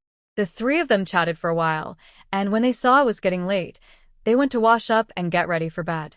It was already October, and the weather had turned cold, so they lit the fire in the room. In ancient times, there wasn't much entertainment at night. Reading was fine during the day, but in the dim light of an oil lamp at night, it was hard on the eyes, so they usually went to bed early. Xia Tian guessed she probably didn't go to bed later than 8 o'clock each night. She had slept too much during the day, so she couldn't fall asleep right away. With the bed curtains drawn, it was too dark to see anything. Xia Tian felt at ease as she entered the space, walking around with her hands behind her back. The spiritual spring looked the same, the well's mouth like a mirror, calm and still. But she felt like something had changed in the space, though she couldn't quite put her finger on it. It just felt like being inside made her whole body relax and warm, as if her pores were breathing. She also noticed her senses seemed much sharper. Even when Ning Xiang and Ning Shui whispered today, she could hear them clearly from a distance. Her sense of smell had improved too. She could detect scents she couldn't before. She could even vaguely identify the spices in the dishes. It was quite amazing. That's why she always wanted to spend time in the space whenever she could. She also found that even without drinking the spiritual spring water, just being in the space strengthened her body's functions. After studying the space for a while, Xia figured it was getting late, so she left the space and lay down in bed, thinking about what to do next. She couldn't just waste time every day. That would be unbearable in the long run. Before she knew it, she had fallen asleep. The next morning, she went to greet everyone early. Just as she returned to Jinglan Courtyard, someone came looking for trouble. Just when she thought life was boring, something interesting came along. As soon as Xia returned to Jinglan Courtyard, Ning Xiang was setting the table, and before they were ready to eat, Ning Shui came in. "Madam, the third young lady is here." "Oh." "The third young lady?" "Shen Lan?" "Yes, madam." "What does she want?" "This morning when she saw me, she was acting all strange," Xia murmured in confusion. However, it was a good timing. It was a boring day, so someone coming to stir things up was welcome. Xia's eyes lit up as she put down her chopsticks and said to Ning Shui, "Please let Miss Sen come in." "Humph. Do I need your permission to enter my own yard?" Before Ning Shui could go out, Shen Lan strutted in with her maid, looking very proud. "Is that so? So Miss San is planning to move in?" Xia said with a smile. "Humph. If it weren't for you, I would have definitely moved in." "That's not right. I heard this yard has been empty for years. Why are you only thinking about moving in now?" Xia teased her on purpose. "You." "If it weren't for my older brother's disapproval, do you think I wouldn't want to?" Shen Lan said angrily. "Oh, so it's because he won't allow it." Xia stretched her tone, pretending to understand. "Don't get too pleased with yourself. Wait until my brother doesn't like you anymore, and then you'll see how I deal with you," Shen Lan said, stamping her foot in frustration. "Oh, then you have a long wait ahead," Xia replied, sitting at the dining table and picking up her bowl to drink porridge. "Miss San, have you had breakfast? If not, want to eat something together? I wouldn't eat your food. Afraid I poisoned it?" "Humph." Shen Lan turned her head away, not wanting to look at her. "Then what did you come to see me for?" Xia asked curiously after taking a bite of her dish. She had only been here for 3 days and wasn't familiar with this spoiled young lady. "I just came to take a look."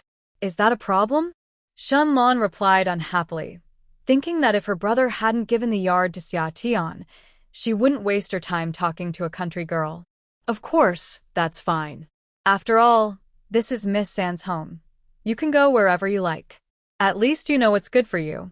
After saying that, Shen Lan sat down on a stool and frowned at Ning Xiang. "Where's the tea? Can't you see I've been talking for a while?"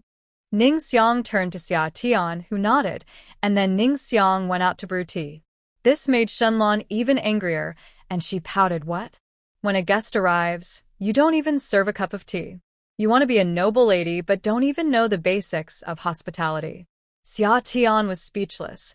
She had just acted like the host, and now she was being treated like a guest. "Besides, if I served tea myself, I would worry you wouldn't dare to drink it." Just a moment ago, she was so determined not to eat or drink anything here, and now she wanted tea. This girl must be a bit strange. "What's wrong?" "Not afraid I'll poison it now." "Humph, I know you wouldn't dare," Shen Lan said with a proud expression, snorting through her nose. Ning Xiang placed the teacup on the table in front of Shen Lan, and she fell silent, slowly sipping from the cup. On a slow summer day, Xia finished her meal and sat across from Shen Lan, sipping tea while blowing on it gently. The two maids watched as the two of them sat in silence, each enjoying their tea leisurely. After finishing a cup, Shen Lan suddenly stood up and said, "I'm leaving," and quickly walked out the door. Xia was left confused, wondering what was happening. Did she just come and go like that so suddenly? By the time Xia snapped back to reality, Shen Lan was almost at the gate. She quickly called out, "Miss Sen, aren't you going to stay a little longer?"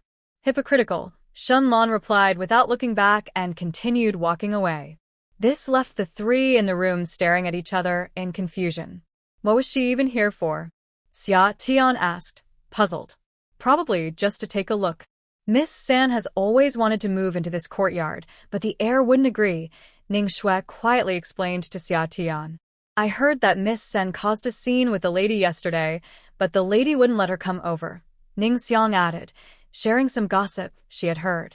Xia Tian nodded in understanding. From her interaction with Miss Shen today, it seemed Shenlan was just a spoiled young lady without much depth. However, one shouldn't judge by appearances. She might be more complex than she seemed. It was best to observe her more. With Shenlan gone, Xia Tian found herself with nothing to do, so she pulled out a book she had taken from Shen Nian's study and continued reading. As the weather turned cold, she stayed inside, cozy on the heated bed in the warm room. After lunch, she took a stroll in the courtyard, planning to take a good nap in the afternoon, but then Miss Shen returned. Xia Tian was speechless, wondering why she was back again. Was she really that free? Ning Xiang guided her to the warm room, while Ning Shui prepared tea and brought it over.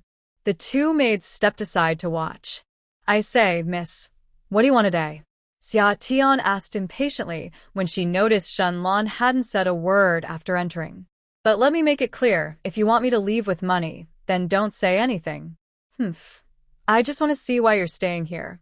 Because your brother is tall, handsome, and wealthy, Xia Tian smoothly replied. And what do you have? My brother is good-looking, comes from a noble family, and is admired by many young ladies in the capital. What makes you worthy of him? Shenlan Tito dits mi sin. I believe I'm worthy in many ways. I have a good personality, I'm funny, I'm good-looking, I cook well, and I've even saved his life.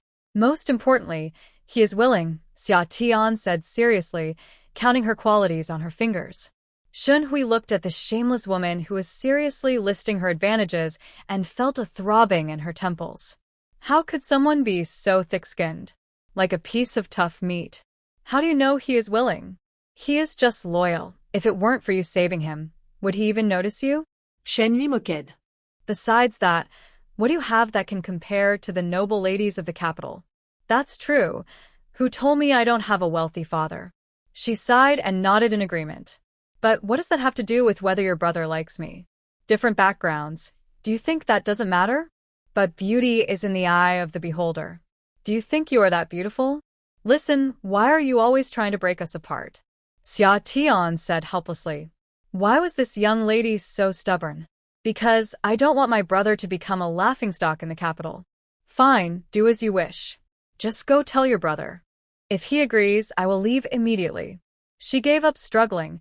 She realized this young lady just didn't like her, and saying more wouldn't help. I will be back tomorrow, Shen Hui said, walking away with her head held high like a victorious rooster. Xia Tian was too lazy to get up and just lay on the table. Ning Xiang and Ning Shui returned after seeing the young lady to the door. Hey, why is this young lady so stubborn? Doesn't she see that I'm just an ordinary girl without her brother's approval? How could I marry into the Marquis' family? Is your young master someone who can be easily pressured by a life-saving favor? Xia Tian complained weakly. Maybe she cares too much about the young master, so she can't see clearly. Ning Xiang said, unsure how to comfort her. This young lady was used to getting her way. She wouldn't think too much. Thinking about what the young lady said about coming back tomorrow made Xia Tian feel a bit of a headache. A couple of times was fine for distraction, but if it happened every day, it would be unbearable. No, she couldn't just sit and wait. Xia Tian suddenly sat up. If one day she couldn't stay in the Marquis' residence, she needed a place to go. She had made about 700 or 800 taels from her food business, but nearly half of that was spent on various grains stored away. Now, she had less than 400 taels left. She still couldn't afford a courtyard in the capital. Selling food from a stall didn't suit her current identity, so if she wanted to build some savings, she would have to find another way. Summer thought she needed to find a new way to earn more money.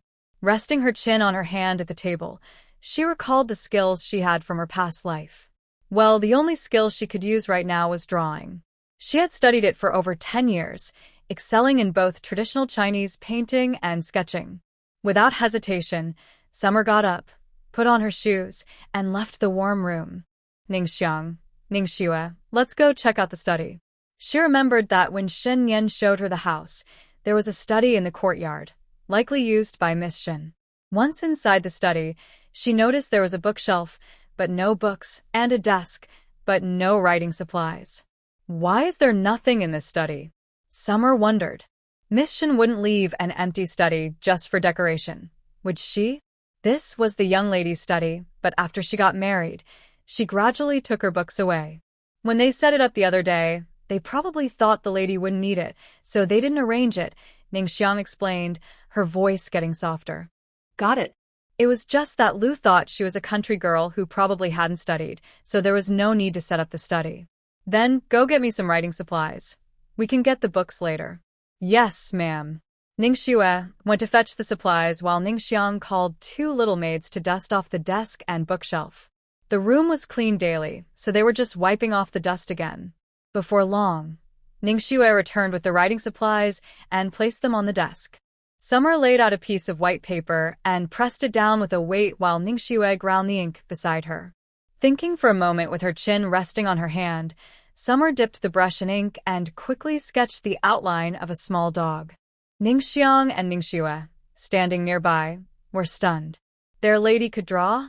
They wondered if this was something the young master taught her. They thought she wanted the study set up to practice calligraphy. What do you think? Is it okay? Summer asked, showing them her simple drawing. Wow, this little dog looks so real. Ningxue exclaimed in admiration. Ma'am, your drawing is so good. Did the young master teach you? Ningxiang asked curiously, wondering how much the young master had taught her. Hearing this, Summer couldn't help but smile. No, I figured this out on my own. Impressive, right? Very impressive. The 2 maids nodded enthusiastically. However, don't tell your family's young master that I can draw. This is my secret weapon, and I plan to surprise him.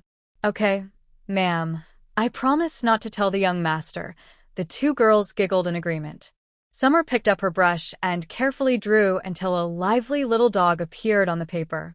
She picked it up and blew on it, examining it closely. It seems her drawing skills are still intact. Maybe she should draw animals to sell. She just doesn't know how much a painting is worth these days. She'll check the market tomorrow.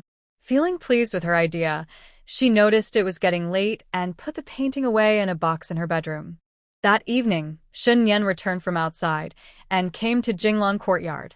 I heard my sister came by again today. Yes, Summer nodded. Did she give you a hard time? Shen Nian asked calmly, noticing she seemed a bit down. Not exactly a hard time, just trying to make me leave you. Will you leave? Shen Nian asked gently, feeling a bit anxious. I said she should go to you. If you say to leave, then I will. Are you upset? Shen Nian asked cautiously, seeing her lack of enthusiasm. No, I'm just a bit tired. Shen Lan came by in the morning, and then the young lady came in the afternoon. It was just a day of arguing.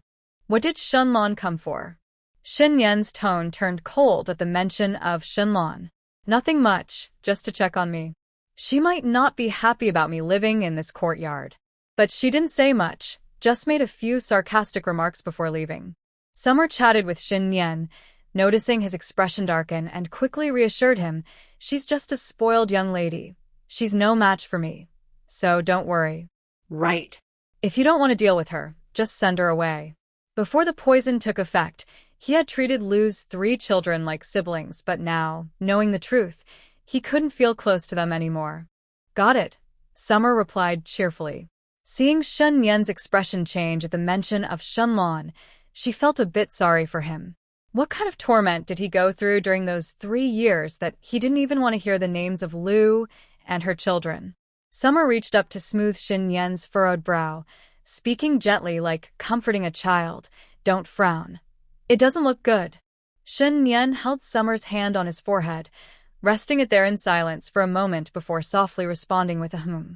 In the summer, she let him hold her hand and waited for a while until Shen Nian calmed down before speaking again. Brother Shen, I noticed you haven't come back for meals these past few days.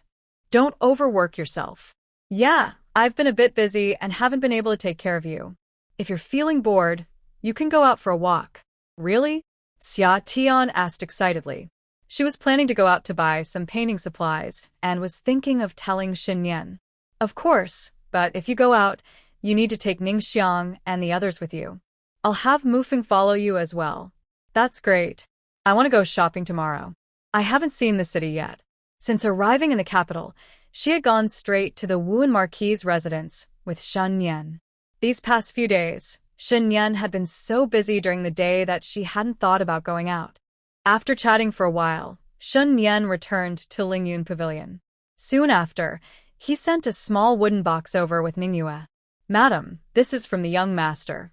He said to let him know if you need more. Xia Tian smiled as she took it. Okay, I understand.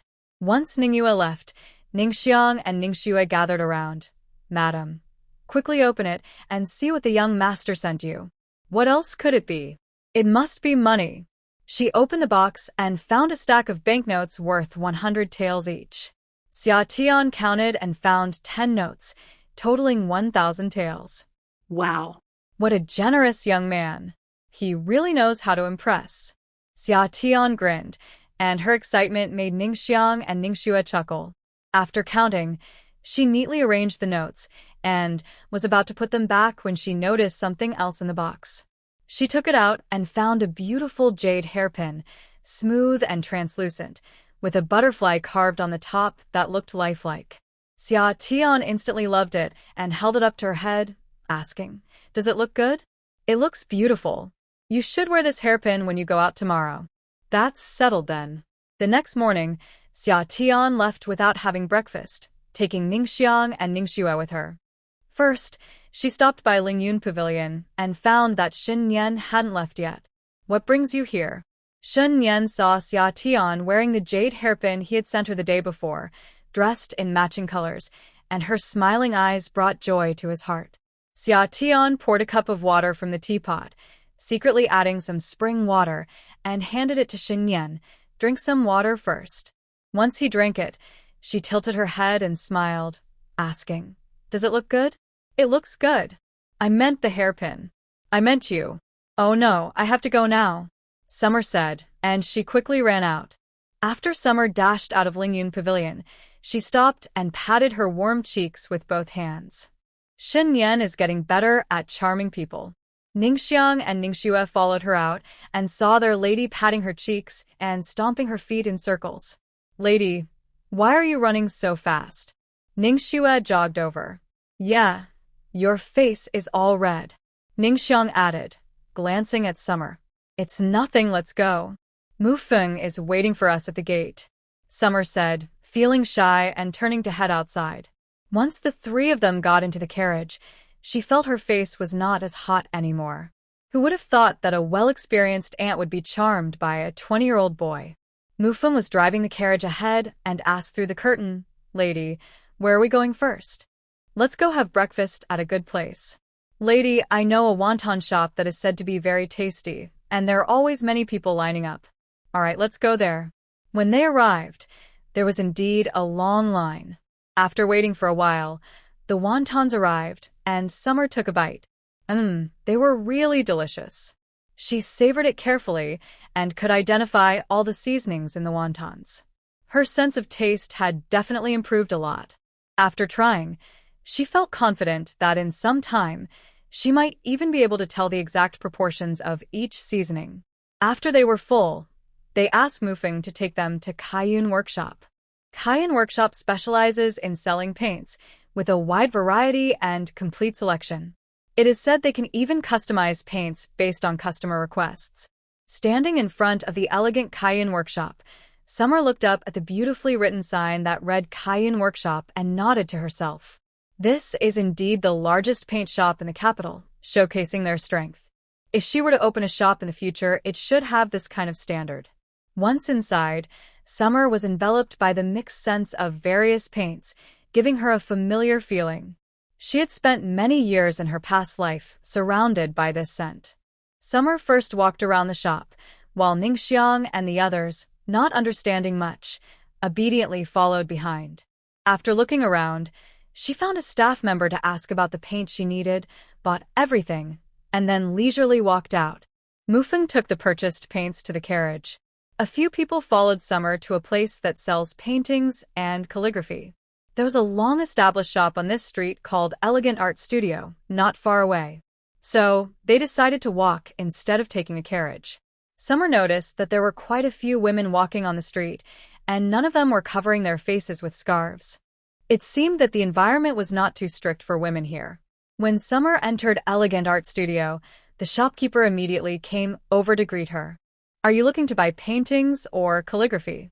We have a variety of works and can also accept custom orders. Oh. Can I take a look first? Summer wanted to understand the demand for artworks in this era and the styles they liked, so she could know if her works would sell well. Please feel free to look around, the shopkeeper said with a smile, gesturing for her to explore. Summer slowly looked around and started to get a sense of things. She then took the long box from Ningxue and pulled out the painting of the little dog she did yesterday to show the shopkeeper. Do you have paintings like this in your shop? The shopkeeper leaned in and examined it carefully. We don't have this style. May I ask who created this painting? If you were to accept paintings like this, how much would you pay? Summer asked without answering his question. Of course, we would accept it. Are you looking to sell this painting?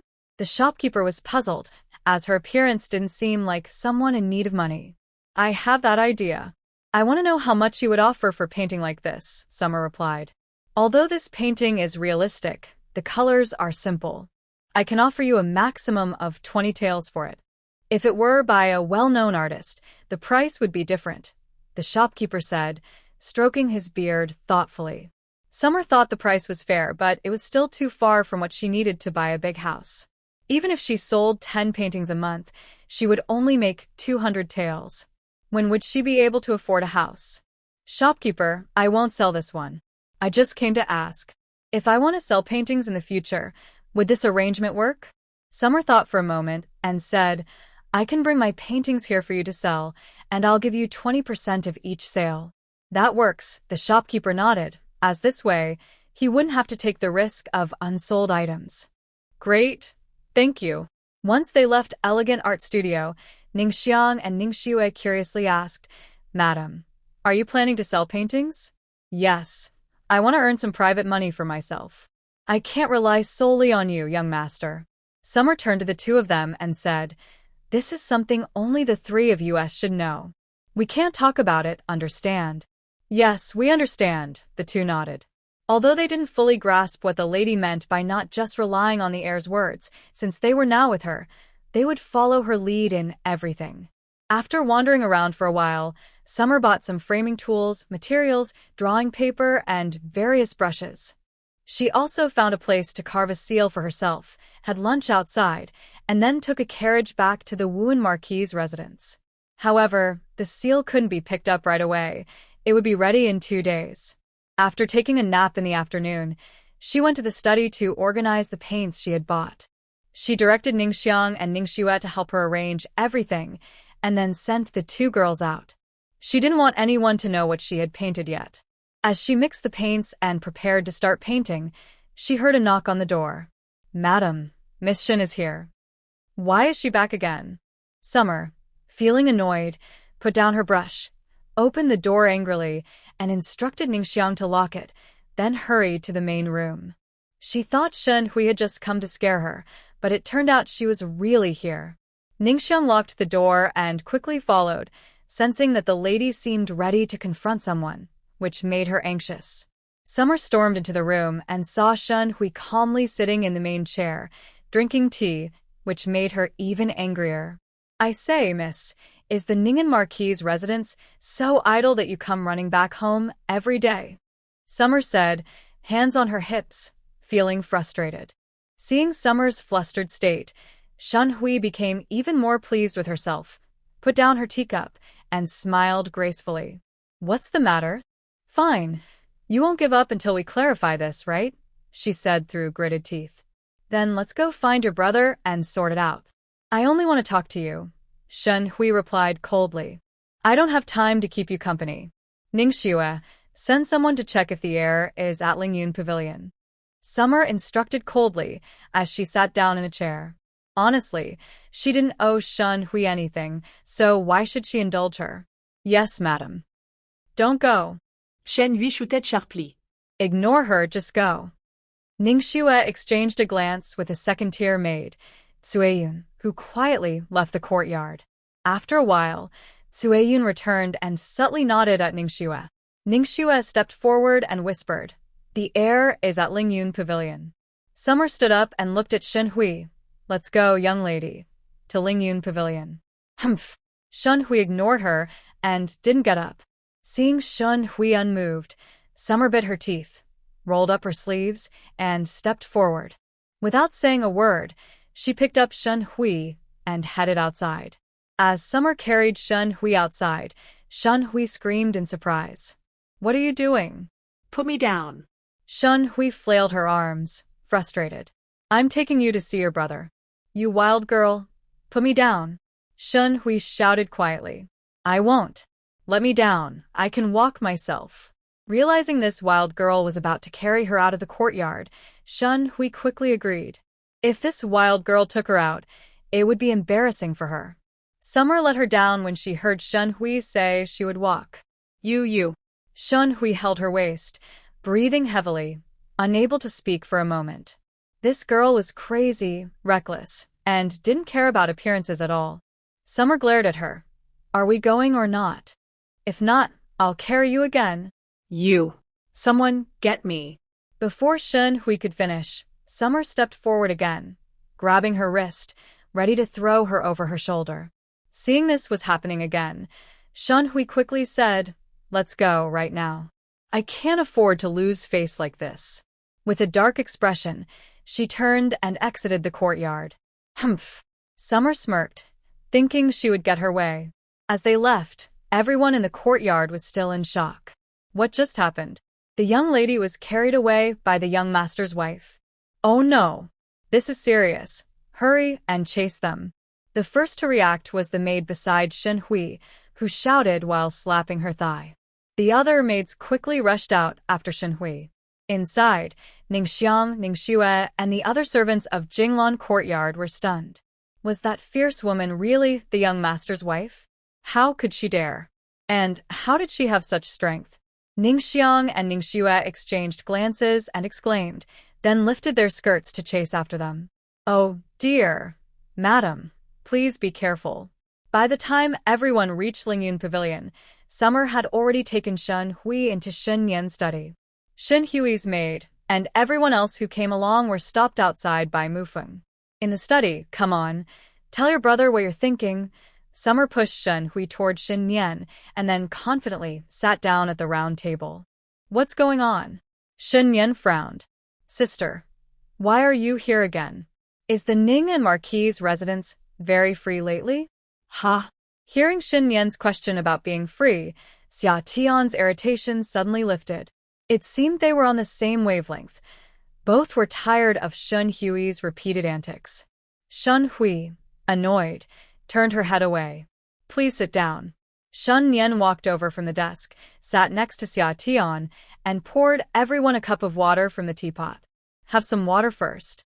Taking a deep breath, Shen Hui sat on Shen Nian's other side, frowning. Xia Tian took a big sip of water before discussing the matter with Shen Nian.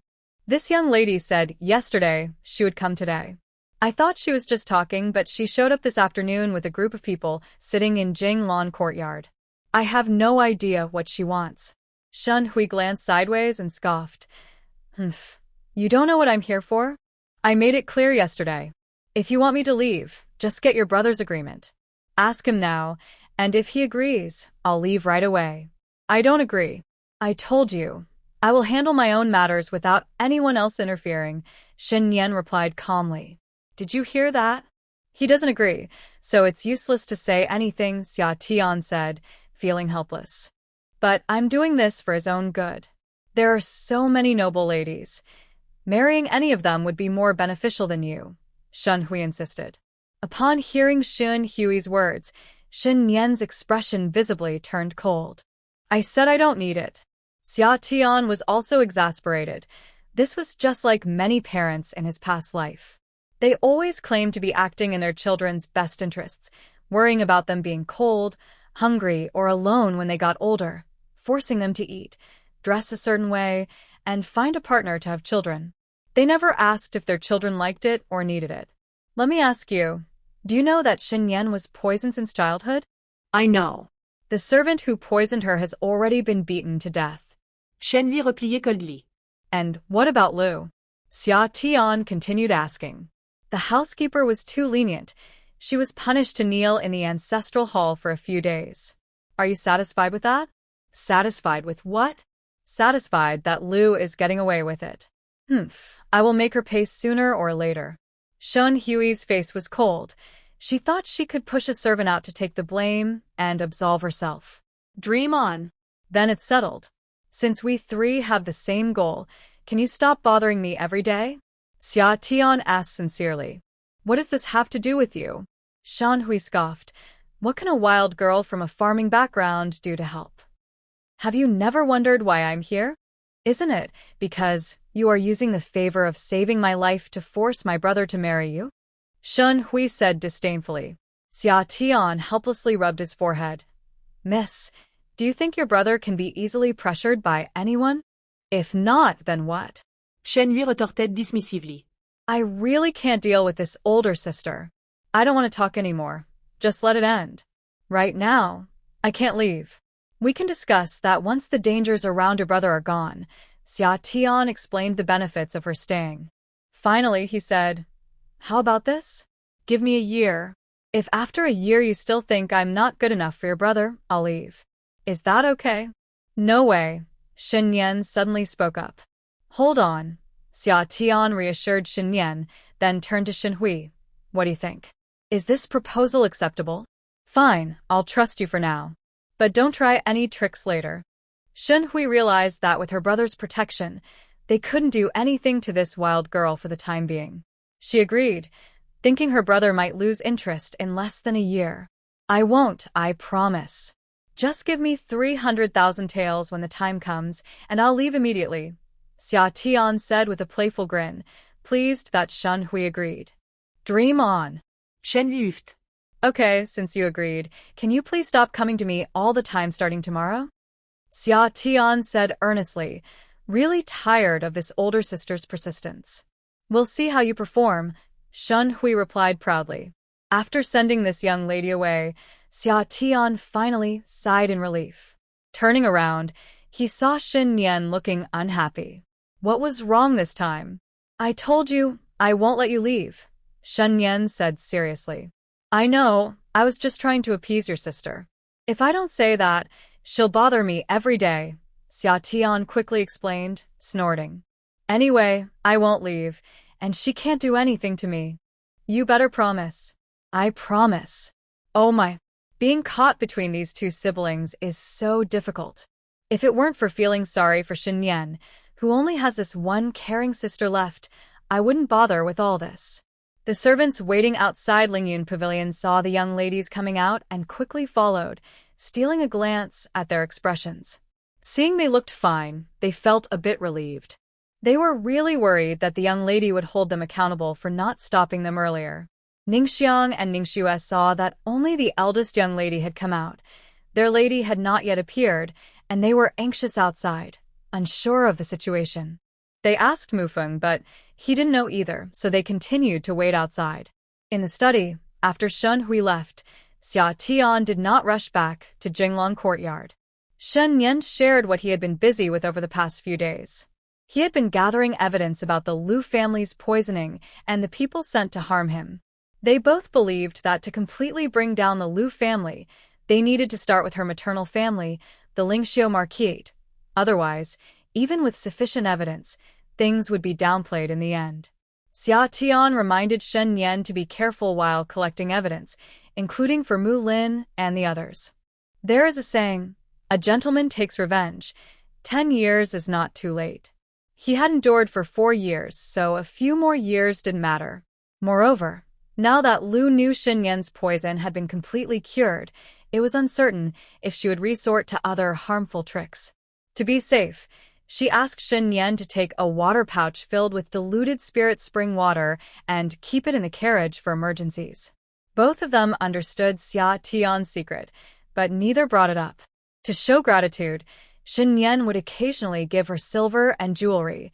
Whether there were personal feelings involved was something only he knew. But that was a matter for later. After discussing his busy tasks, Shen Nian mentioned another matter. The emperor has summoned me to an audience tomorrow morning. The emperor? Xia Tian's eyes widened in curiosity. Yes, I used to be a companion to the emperor, Shen Nian nodded. He had been with the current emperor, who was the former crown prince, since he was 6 years old, serving as a companion for 10 years until he was 16. The current emperor was only 2 years older than Shen Nian. When the late emperor passed away, the emperor was only 18, and after he was poisoned, Shen Nian had not seen him much since. Xia Tian was genuinely surprised. She hadn't expected Shen Nian to have such a connection with the emperor. Why has he summoned you? Do you know? She asked, puzzled, since Shen Nian held no official position. Was it just nostalgia? I'm not sure, Shen Nian shook his head. He would find out tomorrow. Xia Tian thought that worrying now was pointless. They would know the situation once Shen Nian returned the next day, so she set the matter aside. They chatted for a while, and then Ningyue came to announce that dinner was ready, so they both got up and went to the main hall to eat. After dinner, Xia Tian found 2 books in Shen Nian's study and then returned to Jinglan Courtyard with Ningxiang and Ningxue. There was nothing more to say that night. The next morning, in the palace, after the morning court session, the emperor summoned Shen Nian to the study. Your humble servant pays his respects to your majesty. Long live the emperor. Shen Nian knelt and bowed deeply. Rise. Chu Xian, I hear you have fully recovered. Is that true? The emperor asked with concern. Chu Xian is Shen Nian's courtesy name. Yes, your majesty. I also heard you brought back a farmer's daughter to be your wife. The emperor continued with curiosity. Yes, your majesty, Shen Nian replied earnestly. I say, don't be so formal. Just be like before, the emperor said as he walked over from behind the desk to stand in front of Shen Nian. Yes, your majesty, Shen Nian replied with his head lowered. Are you really going to marry that girl? The emperor asked again, curious about what kind of girl could make the talented heir of the Marquis of Wuan choose her over many noble ladies. Yes, Shen Nian affirmed firmly. All right then. I was thinking of asking if you had a favorite noble lady in the capital to arrange a marriage for you, but now it seems I shouldn't meddle, the emperor said with a hint of regret. The empress had been mentioning her niece to him lately, and he had considered playing matchmaker. Since Shen Nian already had someone in mind, he decided not to bring it up. Thank you, your majesty, Shen Nian said sincerely, lifting his gaze slightly. When you have the chance, you can bring your wife to the palace to greet the Empress Dowager, the emperor said, patting Shen Nian on the shoulder. Yes, your majesty. He understood this. Was the emperor showing him favor? Now, on to business. Since you are well, help me with some work, the emperor pondered for a moment. How about starting as an official in the Ministry of War, as a vehicle officer? It's a 5th rank position. Are you willing? Thank you, your majesty. I will do my best, Shen Nian replied, kneeling on one knee and clasping his hands in gratitude. He hadn't expected the emperor to directly assign him a position, especially a 5th rank one. I know that with your talents, being a minister in the Ministry of War is a bit beneath you, but since you come from the imperial examination, you'll have more opportunities in the future. Just do well for now, the emperor added with a smile.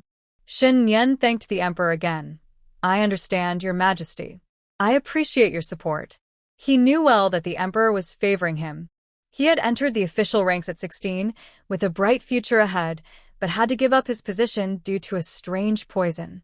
Unexpectedly, after 4 years, the emperor still remembered him and arranged a 5th rank position for him. He would always remember the emperor's kindness. The emperor finished discussing important matters and invited Shen Nian to play chess with him. The attending set up the chessboard, and the two sat across from each other, chatting while playing. Did you know?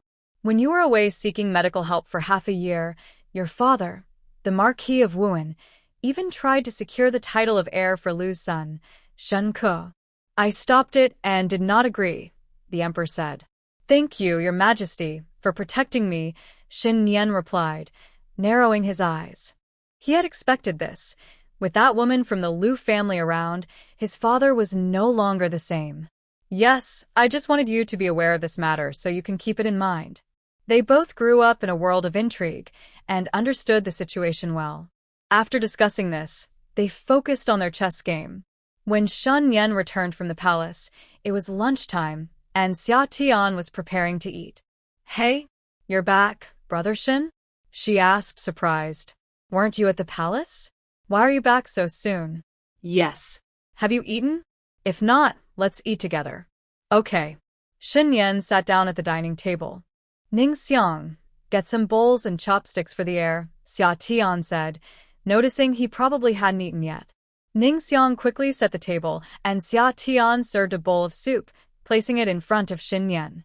"Brother Shen, have some soup to warm up." Shen Nian smiled and picked up the bowl.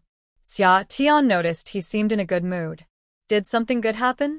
"Brother Shen, what did the Emperor want with you today?" she asked curiously. "The Emperor assigned me a position as an official in the Ministry of War," he explained. "Oh, what does that role involve? What rank is it?" Xia Tian's understanding of ancient official titles mostly came from dramas. She only knew the highest rank in the 6 ministries was the minister. "I am the official in charge of the chariots and horses department at the 5th rank. I mainly oversee horse management, vehicles, and other military supplies, as well as preparations for the Emperor's travel." Shen Nian patiently explained his responsibilities. "5th rank? That's quite impressive," Xia Tian exclaimed, surprised that Shen Nian had become a 5th rank official so quickly. Typically, those who passed the imperial examination started at the 6th or 7th rank. "We should celebrate. Tonight, I'll cook for you, Brother Shen," Xia Tian said happily. "Okay." Shen Nian's expression softened significantly. Knowing Shen Nian was about to start his new job made Xia Tian happy for him. That evening, she went to the kitchen with Ning Xiang and Ning Xue helping her. She personally prepared a large feast and set it up in Lingyun Pavilion to celebrate for Shen Nian. After having a bit of wine that night, she unexpectedly woke up late the next day. When she hurried to the old lady's courtyard to pay her respects, she was stopped at the door by the old lady's maid, Muxin. The old lady said that since the young lady doesn't understand the rules, she should learn them before coming back, Muxin said, handing her a book. The old lady also said that to learn the rules well, you need to memorize New Jia. "Please copy this book 100 times. You can come back to pay your respects once you've finished." Did the old lady really ask me to copy it 100 times? I can't come back until I finish? Xia Tian asked Muxin, raising her voice for confirmation. "Yes, that's what the old lady said," Muxin nodded. "All right, I understand," Xia Tian said respectfully as she took the book and turned to leave with Ning Xue. Inside the old lady's room, Shenlan looked at her grandmother with confusion and asked, "Grandmother, does that country girl even know how to read? Why is she being asked to copy a book?" "Humph. It's better if she doesn't know. Does she think anyone can be the young lady of the Wuan Marquis' residence?" The old lady scoffed. "Oh, I see. Grandmother wants that country girl to give up, right?" Shenlan said sweetly, while shaking the old lady's arm. "You're a clever girl," the old lady said fondly, playfully tapping Shenlan's forehead. Others watching the cheerful scene between the grandmother and granddaughter covered their mouths and chuckled, creating a peaceful atmosphere in the room. Meanwhile, Xia Tian returned to Jinglan courtyard with Ning Xue. Seeing them come back so quickly, Ning Xiang was puzzled. "Madam, why are you back so soon?" She thought Xia Tian would be delayed by the old lady today, but they returned shortly after leaving. "Muxin stopped us outside Ruishuan Hall and didn't let us in," Ning Xue whispered. "Is the old lady angry?" Ning Xiang asked quietly. "Yes, the old lady punished me to copy New Jia 100 times. "That many?" Ning Xiang looked at Xia Tian with sympathy. "How long will that take?" Xia Tian shrugged, feeling quite good as she looked at the two maids. "Why worry? The old lady didn't say when it needs to be done, just that I can come back once I finish. But 100 times? How long will that take?" The madam didn't seem worried at all.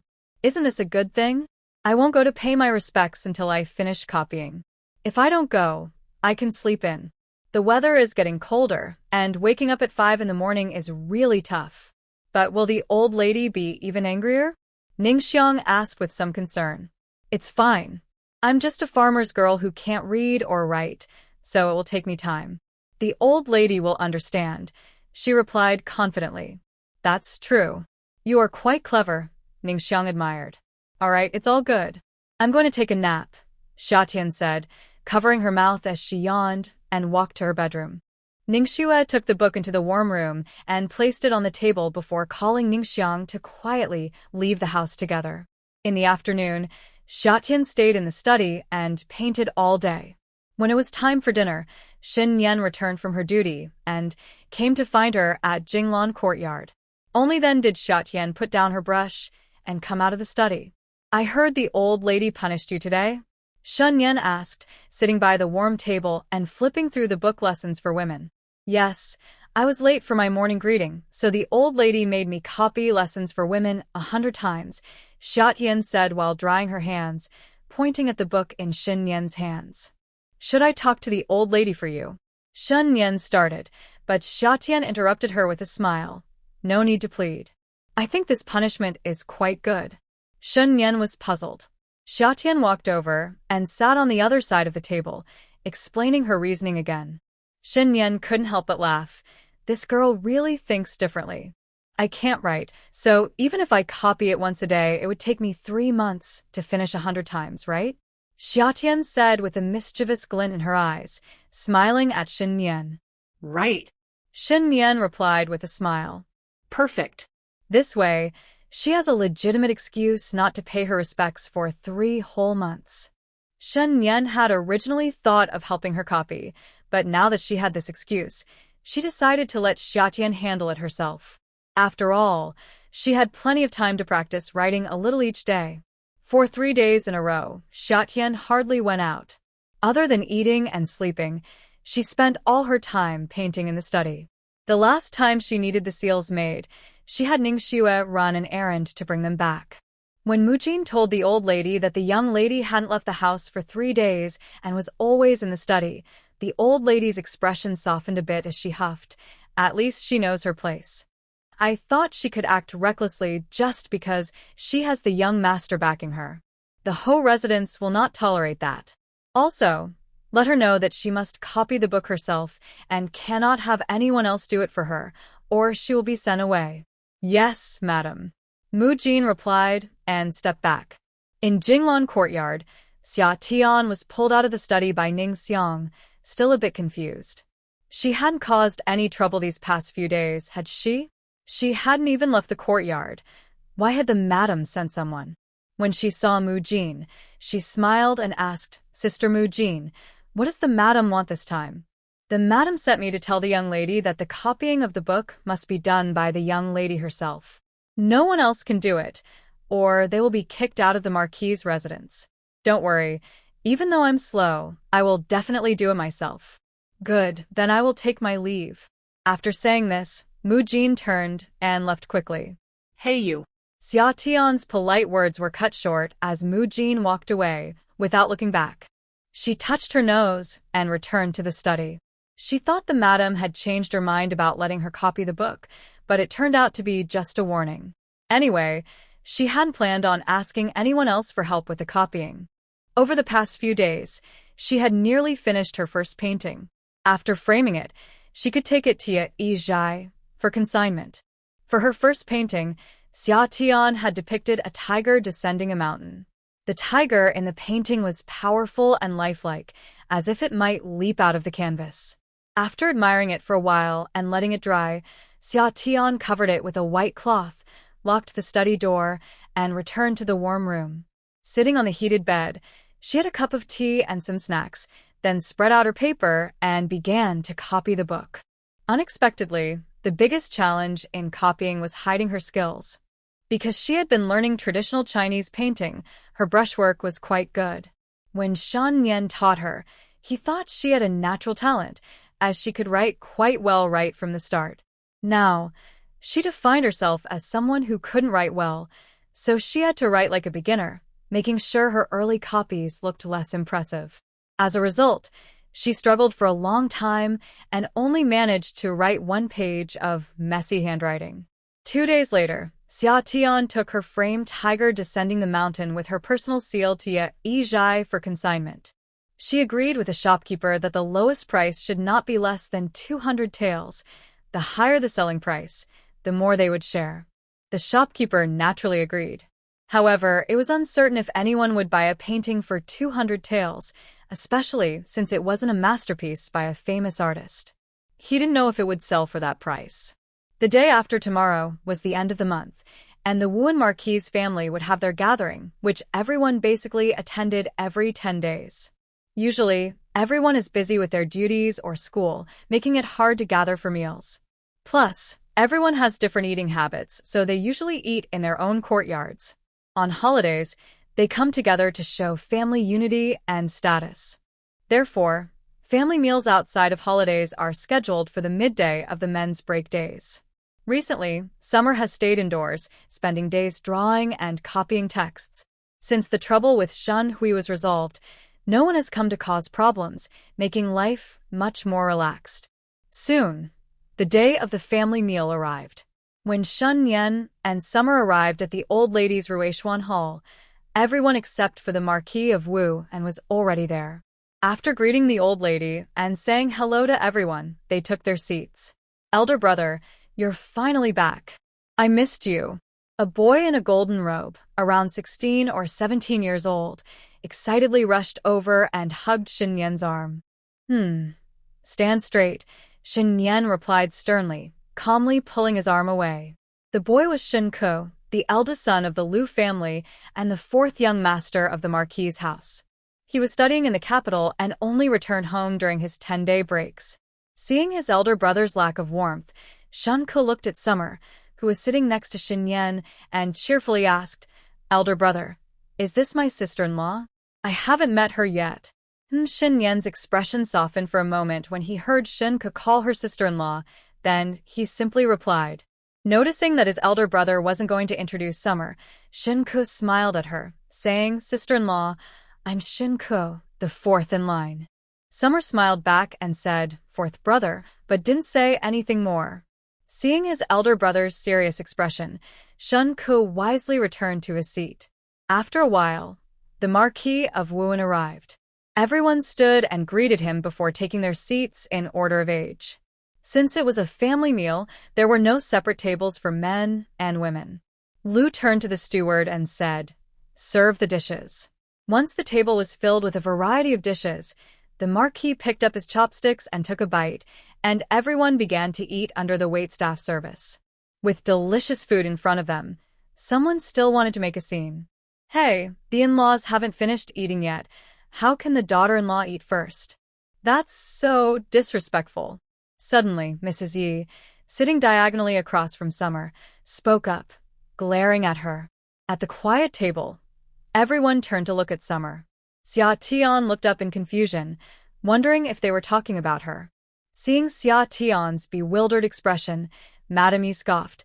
Someone from the countryside really doesn't understand any manners. An elder is speaking to you, and that's your reaction? Xia Tian felt puzzled. Was she not allowed to eat in peace? Is Aunt Shen talking about me? She asked, pointing to herself. Who else would it be? Is there anyone else here from the countryside who doesn't know the rules? What does Aunt Shen want to say? Shen Nian asked coldly, putting down his chopsticks. Nianer, you are the heir of the Ho family, but you shouldn't protect someone who doesn't understand manners. Just as Shen Nian was about to speak, Xia Tian gently tugged at his hand under the table and smiled calmly at Madame Yi. Aunt Shen, how did I not understand the rules? Please explain. Your in-laws haven't finished eating, and instead of serving them, you just started eating on your own.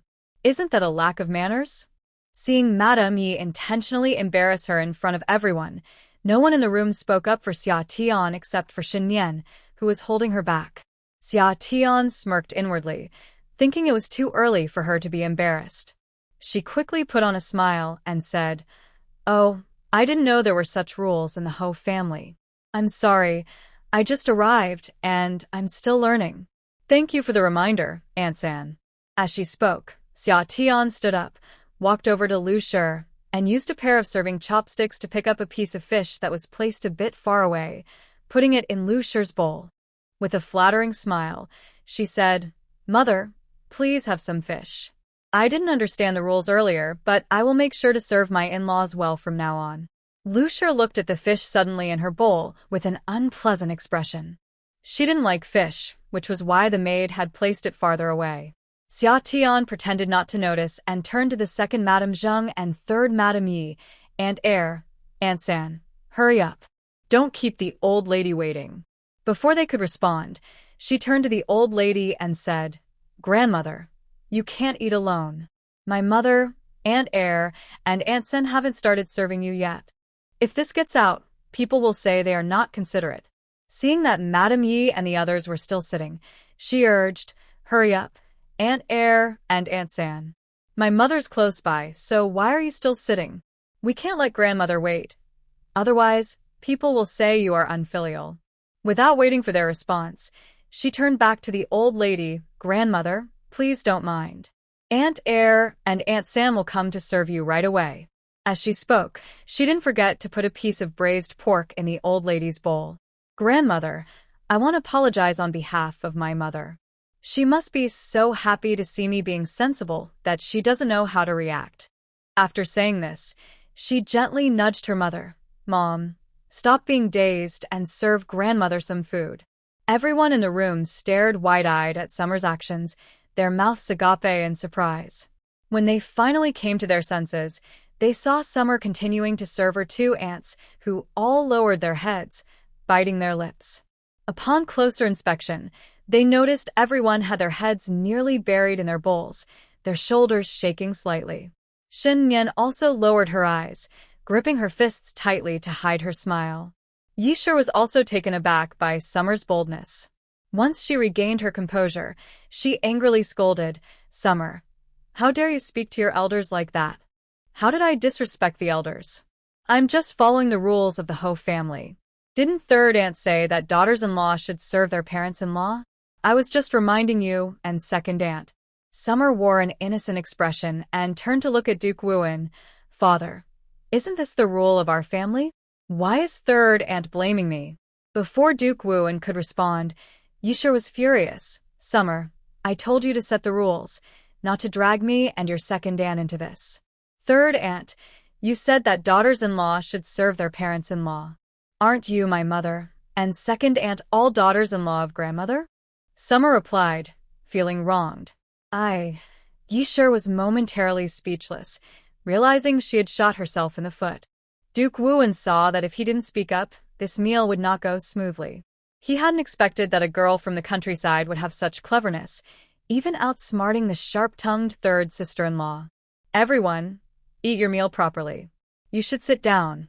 We don't need you serving here. Yes, father. Summer felt that the performance was enough and didn't press further. She obediently walked over to sit beside Nian.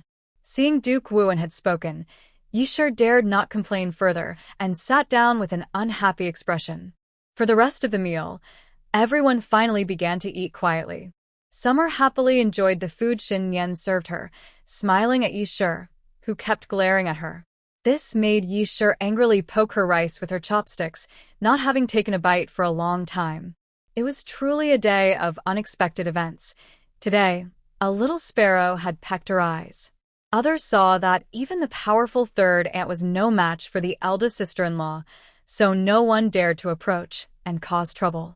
Summer hummed a tune in her heart and enjoyed 3 bowls of rice, while everyone looked shocked. After the banquet ended, she playfully approached Mrs. Yi, blinking her big, sincere eyes, and said, Third aunt, next time you want to teach my sister-in-law some manners, please let me know in advance. I wasn't prepared at all. Then, she pulled Nian along, humming, Today is a good day. Everything I wish for will come true. They passed by Mrs. Yi and left Rue Xian Hall. Mrs. Yi was so angry she could hardly contain herself, wanting to chase after and give her a piece of her mind. She was stopped by second Madame Zheng, who pulled her back, saying, Calm down. Do you want to embarrass yourself even more? Mrs. Yi stomped her foot in frustration. I have to teach that rude girl a lesson. Why are you arguing with a younger person? Besides, even the proper mother-in-law didn't say anything. So why are you trying so hard to please her? Zheng said, feeling exasperated. Now you've dragged me into this too. Second sister-in-law, Mrs. Yi wanted to explain, feeling upset. Enough, let's go. Zheng interrupted her, and Mrs. Yi reluctantly closed her mouth and followed Zheng back to her courtyard. Zheng was the wife of the second master and, like Lu and Yi, was a direct daughter-in-law of the old lady. She usually had a good relationship with Mrs. Yi and was quite sensible. Unlike Mrs. Yi, who was straightforward and often rushed into things, this time she didn't realize she was being used by someone else. Meanwhile, Shen Nian watched Summer, who was walking ahead with her hands behind her back, humming happily, and she smiled, quickly catching up. As for what others were saying about her behind her back, Summer didn't care at all. Her smile hadn't faded all afternoon. As November arrived, the weather grew colder, and aside from painting, Summer spent most of her time in the warm room. While she was reluctant to go outside, the shopkeeper Xiao from Yizhai was getting anxious. He hadn't exchanged contact information and had no idea where to find her. By the time she remembered to visit Yizhai, half a month had already passed.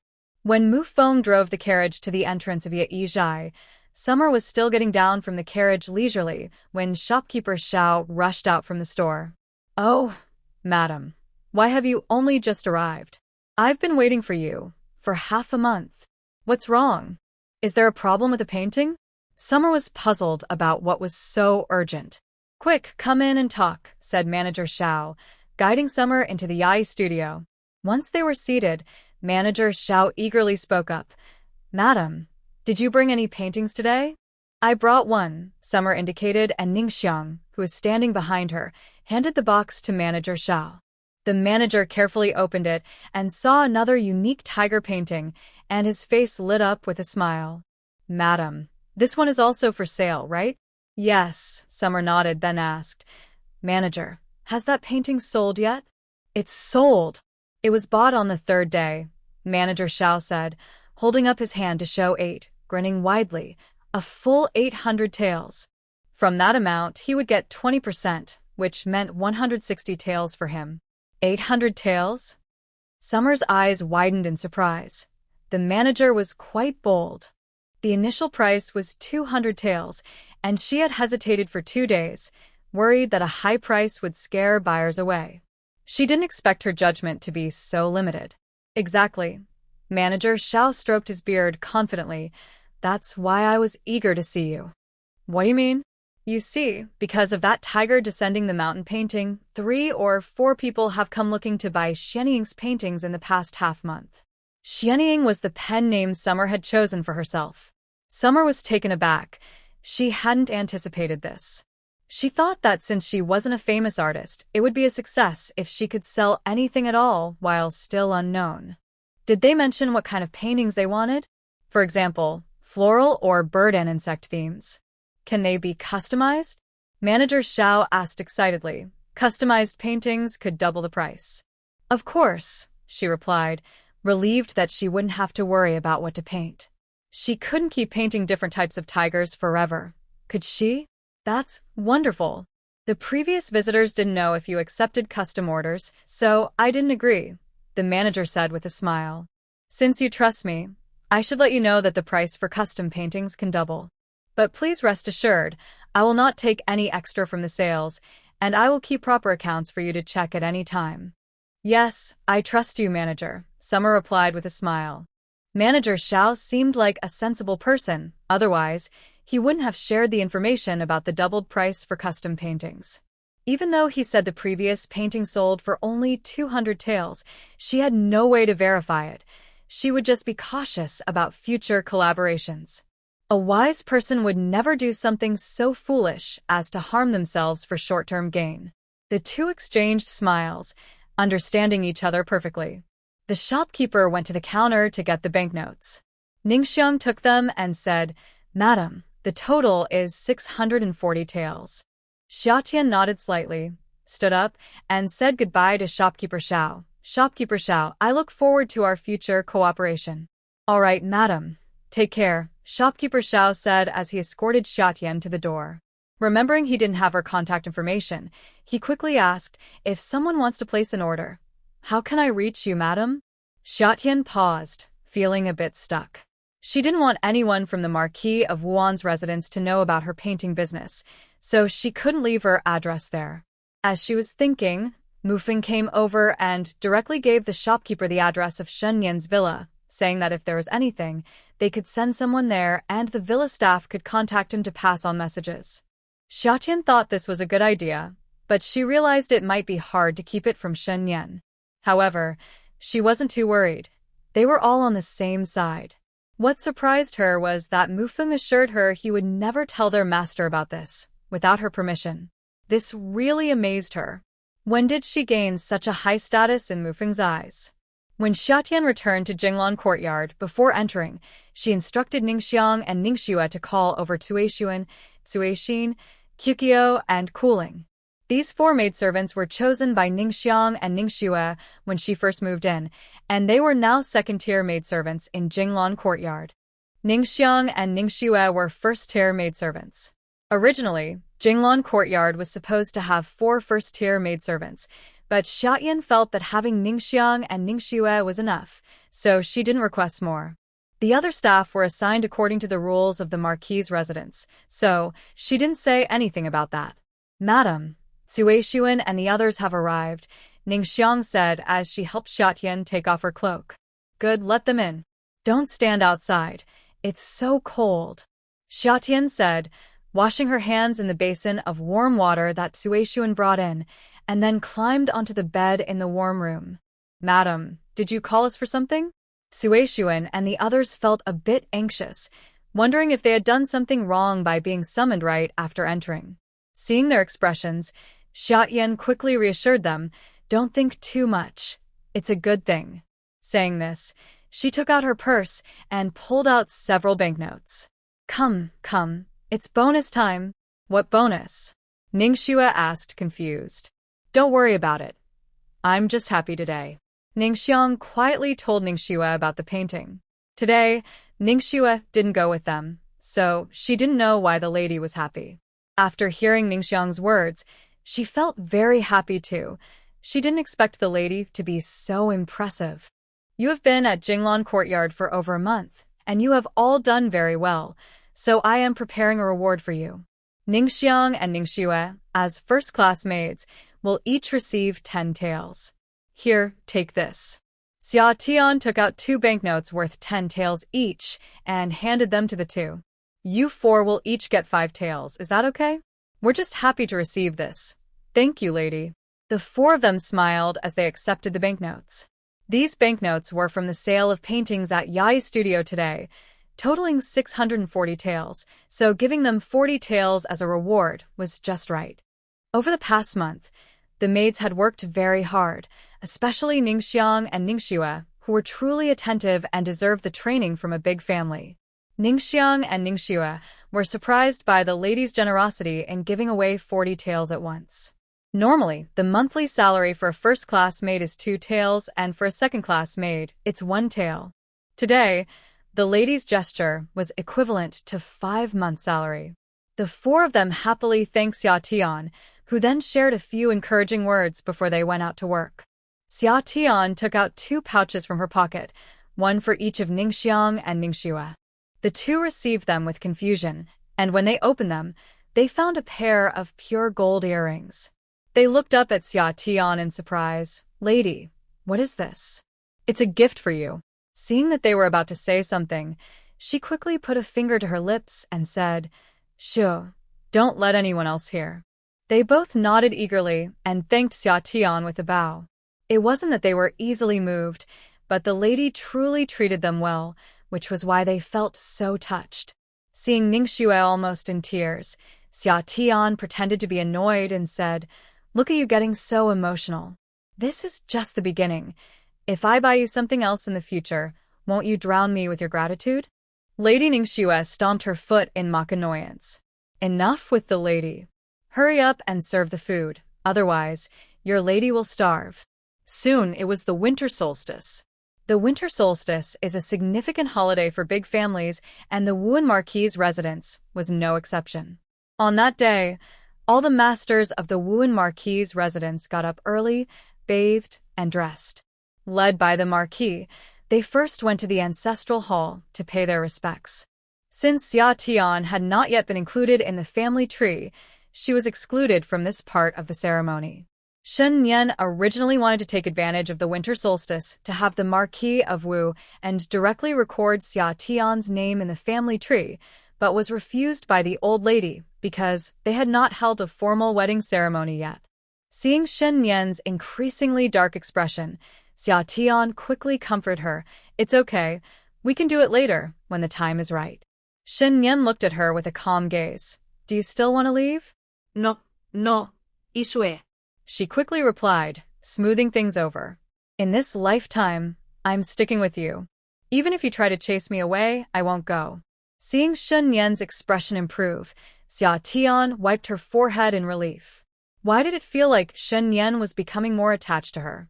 After the ancestor worship ceremony, everyone gathered again in the Ruishuan Hall. The kitchen served a carefully prepared lamb hot pot, various flavored dumplings, and other delicious dishes.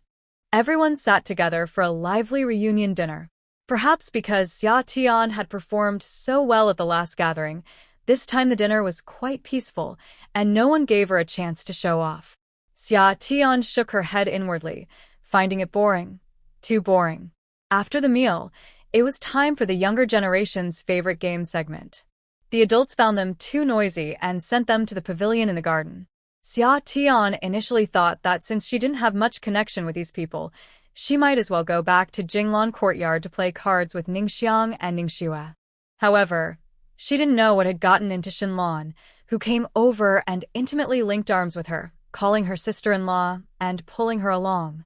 In this family, besides the married Shen Hui, Shen Nian was the oldest of her generation, and she was only 21 this year. The others were also quite young, at the perfect age to play together. So, the children of the 5 branches of the Marquis of Wu and's family gathered together, totaling about 20, all excitedly playing in the pavilion. Shen Nian had some matters to attend to and was preparing to return to Lingyun Pavilion when she saw Xia Tian being pulled away. She turned to look at Mu Chen, who immediately followed. In the pavilion, everyone was chattering away, some wanting to play throwing pots, some wanting to compete in poetry, and others suggesting to play mahjong. Finally, Shen Ke made the decision to start with throwing pots. Once the servant set up the props, everyone was eager to begin. Shenlan stepped forward first, saying, "Just throwing pots is boring. Let's add some stakes." "Good idea. What should we use as stakes? How about whoever loses has to compose a poem on the spot?" Someone suggested mischievously. "The younger ones can't really write poems, so why don't we each take out a personal item to use as stakes?"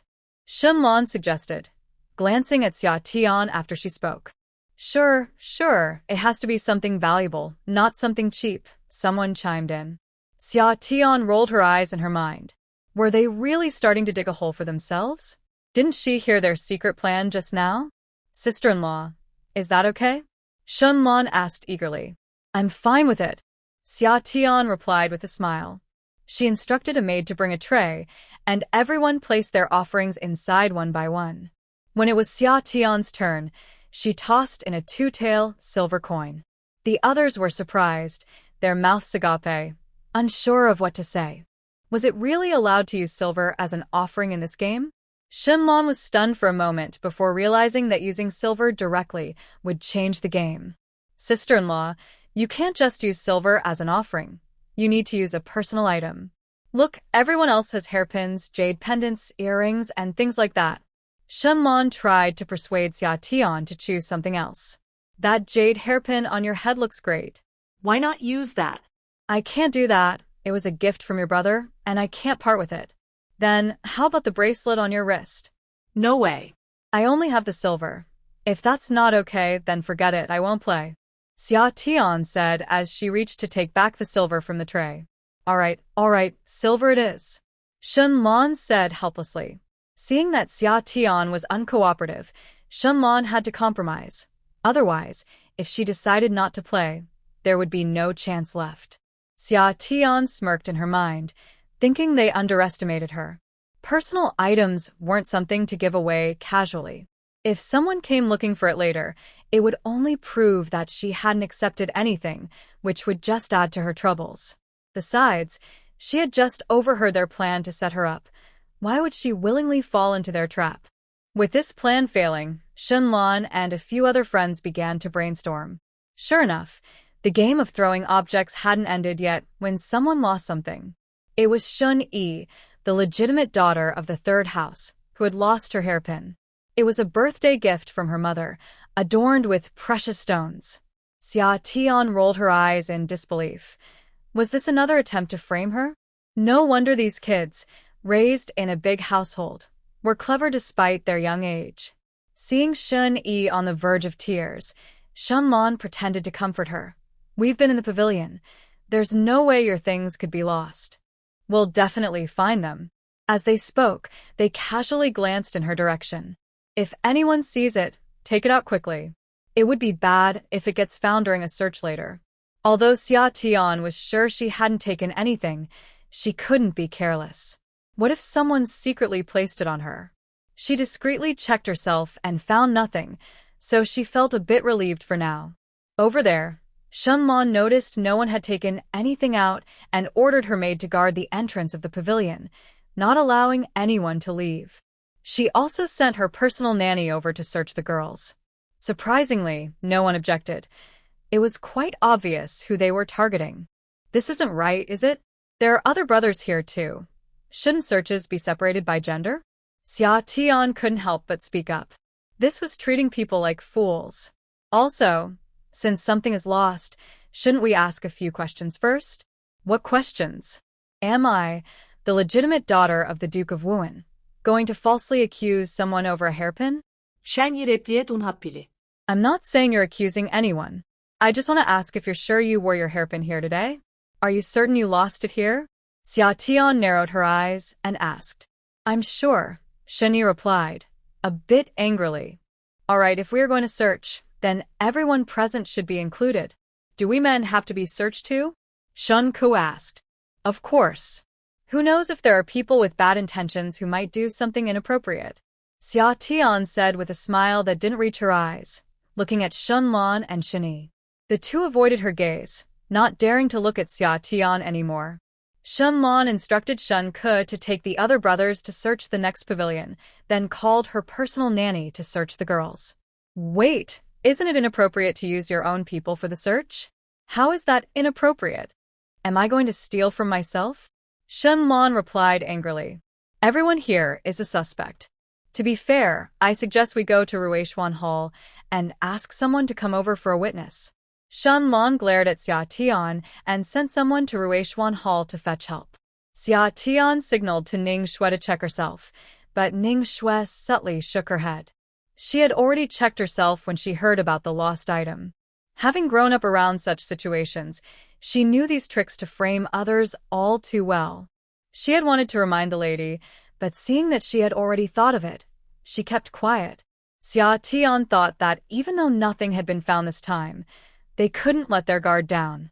She raised her head and carefully scanned the faces of everyone present. When she noticed the nervous expression on Shun Yi's maid, she understood what was happening. Before long, the people they had invited arrived. It was Granny Zhang, who served the old lady, and Miss Mu Jin.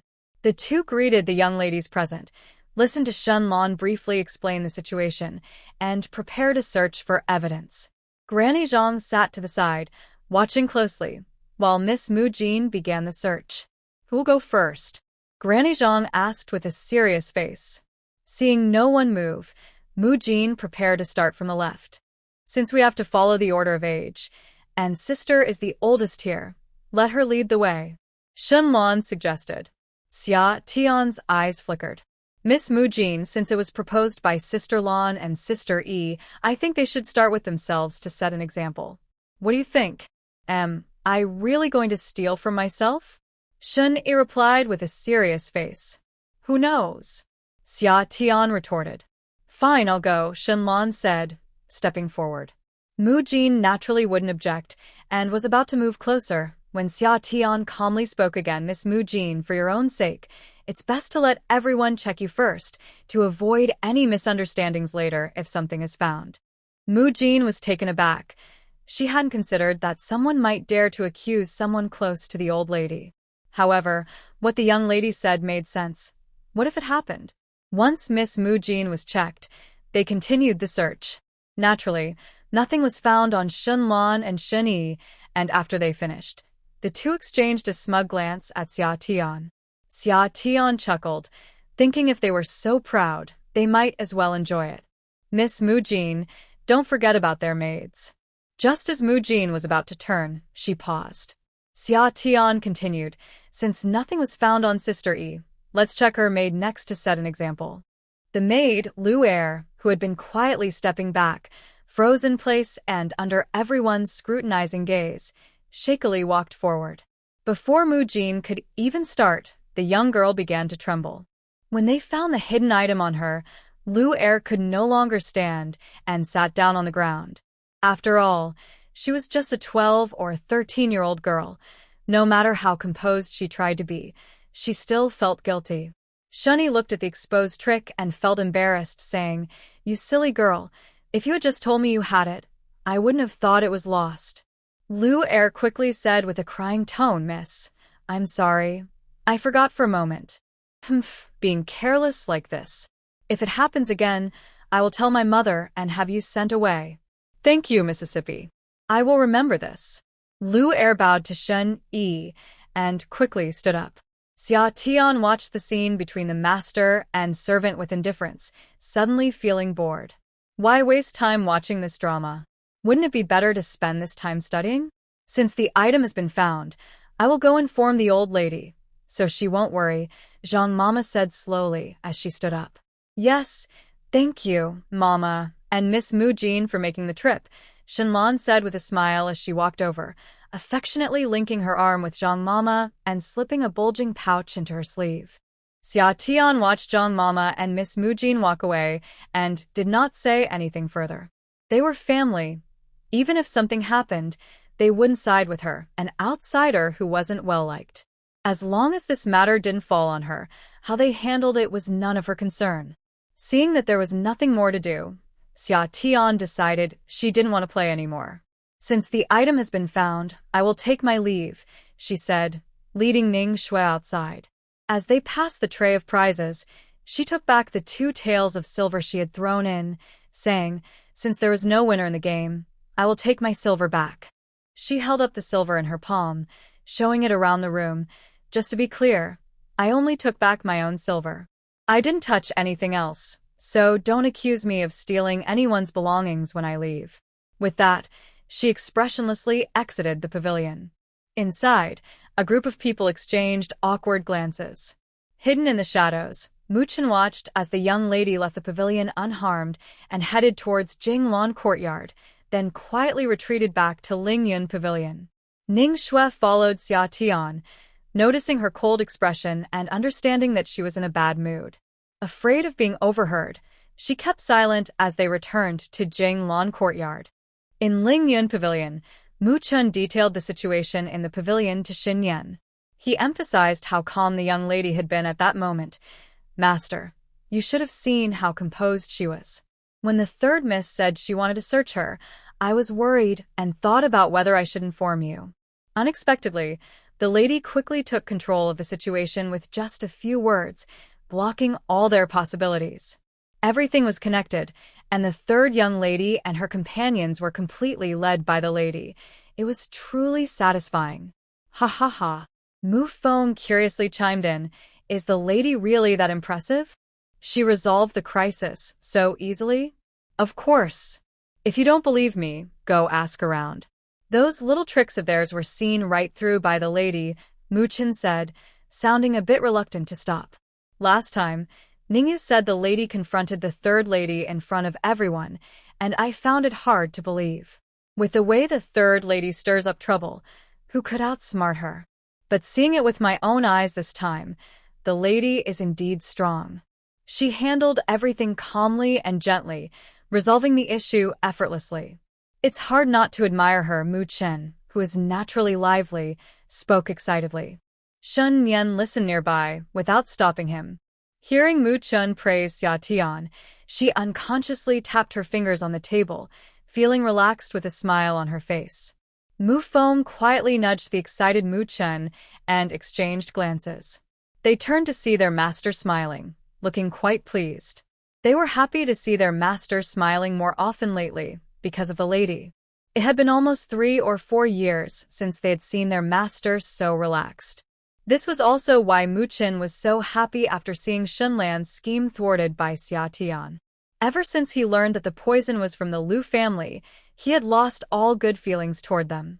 While Mu Chen was happily talking, Xia Tian's mood in Jinglan Courtyard was not so good. Ning Xiang was left speechless after Ning Shui finished speaking, feeling frustrated. Although they knew many underhanded tactics, it was rare to see someone so openly treat others as fools. At that time, the pavilion was filled with young masters and young ladies from the Ho residence, or their personal maids. Moreover, with the Lu family in charge, they had never openly shortchanged any young master for the sake of reputation. It was just a hairpin. No one would be foolish enough to steal in such a setting. If caught, it wouldn't be worth losing face over something so trivial. So, to target someone so obviously, was it treating the lady as a fool? What upset Xia Tian was that there really were no innocent people in this deep courtyard. She had thought Shenlan was just an impulsive and proud young lady. Unexpectedly, even a little wolf raised among wolves, despite appearing harmless, was still a wolf. Today, she became alert after hearing their plot. Otherwise, she would have been caught off guard.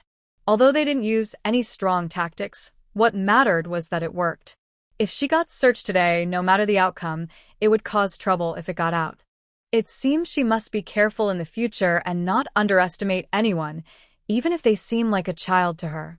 Summer was reflecting on herself when she felt a shadow overhead. Looking up, she saw Shen, big brother Shen. What brings you here? Is your work done? Yes, I came to see you, Shen said, raising his hand to gently pat her head before sitting down on the other side of the table. Summer smiled with squinted eyes. You're here to comfort me, right? Did Mu Chen tell you? I'm here to reward you, Shen replied, extending his other hand from behind his back and placing a delicate sandalwood box in front of her. Curiously, she opened it to find a pair of emerald bracelets, shimmering softly. She felt delighted. For me? Yes. Shen took out the jade bracelets, took her hand, and carefully put them on one by one. Watching Shen's actions, Summer didn't refuse, and at that moment, her heart calmed down. With someone by her side, it seemed like everything else didn't matter. Summer admired the bracelets on her wrist for a while, then looked up to see Shen smiling at her, which made her smile back unconsciously. Everything was understood without words. Ningxiang and Ningxue felt relieved seeing the lady cheered up by the young master. They were worried that the lady, having never experienced such schemes, might be left with a shadow in her heart. With her mood lifted, Summer started to play chess with Shen. You know how to play chess? Shen was surprised, having never heard that she learned it. Summer shook her head, saying matter-of-factly, no, but you can teach me. Shen chuckled, realizing she was quite unconventional. The two played chess in the warm room until Ningxiang began to serve dinner. After finishing dinner together, Shen played a bit more chess with Summer before returning to Lingyun Pavilion. The next day, when Shen returned to duty, he went straight to Jinglan Courtyard. In a few days, it's the Ice Festival. The Emperor asked me to take you to the palace to have fun, and also to greet the Empress Dowager. Take me with you? The Emperor knows about me? Summer suddenly felt nervous. Although Shen didn't care about her background, others would likely think like Shen Hui, especially the Emperor, who was a powerful figure. A single misstep could be dangerous. Well, when I first entered the palace, I told the Emperor, "Don't worry, the Emperor won't make things difficult for you." Shen Nian noticed her nervousness and quickly spoke to reassure her, but since we are going to the palace, we should be fully prepared and learn the palace rules in advance, right? He was worried that someone might use the rules against her and cause trouble for Xia Tian. Although she had his protection, there would be times he couldn't be there, and he didn't want her to suffer because of it. Sure, we definitely need to learn the rules. There are many nobles in the palace, and if I accidentally offend someone, it could cost me my life, Xia Tian agreed, nodding her head. She knew that if she didn't understand the rules, people might find fault with her, and at that point, Shen Nian might not be able to save her. That's how dramas usually go. Then I'll invite a matron to teach you tomorrow, Shen Nian said, feeling relieved when Xia Tian agreed. He didn't want to force her into anything. So today, he came back to ask for her opinion. He had already arranged for the matron to come tomorrow. Great, just have the matron come directly to Jinglong Courtyard. I will definitely learn well. The more skills I have to protect myself, the better. Shen Nian chuckled, realizing his worries were unnecessary. This girl always understood things so well. The next day, during the lunch break, Shen Nian returned to the Fofu to personally bring the matron who would teach etiquette to Jinglong Courtyard. This is Matron Chao, who retired from the palace 2 years ago. She is an experienced matron who used to teach etiquette. Shen Nian introduced them to each other. Matron, this is my wife. I will be relying on you to teach her for the next few days. Xia Tian respectfully greeted Matron Chao and smiled as she introduced herself. Hello, Matron Chao, my name is Xia Tian. Thank you for teaching me the rules over the next few days. Seeing the young lady being so polite, Matron Chao felt a bit more at ease. She had heard that the heir of the Wuan Marquis had married a simple country girl. When Lord Shen came to invite her, she was a bit hesitant, worried that the young lady might be difficult to get along with. Now that they met, she realized the rumors were not trustworthy. As Matron Chao's thoughts raced, she didn't show it on her face and kindly replied, "You and the young lady are too polite. I will do my best." Shen Nian had to return to his duties, so he didn't stay long and excused himself to leave. Once Shen Nian was gone, Xia Tian cheerfully linked her arm with Matron Chao's and guided her towards the main room, saying, "Matron, you haven't had lunch yet, right? Perfect timing. Let's eat first, and after lunch, we can learn the rules." Chao Mama was surprised that the young lady was so friendly with her. In the past, when she was invited to teach etiquette to girls from other noble families, they were polite but distant, knowing she was an elder from the palace. None were as warm as this rumored rough young lady. Having served noble ladies in the palace all her life and not having children of her own, Chao Mama felt a strange comfort from this young lady's kindness. When she entered the room and saw a large table filled with delicious dishes, the young lady even personally served her a bowl of soup. Eating at the same table with her was quite touching, as she usually dined with maids. Feeling moved, Chao Mama was more dedicated while teaching. After the meal, the young lady asked her to rest in a specially prepared room for a while. They began learning etiquette in the afternoon. Chao Mama taught carefully, and the young lady learned diligently. She mastered each movement after practicing it twice, thanks to her remarkable memory. Chao Mama was secretly amazed that the young lady learned everything in less than half a day. No wonder young Master Shen was determined to marry her. Originally, Chao Mama planned to teach for 5 days, but since the young lady finished so quickly, she prepared to leave. "Wait, Mama. Don't rush to go. Didn't we agree on 5 days? The young lady quickly stopped Chao Mama as she tried to leave. "The young lady has learned everything, and I have no other matters to attend to here," Chao Mama replied. "Who said that? I still have other questions to ask you." The young lady insisted on bringing Chao Mama to the warm room. "Mama, it's cold. Let's sit on the heated bed and talk." She then instructed, "Suan, please bring tea for Mama." Unable to refuse, Chao Mama took off her shoes and sat on the heated bed. The young lady climbed up too, and they sat across from each other at the table. Noticing Chao Mama looking at her, the young lady leaned forward slightly and curiously asked, "Mama, what exactly is the ice festival?" Yesterday, Shen Nian had only mentioned taking her to the palace for the ice festival, and she had forgotten to ask what it was. The ice festival is an event held in the palace every year after the winter solstice, featuring activities on ice, like skating and ice sports, Chao Mama explained. The young lady thought it might be like an ice sports competition, including skating and figure skating. "Can women participate?" she asked. "Yes, there are no restrictions. If any young ladies or noble women wish to join, they can participate." Chao Mama smiled and said. Xia Tian nodded and leaned in closer, quietly asking, Mama, you know I come from a farming family and haven't seen much of the world. Can you tell me what I should pay attention to when entering the palace? Chow Mama was surprised by Xia Tian's question. Although the young lady's background wasn't prominent, she had a sharp understanding of things.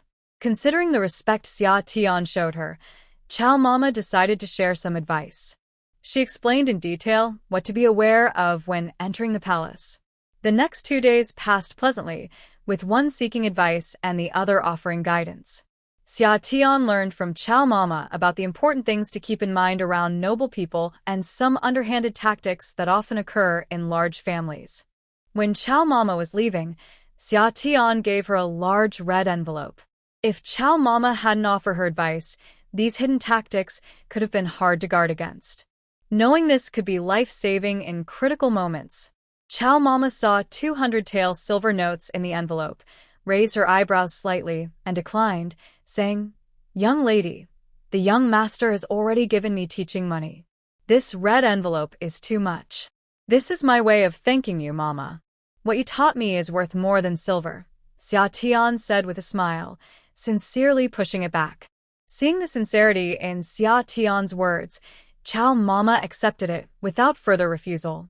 "Mama, if I have matters in the future, can I still ask for your help?" "Of course. I am always here for you, madam." "Thank you, Mama." After sending Chow Mama off, Xia Tian took some time to visit the Yai studio. When shopkeeper Xiao saw her, he instructed his staff to brew tea while he took a pouch from the counter and warmly approached her. "Madam, that painting is sold for 1,000 taels. Here is your share," he said, handing the pouch to Ning Shui, who stood behind Xia Tian. "It increased in price again?" Xia Tian exclaimed in surprise. "Yes, Mr. Xianying's paintings are quite popular and many people are inquiring." Shopkeeper Xiao stroked his beard. "Madam, how is the custom painting for the client?" "I have brought it." Xia Tian signaled Mu Feng to present the painting to shopkeeper Xiao. "Oh, so soon?" Shopkeeper Xiao didn't expect the custom painting to be completed in less than half a month. It seemed Mr. Xianying painted quite quickly. "May I ask, madam?" Xia Tian waved her hand, knowing what shopkeeper Xiao was about to say. Shopkeeper Xiao should understand the principle that rarity increases value. Shopkeeper Xiao nodded, realizing he had been too eager. "Well, producing 2 paintings a month is already quite productive. Any more wouldn't be worth much." After leaving the art studio, Xia Tian took Ning Shui and Mu Feng for a stroll in the market, where they bought some jewelry and trinkets. They also exchanged 300 taels of silver and some copper coins at the bank, which could be used for gifts. When Shen Nian returned in the evening, Xia Tian mentioned that Granny Chow had gone back. Shen Nian nodded, acknowledging the information. The next day, shortly after breakfast, Xia Tian was sitting on the heated bed in the warm room, copying a book, when Shen Hui arrived again.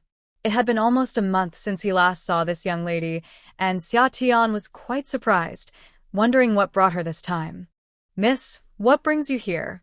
Xia Tian quickly got up from the bed and offered her a seat. "Sit here, it's warm." This time, Shen Hui only brought her close maid, Bai Yuan. She handed her cloak to Bai Yuan and, without hesitation, took off her shoes and climbed onto the bed.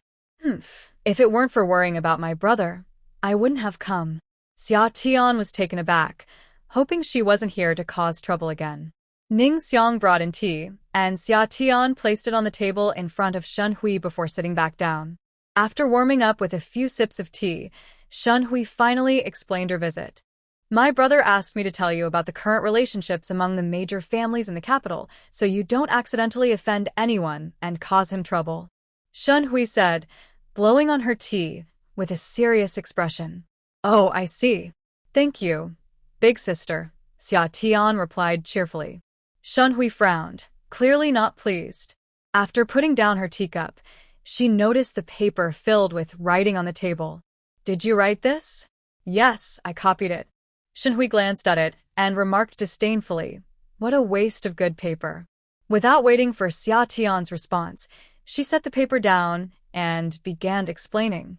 During her explanation, Ning Xiang came in to refill the tea 3 times, and by the time she finished, an hour had passed. Shen Hui got up to put on her shoes, preparing to leave. Xia Tian quickly urged her to stay. Big sister, why not stay for lunch before you go? I'm afraid of indigestion. After saying this, she had Bai Yuan help her put on her cloak and left without a hint of reluctance. Xia Tian hurried after her to the door, saying, "Thank you for today. Just don't cause trouble for my brother." The proud young lady replied without looking back. Watching the two of them leave the courtyard, Xia Tian finally went back inside. This young lady is quite fiery, Xia Tian muttered to himself, realizing that as the head of the household, one couldn't afford to be weak. The young lady left, and after dinner, Shen Nian sent someone to call her to Lingyun Pavilion. Shen Nian asked Mu Chen to explain the current complex situation and relationships in the capital again. If in the morning Shen Hui talked about the rivalries among the women in the inner courtyard, in the evening, Mu Chen focused on the fierce conflicts among the men from the previous dynasty. Xia Tian listened with wide eyes, surprised. She thought she was just going to the palace for a winter ice festival, not to a battlefield. Was it really necessary to know all this? Shen Nian said that understanding both sides is better than being completely in the dark. Xia Tian nodded, feeling enlightened. This pre-palace training was successfully completed. In the next 3 days, she reviewed the training content in her mind twice to ensure she could respond appropriately. Finally, with a mix of nervousness and anticipation, the day of the ice festival arrived. On that morning, with the help of Ning Xiang and Ning Shui, Xia Tian got dressed and met with the group from the Marquis of Wuan's residence at the front gate. Then they all took a carriage to the palace. The Ice Festival is a large winter event held annually by the Qian dynasty, lasting 3 days, where noble families and officials of the 5th rank and above can bring their families to participate. Today, the Marquis of Wuan and his wife, along with their family, were attending. Shen Nian shared a carriage with Xia Tian, while Mu Feng and Ning Xiang followed. When they arrived at the palace gate, it was already crowded with carriages from various noble families. Everyone had to get out and line up for inspection before entering, and of course, they had to walk once inside the palace. Xia Tian and the others waited in line for over half an hour before they could enter, which was even busier than some modern tourist attractions. Since it was the Ice Festival, the event was meant to be lively and grand, so there was no requirement for men and women to be separated. Instead, seating was arranged by family. Once inside the palace, Xia Tian closely followed Shen Nian with Ning Xiang beside her. She focused on observing and thinking, speaking little. The main goal was to avoid making mistakes. This was also what Miss Shen had advised her while waiting in line. When they reached the Ice Festival venue, many people were already seated. The Emperor, Empress Dowager, and Empress, the 3 most important figures in the palace, had not yet arrived. Shen Nian took Xia Tian to greet the Empress Dowager first. While waiting outside Xinang Palace for the announcement, she clenched her fists to suppress her nervousness. She was about to meet the most esteemed woman in the Qian dynasty, something she had never even dared to imagine in her past life. Her feelings were a mix of excitement and anxiety. Fortunately, it didn't take long for the Empress Dowager to summon them inside. Xia Tian followed Shen Nian respectfully, kneeling and bowing. After the Empress Dowager spoke, Xia Tian stood up properly, keeping her eyes lowered and not daring to look up. The Empress Dowager observed them for a moment, exchanged a few polite words, and instructed someone nearby to give her a small gift. After Xia Tian and Shen Nian expressed their thanks again, they exited. Throughout the meeting, Xia Tian never saw what the Empress Dowager looked like. First, the Empress Dowager was seated at a distance. Second, she remembered the rules taught by Granny Chow. When meeting someone of high status, if they don't allow you to look up, you must not do so to avoid offending them. Once outside the Xinang Palace, she let out a long breath, feeling less tense. Shen Nian, seeing Xia Tian like this, gently squeezed her hand. They exchanged smiles and headed to the ice performance area. Once seated in the viewing area, she finally dared to look around. She didn't whisper to Ning Xiang, as there were many people around, and it was better to be cautious. After a while, the stands filled up, and the event was about to begin.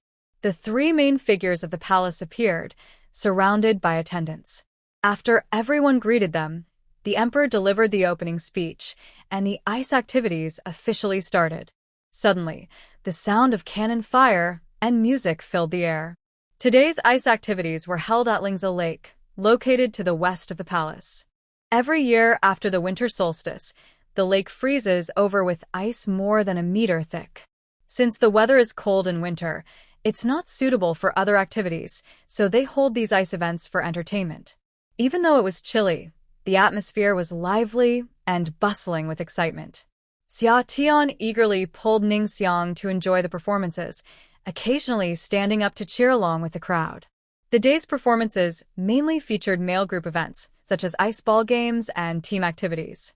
It felt like watching a sports event live, and the scene was quite impressive. The first day of the ice festival passed without incident. That night, after returning to Jinglan Courtyard and having dinner, Xia Tian fell asleep immediately, as watching the events all day was quite tiring. The next day, she woke up early again and took a carriage to the palace.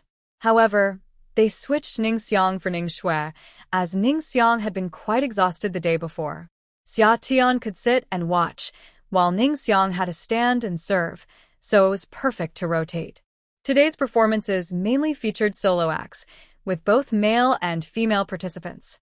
Just when Summer was enjoying the show, some people approached her to challenge her to an ice skating competition. Summer was engrossed in the program when three elegantly dressed girls came over, saying they wanted to compete with her in ice skating. She was momentarily confused. "Who are you? Why are you looking for me to compete?" She stood up, puzzled. "May I ask who you are?" One girl in a pink outfit looked down on her and said, "You don't even know who we are, yet you dare to call yourself the wife of the heir of the Wuan Marquis house." Summer was even more confused. "If you don't introduce yourselves, how can I know you? Are you famous in the capital?" she asked, puzzled. "Is it a crime not to know them?" Ningxue, who was standing behind her, quickly tugged at Summer's sleeve and quietly introduced the three girls. "You don't even know the esteemed young ladies from the Wenyebo house, who are well known in the capital. You really are from the countryside and haven't seen much," the girl in pink sneered. After Ningxue explained, Summer realized that the girl in pink was Miss Hu Mengyao, the second daughter of the Minister of War. The famous girl she mentioned was Miss Wenjin, the eldest daughter of the Wenyebo house. It was said that Miss Wen was not only exceptionally beautiful but also skilled in music, chess, calligraphy, and painting, making her a dream girl for many young nobles in the capital. Summer took a closer look and indeed saw the beauty that matched the rumors. She appeared gentle and graceful, with a hint of pride in her eyes that suited her status.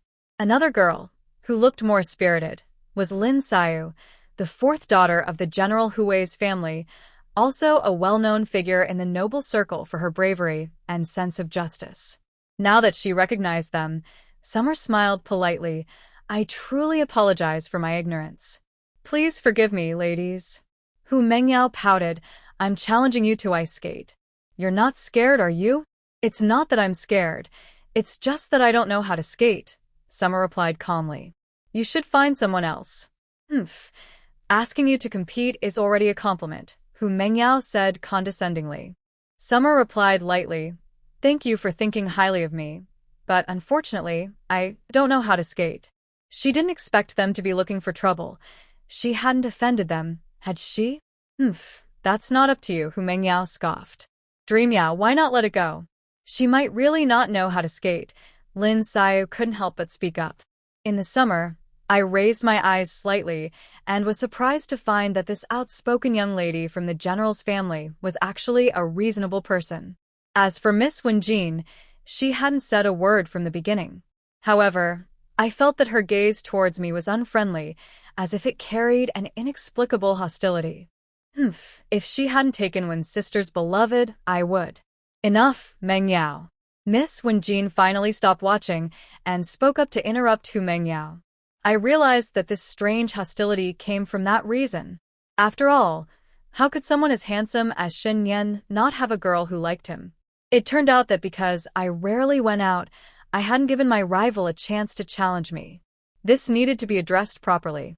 May I ask where this taking someone's beloved comes from? I asked humbly. Young Master Shen is someone my twin sister has her eyes on. If it weren't for you, would young Master Shen refuse the emperor's marriage proposal? Hu Mengyao said angrily. Is there really a marriage proposal? I hadn't heard Shen Nian mention it. Just then, Shen Nian was called away by the emperor, so I couldn't verify it. Besides, even if the emperor proposed marriage if Shen Nian refused, it still meant they had no proof. Oh. May I ask if this Miss Wen has been engaged to my Shen Nian? I asked slowly. If it weren't for you interfering, they would have been engaged long ago, Hu Mengyao insisted. Oh. So they are not engaged yet. I continued calmly, then the three young ladies should choose their words carefully. Since they are not engaged, the term taken is not quite appropriate. But both families have tacitly approved their relationship. My grandmother even privately said that once my brother recovers, they will propose. Shen Lan suddenly chimed in. Upon hearing this, Hu Mengyao became even more pleased. See? I told you it was right. Young Master Shen and Wen sister are a perfect match. What qualifications does a country girl like you have to compare with Wen sister? Did the two families make a verbal agreement? Or have they exchanged tokens? I asked Shen Lan with a cool tone. Well, no, my brother just returned and hasn't had the chance yet, Shen Lan replied, looking downcast. My expression turned cold. After all this talk, they still have no relationship, do they? Since there is no engagement, no verbal agreement, and no exchange tokens, how can you say that I took someone away? Miss Xia really knows how to argue. When Jean finally couldn't hold back any longer. We three were indeed rude. With that, she tried to pull Hu Mengyao and Lin Xiaoyu away. Hu Mengyao turned angrily, Sister Wen, you are too nice, which is why people feel they can walk all over you. Let's go to the queen and seek justice. Watching the three leave, Xia Tian narrowed her eyes. The queen? So this Miss Wen is the queen's niece? Shen Lan, still nearby, smirked, sister-in-law. Do you know what the relationship is between Sister Wen and the queen? Be quiet. Xia Tian snapped. You. Shen Lan stomped her foot in frustration, but was pulled back by a maid beside Lu. She glanced at her mother, who was glaring at her, and reluctantly fell silent.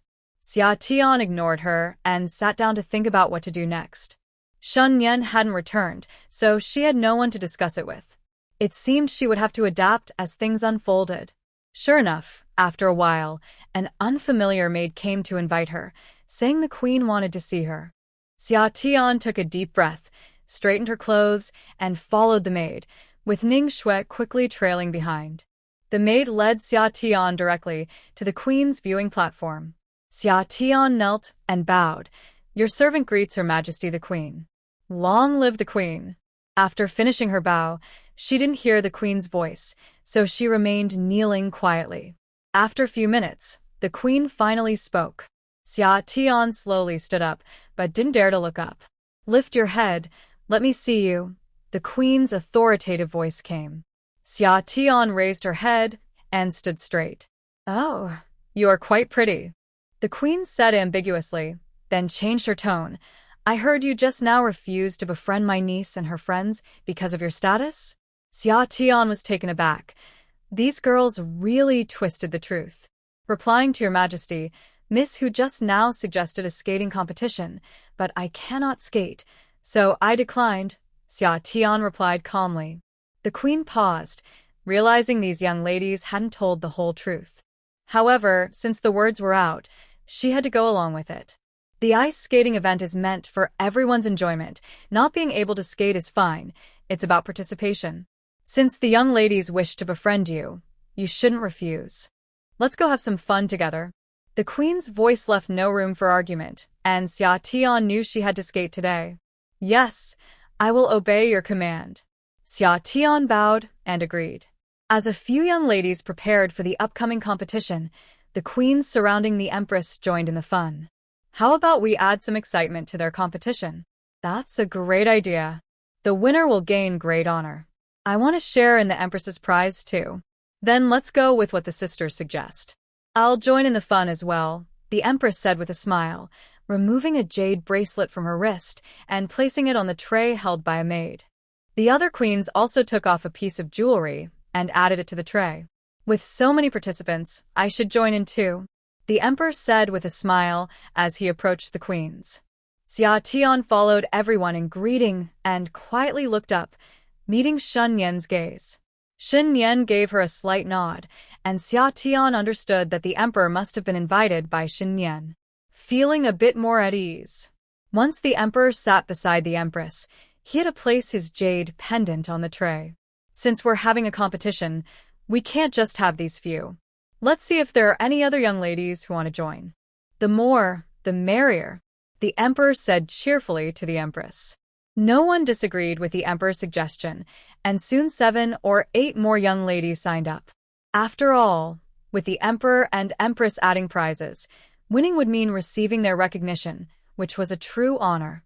Taking advantage of the conversation, Shen Nian quietly moved next to Xia Tian and softly reassured her, "Don't be afraid, just go for it.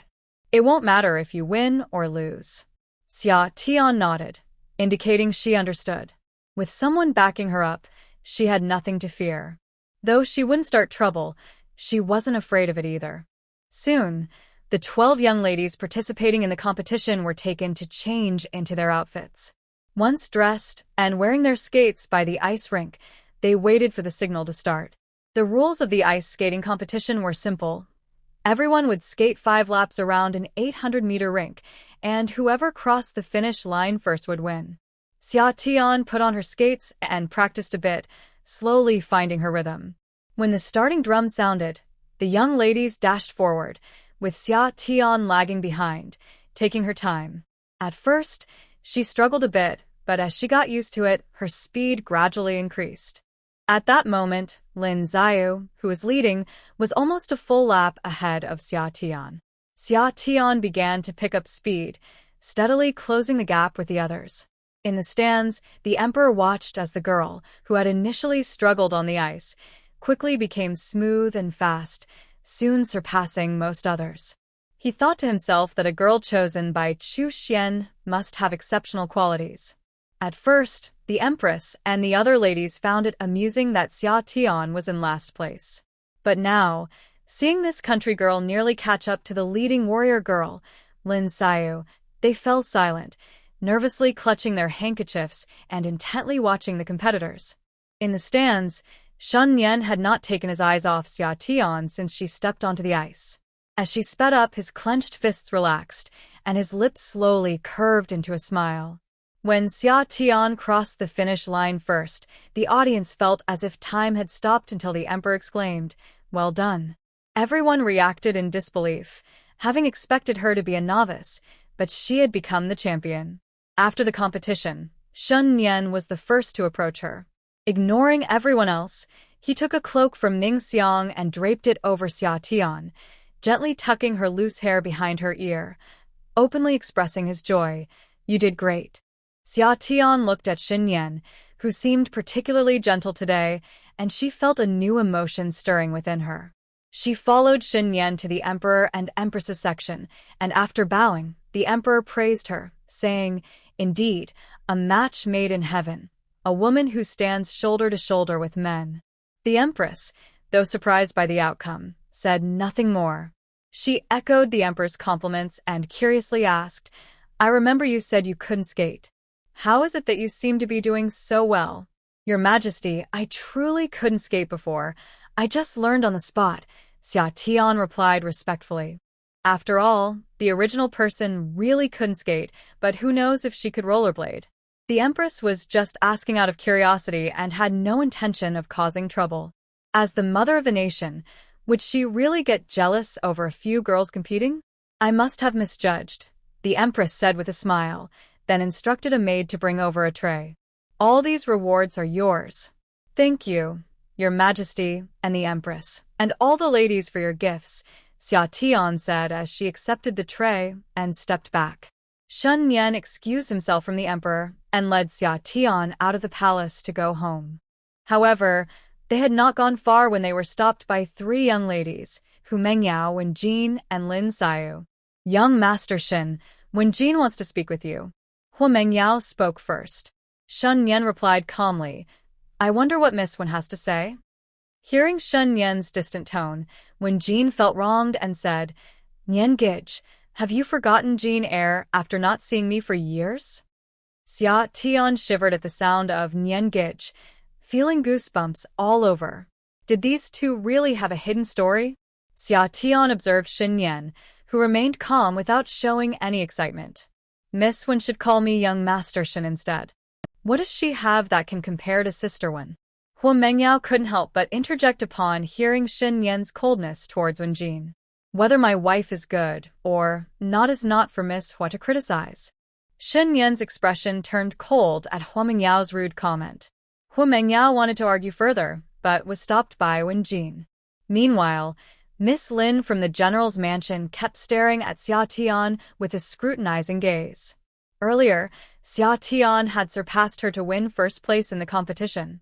Seeing Wen Jin looking like she might cry, Xia Tian quickly pulled Shen Nian's arm, saying, Let's head back. It's too cold. He waved to the three ladies.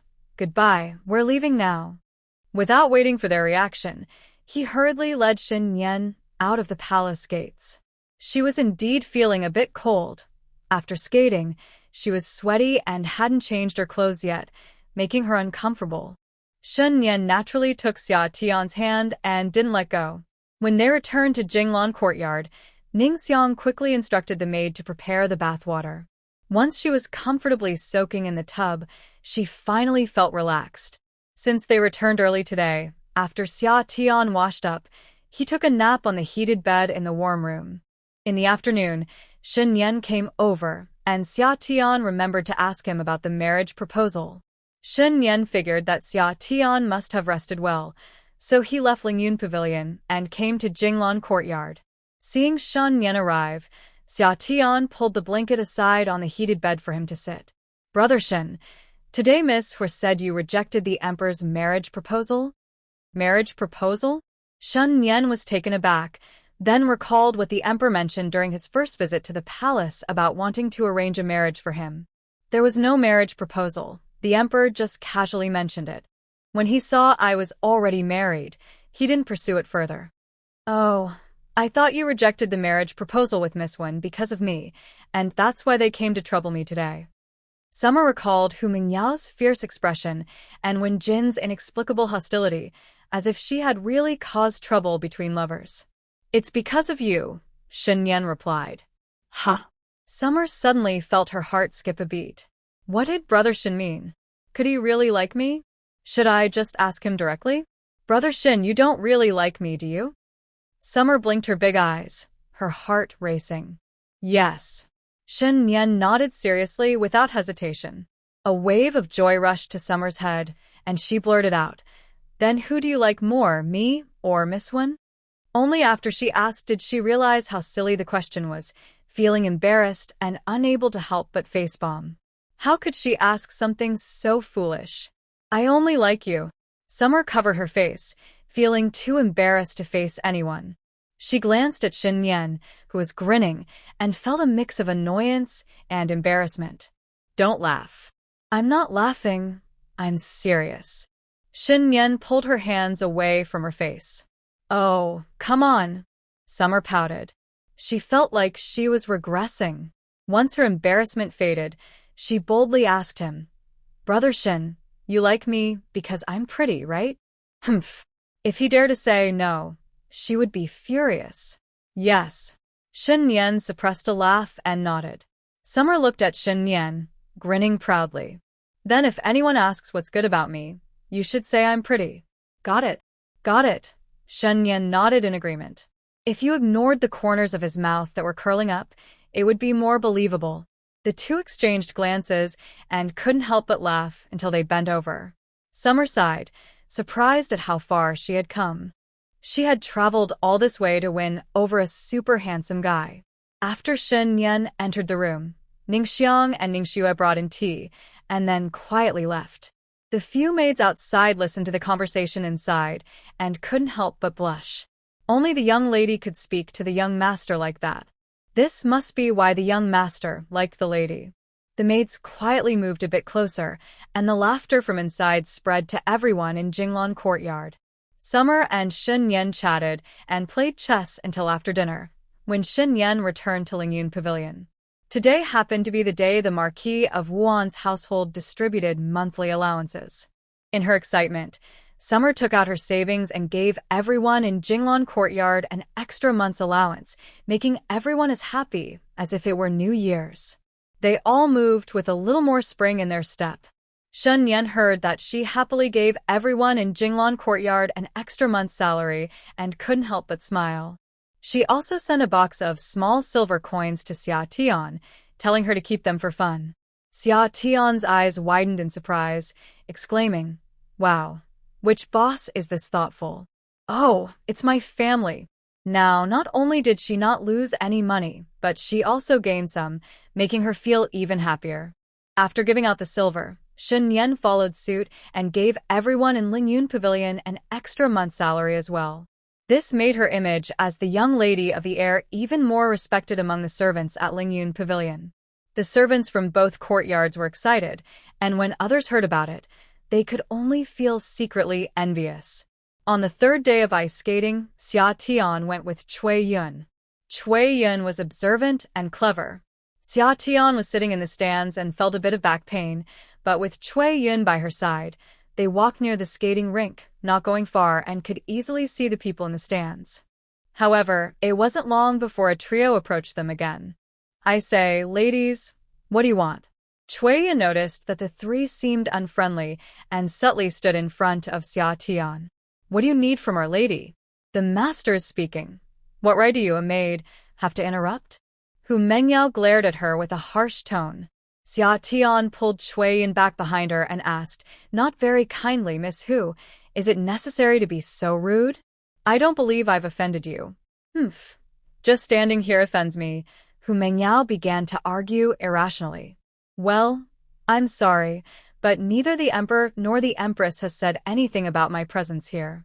If you have a problem, that's for you to deal with," Xia Tian replied. "You, coming from the countryside, have no right to stand here," Hu Mengyao continued to mock. "As a citizen of the great Qian dynasty, why shouldn't I stand here?" Xia Tian countered without hesitation. "With your lowly background, you should go back to your countryside and not embarrass yourself here," Hu Mengyao said arrogantly, lifting her chin. "Oh, I'm lowly? In what way? As farmers, we work the land and pay no taxes? Or do we not contribute to defending our country?" Xia Tian, now calm, asked her, "And what contributions has Miss Hu made for the great Qian dynasty? Please, enlighten me. Don't twist my words." Hu Mengyao stomped her foot, clearly frustrated. "Am I twisting them? Didn't your earlier words show disdain for farmers?" Summer is not holding back at all. "The Emperor loves his people like his own children. If he hears Miss Hu looking down on his subjects, I wonder how he would feel?" "Miss Xia, that's a bit harsh," Wen Jin interjected, sounding somewhat angry. Miss Wen finally decided to speak up. Xia Tian replied coolly, "I thought you wouldn't stand up until Miss Hu's pawn was sacrificed. Miss Mengyao is just standing up for me. Miss Xia, please don't stir up trouble." "Stir up trouble? Isn't it true that Miss Hu has been causing me trouble because of you?" Xia Tian said, a bit impatient. "And from now on, please call me Mrs. Shen. I really dislike people who push others in front of them to take the heat. You and brother Nian haven't even had a wedding ceremony, and your name isn't on the family registry of the Wuan Marquis' residence," Wen Jin mocked. "Hey, Miss Wen seems to know a lot. But so what? Shen Yan has said, he only likes me. Besides, did you see our wedding ceremony?" Xia Tian retorted without holding back. Wen Jin was so angry that she swayed slightly, her already fair skin becoming even paler. Lin Xiao, who had been silent beside her, reached out to support her. "Miss Xia, even so, you don't have to be so rude." Xia Tian had a good impression of the fourth miss of the general's mansion and softened her tone a bit. "If you all treat me nicely, I'll treat you nicely too. Don't you think that makes sense, Miss Lin?"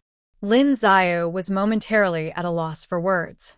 In this round, it was a complete victory. On the viewing platform, Shen Yan was chatting with the Emperor while keeping an eye on Xia Tian. When he saw her leave the platform, he quickly signaled to Mu Qin nearby, who understood and left. After a while, Mu Qin returned and whispered that the lady and Miss Wen, along with two others, seemed to be arguing not far from the ice rink.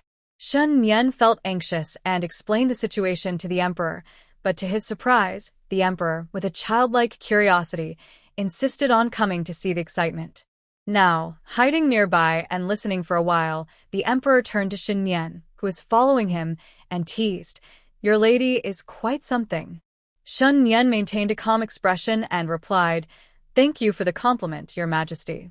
The emperor chuckled and, with a hint of curiosity, asked Shen Nian, "Chu Xian, is your lady really from a farming family?" "Yes, absolutely." The emperor sighed. Her knowledge and eloquence don't seem like they come from a farming background. Especially her eloquence. It's even better than my officials. Shen Nian didn't respond but nodded in agreement in her heart. Hearing that Xia Tian wasn't at a loss, she didn't rush to go out. The few people here were unaware that their conversation had been overheard by the emperor. Xia Tian realized she had been a bit harsh earlier, and the three of them seemed a bit down. With the mindset that it's better to resolve conflicts than to deepen them, she began to speak earnestly. "Miss Wen, you are beautiful and talented. Why do you insist on clinging to Shen Nian?" When Jean glared at her. "That sounds nice, but why don't you let go of Brother Nian? My situation is different. We are mutually in love. But you two are like flowers with feelings and a stream that is indifferent, right?" Xia Tian patiently explained. "You say you have such great qualities, and there are so many noble young men in the capital. I refuse to believe there isn't someone as excellent as Shen Nian for you." The three of them shot her a sideways glance. This was clearly a blatant boast. "But Brother Nian has been." One Jean protested, unwilling to give up on the person she had liked for so many years, especially to someone she looked down upon, a farmer's daughter. How could she accept that? Losing to someone she deemed inferior was something she couldn't bear. Xia Tian interrupted her. "Stop with the Brother Nian. I know this might sound like I'm taking advantage of the situation, but think about it. Even if you marry him in the future, if he doesn't love you, wouldn't that be more painful? You are so exceptional. There must be many who would line up to marry you, right? Wouldn't it be better to choose someone who loves you back?" She looked into Wen Jin's eyes and said seriously, "Moreover, living together is a long journey. A moment of infatuation and impulse will eventually be replaced by the daily grind of life. If your feelings remain unreturned, will you still like him then?" When Jean was taken aback by Xia Tian's words. Was this something she should be considering now? "But over time, he will surely come to like me," when Jean said hesitantly. Xia Tian sighed internally. Why did these noble girls always think so naively? "But you've known each other for many years. Does he like you?"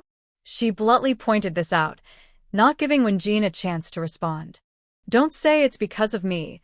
I don't have that kind of charm to steal someone from you. If it weren't for you, young Master Shen would definitely choose Sister Wen," Hu Mengyao quickly retorted. Xia Tian rolled her eyes. "That just shows that young Master Shen doesn't like your sister Wen at all. Otherwise, why would he prefer me over her? Honestly, what a waste of time, just to go in circles. I'm done talking. You three can do whatever you want. Just remember to go directly to Shen Nian if you need something. Don't come to me. If he agrees to marry you, I won't stop him." Xia Tian started to relax, "And if he doesn't agree to marry you, I won't let go." Hu Mengyao angrily replied, "Why are you like this?" Xia Tian waved her hand. "Stop. Aren't you three tired?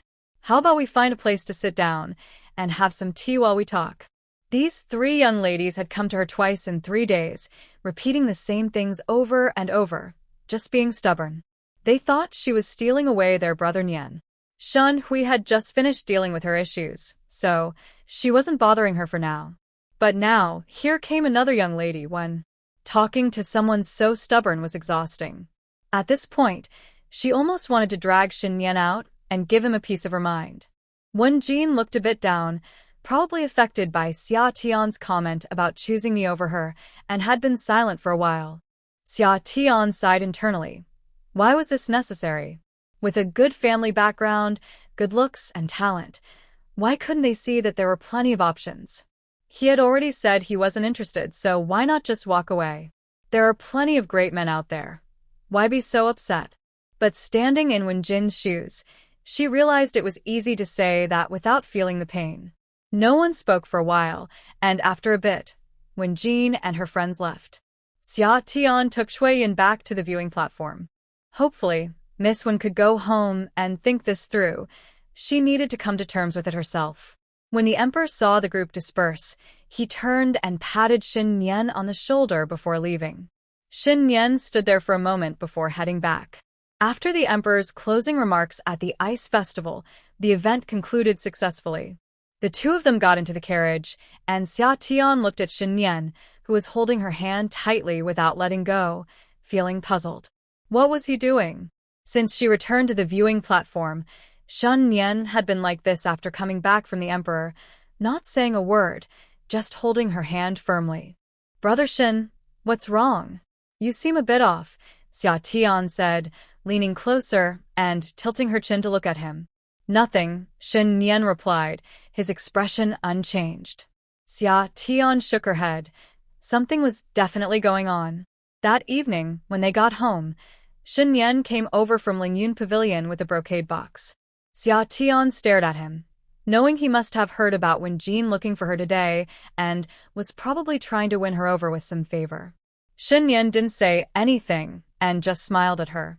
Xia Tian stared for a while, but then she couldn't hold back her laughter, and the thought of wanting to hit him faded away. Could she really blame him for being too impressive? Still, she huffed, feeling a bit uneasy. "Let me see, it's not that great, and it can't buy me." Shen Nian pushed a beautiful box in front of her and opened it, revealing a dazzling set of pure gold accessories that almost blinded her. Inside the box was a complete set of finely designed, luxurious gold jewelry. Xia Tian closed the box without hesitation, hugged it, and grinned. Now that's more like it. Seeing her greedy expression, Shen Nian knew he had chosen the right gift. During their debate in the afternoon, he noticed she was getting a bit impatient, and he was genuinely worried she might leave because it was too troublesome. This was something she could definitely handle. Xia Tian stopped blaming him and started chatting with Shen Nian again. "Brother Shen, do you know who puts in the most effort during the ice festival?" When Shen Nian heard Xia Tian ask who puts in the most effort during the ice festival, he thought seriously but couldn't come up with an answer. He asked her, "Who is it?" "It's me." Xia Tian pointed at herself. Shen Nian was taken aback, still trying to figure out how it was her when Xia Tian added in a dramatic tone, "To be precise, the one who works the hardest at this ice festival is my jaw." Cough, cough, cough. Shen Nian, who was drinking tea, nearly choked on his drink. Xia Tian quickly patted his back a few times, giving him a more dramatic look. "What's wrong?" "Am I wrong?" Shen Nian nodded quickly. "You're right." That line of thought was quite unique. Xia Tian huffed and sat back down. Their daily banter had become routine for Ning Xiang and Ning Shui, who usually wouldn't interrupt them unless it was to make tea. Shen Nian sat for a while longer, watching as Xia Tian looked sleepy and was about to yawn, before he returned to Lingyun Pavilion. The next day, Xia Tian slept in until the sun was high in the sky. Waking up early for 3 days straight was exhausting. After breakfast, she asked Ning Shui to bring her lessons for women and continued copying the text while sitting on the warm kong. After some practice, her calligraphy had improved a lot. This meant her handwriting on paper looked much better. She planned to finish copying it 100 times to complete her writing practice, believing that by then, she would naturally be able to write well. Even the old lady couldn't find fault with her. Early in the morning, Shen Nian went to work. Xia Tian copied some texts and, seeing Ning Xiang and Cui Yun bringing food, she put her work away. In the afternoon, she thought about painting for a while since she hadn't touched her brush in 3 days. A customer had ordered a painting, and it had been 7 or 8 days since she last started. Just as she entered her study and was about to begin, there was a knock at the door. Xia Tian set down her brush, went to the warm room, and saw the second young lady of the Wu and Marquis' residence, Shen Ning, sitting on the edge of the kong. This was a rare visit. Since she moved to Jinglan Courtyard, Only Shen Hui and Shen Lan had come to see her. No one else from the Shen family had visited. Seeing her enter, Shen Ning quickly stood up, smiling and calling out, "Sister-in-law." Xia Tian raised an eyebrow and smiled back. "Oh, it's the second young lady. Are you here for something?" Cui Yin brought in the tea, and Xia Tian offered it to Shen Ning, saying, "Please have some tea, second young lady." "Thank you, sister-in-law." "You don't need to be so formal. Just call me second sister or Shen Ning." Xia Tian smiled, but didn't respond. Shen Ning understood that after the incident at the water pavilion, Xia Tian might be cautious around them. Everyone thought she was just a clever country girl, but the last incident had shown that she was much sharper than they realized. The recent ice festival had also demonstrated that this girl from a farming background was not so simple. Although ice skating seemed easy, it was quite challenging for someone who had never tried it before. She had also behaved gracefully in front of the Emperor and Empress, following all the proper etiquette.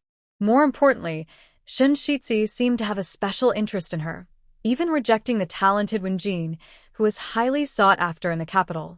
Now, Xia Tian had truly caught everyone's attention. Shen Ning asked Xia Tian to dismiss the others and, without hesitation, leaned in to explain her purpose. "Sister-in-law, recently on the way to work, please remind my brother to be careful." "Huh? "What do you mean?" Xia Tian was surprised. Was someone planning to harm Shen Yan? "That day, the second day of the ice festival, while you were competing, I overheard my fourth brother scolding his guards. They might be planning to harm my brother, and it seems they are involving outsiders," Shen Ning said quickly, taking a sip of tea. She had hesitated about whether to tell her brother. After all, she was just a secondary daughter of the Marquis's household, always dependent on her legitimate mother's support. However, she had realized that in the end, the Wuan Marquis's residence would surely belong to her brother. Although Lu seems to be in charge now, ever since my elder brother recovered, things in the household seem different. The sister-in-law, who my brother insists on keeping close despite her status, also appears to be more complicated than she seems. After weighing the pros and cons, I decided to take a chance. After all, I will be married next year and my future family is already decided, so Lu cannot use this against me. If I succeed, the Duke of Wuan's residence will be my support. Xia Tian was surprised. "Why are you telling me this?" Shen Ning did not hide her intentions. "I hope my brother will become the head of the Duke's household. Once I am married, I hope he can support me." Shen Ning's straightforwardness surprised her. It seems there are some wise people in the Duke's household. "Thank you for sharing this with me today. I will take care of your brother's feelings. If you need anything in the future, feel free to come to me," Xia Tian said. Hearing her sister-in-law call her second sister, Shen Ning knew she had made the right choice. Shen Ning stood up and bowed. "Thank you, brother and sister-in-law. It's getting late, so I will take my leave." "All right, you can come visit whenever you have time," Xia Tian smiled as she saw her off. "Qingxiang, please escort the second young lady." After Shen Ning left, Xia Tian rested her chin on her hand, lost in thought. She had always believed that only Lu posed a threat to Shen Nian, unaware that Shen Ku was also involved. Wondering if Shen Nian knew about Shen Ku's intentions, Xia Tian felt restless.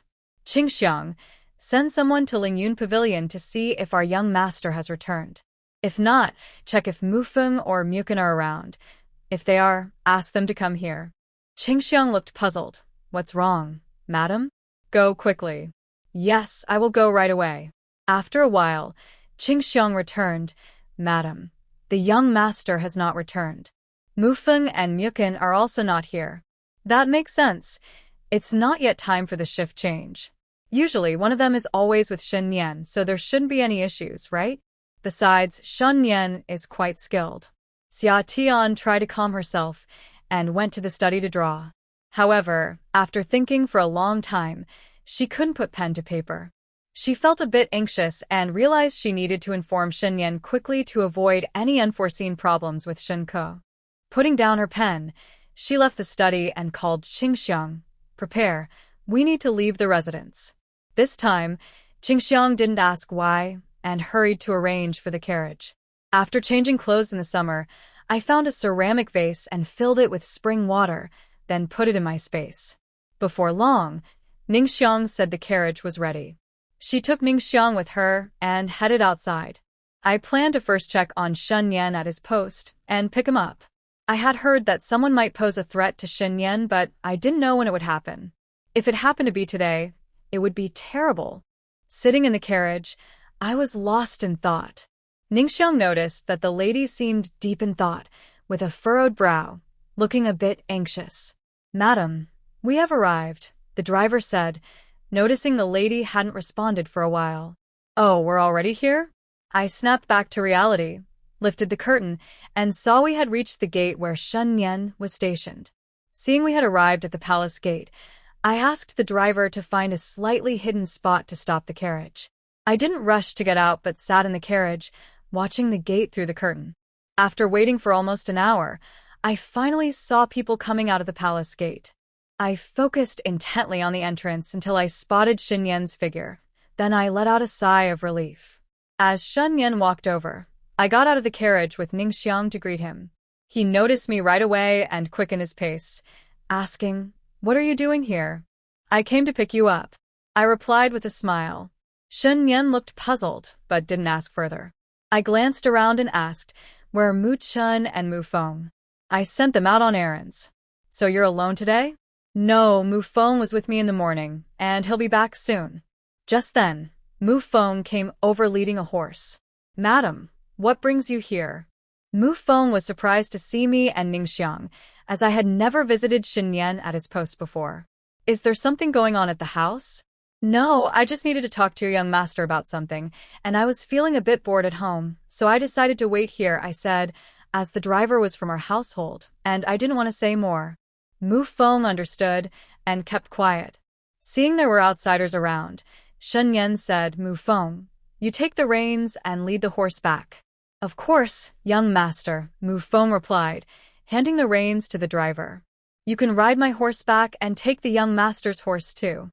Once the driver left, Shen Nian and I got into the carriage, while Mu Feng drove. Ningxiang didn't get in, but sat beside Mu Feng.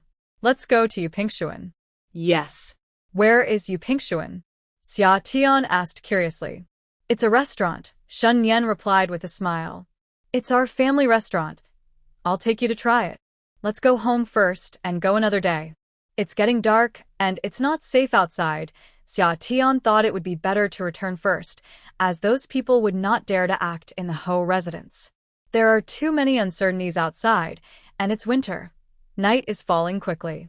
She quickly whispered to Shen Nian about Shen Ning looking for her.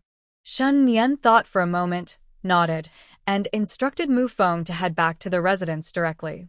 Mu Feng didn't ask why they were not going anymore and turned the carriage back to the house. Shen Nian was thinking that with Xia Tian here, they couldn't take risks. If someone really came to attack her today, she didn't want to involve Xia Tian. Once they returned to the residence, Xia Tian followed Shen Nian to Lingyun Pavilion. Linghua had set the table for dinner, and Shen Nian dismissed everyone else, leaving just the two of them to eat and chat. Xia Tian carefully recounted the situation about Shen Ning looking for her. "I believe this matter. Shen Ning wouldn't lie." Shen Nian nodded. "But hasn't Shen Ku always had a good relationship with you?" She heard from Ningxiang that Shen Ku had been very attached to Shen Nian since childhood, and Shen Nian took good care of him. Shen Nian's expression turned cold. He is no longer the child he once was. She then recounted the hidden mastermind behind the assassination attempt they had encountered before. Xia Tian realized that the last time Mu Feng and the others were injured so badly, it was related to Shen Ku. Xia Tian was furious. Some people truly are ungrateful. During their first gathering, he had held Shen Nian's arm, calling her big sister affectionately. It was hard to see through his true nature. Having grown up in a peaceful society, she was still too naive. Since Shen Nian already knew Shen Ku's true colors, she wasn't worried about being deceived by him. They discussed further and decided to pretend they didn't know about this matter on the surface, while secretly strengthening their defenses. Shen Nian asked Mu Feng to call back Mu Lin, who had been investigating outside. Xia Tian felt relieved knowing that Shen Nian had everything arranged. Before reaching Jinglan Courtyard, She handed Shen Nian a porcelain bottle filled with spirit spring water for emergencies. For several days, Shen Nian kept to her duties, returning to Jinglan courtyard first to have dinner with Xia Tian before going back. They hadn't encountered any suspicious people during these days, but both still remained vigilant. On their way to and from their duties, they only had Mu Feng visibly with them, while Mu Lin secretly escorted them from the shadows. Until the day of the Laba festival, during the lunch gathering at the Ho residence, Shen Ke kept asking Shen Nian questions, which made Xia Tian feel something was off. Normally, when Shen Ke noticed that Shen Nian was not paying much attention to her, she would take the hint and leave after a few words. But today, she kept asking questions and was overly eager, serving tea and water. Shen Nian pretended to be helplessly bothered, occasionally responding, but still accepted the tea Shen Ke offered. Xia Tian sat next to Shen Nian and pretended to be jealous to draw Shen Ke's attention, allowing Shen Nian to secretly swap the tea Shen Ke had given her. Shen Nian hid the swapped tea with her wide sleeves and discreetly passed it to Xia Tian. She sent the teacup into her space, pouring the tea into an empty porcelain bottle, and then quietly returned the cup without anyone noticing. After the meal, they went straight back to Lingyun Pavilion. Xia Tian took out the porcelain bottle, and Shen Nian handed it to Mu Feng to take outside and find a doctor for examination. In less than half an hour, Mu Feng returned. The doctor said it contained a colorless and tasteless poison that can temporarily suppress a person's inner strength, which will wear off in 3 hours. However, if someone drinks it, the effects will start in 2 hours. After Mu Feng shared the doctor's findings, the room fell silent. Seeing Shen Nian's worried expression, Xia Tian broke the silence. If we think about it, 2 hours from now is when your shift is ending. It seems they plan to act when you finish. Today, on the Laba festival, it was customary for everyone at the Ho residence to gather for lunch, making it easier for them to execute their plan. Usually, Shen Nian would not return during her shift, making it difficult to poison her. Plus, the poison would take 2 hours to take effect, and if consumed too early, it could be discovered. Since the poison wears off in 3 hours, taking it too early would be pointless. Today, however, the timing was perfect. If she drank it at lunch, the poison would take effect just as her shift ended, making it an ideal moment for them to strike. After hearing this, Mu Feng went out to find Mu Lin. Xia Tian prepared a larger porcelain bottle filled with spiritual spring water for Shen Nian to keep close at all times. To be safe in case the bottle broke during a fight, she also prepared a water pouch with diluted spiritual spring water to hang on the saddle. Now that they knew the approximate time of the attack, Shen Nian didn't delay any longer. She emphasized to Xia Tian that she should stay in Jinglan courtyard and not go anywhere to prevent anyone from targeting her. They also left 2 people to watch over Jinglan courtyard. Once everything was arranged, Shen Nian got up to begin her shift. Summer returned to Jinglan courtyard and instructed the servants to close the main gate tightly, telling them not to open it for anyone today.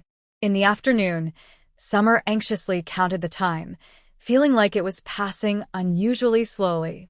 She finally reached the time when Shen Nian usually returned home, but no matter how long she waited, he did not arrive. Seeing Summer's worry, Ningxiang had already sent everyone else away and stayed to wait with her. She hadn't even told Ningxue about this, fearing that too many people would know and the news would leak out. Just as Summer was feeling restless, the gate opened, and a servant who had been sent to guard the entrance rushed in, looking flustered. While waiting in the room for Shen Nian to return, Summer began to worry that something might have happened. Just as she was about to go look for him, the servant who had been waiting at the gate rushed in, shouting, "Madam, something has happened." Upon hearing this, Summer's legs went weak, and she almost fell to the ground. But thankfully, Ningxiang was there to support her. Ningxiang's hand trembled slightly as she helped Summer stand. Once Summer regained her balance, she called for Ningxue and Sueyun to come in and see what was happening. Ningxiang stepped outside and scolded, "Why are you shouting?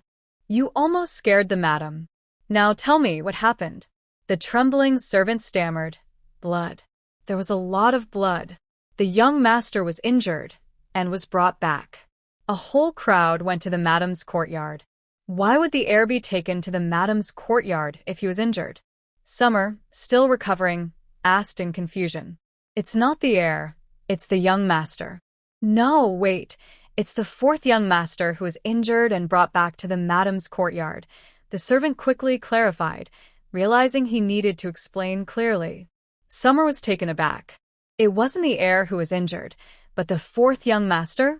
Yes, I haven't seen the heir yet, the servant nodded quickly.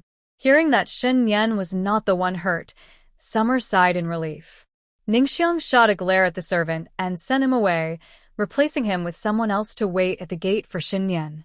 Back in the room, Summer felt puzzled. How did the injured person turn out to be Shinko? Was there a fight between the two sides? But wasn't Shinko supposed to go to the academy this afternoon? Where could Shen Nian be? Was he also injured? With these thoughts racing through her mind, she could no longer sit still. She decided to go check for herself. Just as she was about to put on her cloak and head out, Cui Ling at the door announced that the heir had arrived. Summer turned around and saw Shen Nian stepping through the door, lifting the curtain as he entered with long strides. She hurried over, took off the cloak, and handed it to Ningxue. She pulled Shen Nian and checked him carefully for any injuries before taking him to the warm room to talk. Ningxiang asked everyone else to leave. She personally brought in tea and then stepped out to guard the door.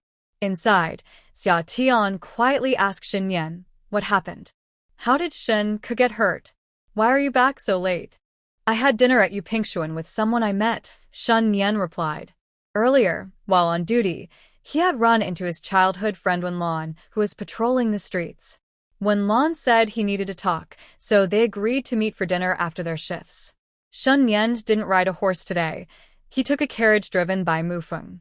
Mulan had people secretly checking along the way and discovered where some individuals were hiding.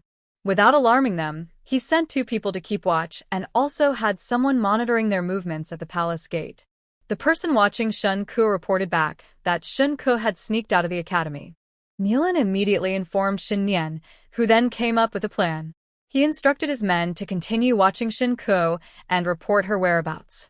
When Shen Nian left the palace gate, he changed into a coat the same color as Shen Ke's.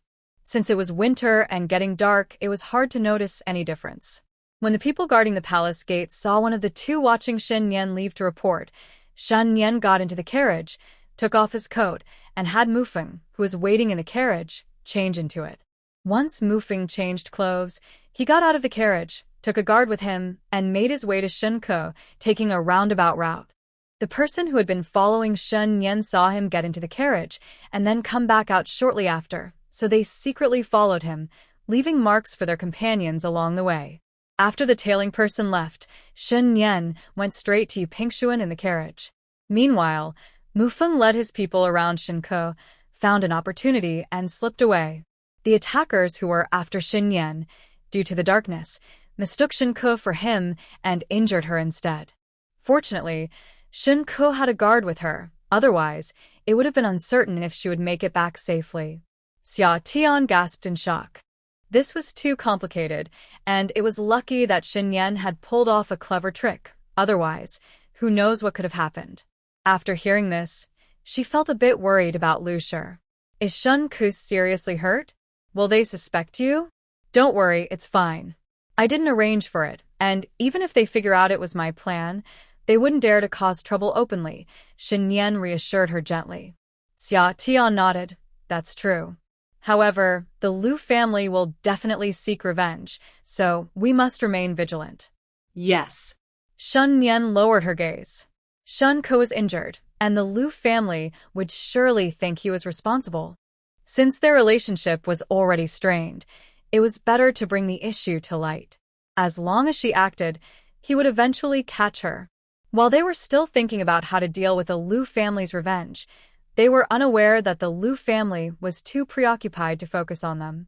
In Huirue Hall, buckets of hot water were brought in, and soon after, buckets of dirty water mixed with blood were taken out. Inside, the doctor was treating Shen Ke's wounds. The injury near his chest was life-threatening, and it took a long time for the bleeding to stop. Shen Ke was still unconscious, and the wound was too deep. The doctor, with the help of a maid, managed to bandage it after much effort. When the Lu family saw Shen Ko being carried into the room, she fainted. Once the wound was bandaged, the doctor revived her with a needle before she slowly regained consciousness. When Lu family woke up and saw her son's upper body wrapped in bandages, she almost fainted again. The doctor quickly informed her that Shen Ko had been saved, and she mustered her strength to move to his bedside with the maid's support. Seeing that he was indeed alive, she collapsed onto the edge of the bed, feeling weak. Lu family's head maid, Yu, took the doctor to the hall and offered him a cup of tea to wait. The doctor understood. They were waiting for the lady to inquire about the condition. After a moment, Lu family composed herself and went to ask the doctor, "Madam, the young master has a life-threatening injury to his chest. He must rest quietly for at least a month without getting out of bed. For a full recovery, he will need at least 6 months of rest. Does he need to rest for that long?" Lu family felt a pang of pain. The injury must be severe. "Yes, madam. During the recovery period, he should eat foods that help with blood clotting and energy replenishment, as this will aid in his recovery. The first 3 days are crucial, especially at night. You must monitor if he has a fever. If he does, you need to cool him down immediately." The doctor respectfully finished speaking, and Lu family instructed someone to fetch medicine and asked Qiuyu to send someone to check why the Lord had not arrived yet. At this moment, Lu family still did not know how Shen Ko had been injured. Of the 4 bodyguards who accompanied Shen Ko, 3 had died, and 1 was seriously injured and being treated by the house doctor in the outer courtyard. After a while, Duke Wuan arrived at Huirui Hall with a grim expression. Upon entering, he asked in a serious tone what happened. "Who hurt Kur?" Seeing Duke Wuan return, Lu family was momentarily speechless, choking back tears. Duke Wuan comforted her gently, and after she calmed down, she tearfully recounted how Shen Ko had been brought back after being injured. In a fit of rage, the Marquis of Wuan felt an overwhelming desire to immediately punish the one responsible for injuring Shen Ko. Just as Lady Lu was crying out, Qiuyu entered to report that the seriously injured guard had awakened. The Marquis quickly stood up, saying, "Let's go see." Seeing the Marquis was about to ask questions, Lady Lu instructed Qiuyu to take good care of the young master and hurriedly followed him. When the Marquis and Lady Lu arrived at the guard's resting room, the guard had just regained consciousness. The servants brought chairs for the Marquis and Lady Lu to sit on, while the guard, too injured, could only lie down. "Quickly tell me what happened. Who attacked you?" the Marquis asked with a grim expression.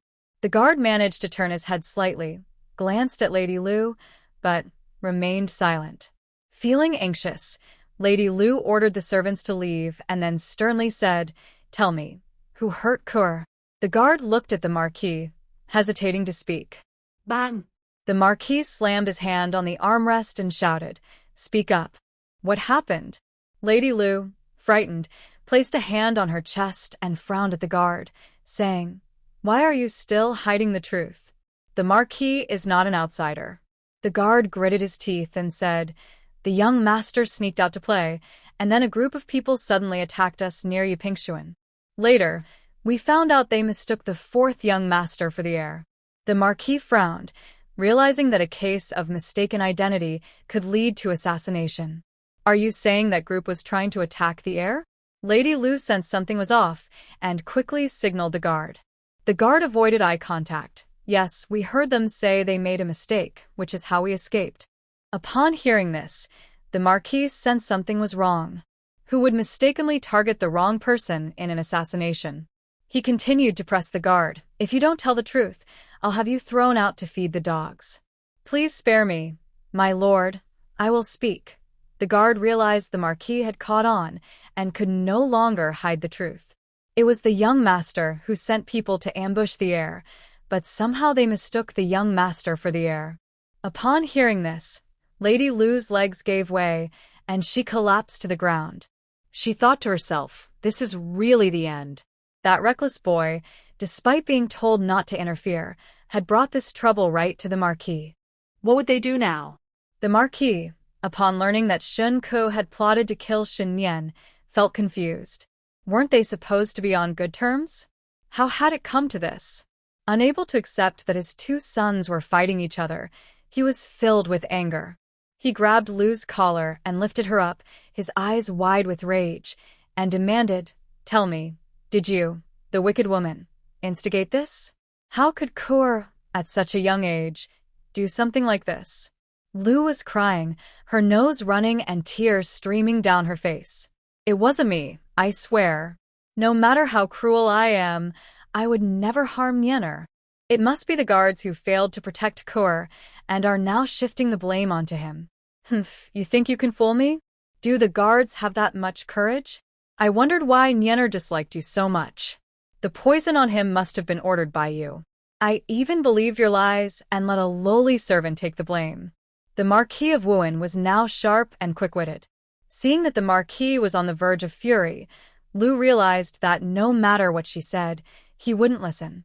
She kept repeating, "It wasn't me, really. My lord, please believe me." Suddenly feeling exhausted, the Marquis threw Lu to the ground without even looking at the guards and walked out.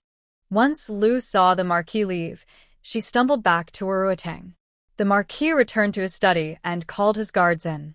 Find out what the young master and the fourth young master were doing today. After the guards left, he called another one in to investigate the group that attempted to assassinate the fourth young master. With everyone gone, the Marquis collapsed into a chair, rubbing his temples, looking utterly worn out.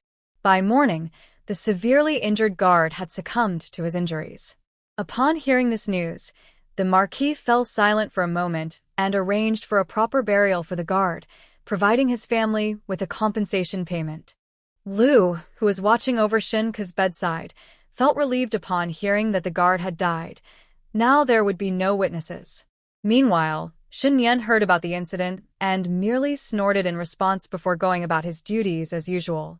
Xia Tian continued to send people to keep an eye on Lu. The next day, just before noon, the guard sent to investigate Shen Ke and Nian's whereabouts returned to report. After the lunch gathering yesterday, the young master went straight to his duties. On the way, he ran into the second son of the one Yibo family. They agreed to meet after their shifts to eat at Yupin Xian. After finishing his shift, the young master took a carriage directly to Yupin Xian and returned home right after eating, without lingering outside. The second son of the one Yibo family was Wenlan, the deputy commander of the 5 cities military division. What about the fourth young master? After the fourth young master left home, he first returned to the academy. Then, about an hour before classes ended, he sneaked out and went directly to the area near the royal pavilion, where the assassination took place. After the guard reported, Duke Wuan thought for a moment and instructed someone to have the young master come to his study as soon as he returned from duty. In the afternoon, the guard who was sent to find the group of attackers returned, but they had found nothing and likely had already left the capital. Although they didn't find the people, they discovered that Shen Ke had exchanged 1,000 taels of silver at the Qianfeng Silver House 5 days ago, but it was unclear what it was for. Duke Wuan dismissed the guard, understanding that this incident was as the injured guard had said. Shen Ke had hired someone to assassinate Shen Nian, but his own people mistakenly injured him instead. He wondered if there was a bigger plan behind this. After all, how could such a mix-up happen? In the evening, when Shen Nian returned, he went straight to Duke Wuan's study. Duke Wuan got straight to the point, asking, "Do you know that Shen Ke was attacked yesterday? How did you happen to be at the royal pavilion?" "I heard about it. I went to the royal pavilion yesterday to meet Wenlan," Shen Nian replied, unfazed by his father's suspicious tone. "Is it really that coincidental? Wenlan just happened to be looking for you? What was the reason?" Duke Wuan still doubted the coincidence. "Wenlan wanted to talk to me about his sister." Duke Wuan thought for a moment. "Wenjin?" Recently, the only connection Shen Nian had with the Wen family was with Miss Wenjin. He knew that both families were trying to bring them together. Yes. Hearing that Wenlan wanted to talk about Wenjin, Duke Wuan's serious expression softened a bit. He looked closely at his eldest son, whom he had neglected for a long time.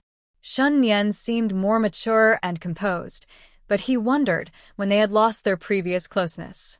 Duke Wuan suddenly felt a twinge of guilt. It had been a long time since he had genuinely cared for his son. I heard from the guard around the fourth young master that the group was there to assassinate you, but mistakenly targeted the fourth young master instead. Assassinate me? Shen Nian looked surprised. Duke Wuan observed his son's reaction, which seemed genuine, and his tone became more concerned. Yes, that's right. Be sure to take more people with you when you go out, and be careful. After a pause, as if he had made a decision, he added, also, be wary of the Liu family and the fourth young master. Shen Nian tightly pressed his lips together, his hands hidden in his sleeves slowly clenched into fists. After a while, he finally replied, I understand, father. Summer was tense when she heard that Shen Nian was called away by the Marquis of Wu. She didn't eat and just waited blankly for Shen Nian to return.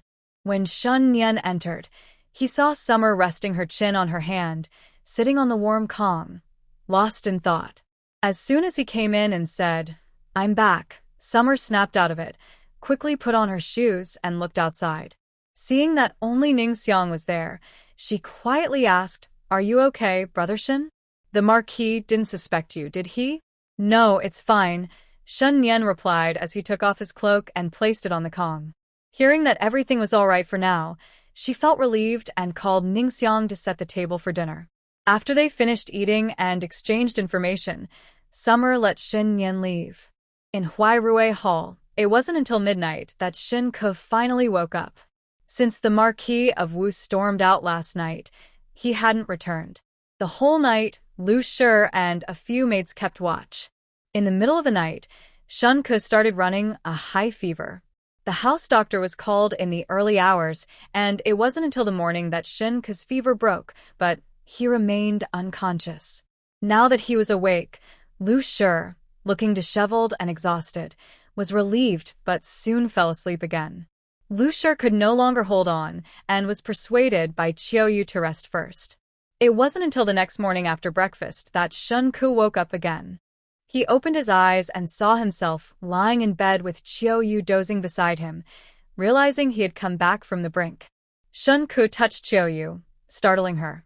She looked up and saw the fourth young master looking at her with open eyes. Feeling a rush of joy, she quickly got up and ran to find Lu Shi. Madam, the young master is awake. Lu Shi was sitting on a soft couch, having a maid massage her temples. Upon hearing that Shen Ke was awake, she hurriedly rushed to his bedside without even putting on her shoes. Seeing her son's pale lips, Lu Shi felt heartbroken. She grabbed Shen Ke's hand and began to cry. After a while, she wiped her tears with a handkerchief, forcing a smile as she asked, Kur, how do you feel now? If you're in pain, tell your mother. Mother, my whole body hurts, Shen Ke said weakly, his face pale. Then don't move. You're injured, and the doctor said you need to rest in bed. My son will definitely get better. Lu Shi gently comforted him, softly stroking his hair. Seeing that Shen Ke seemed to be in good spirits, she worried that the Marquis would come to inquire, so she quickly dismissed everyone else and quietly asked Shen Ke, Kur, what happened to cause your injury?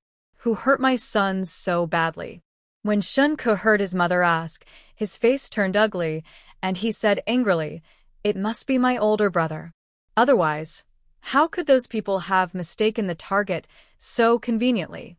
Upon hearing this, Lu quickly repeated what the guard had said that day to Shen Ke. Seeing that his mother knew, Shen Ke did not hide anything and explained how he had tried to hire someone to assassinate Shen Nian, but ended up with the wrong target. Lu was both shocked and angry. She wanted to scold Shen Ke, but, seeing his pale face from the injury, felt pity for him and shifted her anger towards Shen Nian. Did I not tell you not to get involved? Just leave everything to me. But I noticed that my brother's attitude towards you and me has changed a lot since he returned. What if he knows about the assassination? I'm afraid he might use it against us, and then father will find out, and we will be in trouble. Lu's expression darkened when Shen Ke mentioned the Marquis of Wuan. After a pause, she said, Your father already knows about this. Shen Ke was shocked. How could that be? Lu, with a bitter expression, recounted the guard's questions from that day and said regretfully, I was careless. I was only worried about your injury, and didn't think of this. Remembering that the guard was dead, she quickly told Shen Ke. That guard was severely injured and has died, so there's no evidence. If your father asks, just deny it and he won't be able to do anything. But in the future, don't act recklessly. Always discuss things with me first. While they were talking, Chiyue came in to announce that the Marquis had arrived. Lu quickly put on a tearful expression and exchanged a glance with Shen Ke before starting to act.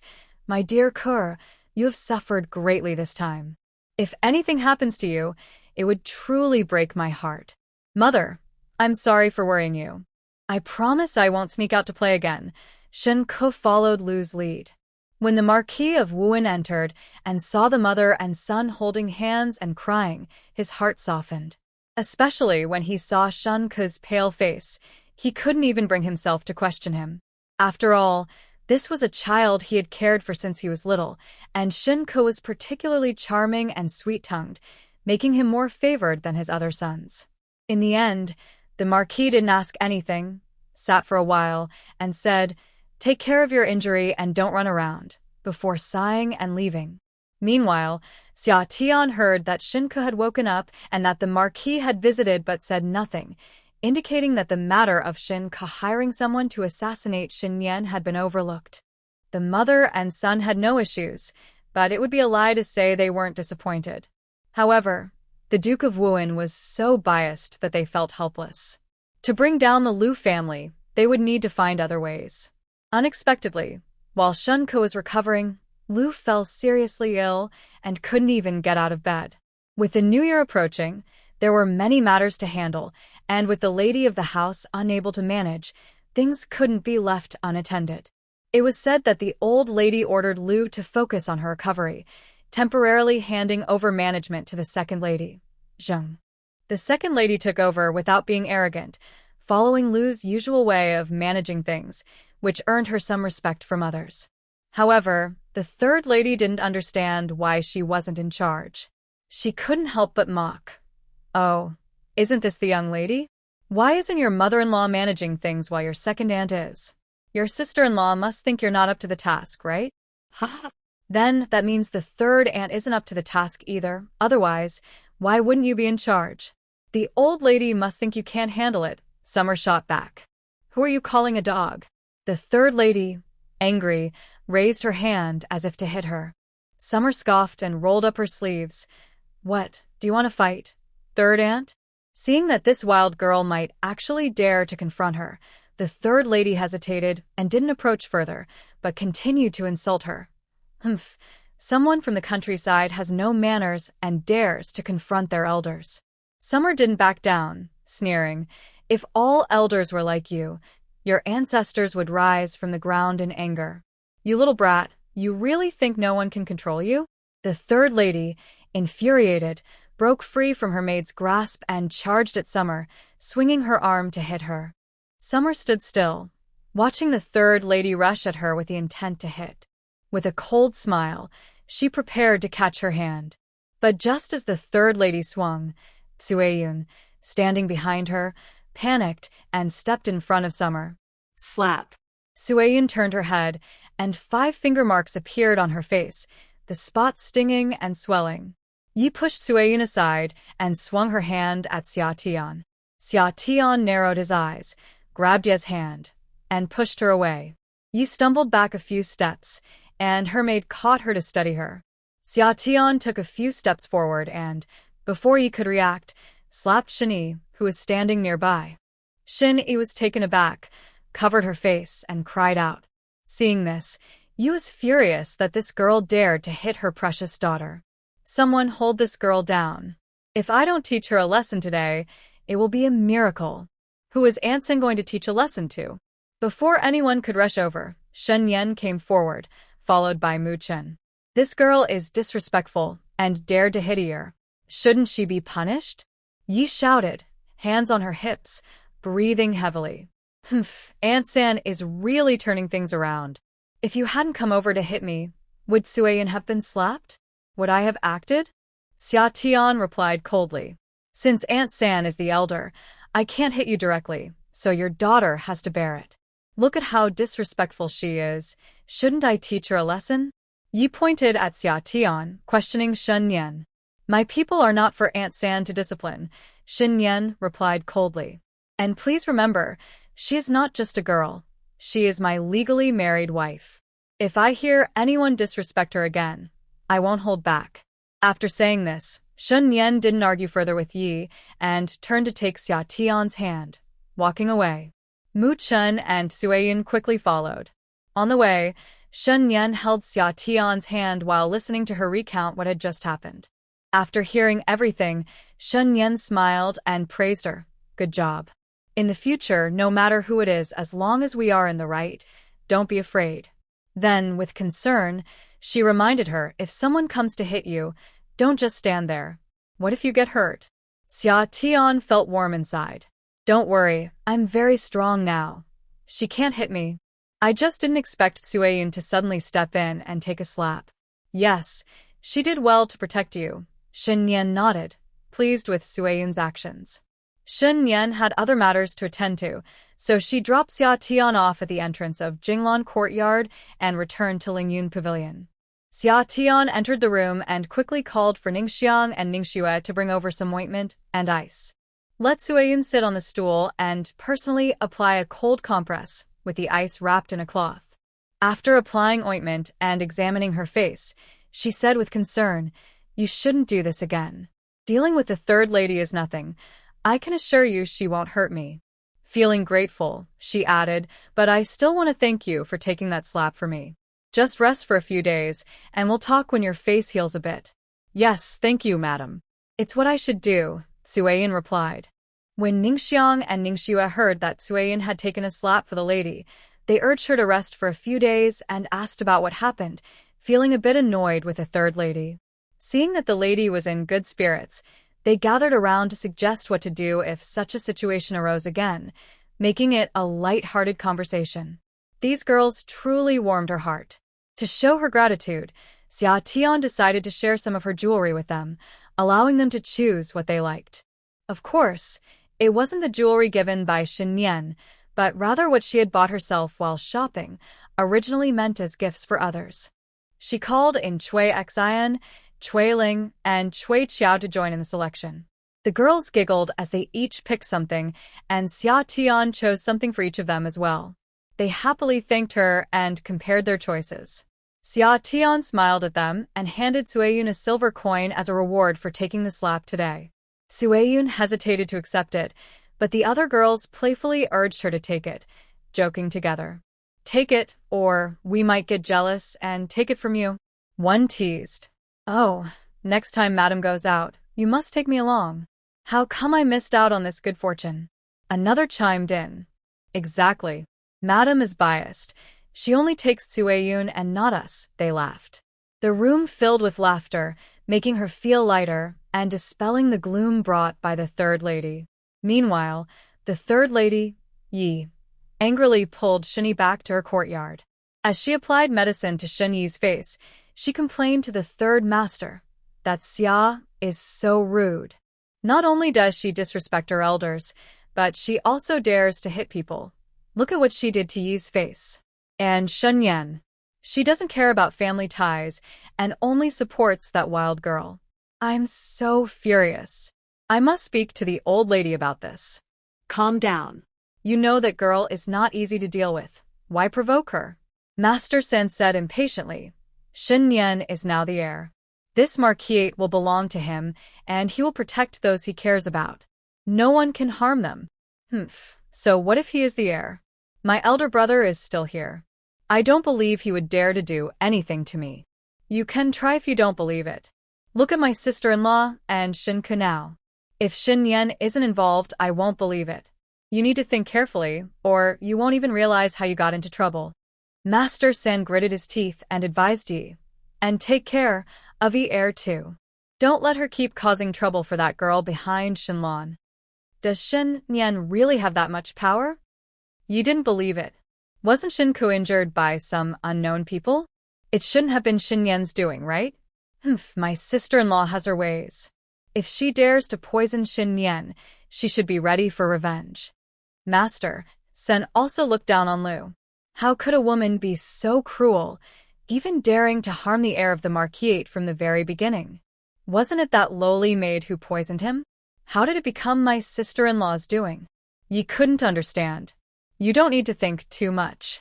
Just listen to me and stay away from my elder brother's family, understood? Master Shen didn't want to argue with Yi anymore. Her mind was too simple, always trying to scheme against others. Yi huffed in dissatisfaction, but didn't argue back. When second Madame Zheng heard about third Madame's situation, she simply scolded. Fool! Later, when third Madame sought her for advice, she also advised her not to provoke the main family. Third Madame pouted and left unhappily. Zheng didn't bother with her. With the year-end approaching, she was busy managing the household, and relatives and friends were sending New Year gifts, leaving her no energy to worry about Ye's troubles. Zheng was so busy she could hardly keep up, and Xia Tian wasn't idle either. Whenever she had time, she would learn to embroider pouches with Ning Xiang and Ning Shui in the warm room. With only a few days until the new year, Xia Tian also took some time to visit Yi Zhai. Besides delivering the custom painting, she went shopping as well. However, just after returning from Yi Zhai, she received a message from Mu Feng in the evening saying that manager Xiao insisted she come back again tomorrow. Xia Tian felt helpless and returned to Yi Zhai the next morning with Ning Xiang. Manager Xiao, what is it? Didn't we just meet yesterday? Madam, a customer wants to order a painting of pine and crane for longevity, and it must be completed before the end of the year. Manager Xiao was very anxious. Xia Tian frowned slightly. Didn't we agree on a maximum of 2 paintings each month? This one can't be turned down. It's for the 1 Bo mansion. The old lady is celebrating her 60th birthday on the second day of the new year and wants a painting of pine and crane for longevity by Master Xianing. But there are only 2 weeks left until the new year. I'm afraid it won't be ready in time. She had just taken on a custom painting yesterday that also needed to be finished by the end of the year, supposedly as a gift for her boss. Once she had promised, she couldn't change her mind. Madam, think of a solution. First, we can't afford to offend the 1 Bo mansion, and second, they are offering 5,000 taels for it and want it done quickly, Manager Xiao said, holding up a hand to emphasize his point. Xia Tian was shocked to hear that. Wealthy people really do spend 5,000 taels on a painting just like that. After thinking seriously, she realized that she could finish 2 paintings in half a month, but it would leave her no time for anything else. With determination, she agreed. After all, she needed the money. All right, I'll take this one. But I can't do this again next time, or I won't be able to run my business. Okay, this is a one-time exception. Manager Xiao happily saw Xia Tian out. He quickly sent someone to inform the 1 Bo mansion. Since she was already out, Xia Tian decided to have lunch before heading back. She went to Yiping Shen with Ning Xiang and Mu Feng. Last time, Shen Nian mentioned that this was their own restaurant, and she thought it belonged to the Wuan Marquis mansion, but Mu Feng told her it was the heir's private property. It was part of Shen Nian's mother's dowry. Shen Nian's mother was also a daughter from a prominent family, the Cui clan, and her dowry was quite substantial. When the Cui family matriarch passed away, she took over the dowry, and when Shen Hui got married, she received half of it, while Shen Nian managed the other half. So, your heir is quite wealthy. Xia Tian joked. What's the master's is also the mistress's, so the mistress is now wealthy too, Mu Feng teased back. He wasn't wrong. The master really couldn't do without the mistress now. You're right. Let's enjoy a free meal today, and let your master pay the bill. The 3 laughed as they walked into Yiping Shen. Yiping Shen was a 3-story building, lavishly decorated. The first floor was a grand hall, while the second and third floors had private rooms. Since it wasn't lunchtime yet, there weren't many people in the hall. As soon as they entered, they saw the restaurant manager focused on counting beads at the front desk. Welcome, esteemed guests. A staff member greeted them as they approached. The shopkeeper heard a guest arrive and looked up, saying, Mu Feng, what brings you here? He glanced around but didn't see the young master. Curiously, he asked, who is this? This is the young master's wife. I brought her here for a meal, Mu Feng introduced Xia Tian. Oh, the young master's wife. The shopkeeper's face brightened with a smile as he gestured for them to enter. Please come in. Go straight to the private room on the 3rd floor reserved for the young master. He then told the staff, go and have the kitchen prepare some of our restaurant's signature dishes for the lady to try. After that, he personally led the 3 of them to the exclusive room on the 3rd floor that Shen Nian had set aside. Madam, please have a seat. You must try our signature dishes today. Thank you, shopkeeper, Xia Tian replied with a smile. Madam, my surname is Bai. You can just call me Shopkeeper Bai, he said with a grin. Shopkeeper Bai then instructed the staff to bring a pot of fine Longjing tea and several plates of delicately made snacks before stepping out. Xia Tian invited Ning Xiang and Mu Feng to sit with her. After a short wait, the dishes began to arrive, filling the table. Xia Tian tasted each one and nodded. The flavors are quite good. I think the dishes made by the madam are even better, Mu Feng said after taking a bite. Ning Xiang nodded while eating. Indeed, the madam's cooking is tastier. Last time, to celebrate the young master's promotion, the madam had prepared a large feast and they hadn't eaten much, leaving most of it for them. The flavors were truly exceptional. If the madam opened a restaurant, many people would come to eat, Mu Feng said, still thinking about her cooking. Normally, he wasn't someone with strong cravings, but he found himself wanting more of the madam's food. Actually, I've always wanted to open a restaurant, but I haven't saved enough money yet. The master has money. You can take as much as you need, Mu Feng said as if it were obvious, as if he had control over the funds. This made Xia Tian laugh, and she joked, no way. I want to earn my own money to open a shop.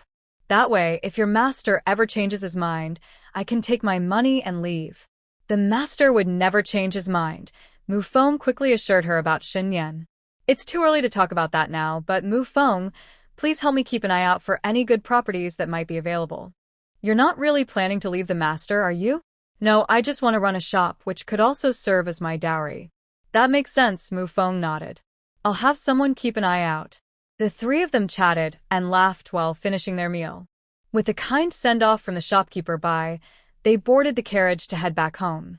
Passing by a fabric shop, Xia Tian went in again to choose several batches of colorful brocade, cotton, and silk. As the end of the year approached, the embroiderers in the household were very busy and likely wouldn't take on extra work besides their regular tasks. She bought materials for Ning Xiang and the others to cut and make their own clothes, which was a nice benefit for everyone. After browsing for a while, she decided not to continue shopping and went straight home. With only half a month left, she needed to paint 2 pictures, so time was tight. In the afternoon, she didn't waste any time and went directly to the study to paint. On the 20th day of the 12th month, she finished the first painting and had Ning Xiang and Mu Feng deliver it to shopkeeper Xiao. On the 23rd, during the Little New Year, several families gathered for dinner in Ruishuan Hall. Lu Shi couldn't attend due to illness, and Shen Ku was still unable to get out of bed. Everyone quietly finished their meal and returned to their respective courtyards. On the 24th, Ning Xiang and Ning Shui, along with the people from Jinglan Courtyard, began cleaning and decorating both inside and outside the courtyard. They also took the time to sew new clothes for the people in the courtyard using the cotton fabric Xia Tian had bought. Since the embroiderers were too busy, they had to do it themselves.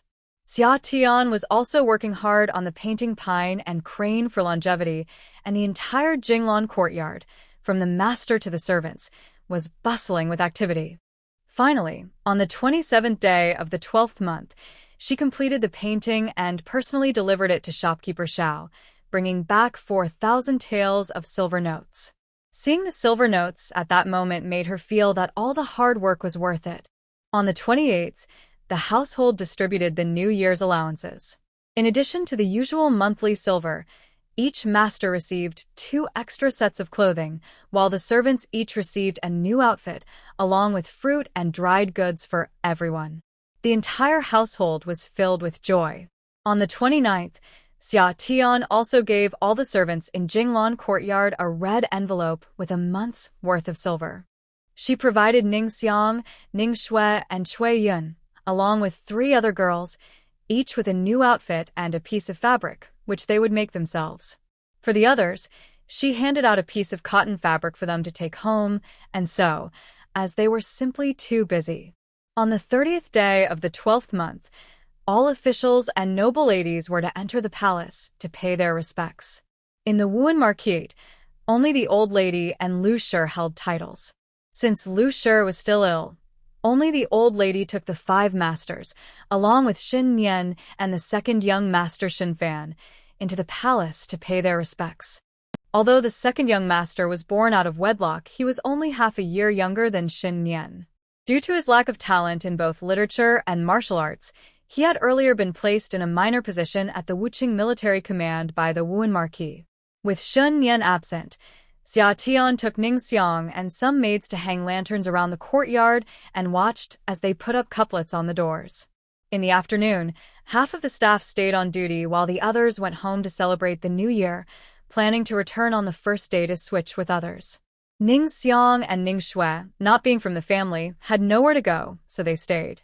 Cui Yun, Cui Xian, and Cui Qiao, being family members, were sent home to celebrate. Cui Ling remained on duty. When the Marquis of Wuan returned from the palace, he led everyone in honoring their ancestors. After the ancestral worship ceremony, the Marquis led the way in bowing to the old lady, followed by Shen Nian and the other siblings bowing to all the elders in the family. Once the bows were completed, the elders gave red envelopes to the younger members of the family who were not yet married. Then everyone gathered in the old lady's Rui Xian Hall to enjoy a reunion dinner. This time, men and women sat separately. After a few opening remarks from the old lady and the Marquis, everyone began to eat. At the table, everyone raised their glasses, exchanging good wishes and blessings, and the reunion dinner ended peacefully.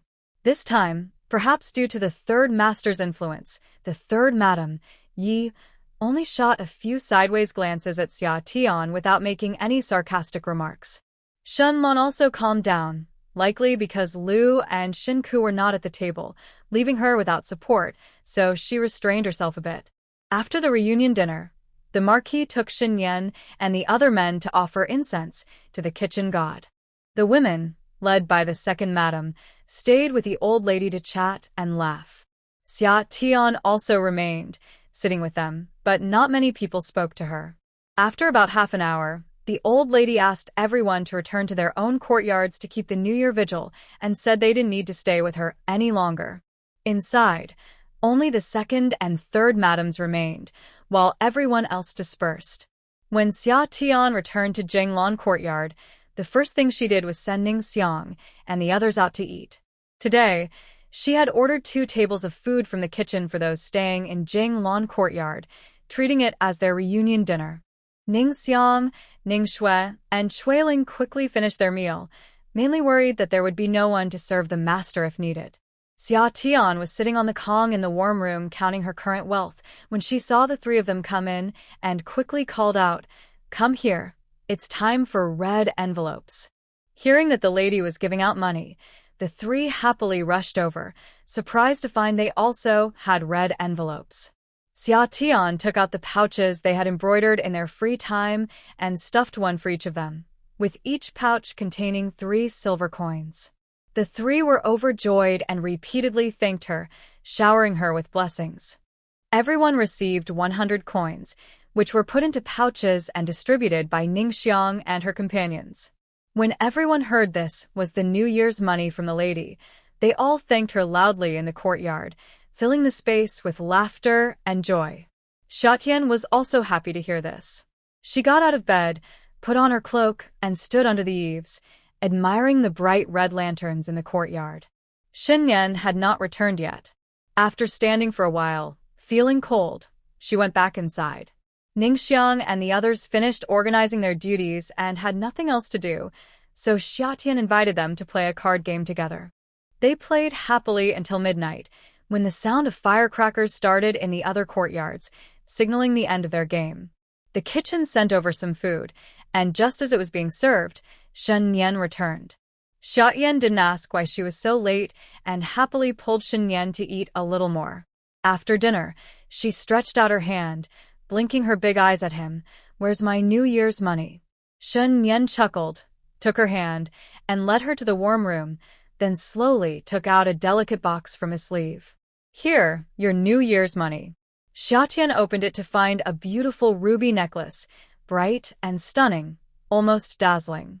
She took it out and handed it to Shen Nian, smiling. "Put it on me." Shen Nian gently put it on her, admiring her with a warm smile for a long time. Xia Tian's cheeks turned rosy, not sure if it was from the warmth or shyness.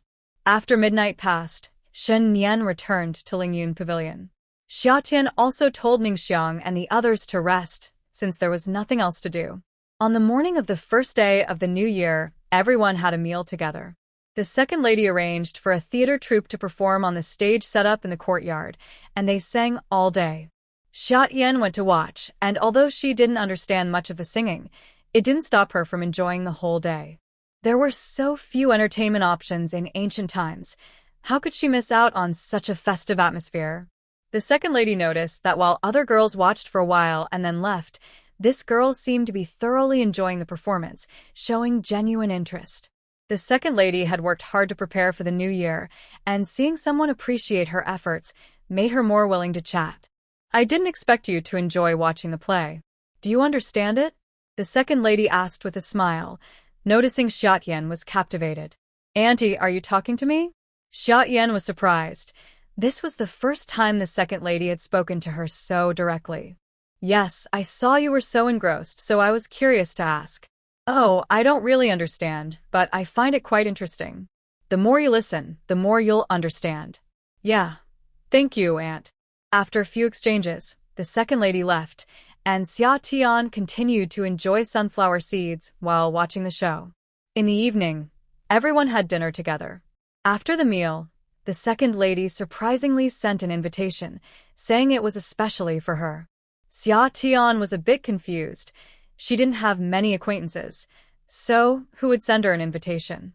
When she opened it, she realized the invitation was not just for her, but for both her and Shen Nian, inviting them to attend Wen Jin's grandmother's 60th birthday celebration. Considering her relationship with Wen Jin, who should be her rival, why would she send her an invitation? Was it because sending one only to Shen Nian would seem too direct, so she included her as well? Xia Tian thought about it and concluded that this was likely the reason. Otherwise, Wen Jin would probably want to avoid her the most.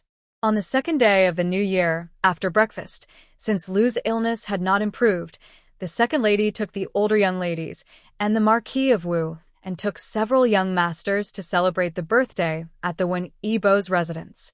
Xia Tian also went with the second lady in a carriage. When they arrived at the Wen Yibo's residence, they saw a big red lantern hanging at the entrance, with people coming and going, creating a lively atmosphere. Xia Tian followed the second lady to pay their respects to the birthday star, and then she joined the other young ladies to play.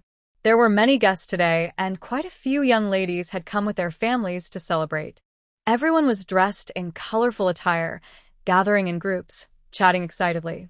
Xia Tian, along with Ning Shui, found a corner to sit and enjoy the surroundings. "Hey, isn't that the daughter-in-law of the Marquis of Wuan? Why are you sitting here all alone?" A mocking voice came from behind. Hearing that sarcastic voice, Xia Tian didn't even need to turn around to know who it was. It could only be the proud and sharp-tongued Miss Hu Mengyao. "You really have some nerve to come to Wen Yibo's residence. Don't you know that Sister Wen doesn't like you?" Hu Mengyao shouted from a few steps away, as if afraid no one would hear her. Sure enough, as soon as she shouted, people around turned to look, and a few started whispering. Xia Tian felt frustrated. It was really hard to enjoy the new year with such disturbances. "Do you think I wanted to come? If it weren't for your sister when sending me an invitation, I wouldn't have come at all." "Humph, stop flattering yourself. You still dare to post about it? Seeing you during the new year is just bad luck," Hu Mengyao said disdainfully. "Exactly. I don't know what Miss Wen is thinking. Seeing certain people during the new year brings bad luck. This month might not go well." Xia Tian mimicked Hu Mengyao's tone while looking her up and down. Hu Mengyao stepped forward angrily, pointing at Xia Tian. "Who are you calling bad luck? Whoever gets upset is who I'm talking about." Xia Tian casually crossed his legs and watched Hu Mengyao, who was nearly jumping with anger. You, sharp-tongued. Hu Mengyao looked around and asked others, where's Sister Wen? Someone get this shameless woman out. Miss Hu is really impressive. She can even take charge here, at the Wen family estate. Xia Tian said, giving a thumbs up. Some people who didn't know Xia Tian whispered to each other, who is this person? How dare they speak to Miss Hu like that? Hu Mengyao was known for her arrogance in the social circle because her father was a high-ranking official. She always felt superior. She usually spoke harshly, and her close relationships with the famous Miss Wen and the general's fourth daughter made her look down on others even more. This is the farmer girl married to the heir of the Wuan Marquis, Shen Nian. She won first place in the last ice skating competition. Someone who knew Xia Tian quietly explained to those who didn't. Oh, so it's her. No wonder Hu Mengyao is causing trouble. She's standing up for Wen Jin. What does Wen Jin have to do with this? Someone asked, confused. Hey, don't you know? Miss Wen has liked the heir Shen since they were kids, the speaker said, nodding towards Xia Tian. Oh, got it. Those who understood nodded knowingly and smiled. Xia Tian rolled his eyes at their gossip. He wondered what Miss Wen was thinking. Did she send the invitation just to let these people laugh at her?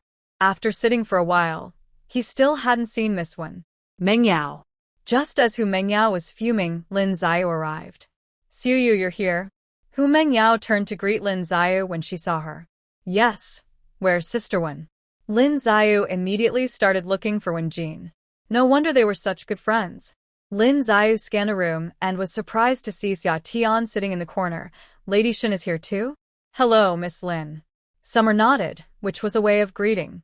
Hu Mengyao saw Lin Xiao still talking to that annoying woman and pulled Lin Xiao's arm, frowning as she asked, why are you still talking to her? Don't you know she is? It's just a greeting. Besides, she didn't bother us, did she? No, which side are you on? Why are you defending her? That awful woman almost made me lose my temper just now, Hu Mengyao said, frustrated. I'm not defending her. I'm definitely on Sister Wen's side, don't worry. Lin Xiao explained quietly. Seeing Hu Mengyao's expression soften, she quickly pulled her away, saying, let's go find Sister Wen. Once Hu Mengyao left, Summer didn't think much of it and turned to chat with Ningxue. The others, having seen the commotion, dispersed to find their own friends. Feeling bored, Summer was told by the host that the stage performance was starting, so she went to watch with the others. At that moment, the play being performed was The 8 Immortals Celebrate Longevity, and the atmosphere was lively and festive. Summer found a good spot to sit and enjoy the show. Before the first act was over, Miss Wen finally appeared. When the other young ladies saw Wen Jin arrive, they all stood up to greet her. Summer remained seated, her eyes focused on the stage. Wen Jin walked over and sat down next to her. Summer kept a serious expression, not even glancing sideways. Miss Xia, do you enjoy watching plays? Wen Jin asked. Not particularly. I just like the excitement, Summer replied expressionlessly. You probably don't understand it, do you? Hu Mengyao scoffed from the side. Summer turned her head sharply, glaring at Hu Mengyao. Miss Hu, did I dig up your family grave or eat your ice? Why do you keep chasing after me? What if I do? Who are you calling a dog? Hu Mengyao retorted, realizing Summer was insulting her and preparing to confront her. She raised her hand, but Lin Xiao, standing behind her, quickly pulled her back. Summer stood up, addressing Wen Jin coldly. Miss Wen, is this how your family treats guests? Wen Jin looked embarrassed and quickly explained, No, Miss Xia, don't misunderstand. I invited you today to discuss something. Come on, Miss Xia, let's go to my courtyard for a bit. Wen Jin smiled shyly. If you have something to say, just say it here. It's safer with more people around. Summer firmly refused. Wen Jia invited you to her yard. Hu Mengyao couldn't help but tease again, but Wen Jin quickly interrupted her. Mengyao, stop it. Miss Xia is my guest, and I really have something to discuss, Wen Jin said, stopping Hu Mengyao. She turned to Xia sincerely. Miss Xia, I truly have something to say, and it's not convenient to talk here. Seeing that Xia was still indifferent, Wenjin assured her, "I promise on my honor, I will not make things difficult for you."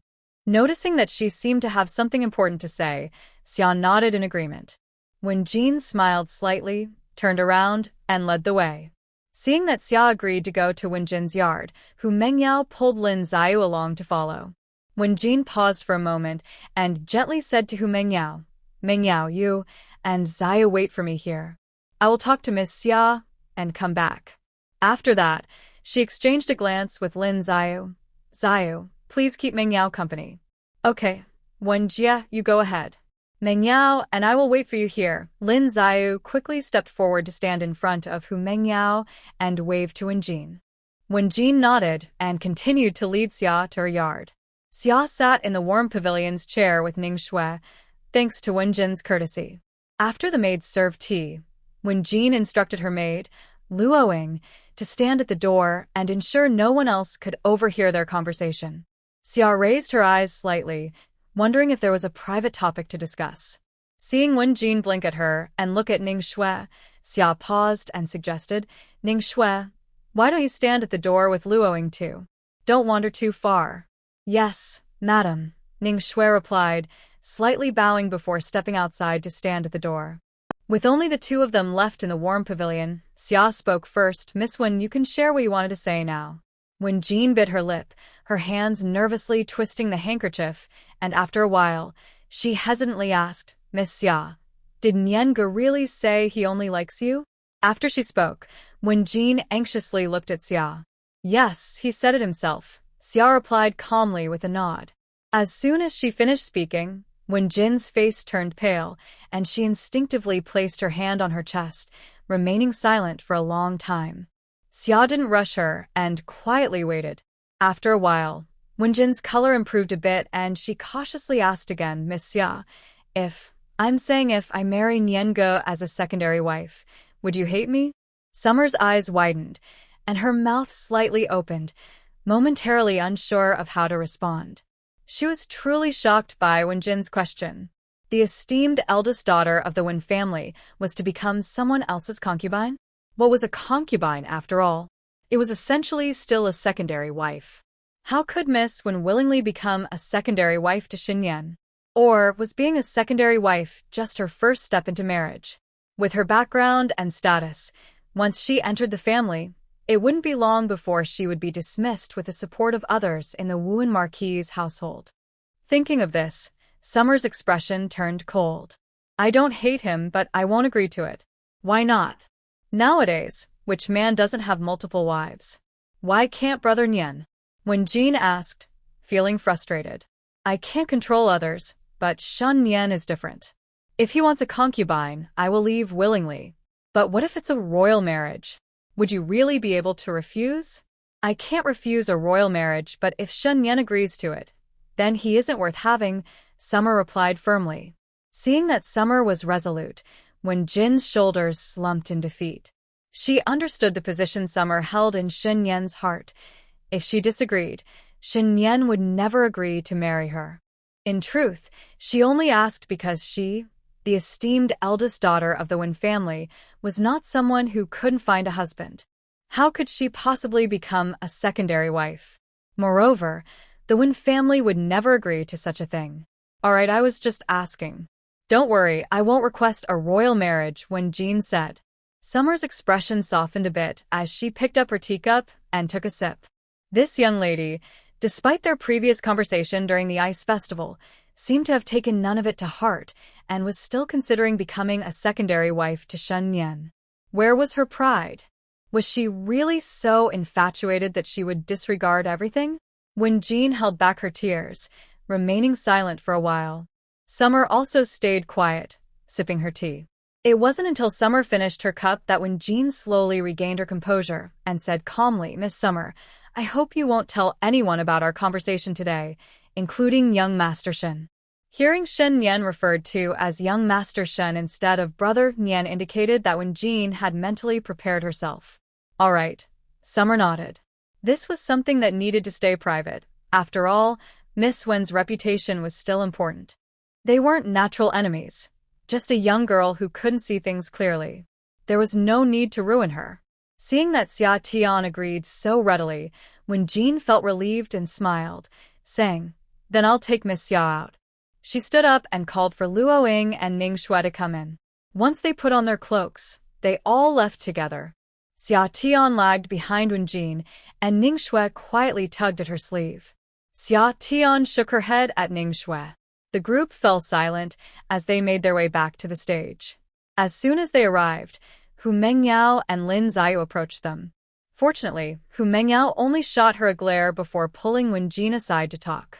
Xia Tian noticed that the play on stage had changed, and she wasn't sure which act was being performed now.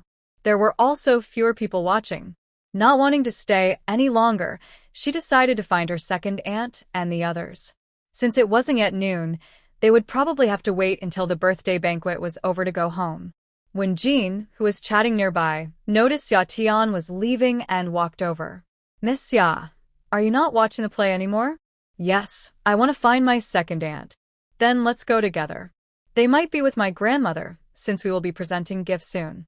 "Okay, then please lead the way, Miss Wen." On the way, Xia Tian caught a glimpse of Hu Mengyao pouting and occasionally shooting her glares.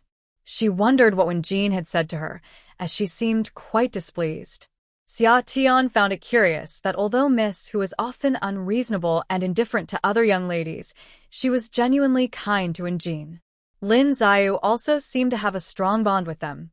From their interactions, it was clear they had a close relationship. Although rumors suggested that Miss Lin was quick to defend others, from her few encounters, Xia Tian found her to be easygoing and, more importantly, reasonable.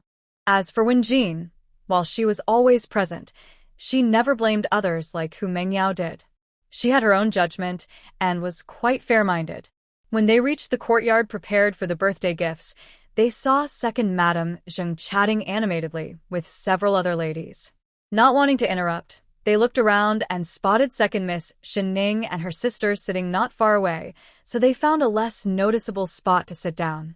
Seeing Xia Tian and Ning Shui approach, but not sit with them, Shen Ning came over to greet them. "Big sister-in-law, I didn't see you earlier. Where did you go?" "Oh, I went to watch a play." "Did you not go?" "No, I don't like plays." "I stayed with Shen Lan and the others." After chatting for a bit, Shen Ning sat down next to Xia Tian. "Wait, the gift presentation is about to start, and we can watch it." Summer, having heard Shen Ning talk about the gift presentation, curiously asked, "What is a gift presentation?" Shen Ning paused, surprised by the question. Then she realized that Summer probably had never experienced this before. She moved closer and quietly explained, "A gift presentation is when the family members of the 1E Bo present their prepared gifts to the birthday star one by one. The gifts are opened on the spot for everyone to see." Oh, Summer understood now. Opening gifts in front of everyone might seem a bit impolite. What if someone's gift wasn't impressive enough? Wouldn't that be embarrassing? No wonder the elder of the 1E Bo family insisted on spending 5,000 taels of silver to buy a stunning painting last year. It was not just to please the old lady but also to gain face in front of everyone. Indeed, the painting titled Pine and Crane for Longevity was custom-made by the second elder of the 1E Bo family, who was the birthday lady's own son. Sure enough, soon after, the butler of the 1E Bo family stood up to announce that the gift presentation was about to begin. The gift presentation was starting, and Wen Jin's grandmother was helped by the maid to sit in the center of the hall. Other respected guests sat on either side. The hall was quite large, and Lu and other ladies were also seated inside. Summer and her friends could only stand behind their elders or watch from the sides outside the hall. With the butler's announcement, the gift presentation begins. 1E Bo led the way, entering to present gifts one by one. 1E Bo was Wen Jin's father. He presented a tall red coral, and when it was revealed, everyone gasped in surprise. The coral was not only tall but also dazzling, making the old lady smile widely. Only obedient children would thoughtfully prepare such gifts. Some of the elder ladies sitting in the upper seats, who were also from respected families, couldn't help but praise him. When Bo is truly filial, such a large coral is hard to find. Yes, it took effort to acquire it and bring it here. The old lady is fortunate. Not at all. Which family doesn't have obedient children? The birthday star listened to the compliments from her friends, humbly responding but feeling happy inside. Who wouldn't want their children to gain face for them in such a setting? After when Bo presented his gift, the coral tree was taken down. Next, the second master of the Bo family came forward, holding a long box with both hands. He knelt down to bow to the old lady before standing up to open the box and take out a scroll. Son wishes mother longevity and happiness, the second master said as he slowly unfolded the scroll to show the old lady. Wow, as the painting unfolded, everyone gasped in admiration. It wasn't just that the pine and crane painting was innovative, but it was so realistic that no one had ever seen a painting that looked so much like real life.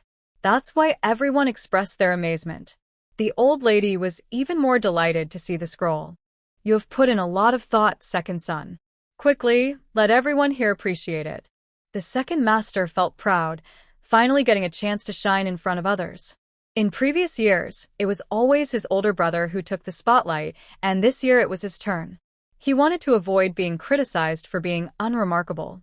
Hearing his mother's praise, he showcased the painting to those around him. Seeing everyone's reaction, he knew that his 5,000 taels were well spent. Who created this painting? The skill is truly remarkable, an art-loving elder began to inquire. It is by a recently emerged artist known as Mr. Shen, the second master replied proudly. Oh, I haven't heard of him, the elder said, stroking his beard thoughtfully. I have heard of him. I heard that someone bought a painting called Tiger Descending the Mountain, which was created by Mr. Shen. It said that the tiger looks so lifelike it seems like it could leap out of the painting. I've heard of that too, but I've never seen it. Has anyone seen this Mr. Shen? No, I've heard he produces 2 paintings a month and takes commissions, but no one has seen him in person. The hall buzzed with discussion, and Xia, standing outside, listened closely to everyone's words. He couldn't help but sweat a little, wondering if people would be shocked if his true identity was revealed later. The second master, seeing that his goal was achieved, put away the painting, and a maid beside the old lady came over to take it. Others began to present their gifts, but no one else's offerings received such high praise. This made the second master quite pleased, constantly glancing at his older brother, causing Wen Bo to frown. Ning Shui couldn't help but laugh at how highly praised her husband's painting was, and she kept sneaking glances at her husband. Xia rolled his eyes, thinking about how this girl was making a fuss. Ignoring Ning Shui, she turned to speak with the second young lady. Did you see that painting just now? Shen Ning asked. I did, Xia replied, touching her nose. Do you think someone can really paint so realistically? Maybe. You just saw it, didn't you?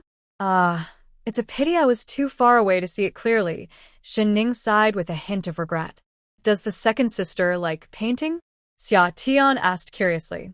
Yes, I learned a bit when I was young, but I'm not very good at it. Just practice more, and you'll improve. Xia wasn't sure what else to say. Painting requires both persistence and a bit of talent.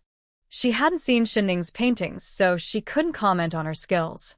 Ning Shui couldn't help but laugh at how serious the lady and the second young lady were discussing her painting while pretending not to know. This earned her several eye rolls from Xia. Once the gift-giving was over, the birthday banquet officially began.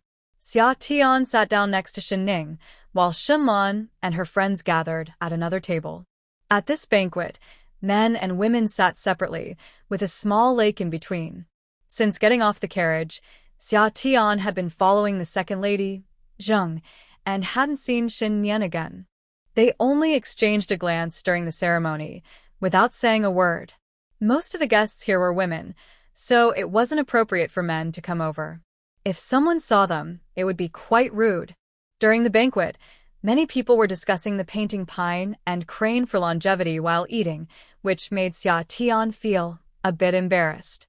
Seeing Xia's reaction, Shen Ning thought she might not be used to such gatherings and was feeling a bit shy.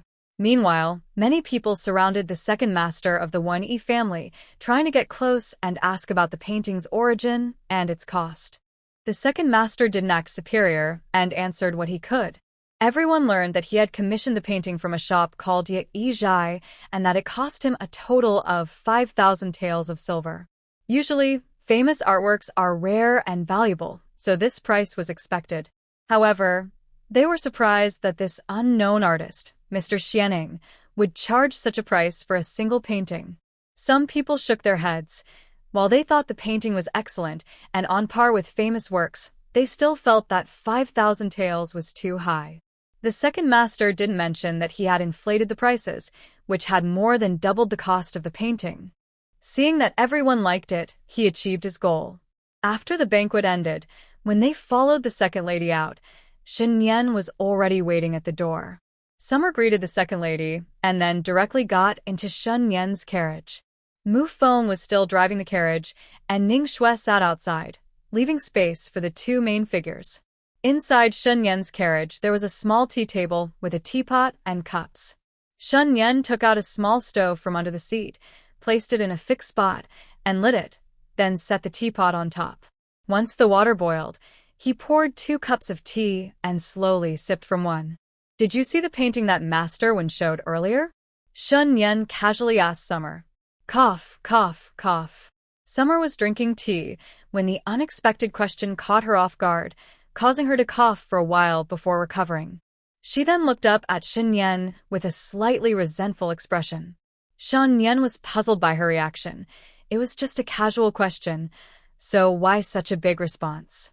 Summer, feeling a bit guilty, shifted her gaze away. "I only glanced at it from a distance and didn't see it clearly." Nian didn't think much of it and changed the subject to something else. Summer sighed in relief, thinking he hadn't discovered anything. She was still hesitating about whether to tell him that the mysterious Mr. Xianing was actually her. In the front, Mu Feng and Ning Xue exchanged glances upon hearing the conversation in the carriage, quickly looking away, feeling a bit guilty themselves. After returning to the Wu and Ho residence, Summer went straight back to Jinglan Courtyard. Nian took Mu Feng back to Lingyun Pavilion. After sitting in the study for a while, Nian called Mu Feng in. "Go to the elegant art studio that Master Wen mentioned and inquire about Mr. Xianing." "Master, what do you want to know about Mr. Xianing?" Mu Feng was confused. Why was the master suddenly interested in this person? Did he discover something? "I want to order a painting." Oh. Mu Feng hesitated, unsure of what to do. He had promised the lady that he wouldn't reveal her identity without her consent. Seeing Mu Feng agree but not move, Nian frowned slightly and asked, "Why aren't you going?" "I'll go right away." Mu Feng didn't dare delay and quickly left. Once outside, he wiped the cold sweat from his forehead and thought about what to do. Suddenly, he hit his forehead. Of course, Mr. Xianing was the lady. He could just ask her directly. Depending on what she said, if she agreed, he would tell the master. If she disagreed, he would say he found out nothing. With this plan in mind, Mu Feng hurried back to Jinglan Courtyard.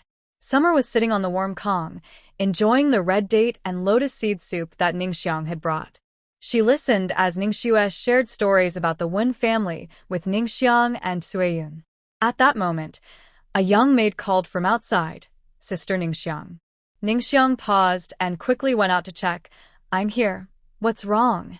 The maid pointed towards the entrance of Jinglan Courtyard. "Someone is looking for the lady." Ningxiang saw it was Mu Feng and went back to tell Summer that Mu Feng had arrived. Summer set down her bowl. "Let Mu Feng come in." Mu Feng entered and first bowed respectfully. "Madam, I have something to report." He glanced at Suiyun and the others in the room.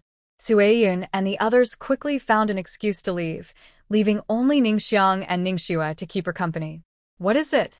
"You can speak now." "Madam, the master asked me to inquire at Yai Pavilion about Mr. Xianing. He wants to commission a painting." Mu Feng said quietly, emphasizing, "Madam, I didn't tell the master that you are Mr. Xianing, so I thought I would seek your advice." Summer thought for a moment and looked at Mu Feng. "Never mind. I won't make it difficult for you. I'll talk to your master myself." There was nothing to hide anyway. Summer got off the kong, went to her bedroom, and took out a scroll from a box. She found a long case to put it in, and took it to Lingyun Pavilion. Mu Feng and Ningxiang followed behind. When they reached the door of the study, Mufeng announced, "Master, the lady has arrived." Come in. Hearing the master invite them in, Mufeng opened the door and lifted the curtain for Summer to enter, while he and Ningxiang waited outside. Shen Nian turned from behind the desk when he saw Summer enter. "What brings you here?" "I heard from Mufeng that you were looking for Mr. Xianing, so I came." Summer smiled. Shen Nian looked puzzled. "Is there something wrong?" "No," Summer replied, handing him the case. "This is for you." Shen Nian took it, placed it on the desk, and opened the case in confusion. He pulled out the scroll and looked up at her. "Open it," Summer smiled.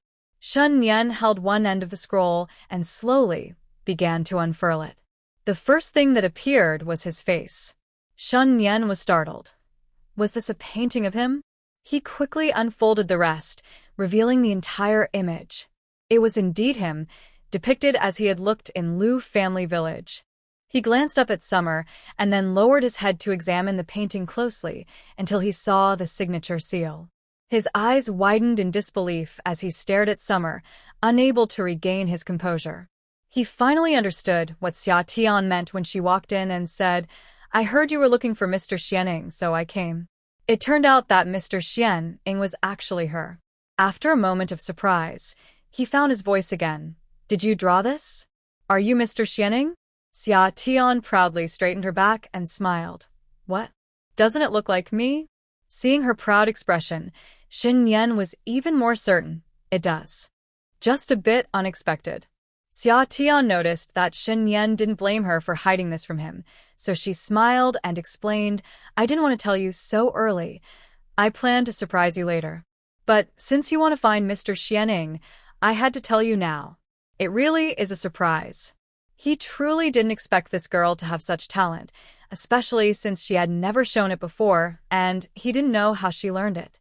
It seemed like she had more secrets. Remembering the painting she sold, he asked, "If you need money, why not just tell me directly?" After saying that, he felt it was inappropriate. She must be too shy to ask him, so he turned and walked to his desk, taking out a small seal from a hidden compartment and handing it to Xia Tian. "Take this. When you need money, just go to the bank."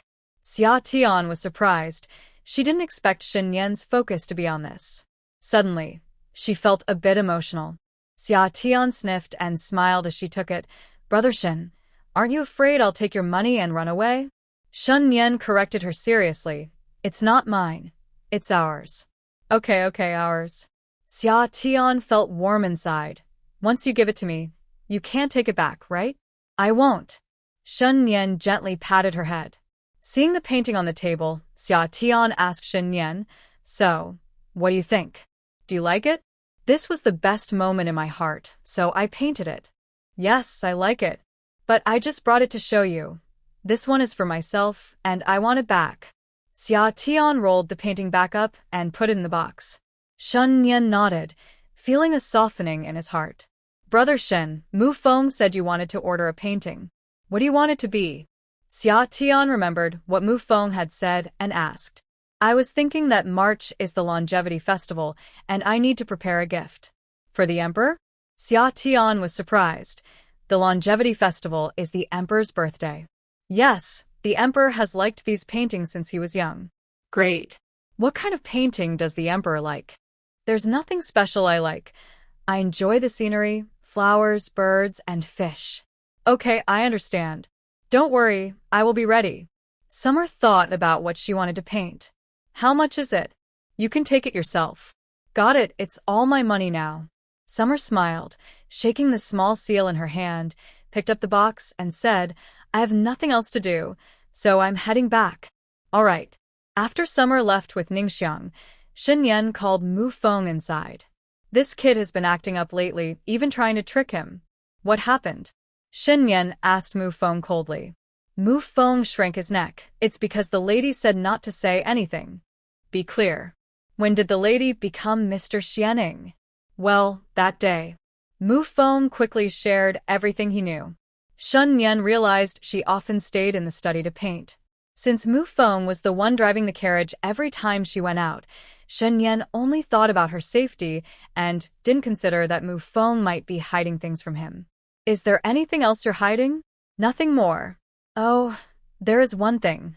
The lady asked me to keep an eye out for houses for sale because she wants to do some business, Mu Feng suddenly remembered.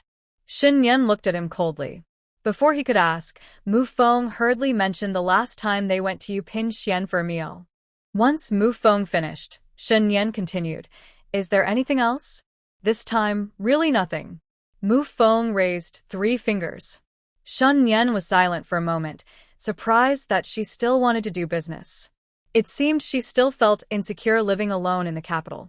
Then continue to help the lady keep an eye out, whether it's a shop or a courtyard. Just tell her directly, when you find something. If she doesn't have enough money, go get some to cover it first. Understood. And keep the lady's connection to Xian Ying a secret. Yes, I understand. Shen Nian waved him off to leave. Back in her room, Summer took out her painting and admired it for a while. This was from the first market trip back in Lu Family Village, where she saw Shen Nian sitting by the window reading.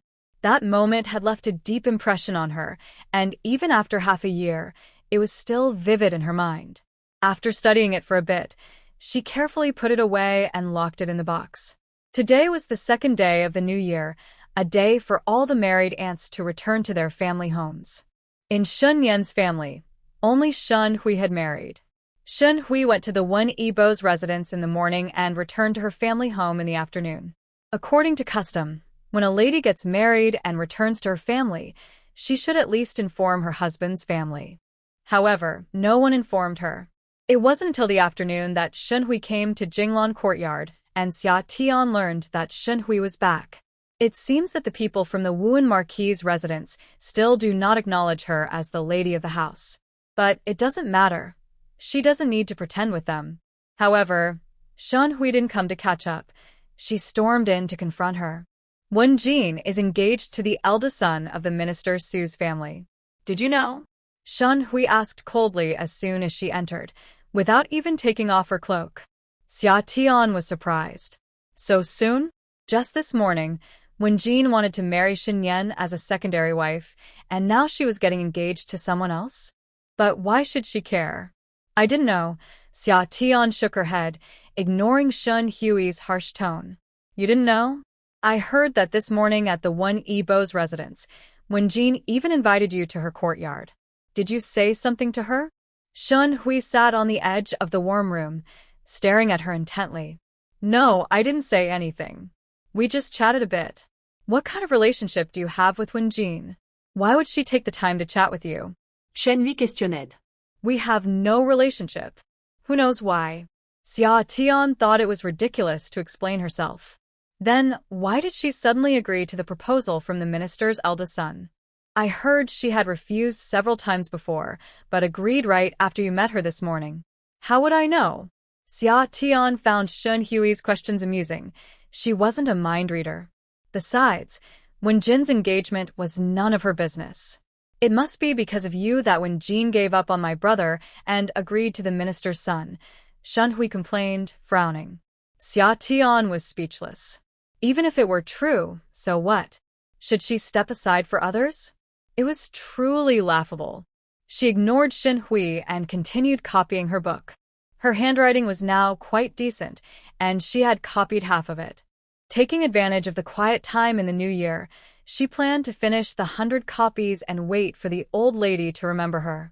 Shen Hui, feeling angry and ignored, drank a cup of tea and left on her own. Now she regretted it a bit. Wen Jin was such a good person, and she had missed her chance. Wen Jin had always been her top choice for a sister-in-law. She had thought she could delay things for another year as they had agreed, but unexpectedly, Wen Jin had agreed to someone else. In the summer, while copying a book, I couldn't help but think about what Shen Hui had just said. It seemed that Wen Jin had approached her this morning just to confirm her attitude. As for making Shen Nian a secondary wife, that was probably just talk. It appeared she had taken some of what I said during the ice festival to heart. I shook my head, trying to push away all these messy thoughts and focus seriously on my writing.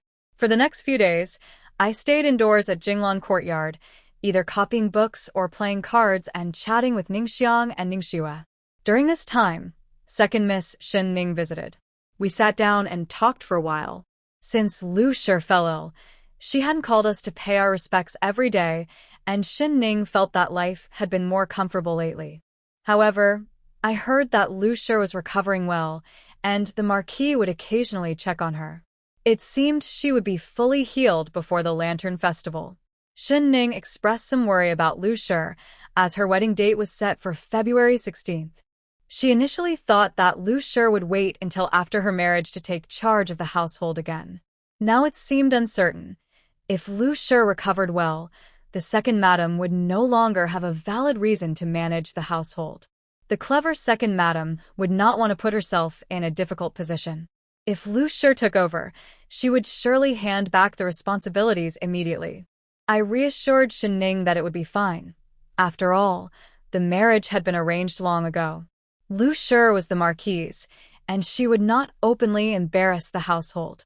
Shen Ning thought for a moment and concluded that as long as she behaved well during this time, Lu Shi would likely not make things difficult for her. On the 5th day of the new year, the ladies of the Marquis of Wuan planned to visit Lingwu Temple to pay their respects. Lingwu Temple is the largest temple near the capital, located 30 miles outside the city. Since the old lady was going, the Marquis decided to personally escort his mother there. It was convenient, since the court was still on holiday and wouldn't resume until the 8th. Early in the morning, after having breakfast and getting ready, I followed Shen Nian to the old lady's Ruishuan Hall.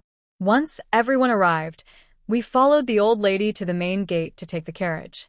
This time, I didn't ride with the second madam and the others, but traveled separately with Ningxiang and Ningxue in Shen Nian's carriage. Due to the large number of people, the second madam, third madam, and others brought their children and other siblings along. Shen Nian chose not to take the carriage and instead rode beside it. A grand procession of 8 carriages made its way toward the city gate. It was the New Year period, and the streets were already crowded. With many others also heading to the temple, it didn't take long for the road to become completely blocked. They walked slowly, stopping occasionally, and it took about an hour to finally leave the city gate. Luckily, they left early in the morning. Otherwise, it would have taken until noon to reach Lingwu Temple. When they arrived at the foot of Lingwu Temple, the carriage could not go any further, and everyone had to get down and walk. The temple wasn't very high. It only took about half an hour to walk up. However, for the ladies who rarely ventured out, it was still a bit tiring. But this wasn't a problem. The Marquis of Wuan was probably used to it. After everyone got off the carriage, he arranged for the steward to bring over the rented sedan chairs for the ladies to ride in. These sedan chairs were made by local villagers who gathered at the foot of the mountain. They could rent them out when nobles went up the mountain, allowing them to earn some extra money. There were 2 types of rentals. One included both the sedan chair and the carriers, who would carry them up the mountain, and the other was just the chair, allowing them to use their own people to carry it, which felt safer. The Marquis chose the second option, renting only the chairs and arranging for his servants to carry the elderly ladies up the mountain. Xia did not take a seat. The short distance was nothing for her. Seeing that she didn't sit, the younger girls also chose to walk, laughing as they climbed. The Marquis did not say anything and even seemed to admire their spirit. After all, they came from a military family and shouldn't be as delicate as the scholars. Although since the old Marquis passed away 8 years ago, his health had declined, and he had not returned to the front lines. Most of his sons had taken the scholarly path. The warrior spirit still remained in him. The younger girls did not sit, and even the older ones chose to walk together up the mountain. However, the Marquis still had the sedan chairs follow along, so they could sit down if they got too tired. It was impressive foresight on the Marquis's part. Before they were even halfway up the mountain, several people were already out of breath and unable to continue. Everyone looked at Xia, who was climbing energetically without even breaking a sweat, and couldn't help but think that she must have come from a farming family, used to working hard, which explained her stamina. Thinking this made them feel better.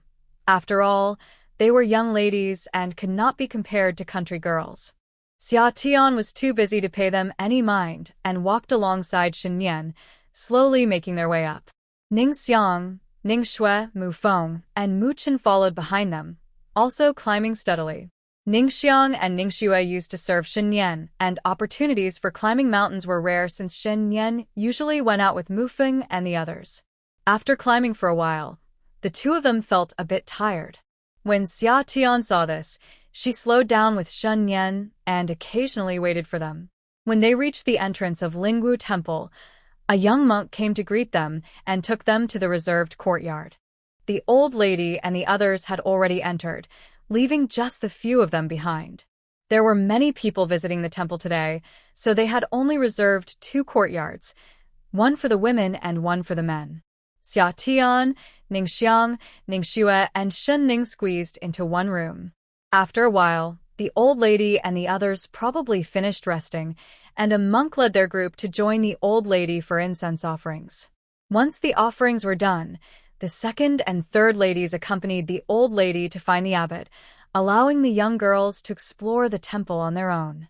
They heard that there was a large grove of plum trees on the back mountain of Lingwu Temple, and they wondered if there were still any plum blossoms left.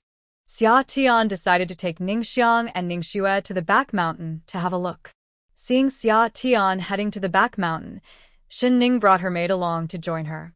However, before they got close, they heard a lot of chatter. Xia Tian immediately recognized that they had run into that troublesome girl, Hu Mengyao. Just as she was about to lead Shen Ning to another path, Hu Mengyao spotted them. "How can you be everywhere? I can't believe I see you here," Hu Mengyao said with a sarcastic tone. Same to you. "I must have picked a bad day to go out," Xia Tian replied, not wanting to avoid her anymore, and walked over instead. Wen Jin and Lin Ziyu were also there. They were indeed a tight-knit trio, and if one was present, the other two were sure to follow. As Xia Tian approached, Wen Jin and Lin Ziyu greeted her, and there was no longer the hostility from their previous encounters. It's just that sister one is too kind-hearted to hold a grudge against you," Hu Mengyao sneered. Xia Tian looked at Wen Jin and pointed at Hu Mengyao, asking, "Has she ever been taught a lesson for speaking like that?" Wen Jin and Lin Ziyu chuckled. Hu Mengyao got flustered first. "What do you mean by that?" "Just the literal meaning." Xia Tian shook her head and sincerely asked, "Have you really never been hit for that?" "Humph. I won't argue with a wild girl like you." Hu Mengyao turned her head, not wanting to see her. "Then thank you for your generosity, Miss Hu." Xia Tian mimicked Hu Mengyao's tone to respond. Wen Jin and Lin Ziyu didn't say anything, just watched the two of them banter back and forth. Shen Ning was secretly surprised. She didn't expect her sister-in-law to have such a good relationship with Miss Wen and Miss Lin, able to speak so casually. Although they teased Miss Hu, it seemed to be fine. When did anyone dare to make Miss Hu so angry? She felt grateful for her wise decision to befriend her sister-in-law. When Jean noticed that Hu Mengyao was getting frustrated with Xia Tian again, yet she found it amusing. She was surprised by her own thoughts. When did she start thinking like this? Actually, since the day she agreed to be engaged to the eldest son of the Prime Minister, she had slowly let go of her obsession with Shen Nian. When Xia Tian was no longer someone who took her brother away, she found that talking to this young lady was quite interesting. So she smiled and asked, "Did you come to pay respects with your family today too?" "Yeah, did you?" They nodded. It seemed that visiting the temple on the 5th day was a tradition. Since they met, when Jean invited the two to join her in exploring the plum blossom grove, Xia Tian didn't refuse, and when they arrived, they were dazzled by the scenery. Before them lay a vast plum grove filled with red and white flowers, a truly spectacular sight. As they walked among the falling plum blossoms, it felt dreamlike. Xia Tian turned to look at Wen Jin, who was wearing a white cloak. A red plum blossom had fallen onto her head, and from the side, her already stunning face looked even more beautiful against the blossoms. He couldn't help but admire her, thinking that a beauty is beautiful from every angle, like a painting. Wen Jin sensed Xia Tian looking at her and turned back with a smile, asking, "What are you looking at?" "I'm admiring how Miss Wen is even more beautiful than the plum blossoms. I don't know much about the Prime Minister's eldest son, but he must be a remarkable person to be worthy of such a beautiful lady," Xia Tian said quietly with a smile. Wen Jin was taken aback, her face turning slightly red. "You've heard about it?" "Yeah, I wish you all the best." I believe with your intelligence, you will do very well, Xia Tian sincerely wished her. Thank you for your kind words. Wen-jin smiled modestly. I didn't expect it, but I think I might actually like you a little. Hearing Wen-jin say she might like him a little made Xia Tian smile. It seemed they had completely reconciled. Hu Mengyao watched the two people quietly talking together and rolled her eyes behind them. Sister Wen also gave up without putting up a fight. It was a waste of her breath. She said she needed to learn to let go and should stop bothering that wild girl. She might not seek trouble, but she just can't stand it and feels the urge to make a sarcastic comment when she sees them. The plum grove here is quite large, and there are more people visiting than just them. As they chatted and walked, they unknowingly ventured deeper into the grove. Shadi turned around, looked around, and noticed that besides their group, there were no other people. She listened carefully and didn't hear anyone else talking. She felt they might have gone too far, so she quickly tugged at Wen-jin's sleeve and said, "We can't go any further. There's hardly anyone here. Let's head back?" Wen-jin stopped, looked around, and indeed saw no one. She nodded, "Okay, let's go back." Hu Mengyao, reacting to Shadi's suggestion to return, instinctively wanted to argue. Coward. This is Lingwu Temple. Who would dare do anything bad here? Lin Xiao quickly pulled Hu Mengyao back. I think it's better for us to return now. Even though this is Lingwu Temple's territory, we've gone too deep, and we might get lost. Xiaoyu is right. We should be cautious. Mengyao, let's go back. We were talking and didn't notice how deep we went. We didn't bring any guards, so it's safer for us weak girls to be careful. Wen-jin quickly explained, noticing Hu Mengyao's displeasure. Seeing that Sister Wen had said this, Hu Mengyao stopped being stubborn, shot a glare at Shadi, and turned to head back. Shadi rolled her eyes at Hu Mengyao's back, thinking that if Miss Hu didn't have a strong father, she would eventually get into trouble because of her sharp tongue. But as fate would have it, just a few steps back they were stopped by 6 men. "Where are you ladies headed?" The leader, a man in a blue outfit, said in a cocky manner. "What's it to you?" "Move aside," Hu Mengyao at the front impatiently scolded the roadblock. "Lu San, you've gotten bold enough to block my path?" Wen-jin leaned closer to Shadi and whispered, "This Lu San is the 3rd son of the Minister of War." Shadi nodded. Recognizing him should mean he wouldn't cause trouble, right? "Oh, it's Miss Hu. No wonder you speak with such confidence." Lu San not only didn't step aside but also walked a few steps closer to the group with a mocking attitude. Seeing Lu San approaching, Lin Jiayu stepped forward and said coldly, "Lu San, I advise you to move aside quickly and not make things difficult for yourself." Lu San grinned and glanced behind Lin Jiayu, saying, "Oh no, Miss Lin, I just want to have a chat with Miss Wen today. Wen has nothing to say to you. Just leave," Hu Mengyao shouted disdainfully as she stepped out from behind Lin Jiayu. "I don't know you. Please step aside," Wen-jin said, pulling at Hu Mengyao's sleeve with a frown. "Oh no. How could Miss Wen not know me? That's so sad." Lu San pretended to wipe away a tear. "Since we don't know each other, let's get to know each other now." He then laughed loudly. The few people following Lu San also exchanged sly looks and laughed along. "Yes, since you don't know her, Lu, now is the perfect time to get acquainted." "Exactly. You two can have a deeper conversation. There's no one around. It's a great opportunity." Ha ha ha.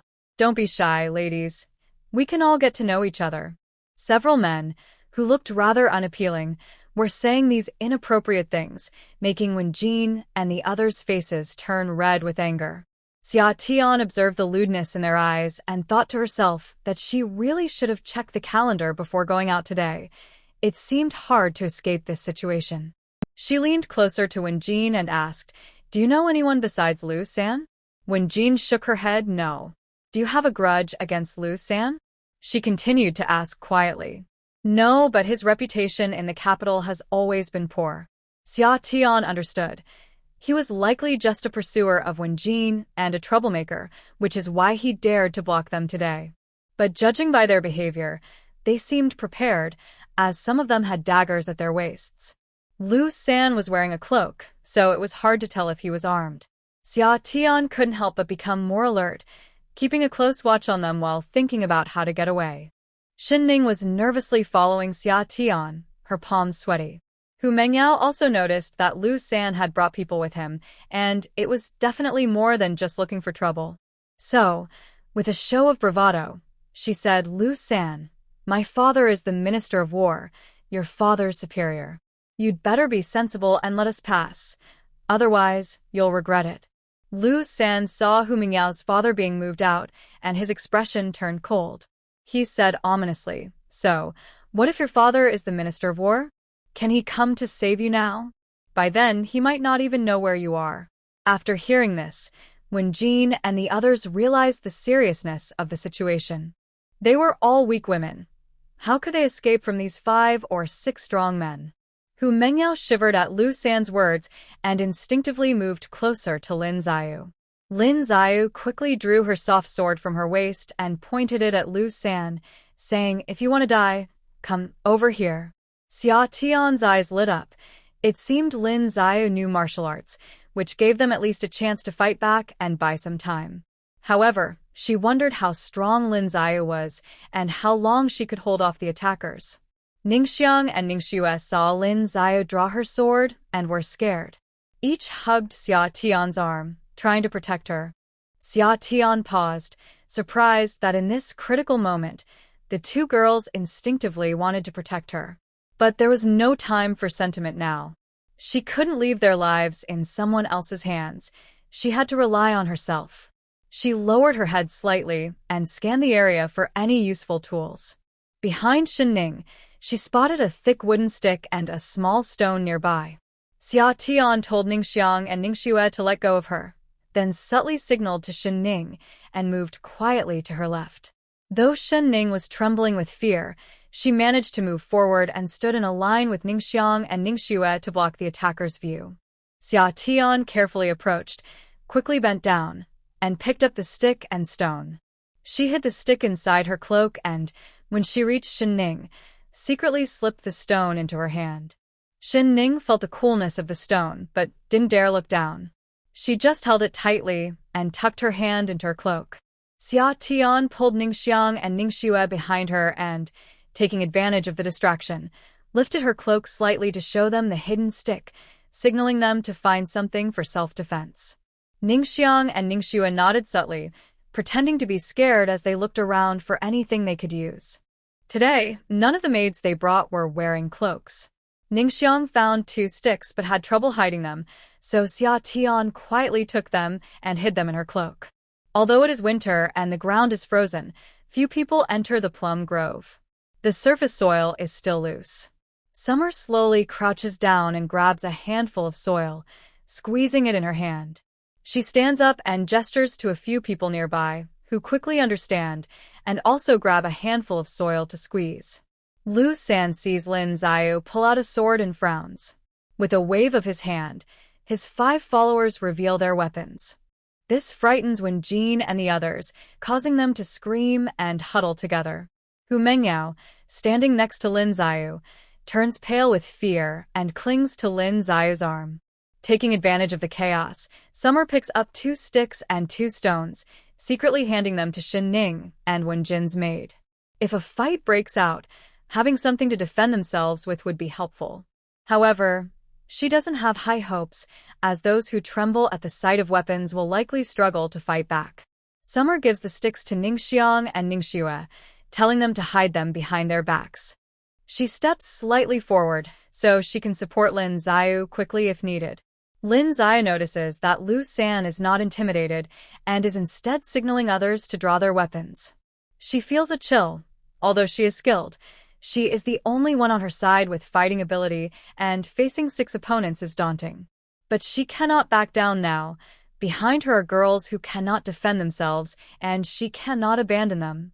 Lu San, not wanting to waste time, steps back and raises his hand, saying, "Grab them all."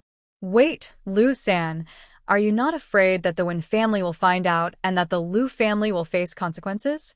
Wen Jin quickly brings up her family's name, hoping it will make Lu San reconsider. Unfortunately, Lu San is a troublemaker who won't back down easily. Hearing Wen Jin's words, he grins confidently. Don't worry, Miss Wen. I won't let anyone know I took you. Wen Jin panics. If they fall into the hands of these thugs today, their lives will be ruined. What about the queen? Isn't your family afraid of her? I've already said, no one will know I was here today, or that I met you ladies. What can the queen do to me? Wen Jin furrows her brow, feeling helpless. She can only pray that her family notices she hasn't returned and comes looking for her. Lu San didn't want to waste any more words. He pulled out a dagger from his waist and charged towards Wen Jin. Seeing Lu San move, the others rushed towards Lin Xiao as well, causing the young maidens to scream in fear. The young ladies had their personal maids with them today, but instead of running away, they huddled together, forgetting to fight back. Xia Tian realized he was right. These young girls had little experience and couldn't be relied upon in a crisis. Noticing that everyone except Lu San was heading for Lin Xiao, he understood their plan was to deal with her first as she was skilled, and then handle the others. Ning Xiang and Ning Shui were still trying to help, trembling as they held their sticks in front of them. Shen Ning gripped a stone tightly in one hand and pulled on Xia Tian's sleeve with the other, shaking with fear. When Xia Tian saw Lu San charging at Wen Jin, he quietly stepped aside. Shen Ning thought Xia Tian was going to step forward and quickly pulled him back, saying, "Sister-in-law, don't go over there." Xia Tian comforted her by patting her hand. "Don't be afraid. I'm not going over. Just let go." He glanced at Ning Xiang and Ning Shui. "Wait for my signal." Once the girls nodded, she took 2 steps forward, gripping her stick tightly. Lin Xiao had already drawn her sword and was fighting off the attackers. Xia Tian pretended to be scared, shrinking his neck and turning his head to keep a close watch on Lu San. 1 step, 2 steps, 3 steps. Xia Tian silently counted as Lu San approached. Just as Lu San reached out to grab Wen Jin, Xia Tian quickly stepped in and struck Lu San on the back of the head with his stick. Lu San fell without making a sound. The maids surrounding Wen Jin gasped in shock as they saw Lu San suddenly collapse, retreating in fear and falling to the ground with Wen Jin. Wen Jin, who had been shielded by her maids and hadn't seen clearly, now realized Lu San was down and saw Xia Tian standing behind him with the stick still in hand. Before her shock faded, she watched as Xia Tian stepped forward and kicked Lu San, sending him crashing into a plum tree. "Quick, tie him up," Xia Tian shouted, not waiting for their response. He charged forward and struck one of Lin Xiao's attackers on the head with his stick. Seeing that person fall, he quickly turned and hit another attacker rushing towards him. The girls who were hiding and screaming saw in the blink of an eye that Xia Tian knocked down 2 people with 1 swing of his stick. They were so shocked that they forgot the fear they had just felt. When Xia Tian knocked down another person, Ning Xiang and Ning Shui quickly reacted and ran to Lu San, untying his belt to bind his hands and feet. Seeing their actions, the others finally snapped out of their daze and rushed to tie up the remaining people who had been knocked down. In no time, 4 out of 6 people were down on Lu San's side. 1 was injured by Lin Xiao, and the other tried to escape, but was hit by a stone thrown by Xia Tian, knocking him to the ground. Before he could get up, Xia Tian approached and struck him on the head. When Shen Yan arrived with Mu Feng and Mu Chen, along with Wen Lan and her guards, they saw Xia Tian throwing a stone to knock someone down, and then quickly following up with a strike to the head. The swift motion made the others feel a chill at the back of their heads. Shen Yan quickly approached Xia Tian, looking worried. "Are you okay?" "I'm fine," Xia Tian replied, tossing aside the stick and clapping his hands together. Mu Feng, Mu Chen, and the guards checked on the tied-up individuals on the ground, noticing that they had all been knocked out by a blow to the head.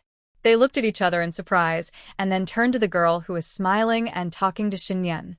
Mu Feng and Mu Chen were sure that these 5 people were the work of their lady. Wen Lan also rushed over to Wen Jin, who was still sitting on the ground, stunned by Xia Tian's actions. When she saw her brother coming, she felt weak and needed Wen Lan's support to stand up after trying a few times. "Brother, why did you take so long to come?" she asked, tears streaming down her face. She was truly scared earlier. When Lu San charged at her, she had already thought about how to die to avoid humiliation. Unexpectedly, The seemingly unassuming Xia Tian saved her life. Hu Mengyao, still in shock, finally reacted and burst into tears. Xia Tian, who was talking to Shen Nian, was startled by the sound and turned to see Hu Mengyao sitting on the ground with tears all over her face. He didn't laugh at her. After all, she was just a 15 or 16-year-old girl, and it was understandable to cry in such a life-threatening situation. It's good to cry it out, so it doesn't hurt more when kept inside. Lin Xiao walked over and hugged Hu Mengyao, gently patting her back to comfort her. What surprised Xia Tian a bit was Shen Ning. Although she trembled a little earlier, she didn't scream when Lu Sen rushed over. She held a stone in one hand and a handful of dirt in the other, waiting for her chance. After Shen Nian finished talking to Xia Tian, she slowly walked over, her face a bit pale, and called out, "Big brother." "Yes, don't be afraid. It's okay now," Shen Nian said softly to comfort her. Shen Ning, who had been strong and hadn't shed a tear until now, suddenly burst into tears upon hearing Shen Nian's caring words. Xia Tian saw this and thought, great, another one scared to tears, so he stepped forward to hug her, gently patting her back, saying, "It's okay, it's okay." Shen Ning's tears flowed uncontrollably, soaking Xia Tian's shoulder. Xia Tian gave Shen Nian a glance, and Shen Nian went to check on Mu Feng and Mu Chen, who were looking after the fainted people. After a while, Shen Ning finally stopped crying, lifted her head, and saw she had soaked Xia Tian's clothes. Feeling embarrassed, she mumbled, "Sister-in-law, I'm sorry. I'll help you wash your cloak when we get home." "It's fine. Are you feeling better?" "Yes," Shen Ning nodded with red eyes. Seeing Shen Ning was okay, Ning Xiang and Ning Shui also came over, surrounding her. "Madam, are you all right?" I'm fine. "How about you two? You were really brave earlier." Xia Tian smiled and praised them. Seeing that Ning Xiang and Ning Shui still looked pale, he guessed they were also quite scared. After comforting them a bit more, and seeing they were feeling better, he turned his attention to Wen Jin. Wen Lan had also brought people to check on Lu San and the others. Since there was nothing else for her to do, she walked over to greet Wen Jin, Lin Xiao, and Hu Mengyao, asking, "Are you all okay?" Well, that question backfired. The three of them turned to her and stared intently. Xia Tian felt a chill. Were they scared silly? Just as she was about to ask why they were staring, she was suddenly hugged tightly around the neck. It was none other than Hu Mengyao, who had just been crying heartily. The sudden hug startled all three of them. When Xia Tian finally reacted and tried to push her away, Hu Mengyao held on tightly. "Let go." "I won't." Xia Tian gave her back a light slap, saying, "Let go." "Are you trying to choke me?" "I won't." Hu Mengyao clung tightly to Xia Tian's neck, refusing to let go. Summer was anxious and quickly sought help from the two standing nearby. "Quick, get her down."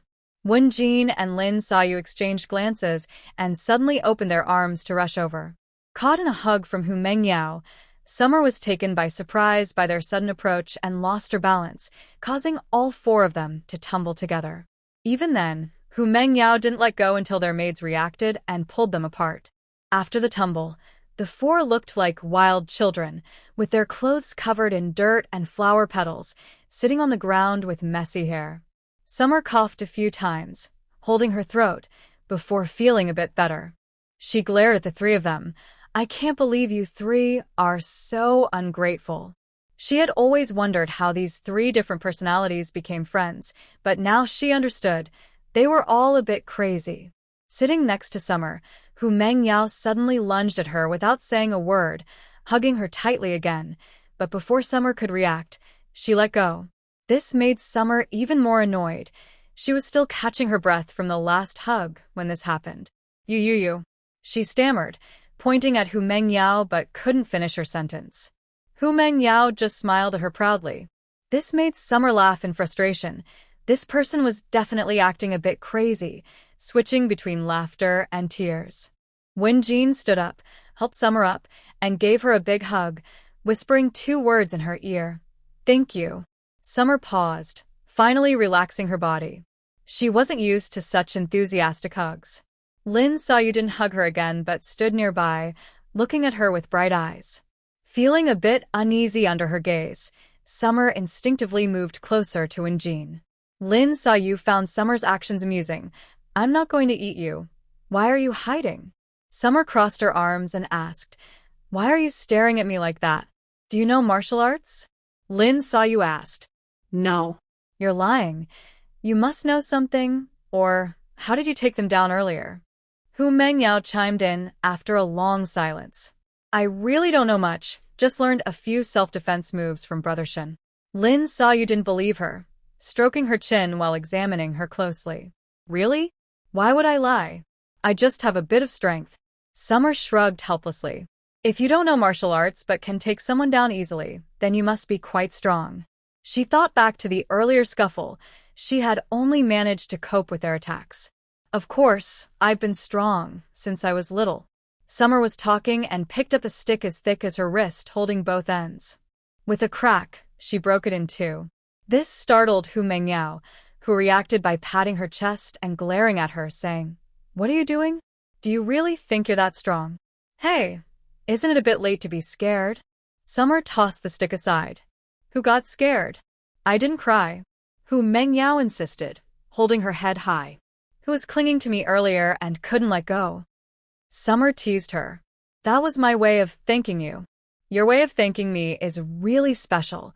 You almost choked me. I just didn't control my strength well.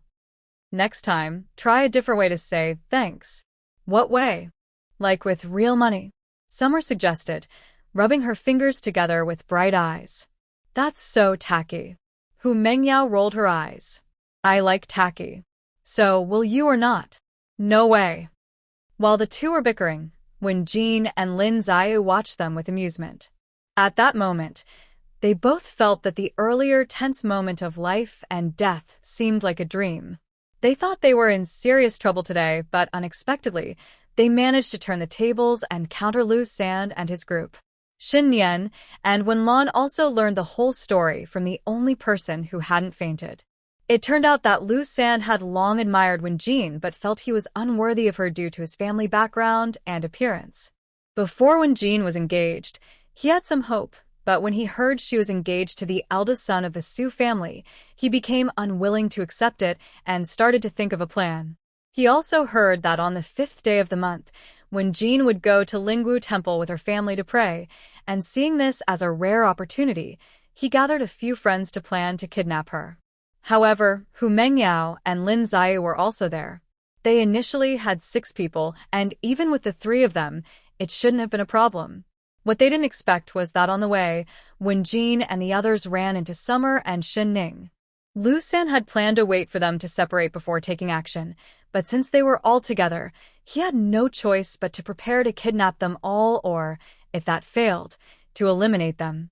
They originally planned everything well. He would first capture Wenjin, while the other 5 would deal with Lin Xiao, who had some skills. The rest would be easy to handle. However, the plan went awry when Xia Tian unexpectedly showed up and knocked them all down. After hearing this, Shen Nian and Wenlan exchanged glances, both understanding that these people cannot be left alive. Shen Nian looked up at Mu Feng, who stood behind them, and Mu Feng swiftly knocked the person out with a chop. Shen Nian and Wenlan stepped aside to discuss the situation. It was impossible to turn these people over to the authorities. If they started talking recklessly, the reputation of the young ladies would surely be harmed. They decided to handle it privately. Once they agreed, they approached the young ladies and their maids. Wenlan began to instruct them, just pretend this incident never happened. We will speak to your father. If he asks about it, tell him the truth, but do not reveal anything to anyone else. Okay, the young ladies nodded seriously. They were not children and understood the seriousness of the situation. As unmarried young women, they knew how important their reputations were. If news of this spread, even if nothing happened to them, their names would be tarnished. So, they all nodded obediently. Seeing them agree, Shen Nian said, We'll take care of these people. You all tidy yourselves up for now, and we will escort you later. He frowned at their clothing. Let's step outside and find another place to wait. Have the maids fetch you some new cloaks. After saying this, he gestured to Mu Feng, take Ning Xiang and the others to get the cloaks for the lady and the second young lady. Wenlan also sent a guard with Wen Jin's maids to fetch clothes. The remaining guards, including Mu Qin, retied Lu San and the others securely, while Shen Nian and Wenlan took the young ladies to a different location. Once they were far enough away, Mu Qin signaled for everyone to help carry the captured individuals to a hidden spot and clean up any traces left behind. As Xia Tian and the others walked to the other side of the plum forest, they stopped when they saw no one around. After a while, Ning Xiang and the others returned. They put on the cloaks and followed Shen Yan and Wenlan out of the plum forest. Once they exited the back mountain of Lingwu Temple, they separated and headed to their respective courtyards. The old lady and the others usually returned from Lingwu Temple after resting for a while following lunch. It was still not noon when Summer returned to the courtyard. The old lady and the second lady had not come back yet, probably off to find the host to discuss teachings. Shen Lan and the other young ladies were also absent, likely out having fun elsewhere. After all, it was winter and going out was not easy, so they wanted to enjoy themselves a bit longer. Summer and Shen Ning sighed with relief and had their maid comb their hair again. They also asked Ning Xiang and the others to hurry up and tidy up. Fortunately, they had brought spare clothes when they went out.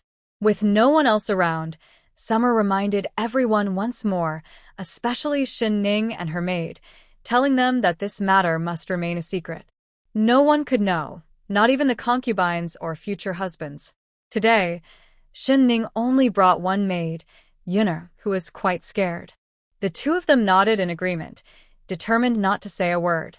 Summer insisted on their silence because she was worried that Shen Ning's upcoming marriage could be affected by this incident.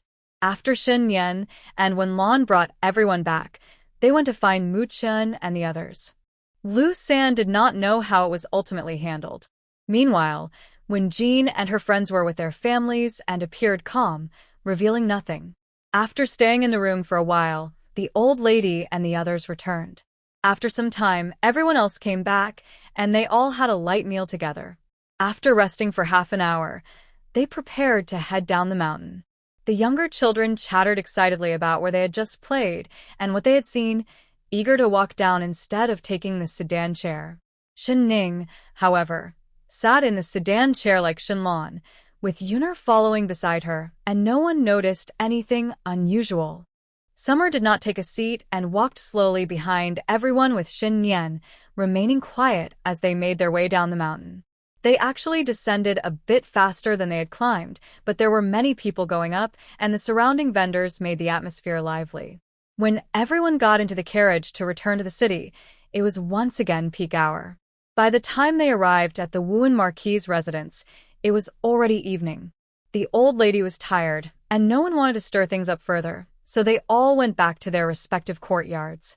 Summer had intended to ask Shen Yan about how those matters were handled, but after dinner, she felt too sleepy to inquire and went straight to bed.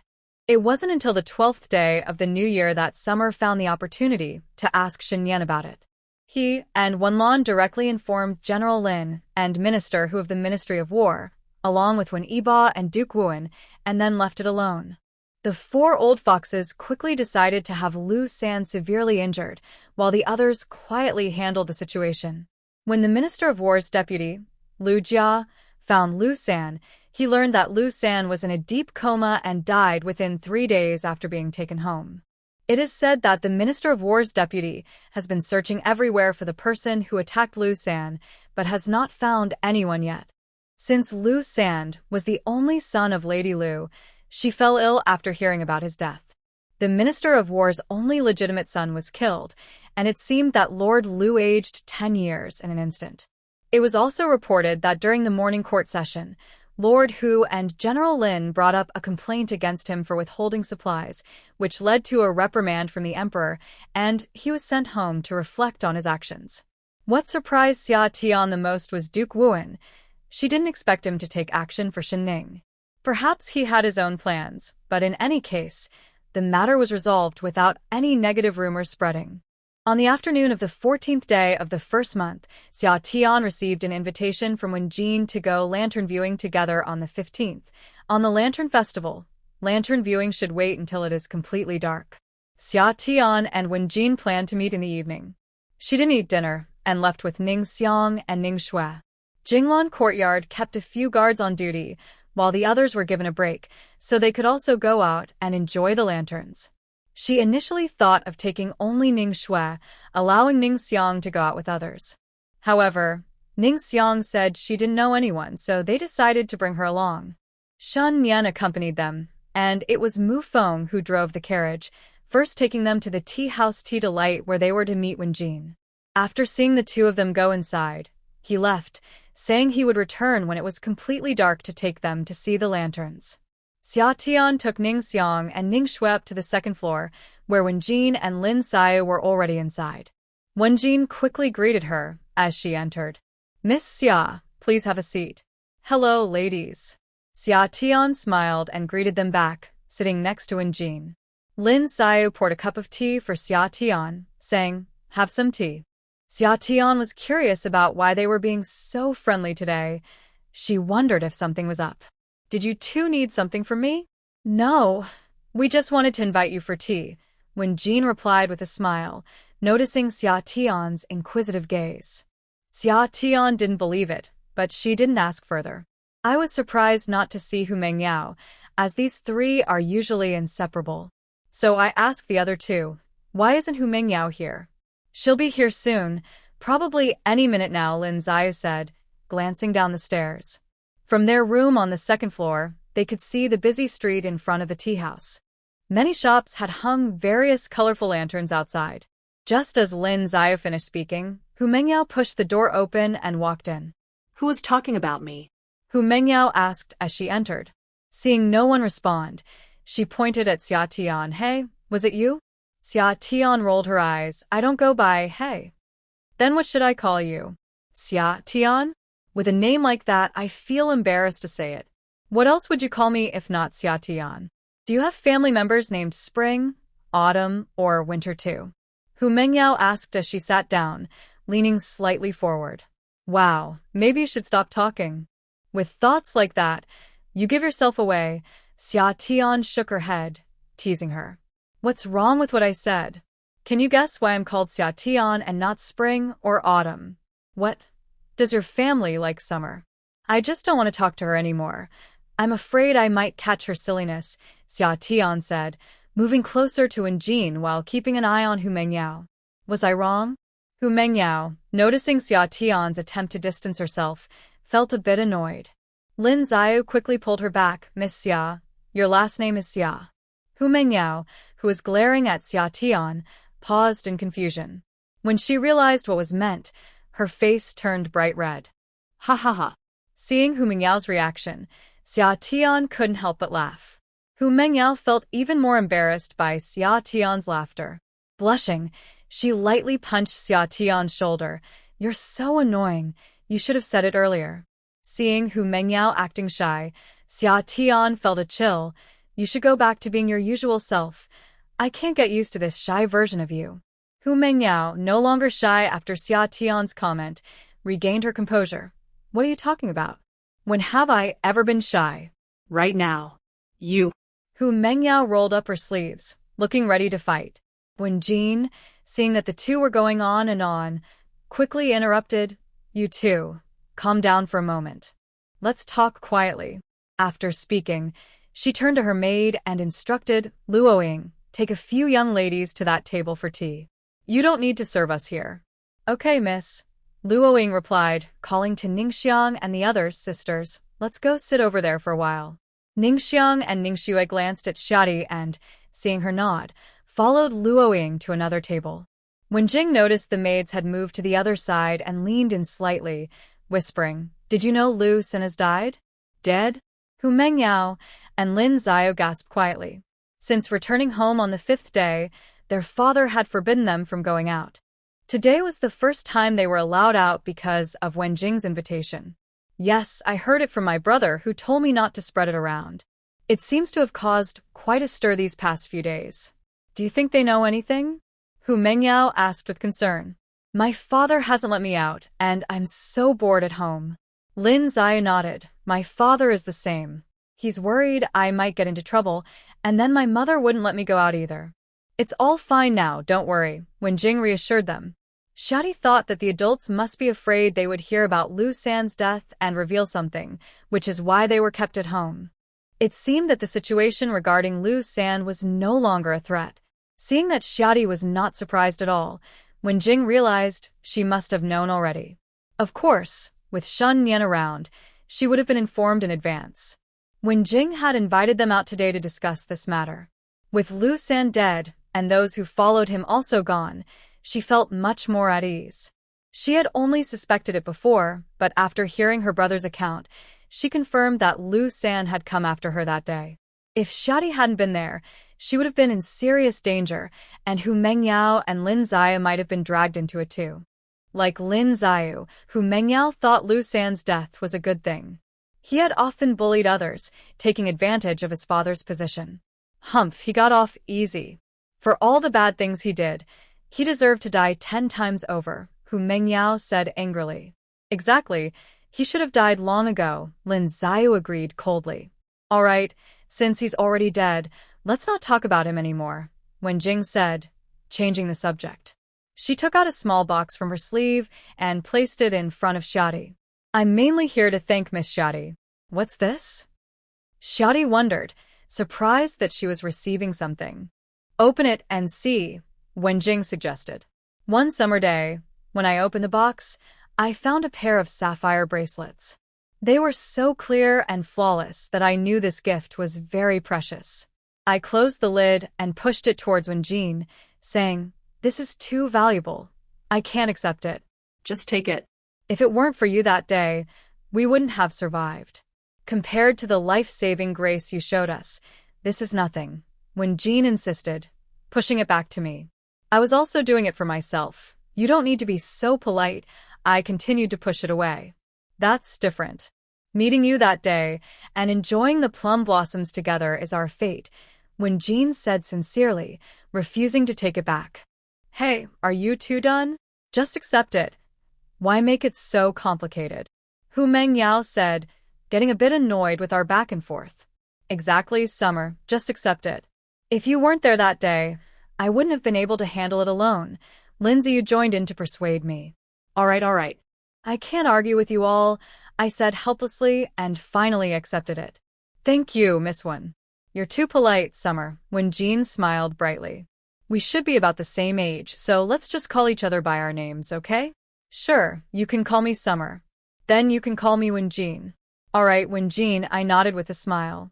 Then I'll call you by your name too, Summer, Hu Mengyao teased. Just call me.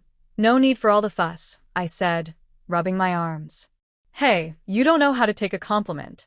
Hu Mengyao rolled her eyes. Unknowingly, the two of them started bickering again. Wenjing and Lin Ziyu exchanged glances and shook their heads helplessly. Outside, it had grown dark, but the four of us stayed put, continuing to drink tea and chat. After a while, Shen Nian came to pick me up. He was accompanied by Wenlan. After greeting each other, Shen Nian took me away. Wenjing and the others were also escorted by Wenlan to enjoy the lanterns, while I did not join them. Once we left the tea house, they didn't take a carriage but strolled slowly down the street. The streets were filled with various lanterns, glowing brightly under the moonlight, creating a dreamy atmosphere. More people had come out to enjoy the lights, with adults bringing children, laughter filling the air, and everyone wearing smiles of joy for the festival. As we walked and looked around, I was also caught up in the festive spirit, exploring everything like a child, fascinated by all the wonders. Shen Nian smiled as he watched her curious expression.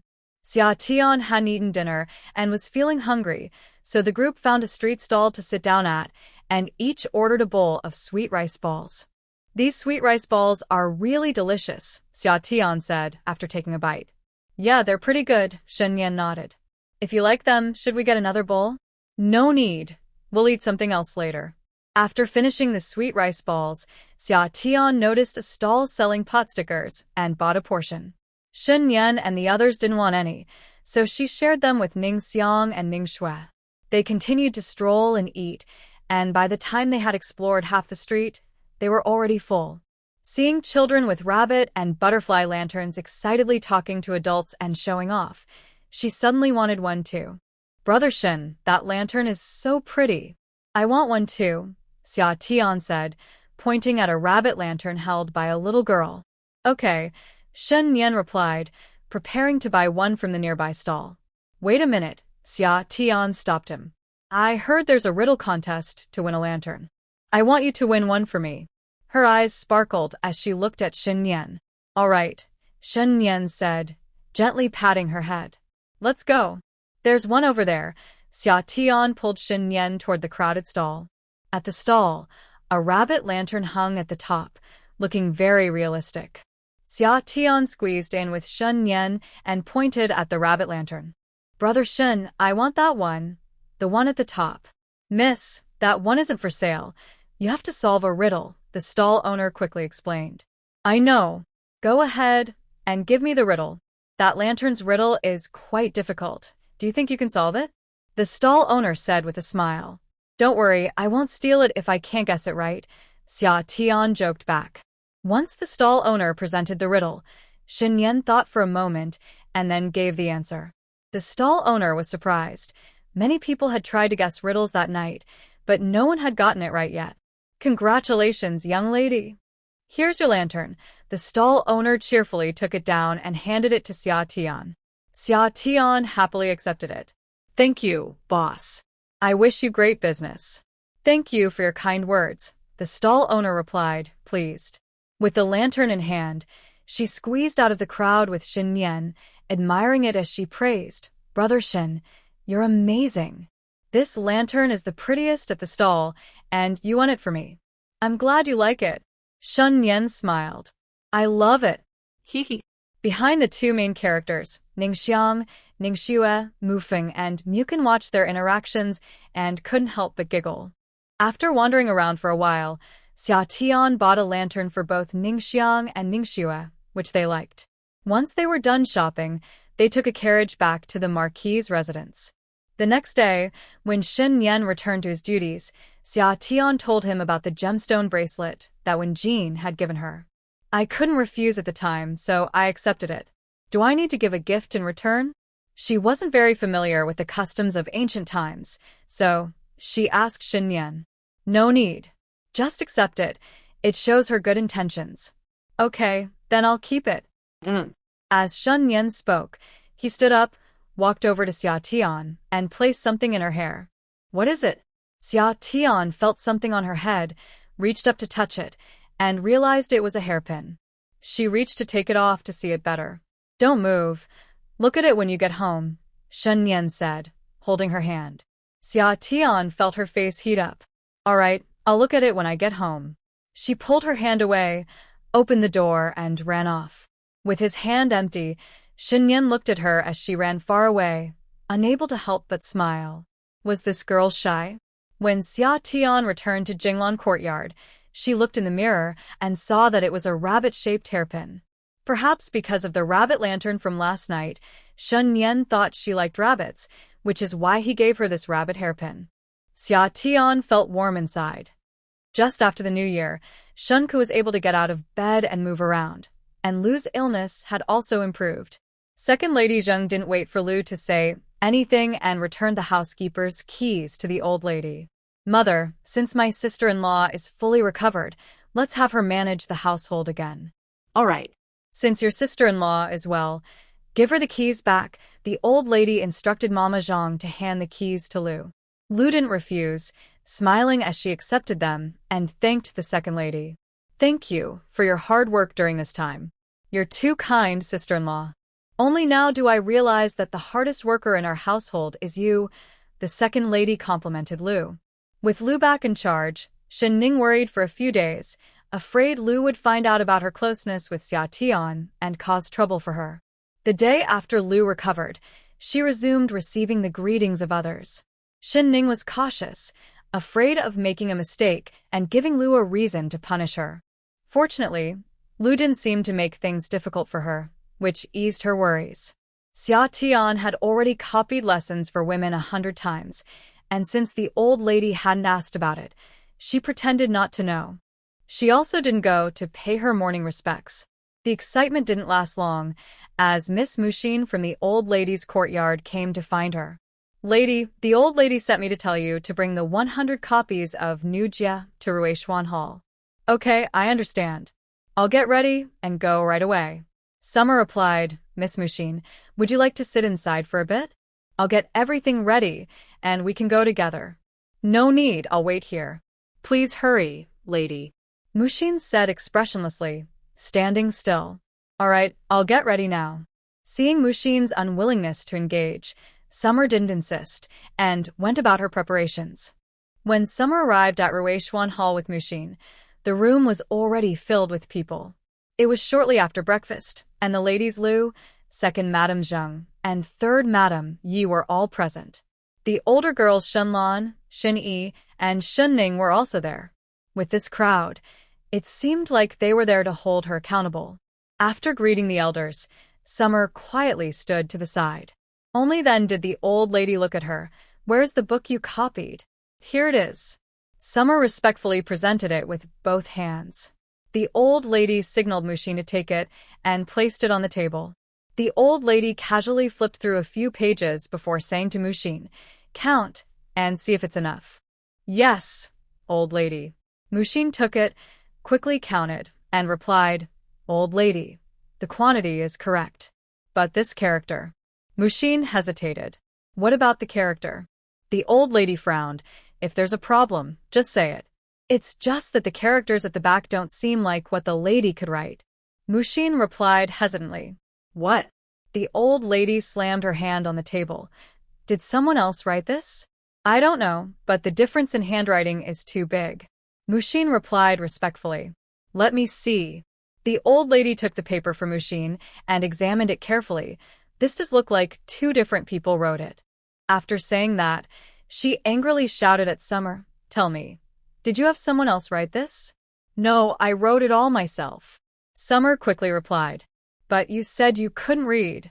How could you write so well? The old lady didn't believe her. Old lady, I really couldn't read before. But since you asked me to copy the book, I had the young master teach me to read and write. Summer answered clearly. You learned to write this well in such a short time? The old lady was still skeptical. Yes, ever since you asked me to copy the book, I've practiced every day, and that's how I improved. If you don't believe me, please take a look. This one on top is what I wrote at the beginning, and the later ones show I got better as I went on. The old lady looked at it again with suspicion. From the way the writing flowed, it was indeed by the same person, and the letters improved from a rough start to a better style. Still half in doubt, Shen Lan saw that the old lady seemed ready to let Xia Tian go, so she quickly came over to join in, saying, Grandmother, let me see. As she spoke, she moved closer to the old lady, who handed it to her. Shen Lan flipped through it and pretended to be surprised, saying, Is this really written by someone who can't write? I've studied since I was little and never wrote this well.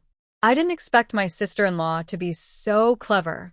Her comment only made the old lady more skeptical. Mujin, bring paper and a pen so she can write in front of us. Yes, old lady. Mujin quickly went to get the paper and pen. Sister-in-law, make sure you write well. If your writing doesn't match this, grandmother will be upset, Shen Lan said, pretending to be concerned. Xia Tian ignored her and went straight to pick up the pen and began to write. She filled a page and handed it directly to Mujin.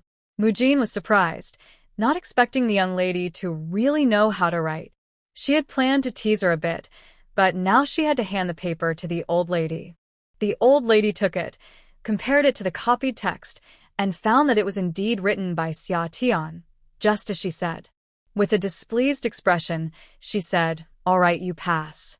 Starting tomorrow, you can come to greet me. The old lady's tone felt condescending, making Xia Tian feel uncomfortable. But she had to respond. Yes, thank you, old lady. Mother, starting tomorrow, let Xia girl learn to manage the household with me. I'm just recovering from illness and have limited energy, so having her by my side to learn would be helpful. Lu Shi, who had been silent, suddenly spoke up. Sister-in-law, are you confused? What can a wild girl like her learn about managing a household? If you need help, my ear can learn from you. She's better than this wild girl, third Madame Yi interjected. Ear is still young. There's no rush for her to learn. This Xia girl is the young lady of the air, and she will manage the future marquise, so she needs to learn more. Lu sure seemed to explain to Yi sure, but was actually stirring the pot. What qualifications does a wild girl have to be the heir's wife? Managing the marquise? That's quite a fantasy, Yi sure retorted dismissively. Lu sure, you can handle this as you see fit, the old lady finally spoke. I think Aunt San is right. Let ear learn. I only know a few characters, so I probably won't be able to learn much, Xia Tian refused, not wanting to see Lu's insincere face every day. She also felt that Lu didn't genuinely want to teach her about managing the household. There must be some hidden agenda. If she used this to trouble her later, she wouldn't have a way to defend herself. However, Lu thought differently. Hearing the old lady say to handle it herself, she smiled and told Xia Tian, "It's settled then. Starting tomorrow, after morning greetings, you will follow me to learn. We need to prepare for Ninger's wedding, so there will be plenty to learn."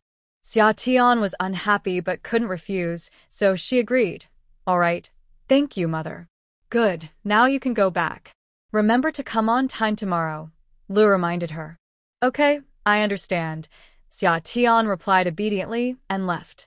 Once outside Ruishuan Hall, Ningxiang looked worried and quietly asked, "Madam, are you really going to learn about managing the household tomorrow?"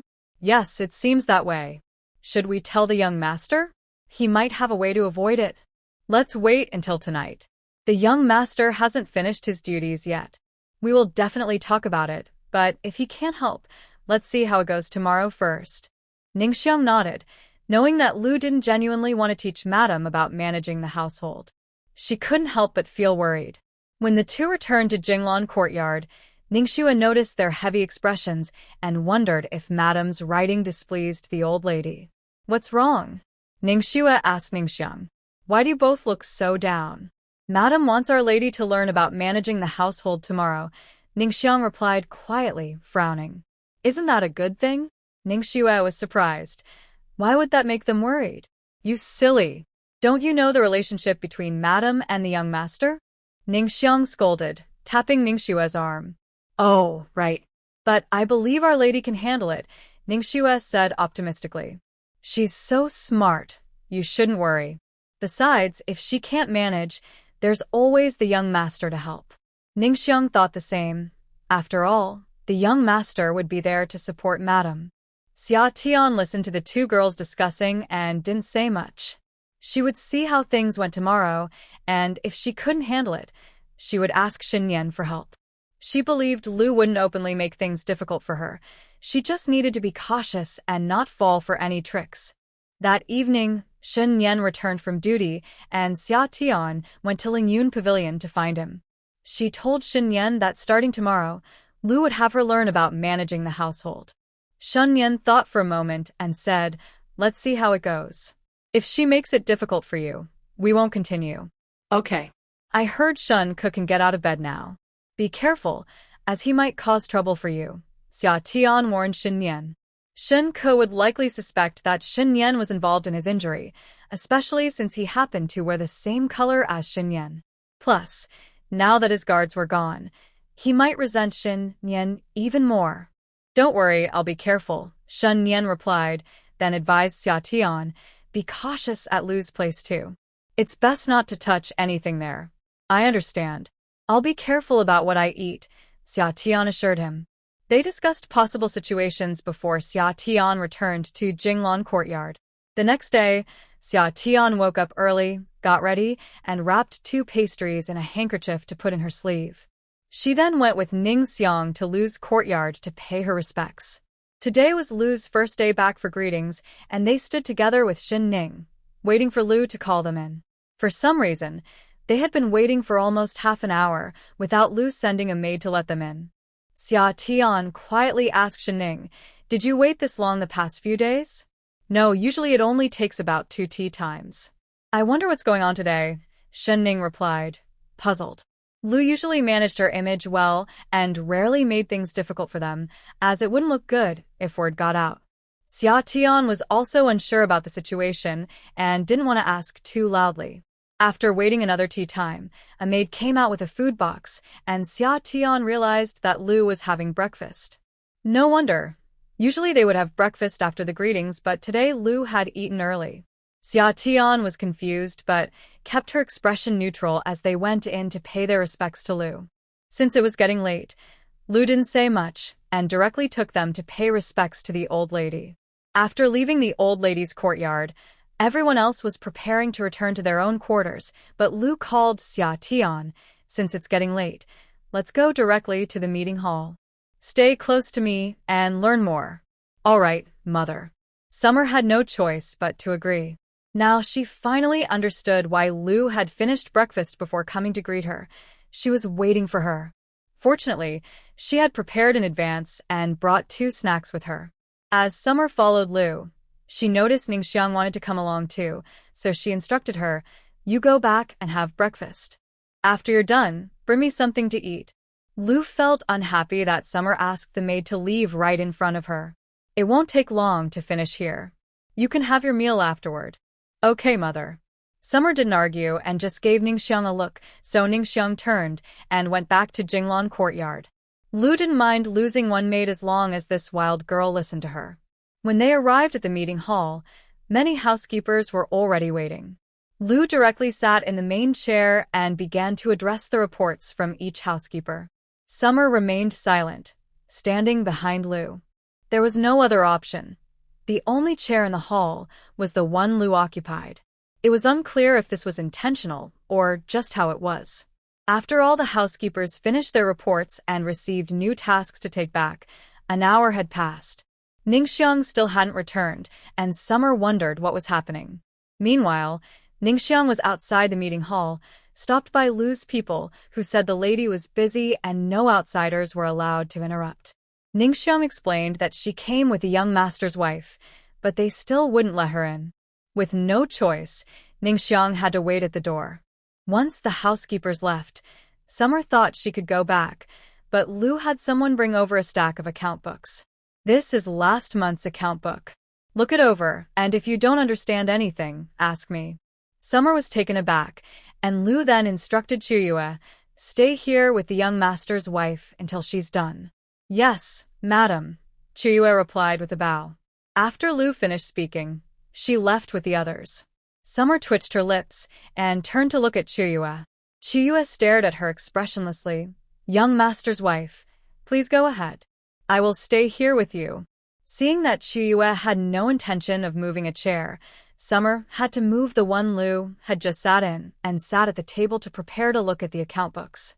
Ningxiang saw Lu leave and was about to go in to find them, but the housekeeper who had stopped her earlier was still guarding the entrance, not allowing her in. Ningxiang could only wait at the door helplessly. Summer had been gone for half a day, and I knew it was because Lu was stopping her from coming back. There was nothing I could do, so I sat down to look at the account books. After flipping through one, I got hungry and took out some snacks from my sleeve pocket to eat while I read. Yu, who was watching from the side, was not pleased. "Lady, you shouldn't eat while looking at the account books. Please put the snacks away." "Why can't I eat?"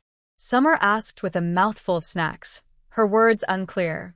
"The lady said you must finish reading all the account books before you can eat," Yu replied, bringing up Lu. Taking another bite slowly, Summer replied seriously, "When did the lady say that? I didn't hear it. Are you trying to use her words against me, Yu?" "The lady said it, and I wouldn't dare lie," Yu said coldly. "But why can't I eat?" "It doesn't affect my reading," Summer said, stuffing the last piece of snack into her mouth. "Fine, I won't eat then." Yu was speechless at her actions. Saying she wouldn't eat, she finished all the snacks. Once Summer was done eating, she started looking at the account books, and Yu remained silent, just watching her. Summer quickly flipped through more than 10 account books and said to Yu, "I finished looking at the account books." Yu, noticing it hadn't even been 2 tea times, replied irritably, "Lady, the lady said you must read the account books carefully. You can't just skim through them." Who said I was skimming? I was reading carefully, Summer said with a smile, not getting upset. I was standing right here, lady. Don't lie. Qiuyu's expression turned cold. I read them carefully, believe me. You can ask anyone, Summer insisted. Qiuyu didn't believe her and casually picked up a book, flipping a page and asking her a question. To her surprise, Summer answered immediately.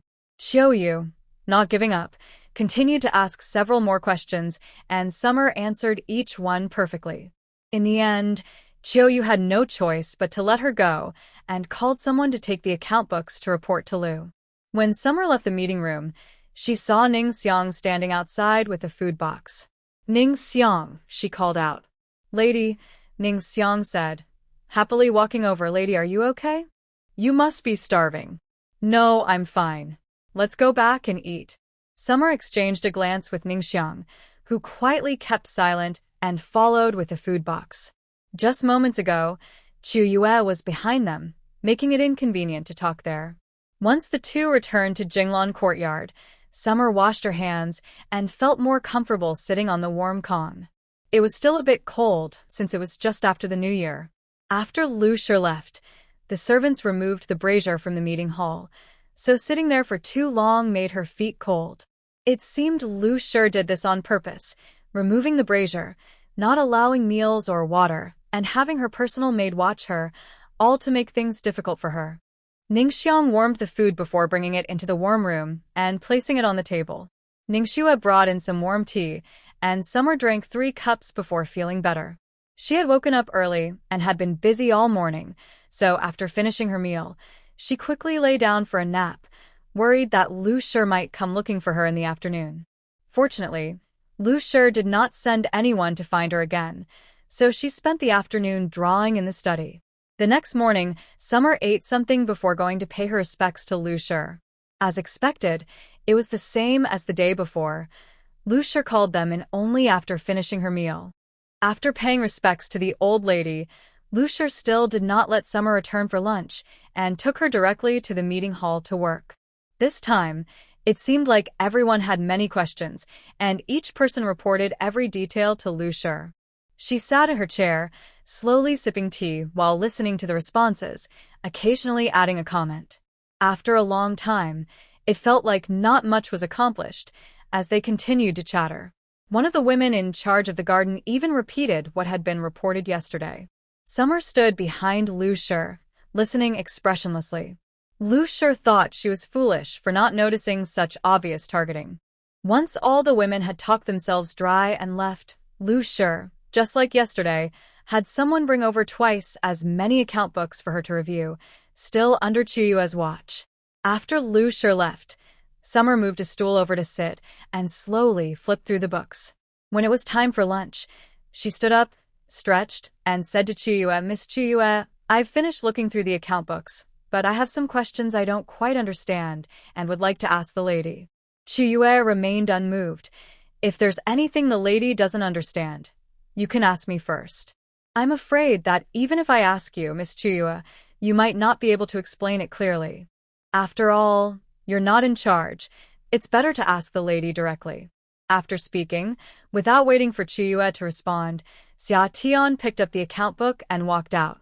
Qiuyue was taken aback and rushed out to stop Xia Tian. Xia Tian coldly said, Miss Qiuyue, I need to ask the lady some questions. Why are you stopping me? I said that if the lady has any questions, she can ask me first, Qiuyue insisted, blocking the way. You are a servant, and I am the master. Do you think it's appropriate for me to ask you questions? Xia Tian shot her a cold glance, thinking that she could not just walk all over her. Qiuyue didn't expect Xia Tian to use her status against her and was momentarily speechless. Xia Tian ignored her and walked around her to enter Lu's courtyard. At the entrance, she didn't wait for the maid to announce her arrival and went straight in. It was just noon, and Lu was sitting at the table watching the maid set the meal. Seeing Xia Tian barge in without an announcement, she frowned and asked, What are you doing here? Have you finished reading the account book? Xia Tian bowed slightly and placed the account book on the dining table, then unceremoniously sat down in the chair next to Lu. Once seated, she leisurely replied to Lu's question, I finished reading it, Mother. I just finished, and there are several parts one don't understand. I remembered you said I could come to ask you if I had questions, so I came directly. Lu noticed that Xia Tian was quite at ease and sat down without hesitation, a flicker of annoyance crossing her eyes. Since you finished, you should go back. Come later, and I will teach you. No, going back would waste time. It's lunchtime here, so I'll just eat with you. After lunch, I can ask you my questions, Xia Tian insisted, waving her hands. Seeing an empty bowl on the table, she took it and served Lu some soup, placing it in front of her, then filled a bowl for herself. I haven't had water all morning, and I'm thirsty. I'll drink some soup first. She drank the soup in one go and noticed Lu still hadn't touched her spoon, so she kindly urged, Mother, drinking soup before a meal is good for your health. Hurry up, or it will get cold. Without waiting for Lu's consent, she instructed Chuyue, who had followed her in and was standing behind Lu, Miss Chuyue, please serve me a bowl of rice. I didn't have breakfast, and I'm starving. Chuyue stood still, looking confused, and Lu appeared equally bewildered. Seeing that Chuyue didn't move and no one else acted without Lu's command, Xia Tian had no choice but to get up and serve herself a large bowl of rice. Before starting to eat, she took her chopsticks and served Lu a piece of vegetable, placing it in her bowl, then began to eat from her own bowl. After finishing half a bowl of rice, I looked up and saw that Lu hadn't touched her chopsticks.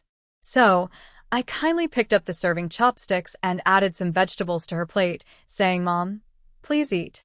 Once you're done, I have some questions to ask. Then I continued eating, finishing 2 bowls of rice and a bowl of soup before putting down my bowl. Lu's food remained untouched. Once I finished, she frowned and coldly asked, Are you full? If you are, you can go home now. We'll talk tomorrow. I patted my stomach and replied, Yes, I'm full. I'll head back now. Enjoy your meal, Mom. By the way, the food here is really delicious. After bowing to Lu, I left the room. As soon as I stepped outside, Lu angrily swept her bowl and chopsticks onto the floor, saying, Take this away and throw it out. How dare such dirty things come before me? The maidservants in the room didn't dare speak and quickly cleaned up the food. Xiaoyu instructed someone to go to the kitchen to prepare another meal for the lady. Once everyone had left, she reported to Lu, Madam, I think that wild girl did it on purpose. She even used her status to pressure me, and I couldn't dare to manage her. Let her be pleased for a few days. Lu replied angrily.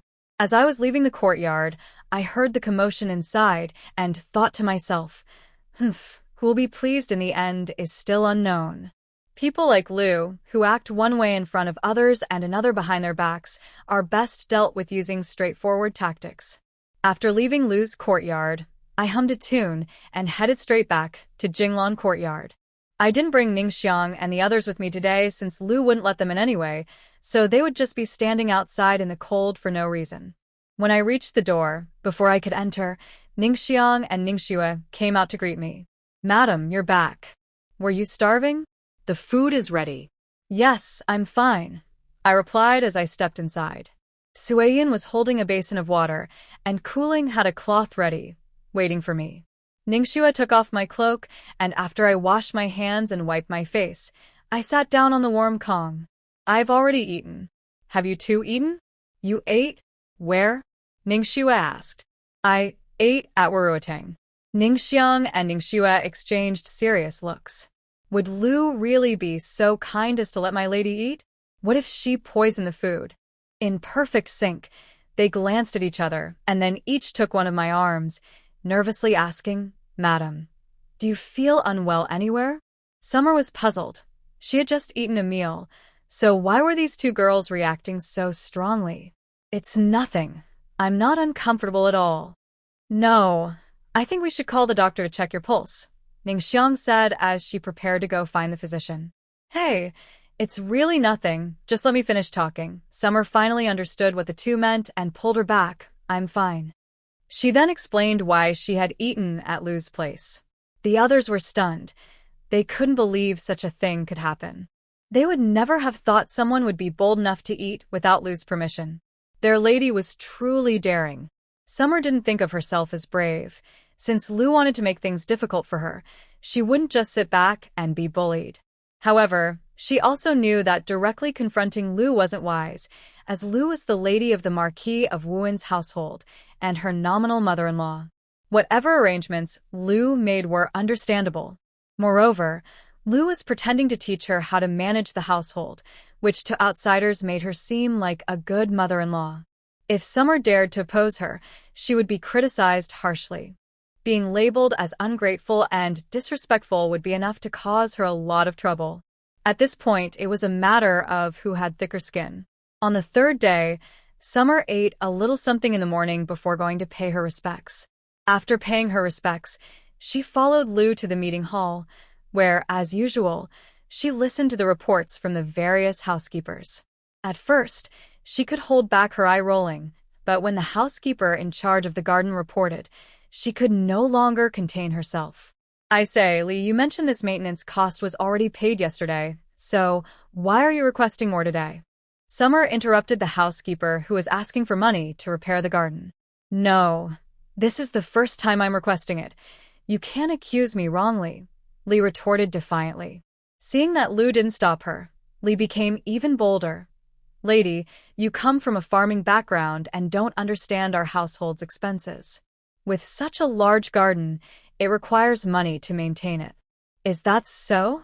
I may come from a farming background and not know your ways, but even if your household is large and needs maintenance, you shouldn't be asking for money for the same place 3 days in a row, right? Does one maintenance only last a day?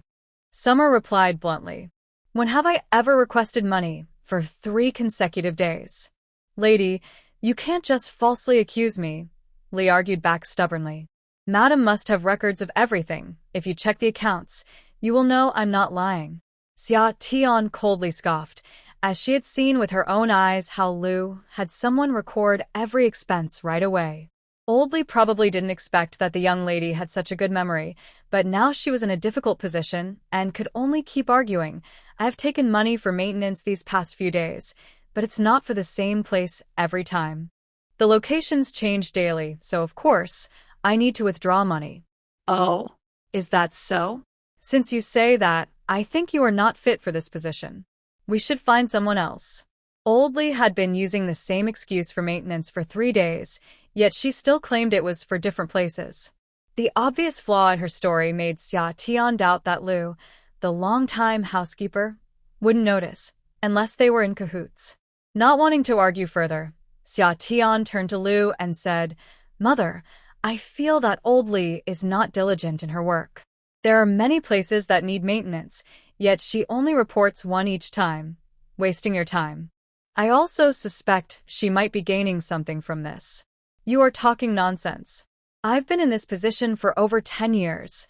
How could I not be dedicated? Old Lee immediately retorted, flustered. Did you always report to Madam like this before? Just a little today, and a little tomorrow? Yes, that's how I report every day, and Madam has never said I am not dedicated. That's because Madam is kind and hasn't exposed you. Let me ask you, is it cheaper to buy maintenance materials in bulk or just a little at a time? Of course, buying in bulk is cheaper. Since you understand this, why don't you report the issues together and buy in bulk? Are you getting benefits from this? Xia Tian questioned sharply. Old Lee, frightened, fell to her knees before Lu. Madam, I am wronged. I truly haven't taken any benefits. Seeing Old Lee crumble under Xia Tian's words, Lu interrupted, I believe you wouldn't dare to do anything wrong, but you must be more careful in your work. Go and clarify all the maintenance needs before reporting back. Yes, thank you, madam. Old Lee bowed her head to Lu and left gratefully. Watching Lu's obvious favoritism, Xia Tian realized that Old Lee was bold enough to report the same issue repeatedly, likely withdrawing money under false pretenses while actually just wasting time. Lu didn't want her to go back early, so she tried to hold her back in this way, thinking it would make her suffer in silence and wait obediently. After this, no one would have it easy. Mother, are you really letting Old Lady Lee go just like that? It's so obvious she's trying to fool you. If you let her off this time, she might become even worse in the future, Xia Tian said, pretending to be upset for Lu.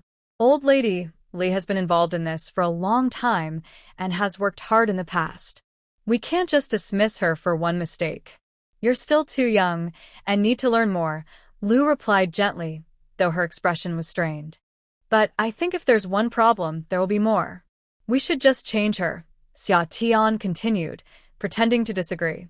Lu's calm expression was almost breaking. You've only been learning for a few days. It's not as simple as black and white.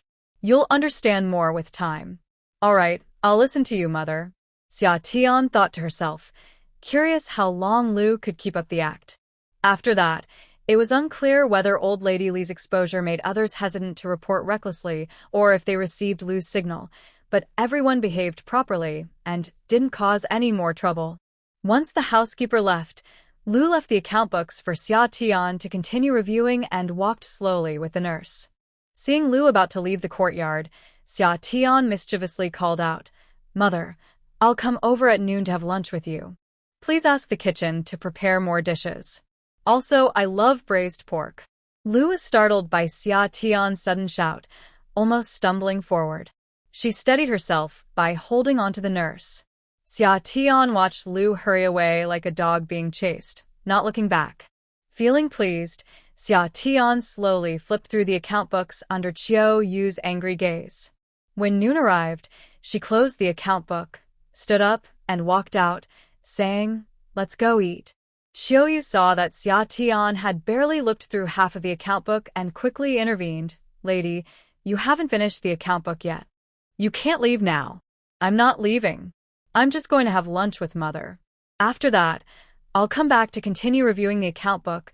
Xia Tian waved her hand and kept walking. "No. The lady said you must finish the account book before you can eat," Qiu Yu insisted, blocking her with her arm. "I said I'm not eating for myself. I'm eating to keep my mother company. Miss Qiu Yu, you can't stop me from being filial. The lady didn't agree to have you keep her company," Qiu Yu insisted. "She did agree. Didn't you hear me say it loudly just now? Did you see my mother object?" Xia Tian pushed Qiu Yu's arm aside and walked toward the door. "I said no, so it's no. Stop her." Qiu Yu, feeling anxious as Xia Tian approached the door, dropped her formalities and shouted to the two guards to block Xia Tian. Xia Tian turned around, her cheerful expression instantly turning serious. "Miss Qiu Yu, are you overstepping your boundaries?" Qiu Yu's expression also hardened. "Lady, you come from a humble background and don't understand some rules of the Marquis's residence. In this house, tasks assigned by the lady must be completed on time. Since the lady asked me to watch over you, you can't leave until you finish reviewing the account book. It's true I come from a humble background, but if we're talking about rules, isn't stopping the master from leaving also disrespectful and ignoring the rules of the Marquis's residence? I'm following the lady's orders. Did the lady say to watch over me? She said keep company. Do you understand what keeping company means?" Qiu Yu was left speechless by Xia Tian's question and reverted to referring to herself as I. "Besides, I'm going to eat first and then come back to review the account book. Where did I fail to follow the lady's instructions?" Seeing Qiu Yu at a loss for words, Xia Tian turned to the two guards and said firmly, "Step aside." The guards, seeing Qiu Yu's cold expression, fell silent and reluctantly moved aside. Xia Tian snorted coldly and walked straight toward Firewood Hall. Qiu Yu, realizing she couldn't stop her, sent a young maid to inform Lu Shi. When Xia Tian reached the door of Firewood Hall, she was stopped again by the guarding maid. "Lady, the lady said she's feeling unwell and asked you to return to your courtyard to eat first," the maid at the door said respectfully. "My mother is unwell? As her daughter-in-law, how can I go back to eat first? I need to check on her." Xia Tian's face showed concern for Lu Shi as she tried to pass the guarding maid. The maid quickly stepped back, blocking the entrance, and said loudly, "Lady, the lady said she just needs to rest for a while and asked you to go back first." "That won't do. My mother cares for me, and I can't be inconsiderate." Xia Tian insisted on going inside. "Lady, the mistress is already resting and said you should go back for now. We won't look at the accounts today. We can continue tomorrow," said Granny Chi, stepping out from behind the curtain and standing on the steps at the entrance. Is Mother all right? Summer asked with concern. She just recovered from a serious illness and has been too tired these past few days. She's fine. The mistress just needs to rest for a bit. Your kindness is appreciated, and I will let her know. You should go back and have lunch. You've worked hard all morning, Granny Chi replied sincerely. All right, but Granny Chi, if Mother feels unwell again, please let me know so I can take care of her, Summer said, pretending to be helpless. Of course, I will inform you if anything comes up. You should head back now, Granny Chi assured her. Okay, I'll leave now.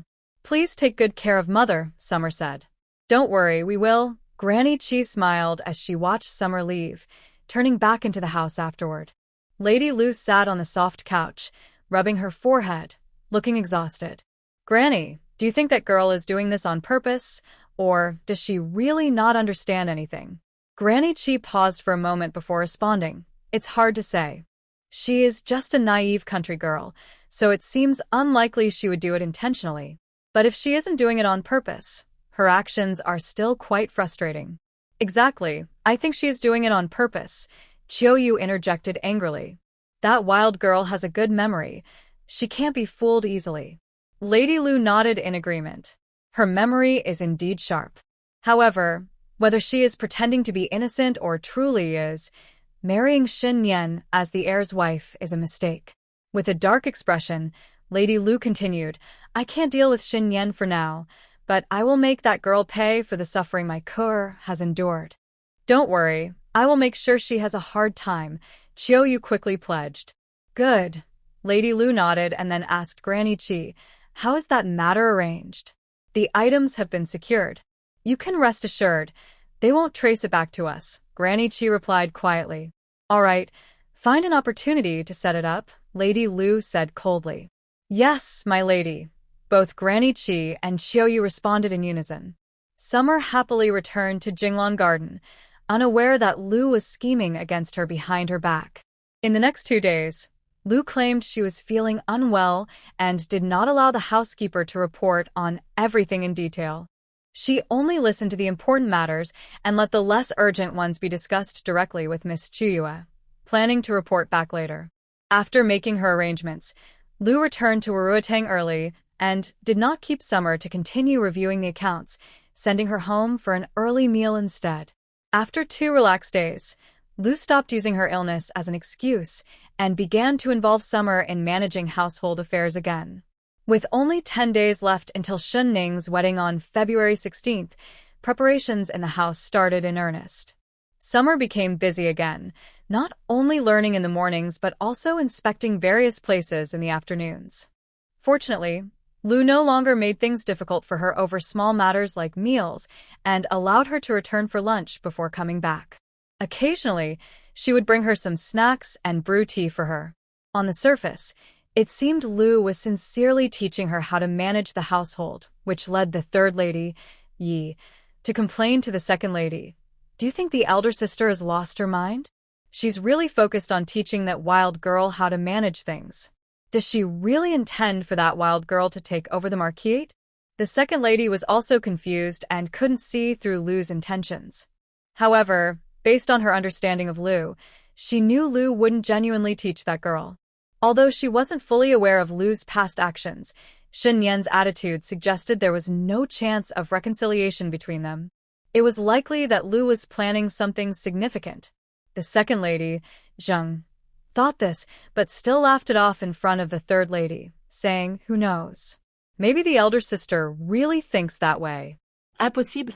The elder sister wouldn't even look at that wild girl, the third lady immediately retorted. However, she also couldn't understand what the elder sister was really up to. She wouldn't believe that Lu would genuinely train that wild girl to take over the marquise. Fortunately, she had learned to be a bit smarter now, only complaining a little to her relatively friendly second sister while keeping her thoughts hidden from others. In the past, she would have rushed to Lu to ask when she was confused. While the third lady was puzzled and the second lady was observing, Lu was indeed treating Summer better and better. Not only did she teach her how to manage the household every day, but she also quietly explained the complicated family relationships in the mansion. This unusual behavior from Lu made Xia Tian more alert instead of relaxed. She felt strangely tense. They say strange behavior often hides something, so the more polite Lu was, the more vigilant Xia Tian became, avoiding touching anything near Lu as much as possible. For things she couldn't refuse to eat, she could only use her wide sleeves to discreetly hide them in her space.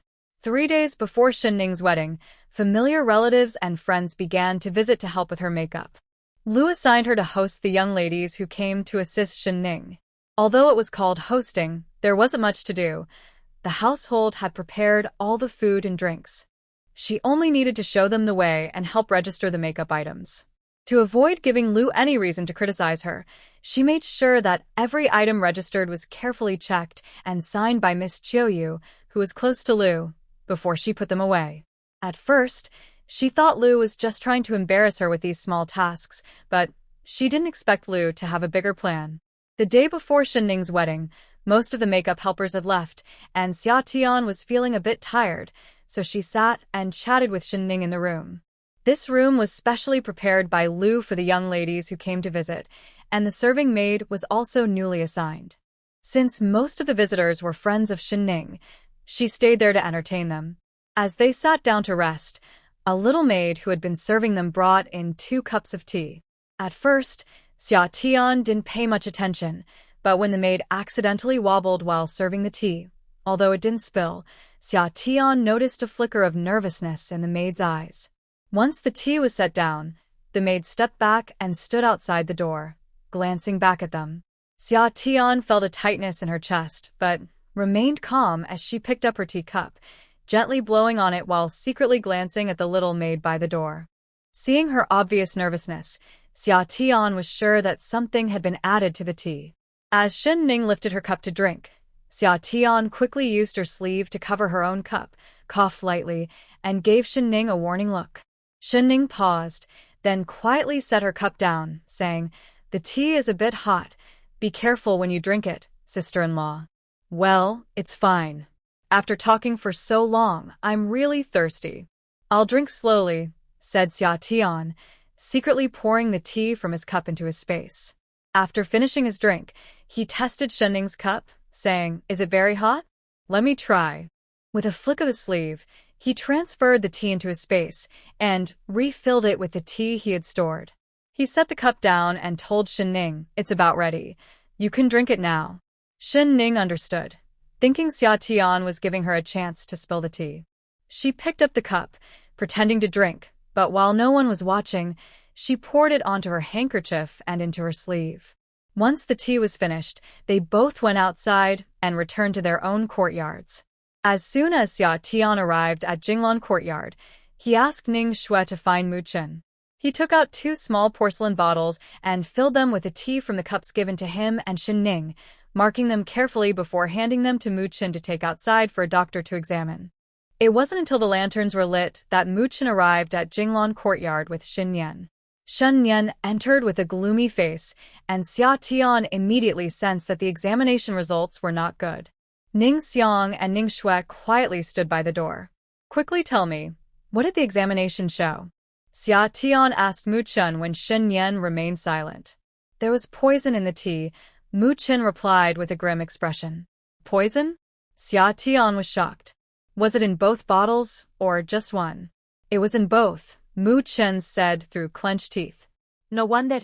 Shen Ning had been worried that Lu Shi would cause her trouble because of her closeness to Xia Tian, but Lu Shi had not taken any action. Shen Ning thought Lu Shi didn't care about her relationship with Xia Tian, or simply dismissed her as a mere concubine. It turned out that Lu Shi was waiting for her. All the kindness shown in the past few days was just a setup for today. As the legitimate mother, Lu Shi was so ruthless that she wouldn't even spare a concubine like Shen Ning. In this era, if a woman cannot bear children, she risks being abandoned by her husband's family at any moment. The worst-case scenario is death, or living a lonely life. Thinking of this made Xia Tian's heart chill.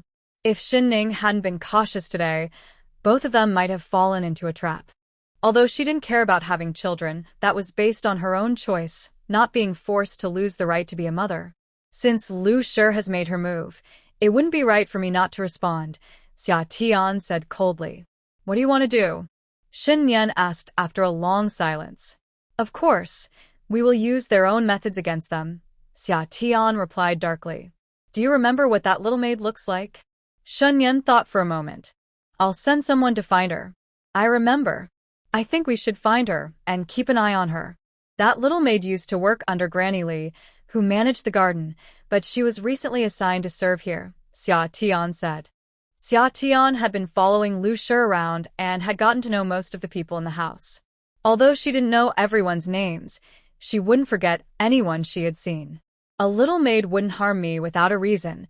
She must be acting on someone else's orders, Xia Tian analyzed, suddenly alarmed. What if something has happened to her? Thinking of this, she quickly looked at Shen Nian, who also realized the same thing, his expression growing more serious. Don't panic. I'll draw a picture, and we can send someone to look for her. If it's too late today, Lu Shi might not have had a chance to act yet. Xia Tian calmed herself, took a piece of paper from the table, and picked up a piece of charcoal from the fire pit on the ground. She sharpened it slightly with a knife and began to sketch on the paper. In just a few minutes, a simple portrait was finished. Xia Tian blew off the charcoal dust and handed it to Shen Nian. Shen Nian took a quick look and immediately passed it to Mu Chen. Go find her, but don't alert anyone. If you find her, secure her in a safe place. Understood, Mu Chen replied, taking the drawing, glancing at it, and quickly leaving. How about I take you to find a doctor tomorrow? Shen Nian still felt uneasy. Although Xia Tian assured him she hadn't eaten anything from that side, he thought it would be better to check. Tomorrow won't work. It's Shen Ning's important day, and Lu Shi wants me to go over early. Seeing Shen Nian's worried expression, Xia Tian tried to reassure him. It's fine. I really haven't eaten anything from her. Besides, she can't keep using such tricks. Maybe she thinks she has succeeded and won't try anything sneaky again. Shen Nian knew Xia Tian was trying to comfort him, but letting this go was not in his nature. Remembering what Xia Tian had said about using their own methods against them, he asked, What do you mean by that counterattack? If they dare to drug my tea, I'll just return the favor. Anyway, I still have that tea with the drug in it. Summer snorted, Brother Shen, don't worry about it. I'm at the Lu family every day, so I have plenty of chances. Just find that little maid, and when the time is right, we can take action. No, that's too risky. What if you get caught? Shen Nian was worried and didn't want Summer to take the risk. It'll be fine, trust me, Summer said confidently. I won't let anyone notice. If I can't find the right moment, I won't do anything. Is that okay? All right, but don't act recklessly, Shen Nian continued to advise. Yes, don't worry. Summer smiled and squeezed his hand. Shen Nian gently held his hand back, feeling a bit more reassured. Today, Mu Chen came to see him and mentioned that Summer suspected there was something in the tea. When he heard that, he started to feel anxious. He thought of various possibilities but never imagined that Lu would actually drug Summer. At that moment, he felt cold all over. After realizing it, he felt a bit relieved that Summer was cautious enough not to fall for it, but the feeling of being plotted against was very uncomfortable. He wished he could deal with Lu right away. It seemed he needed to speed up his investigation and deal with Lu as soon as possible. While they were thinking about how to handle Lu was in a good mood after receiving news from Grandma Qi that the plan succeeded. She was in high spirits and joking with Shenlan. Mother, is there good news? You seem very happy, Shenlan asked curiously. Her mother hadn't smiled like this since her fourth brother fell seriously ill. Even when they tried to cheer her up, she only smiled faintly, never showing genuine happiness like today. Yes, there is good news. I've found a good match for you. Once Shen Ning gets married tomorrow, I'll send someone to check it out, Lu said, using Shenlan's marriage as a topic. Hearing that her mother was happy about her marriage made Shenlan shy, but her heart felt sweet. She hugged Lu's arm and acted cute. Mother, all right, no more talking about that. I'll tell you more once it's settled, Lu said, knowing Shenlan was shy. Where has your fourth brother gone? I haven't seen him all day. It seems he went out. I don't know if he's back, Shenlan replied casually. This child, running around when he's still not fully recovered, Lu complained lightly. Mom, stop talking about my brother. Tomorrow, when my second sister gets married, can I wear that set of ruby jewelry? Shenlan said, shaking Lu's arm playfully. Sure, I'll let you wear it tomorrow. Make sure to wear the pomegranate skirt I made for you last time. Our honor will definitely look the best, Lu said, affectionately tapping Shenlan's nose. While there was laughter and joy in their room, things were not going well for Mu Chen. When he found the little maid's place, she was not inside. He searched nearby but couldn't find her, feeling frustrated as he turned back to check the closest corner gate in the garden. Just then, he was lucky enough to see two people carrying a burlap sack heading out through the corner gate, where Li, the garden manager, was waiting to open the door. Mu Chen quietly followed them without making a sound. Once they exited the gate, he saw a cart waiting outside. The two men worked together to lift the sack onto the cart, then climbed in and drove away. The cart was moving slowly, and Mu Chen followed at a safe distance. The city gate was still open, but once the cart left the city, it picked up speed, and Mu Chen used his skills to keep up. After about half an hour, they arrived at a graveyard. The two men took the sack out and tossed it into the graveyard. One of them wanted to open the sack to check, but the other stopped him. I said to throw it here and leave quickly. This place is too creepy, especially at night. If it weren't for the money Li gave us, I would have thrown it away already. But what if they're not really dead? We can't go back without an explanation, the other man said, still worried and wanting to confirm. Come on, they were already lifeless when I checked. Don't worry. Even if they're not dead, they'll freeze here. Who knows what wild animals might come by tonight? The impatient one urged the other to hurry up. It was indeed unsettling to be there at night. Hearing this, the other man agreed. Even if someone was barely alive, they probably wouldn't survive here. Plus, the sack hadn't moved at all for so long, so he realized he was overthinking it. They quickly left the graveyard. Mu Chen hid in the shadows, watching the two men drive away before slowly coming out to check the graveyard.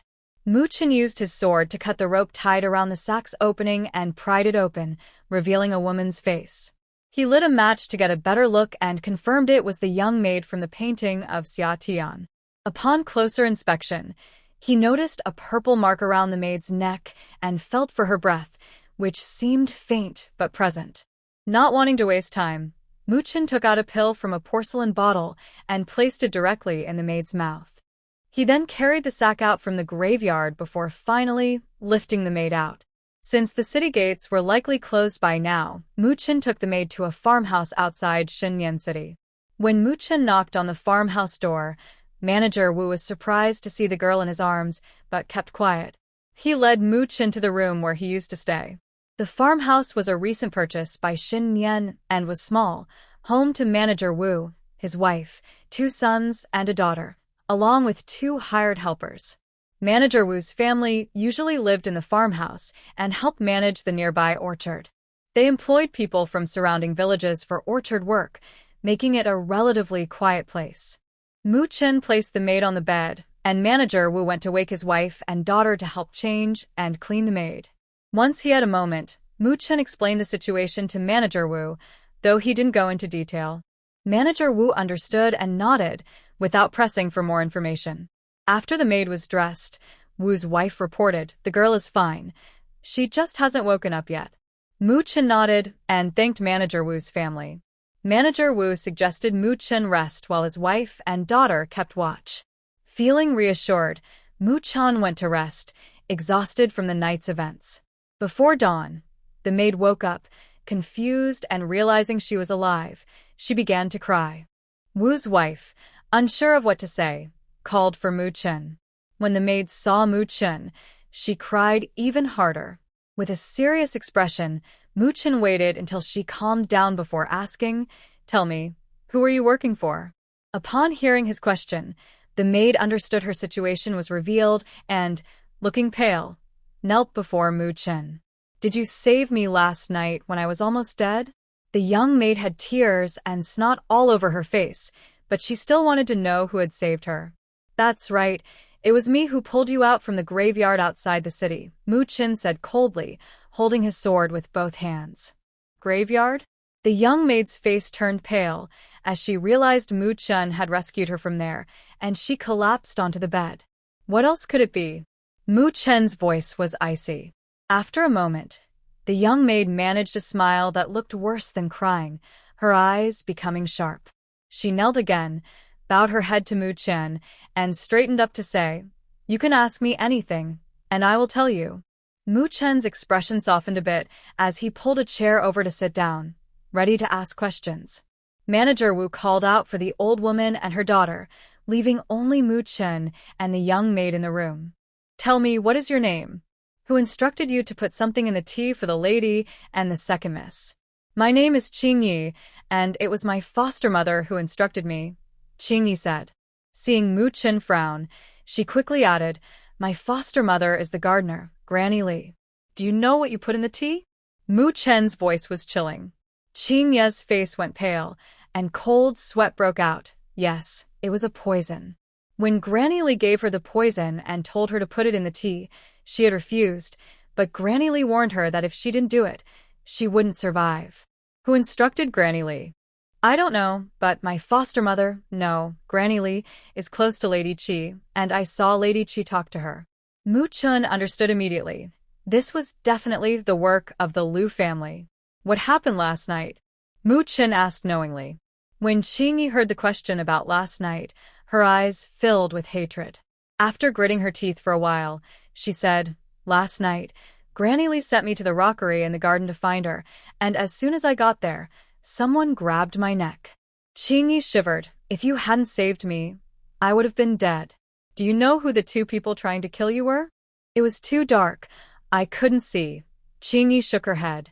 "Do you have anyone else in your family?" Mu Chen asked. "No, I was sold to the Marquis's residence. I have no family." Qing Yi's voice fell. "Do you want revenge?" "Of course.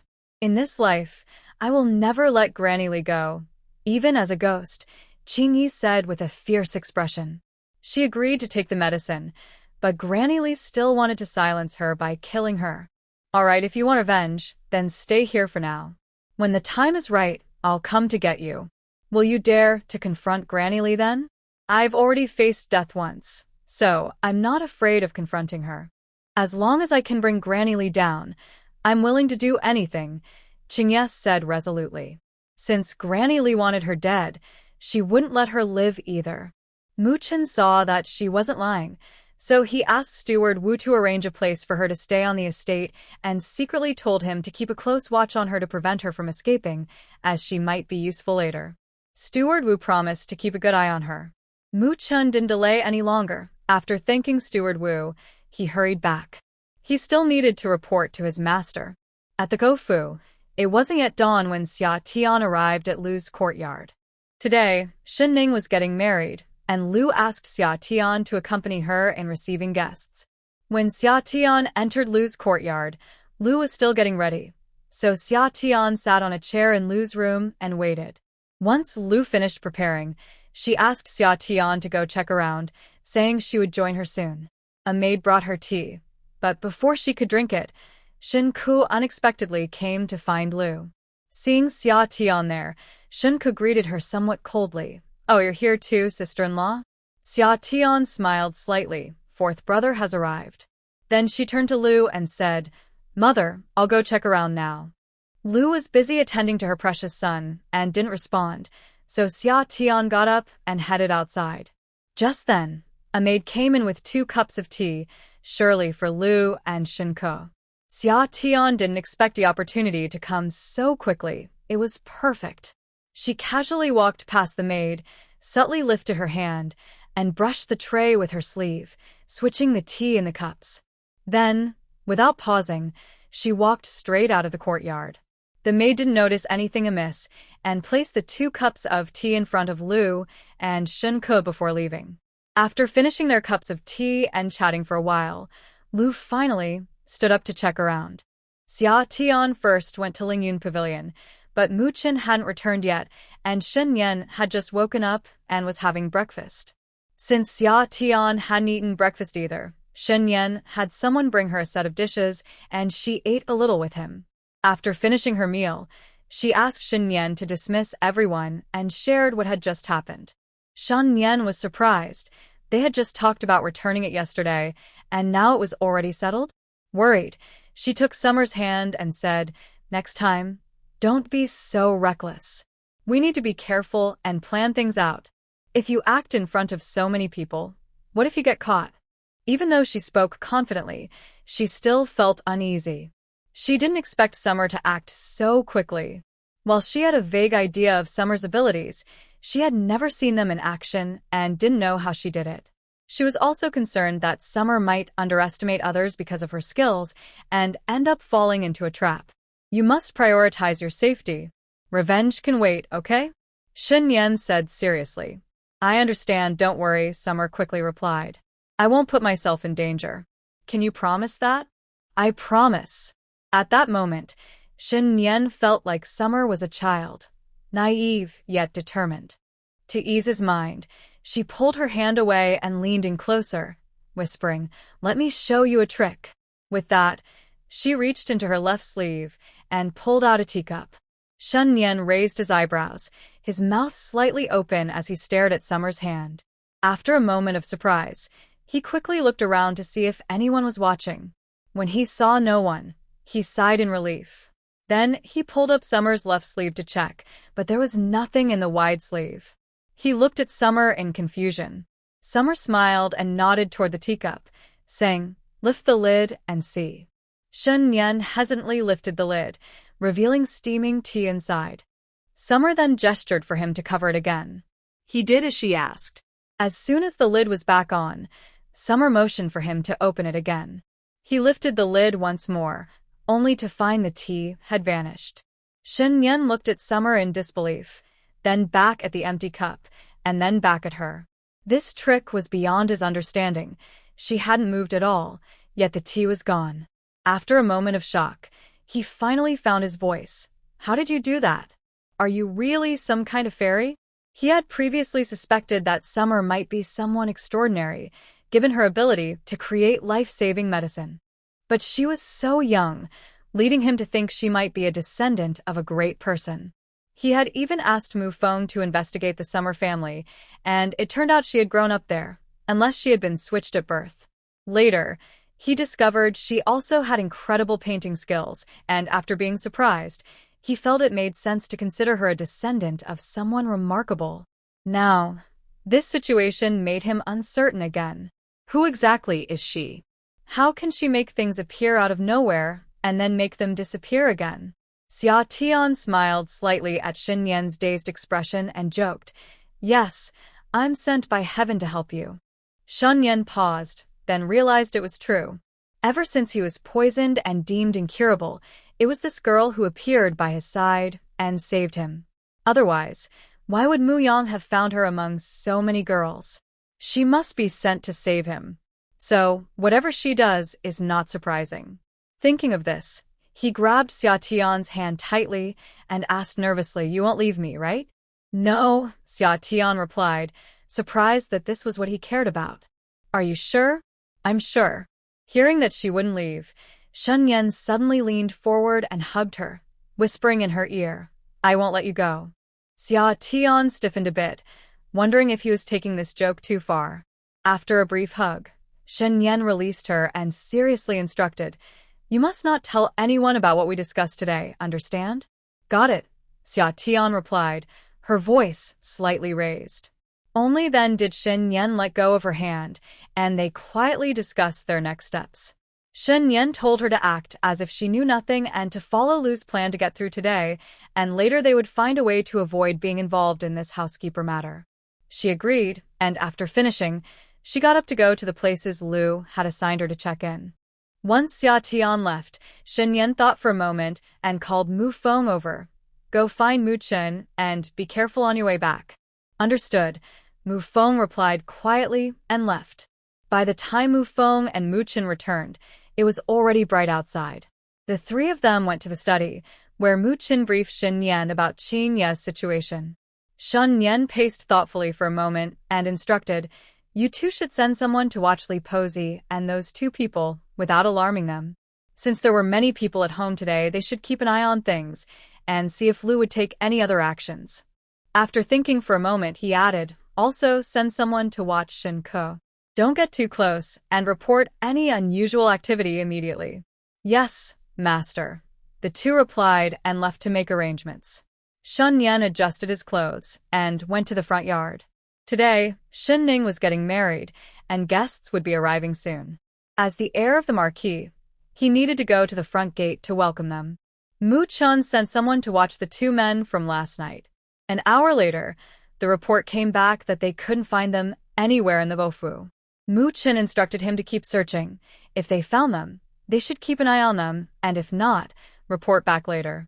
The person left to carry out the order. Mu Chun informed Shen Nian, who suggested they continue monitoring. If the men didn't show up, they would discuss it later.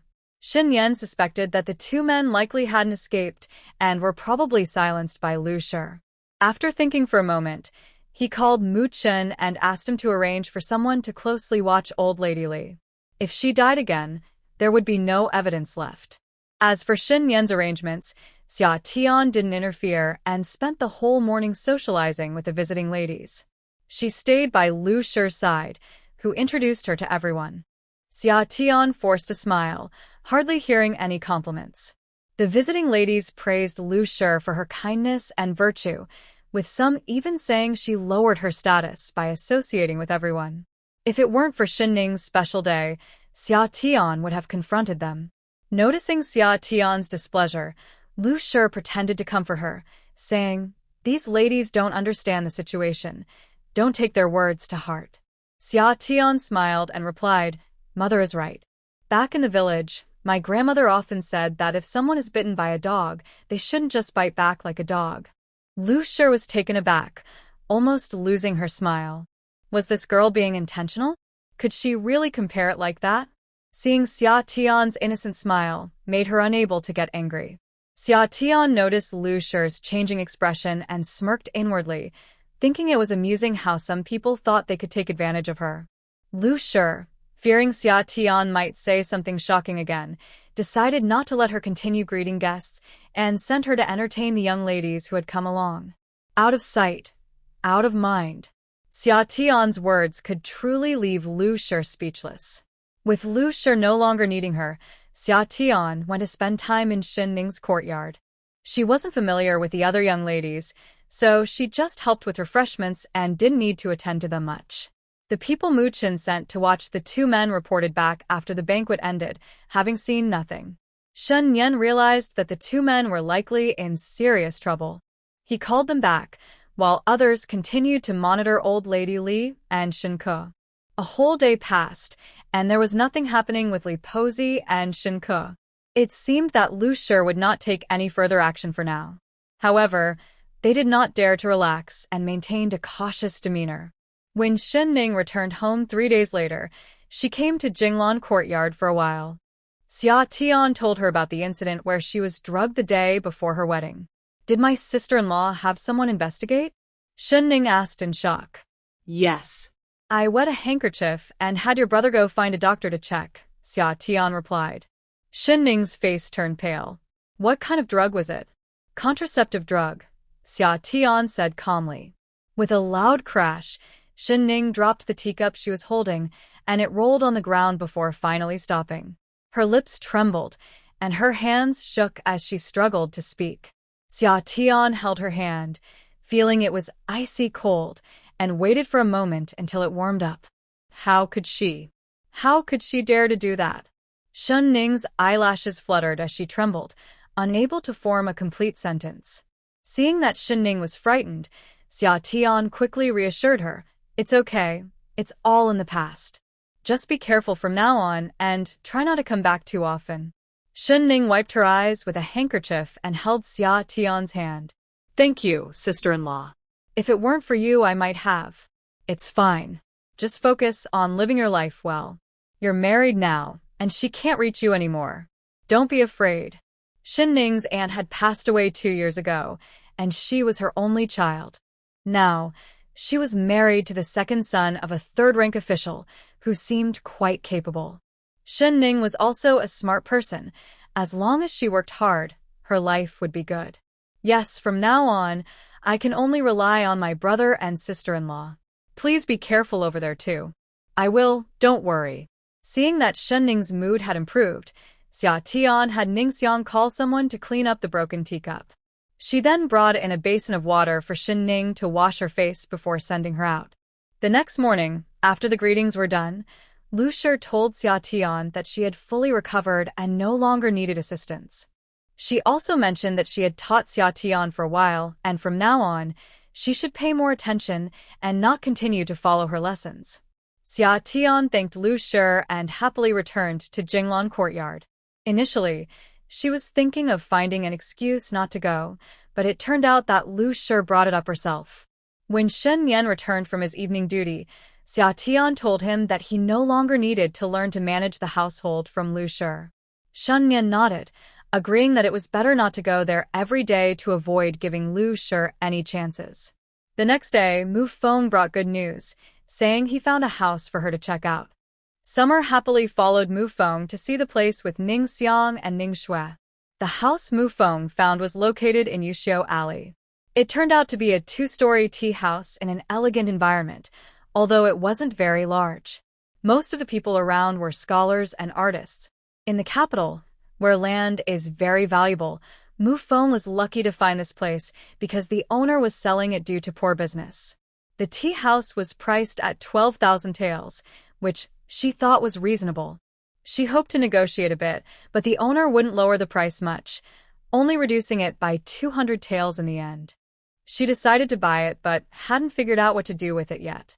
Mu Feng then took them to see a courtyard not far from the tea house, about a 30-minute walk away. This courtyard was at the end of Linglong Alley, which was narrow but felt quite charming as they walked in. Although the area was lively, the courtyard itself was peaceful. The courtyard had several buildings and was about 80% new. The owner was asking for 4,000 taels, but after some negotiation, Summer bought it for 3,500 taels. With this purchase, she felt she had established a foothold in the capital.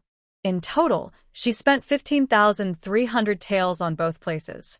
Her earnings from painting weren't enough, so she also used some money from Shen Nian. Now, she found herself in debt.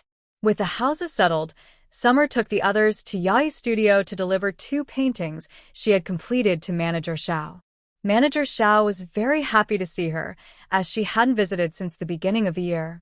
He had only received 1 custom painting during that time and was anxious for more. Seeing Summer bring 2 paintings today eased his mind. He had worried she might not want to continue their collaboration. Since the Duke of Wenyibo ordered the Pine and Crane Longevity painting, more wealthy clients had come to him for commissions. Unfortunately, Summer had only delivered 1 painting during the new year, and these 2 were hard won. Summer found it amusing to see Manager Zhao's reaction. Although she wanted to earn money, she knew her limits. The Emperor's birthday was on March 28th, and she hadn't started painting yet. She accepted 2 new commissions but promised to deliver them in early April. Manager Xiao had no choice but to agree. After leaving Yai's studio, it was getting late, so they headed straight back home. That evening, Shen Nian learned she had bought a tea house and a courtyard and had spent all her money, so he sent her 2,000 taels in banknotes. Summer had become numb. That's how extravagant the rich are. Next, she focused on painting at home. By the end of February, she had finished 2 paintings she received from shopkeeper Xiao, but she didn't take them over yet. She decided to wait until the agreed time to give them to him. At the beginning of March, the Wenjin trio invited her to go for a spring outing outside the city, so she took Ning Xiang with her. Shen Nian happened to be sent by the emperor on a mission and wouldn't return until mid-March. They hadn't seen each other since the Lantern Festival, and this time Wenjin and Lin Zaya were much more enthusiastic than before. Hu Mengyao still had her usual proud attitude, and the 2 started to bicker as soon as they met, neither backing down. I'll tell you, in a few days, Princess Yuning will be back in the capital, so you better prepare yourself. Hu Mengyao said, enjoying the drama as she realized she was losing the argument. Summer was confused. Who is Princess Yuning? I don't know her. You don't know Princess Yuning? She's the most favored daughter of Princess Ruihua, the emperor's cousin. Hu Mengyao exclaimed, her eyes wide in disbelief. Is this Princess Yuning as famous as Wenjin? Summer was even more puzzled. Didn't young Master Shen tell you about Princess Yuning? Hu Mengyao asked in surprise. Wenjin pulled Hu Mengyao aside. Stop talking. You're scaring her. How am I scaring her? I'm just helping her prepare, Hu Mengyao argued, refusing to admit she was just enjoying the situation. What's going on? Please explain clearly. Summer was getting more and more annoyed, as they had been talking without getting to the point. Wenjin's eyes flickered, feeling a bit shy to look at Summer. However, Hu Mengyao didn't hold back and straightforwardly explained the situation. It turned out that Princess Yuning, like Wenjin, had feelings for Shen Nian. However, everyone thought Shen Nian and Wenjin were the better match at that time. Naturally, Princess Yuning was unhappy and had tried to pick fights with Wenjin a few times. Fortunately, Wenjin came from a good background, so Princess Yuning couldn't do anything to her. But when they met, neither of them thought highly of the other. The reason Princess Yuning was as well known as Wenjin was that Princess Ruihua had a daughter later in life and spoiled her greatly, raising her to be willful and spoiled. She had even caused a stir by insisting on marrying Shen Nian. At that time, Shen Nian had already been suffering from poison for 2 years, barely alive, so how could the princess agree to let her precious daughter marry him? Later, when there was no other choice, she left the capital under the pretense of accompanying her grandmother back home to pay respects to their ancestors. It was said that the Princess of Yuning was mainly returning for the Wanshou festival. The most important thing was that the Princess of Yuning was now 16 and needed to find a match. So, Princess Ruihua sent someone to bring her back. Xia Tian understood. It was just another troublesome situation involving Shen Nian. Hu Mengyao said with a smirk, the Princess of Yuning is not as easy to deal with as Sister Wen. She will definitely cause you trouble. What? Is she going to eat me? Xia Tian scoffed. She won't eat you, but she might give you a good beating, Hu Mengyao warned, seeing that Xia Tian didn't believe her. Is the Princess of Yuning really that unreasonable? Xia Tian was skeptical. She's not just unreasonable. I feel inferior in front of her. Hu Mengyao sighed, not realizing she was criticizing herself too. You seem to know yourself well. Xia Tian grinned. At least you recognize that you're unreasonable. Hey, what's wrong with you? Can't you tell the difference? I'm just giving you a heads up, and you're making fun of me? Hu Mengyao stomped her foot in frustration. All right, thank you. If you could tone down that smug expression on your face, I might believe you, Xia Tian replied. When have I ever looked smug? Hu Mengyao glared at her. Okay, you two wait a moment. Lin Xiao, who had been listening, couldn't take it anymore. Since they were talking about the Princess of Yuning, she needed to warn Xia Tian to avoid trouble later. Xia Tian, you can bicker all you want, but you should take what Mengyao said seriously. The Princess of Yuning is very favored by Princess Ruihua. Lin Xiao paused and leaned in to whisper. Princess Ruihua supported the emperor's rise to power, so the emperor respects her greatly. Xia Tian thought for a moment and asked Lin Xiao, is Princess Ruihua a reasonable person? Well, Princess Ruihua is quite reasonable, but she is very fond of the Princess of Yuning. Otherwise, she wouldn't have raised her to be so spoiled and headstrong. Lin Xiao hadn't expected Xia Tian to focus on this, but it was a good point. As long as Princess Ruihua didn't support the Princess of Yuning, she wouldn't be able to take Shenshitzi away. But I'm worried that Princess Ruihua might favor the Princess of Yuning, Lin Xiao said with some concern. Xia Tian smiled. It's fine. I don't believe they would dare to openly take someone away. If it comes to that, I'll just let her have him. If the Princess of Yuning was determined to have Shen Nian, and if Princess Ruihua or the Emperor supported her, then she would just let her have him. If we can't compete for the throne, then let's not fight for it. It's not a big deal. Is this all you've got? You haven't even started, and you're already backing down? Hu Mengyao said disdainfully. Mengyao, stop talking. Xia Tian has no choice right now. Wenjin pulled her back. There are always ways to solve problems. Giving up before even trying isn't like her. Hu Mengyao said, frustrated. Show the same spirit you had when arguing with us, and you might just outsmart her. Don't make it worse, Lin Xiu sighed. Princess Yuning is not like us. She really knows how to fight. What's there to be afraid of? Xia Tian can hold her own, Hu Mengyao replied. Thanks a lot. Xia Tian rolled her eyes at her. Even with Shen Nian backing her, she wouldn't dare to confront a princess without good reason. Hu Mengyao cheerfully linked arms with Xia Tian. No matter what, I'm on your side this time. Xia Tian smiled. Thanks. Of course. The enemy of my enemy is my friend. She didn't believe that Princess Yuning would act rashly this time. Given how much Shinshitsi valued Xia Tian, if Yuning dared to act, Shinshitsi would confront her directly. Besides, if Shinshitsi didn't want Sister Wen, why would he want a wild girl like her? Although she was a bit worried about Xia Tian's situation, it was only a little concern, mainly fearing that Xia Tian might be caught off guard by Princess Yuning. The four of them leaned in closer and chatted for a while before deciding to take a walk around. They were in a large grassy area, and there were many young ladies enjoying the day. Children were excitedly running around flying kites, and the gentle breeze felt very pleasant. But Xia Tian wasn't just out for a stroll today. She wanted to gather some inspiration to create a painting for the Wanshou festival that would please the emperor. In the distance, farmers were plowing and planting seeds, while children played in the fields, creating a lively scene that filled one with hope. Xia Tian waved goodbye to the three and headed over to take a look. When she asked them if they wanted to join, they all shook their heads, so she went with Ningxiang, Ningxue, and Mu Chen. In early March, the fields around the capital were mainly being planted with spring wheat and rapeseed. With the warming temperatures, planting now would lead to a harvest in June or July. As Xia Tian approached, she saw an elderly man bending over to guide a plow, holding a whip and calling to an old yellow ox that was moving slowly ahead.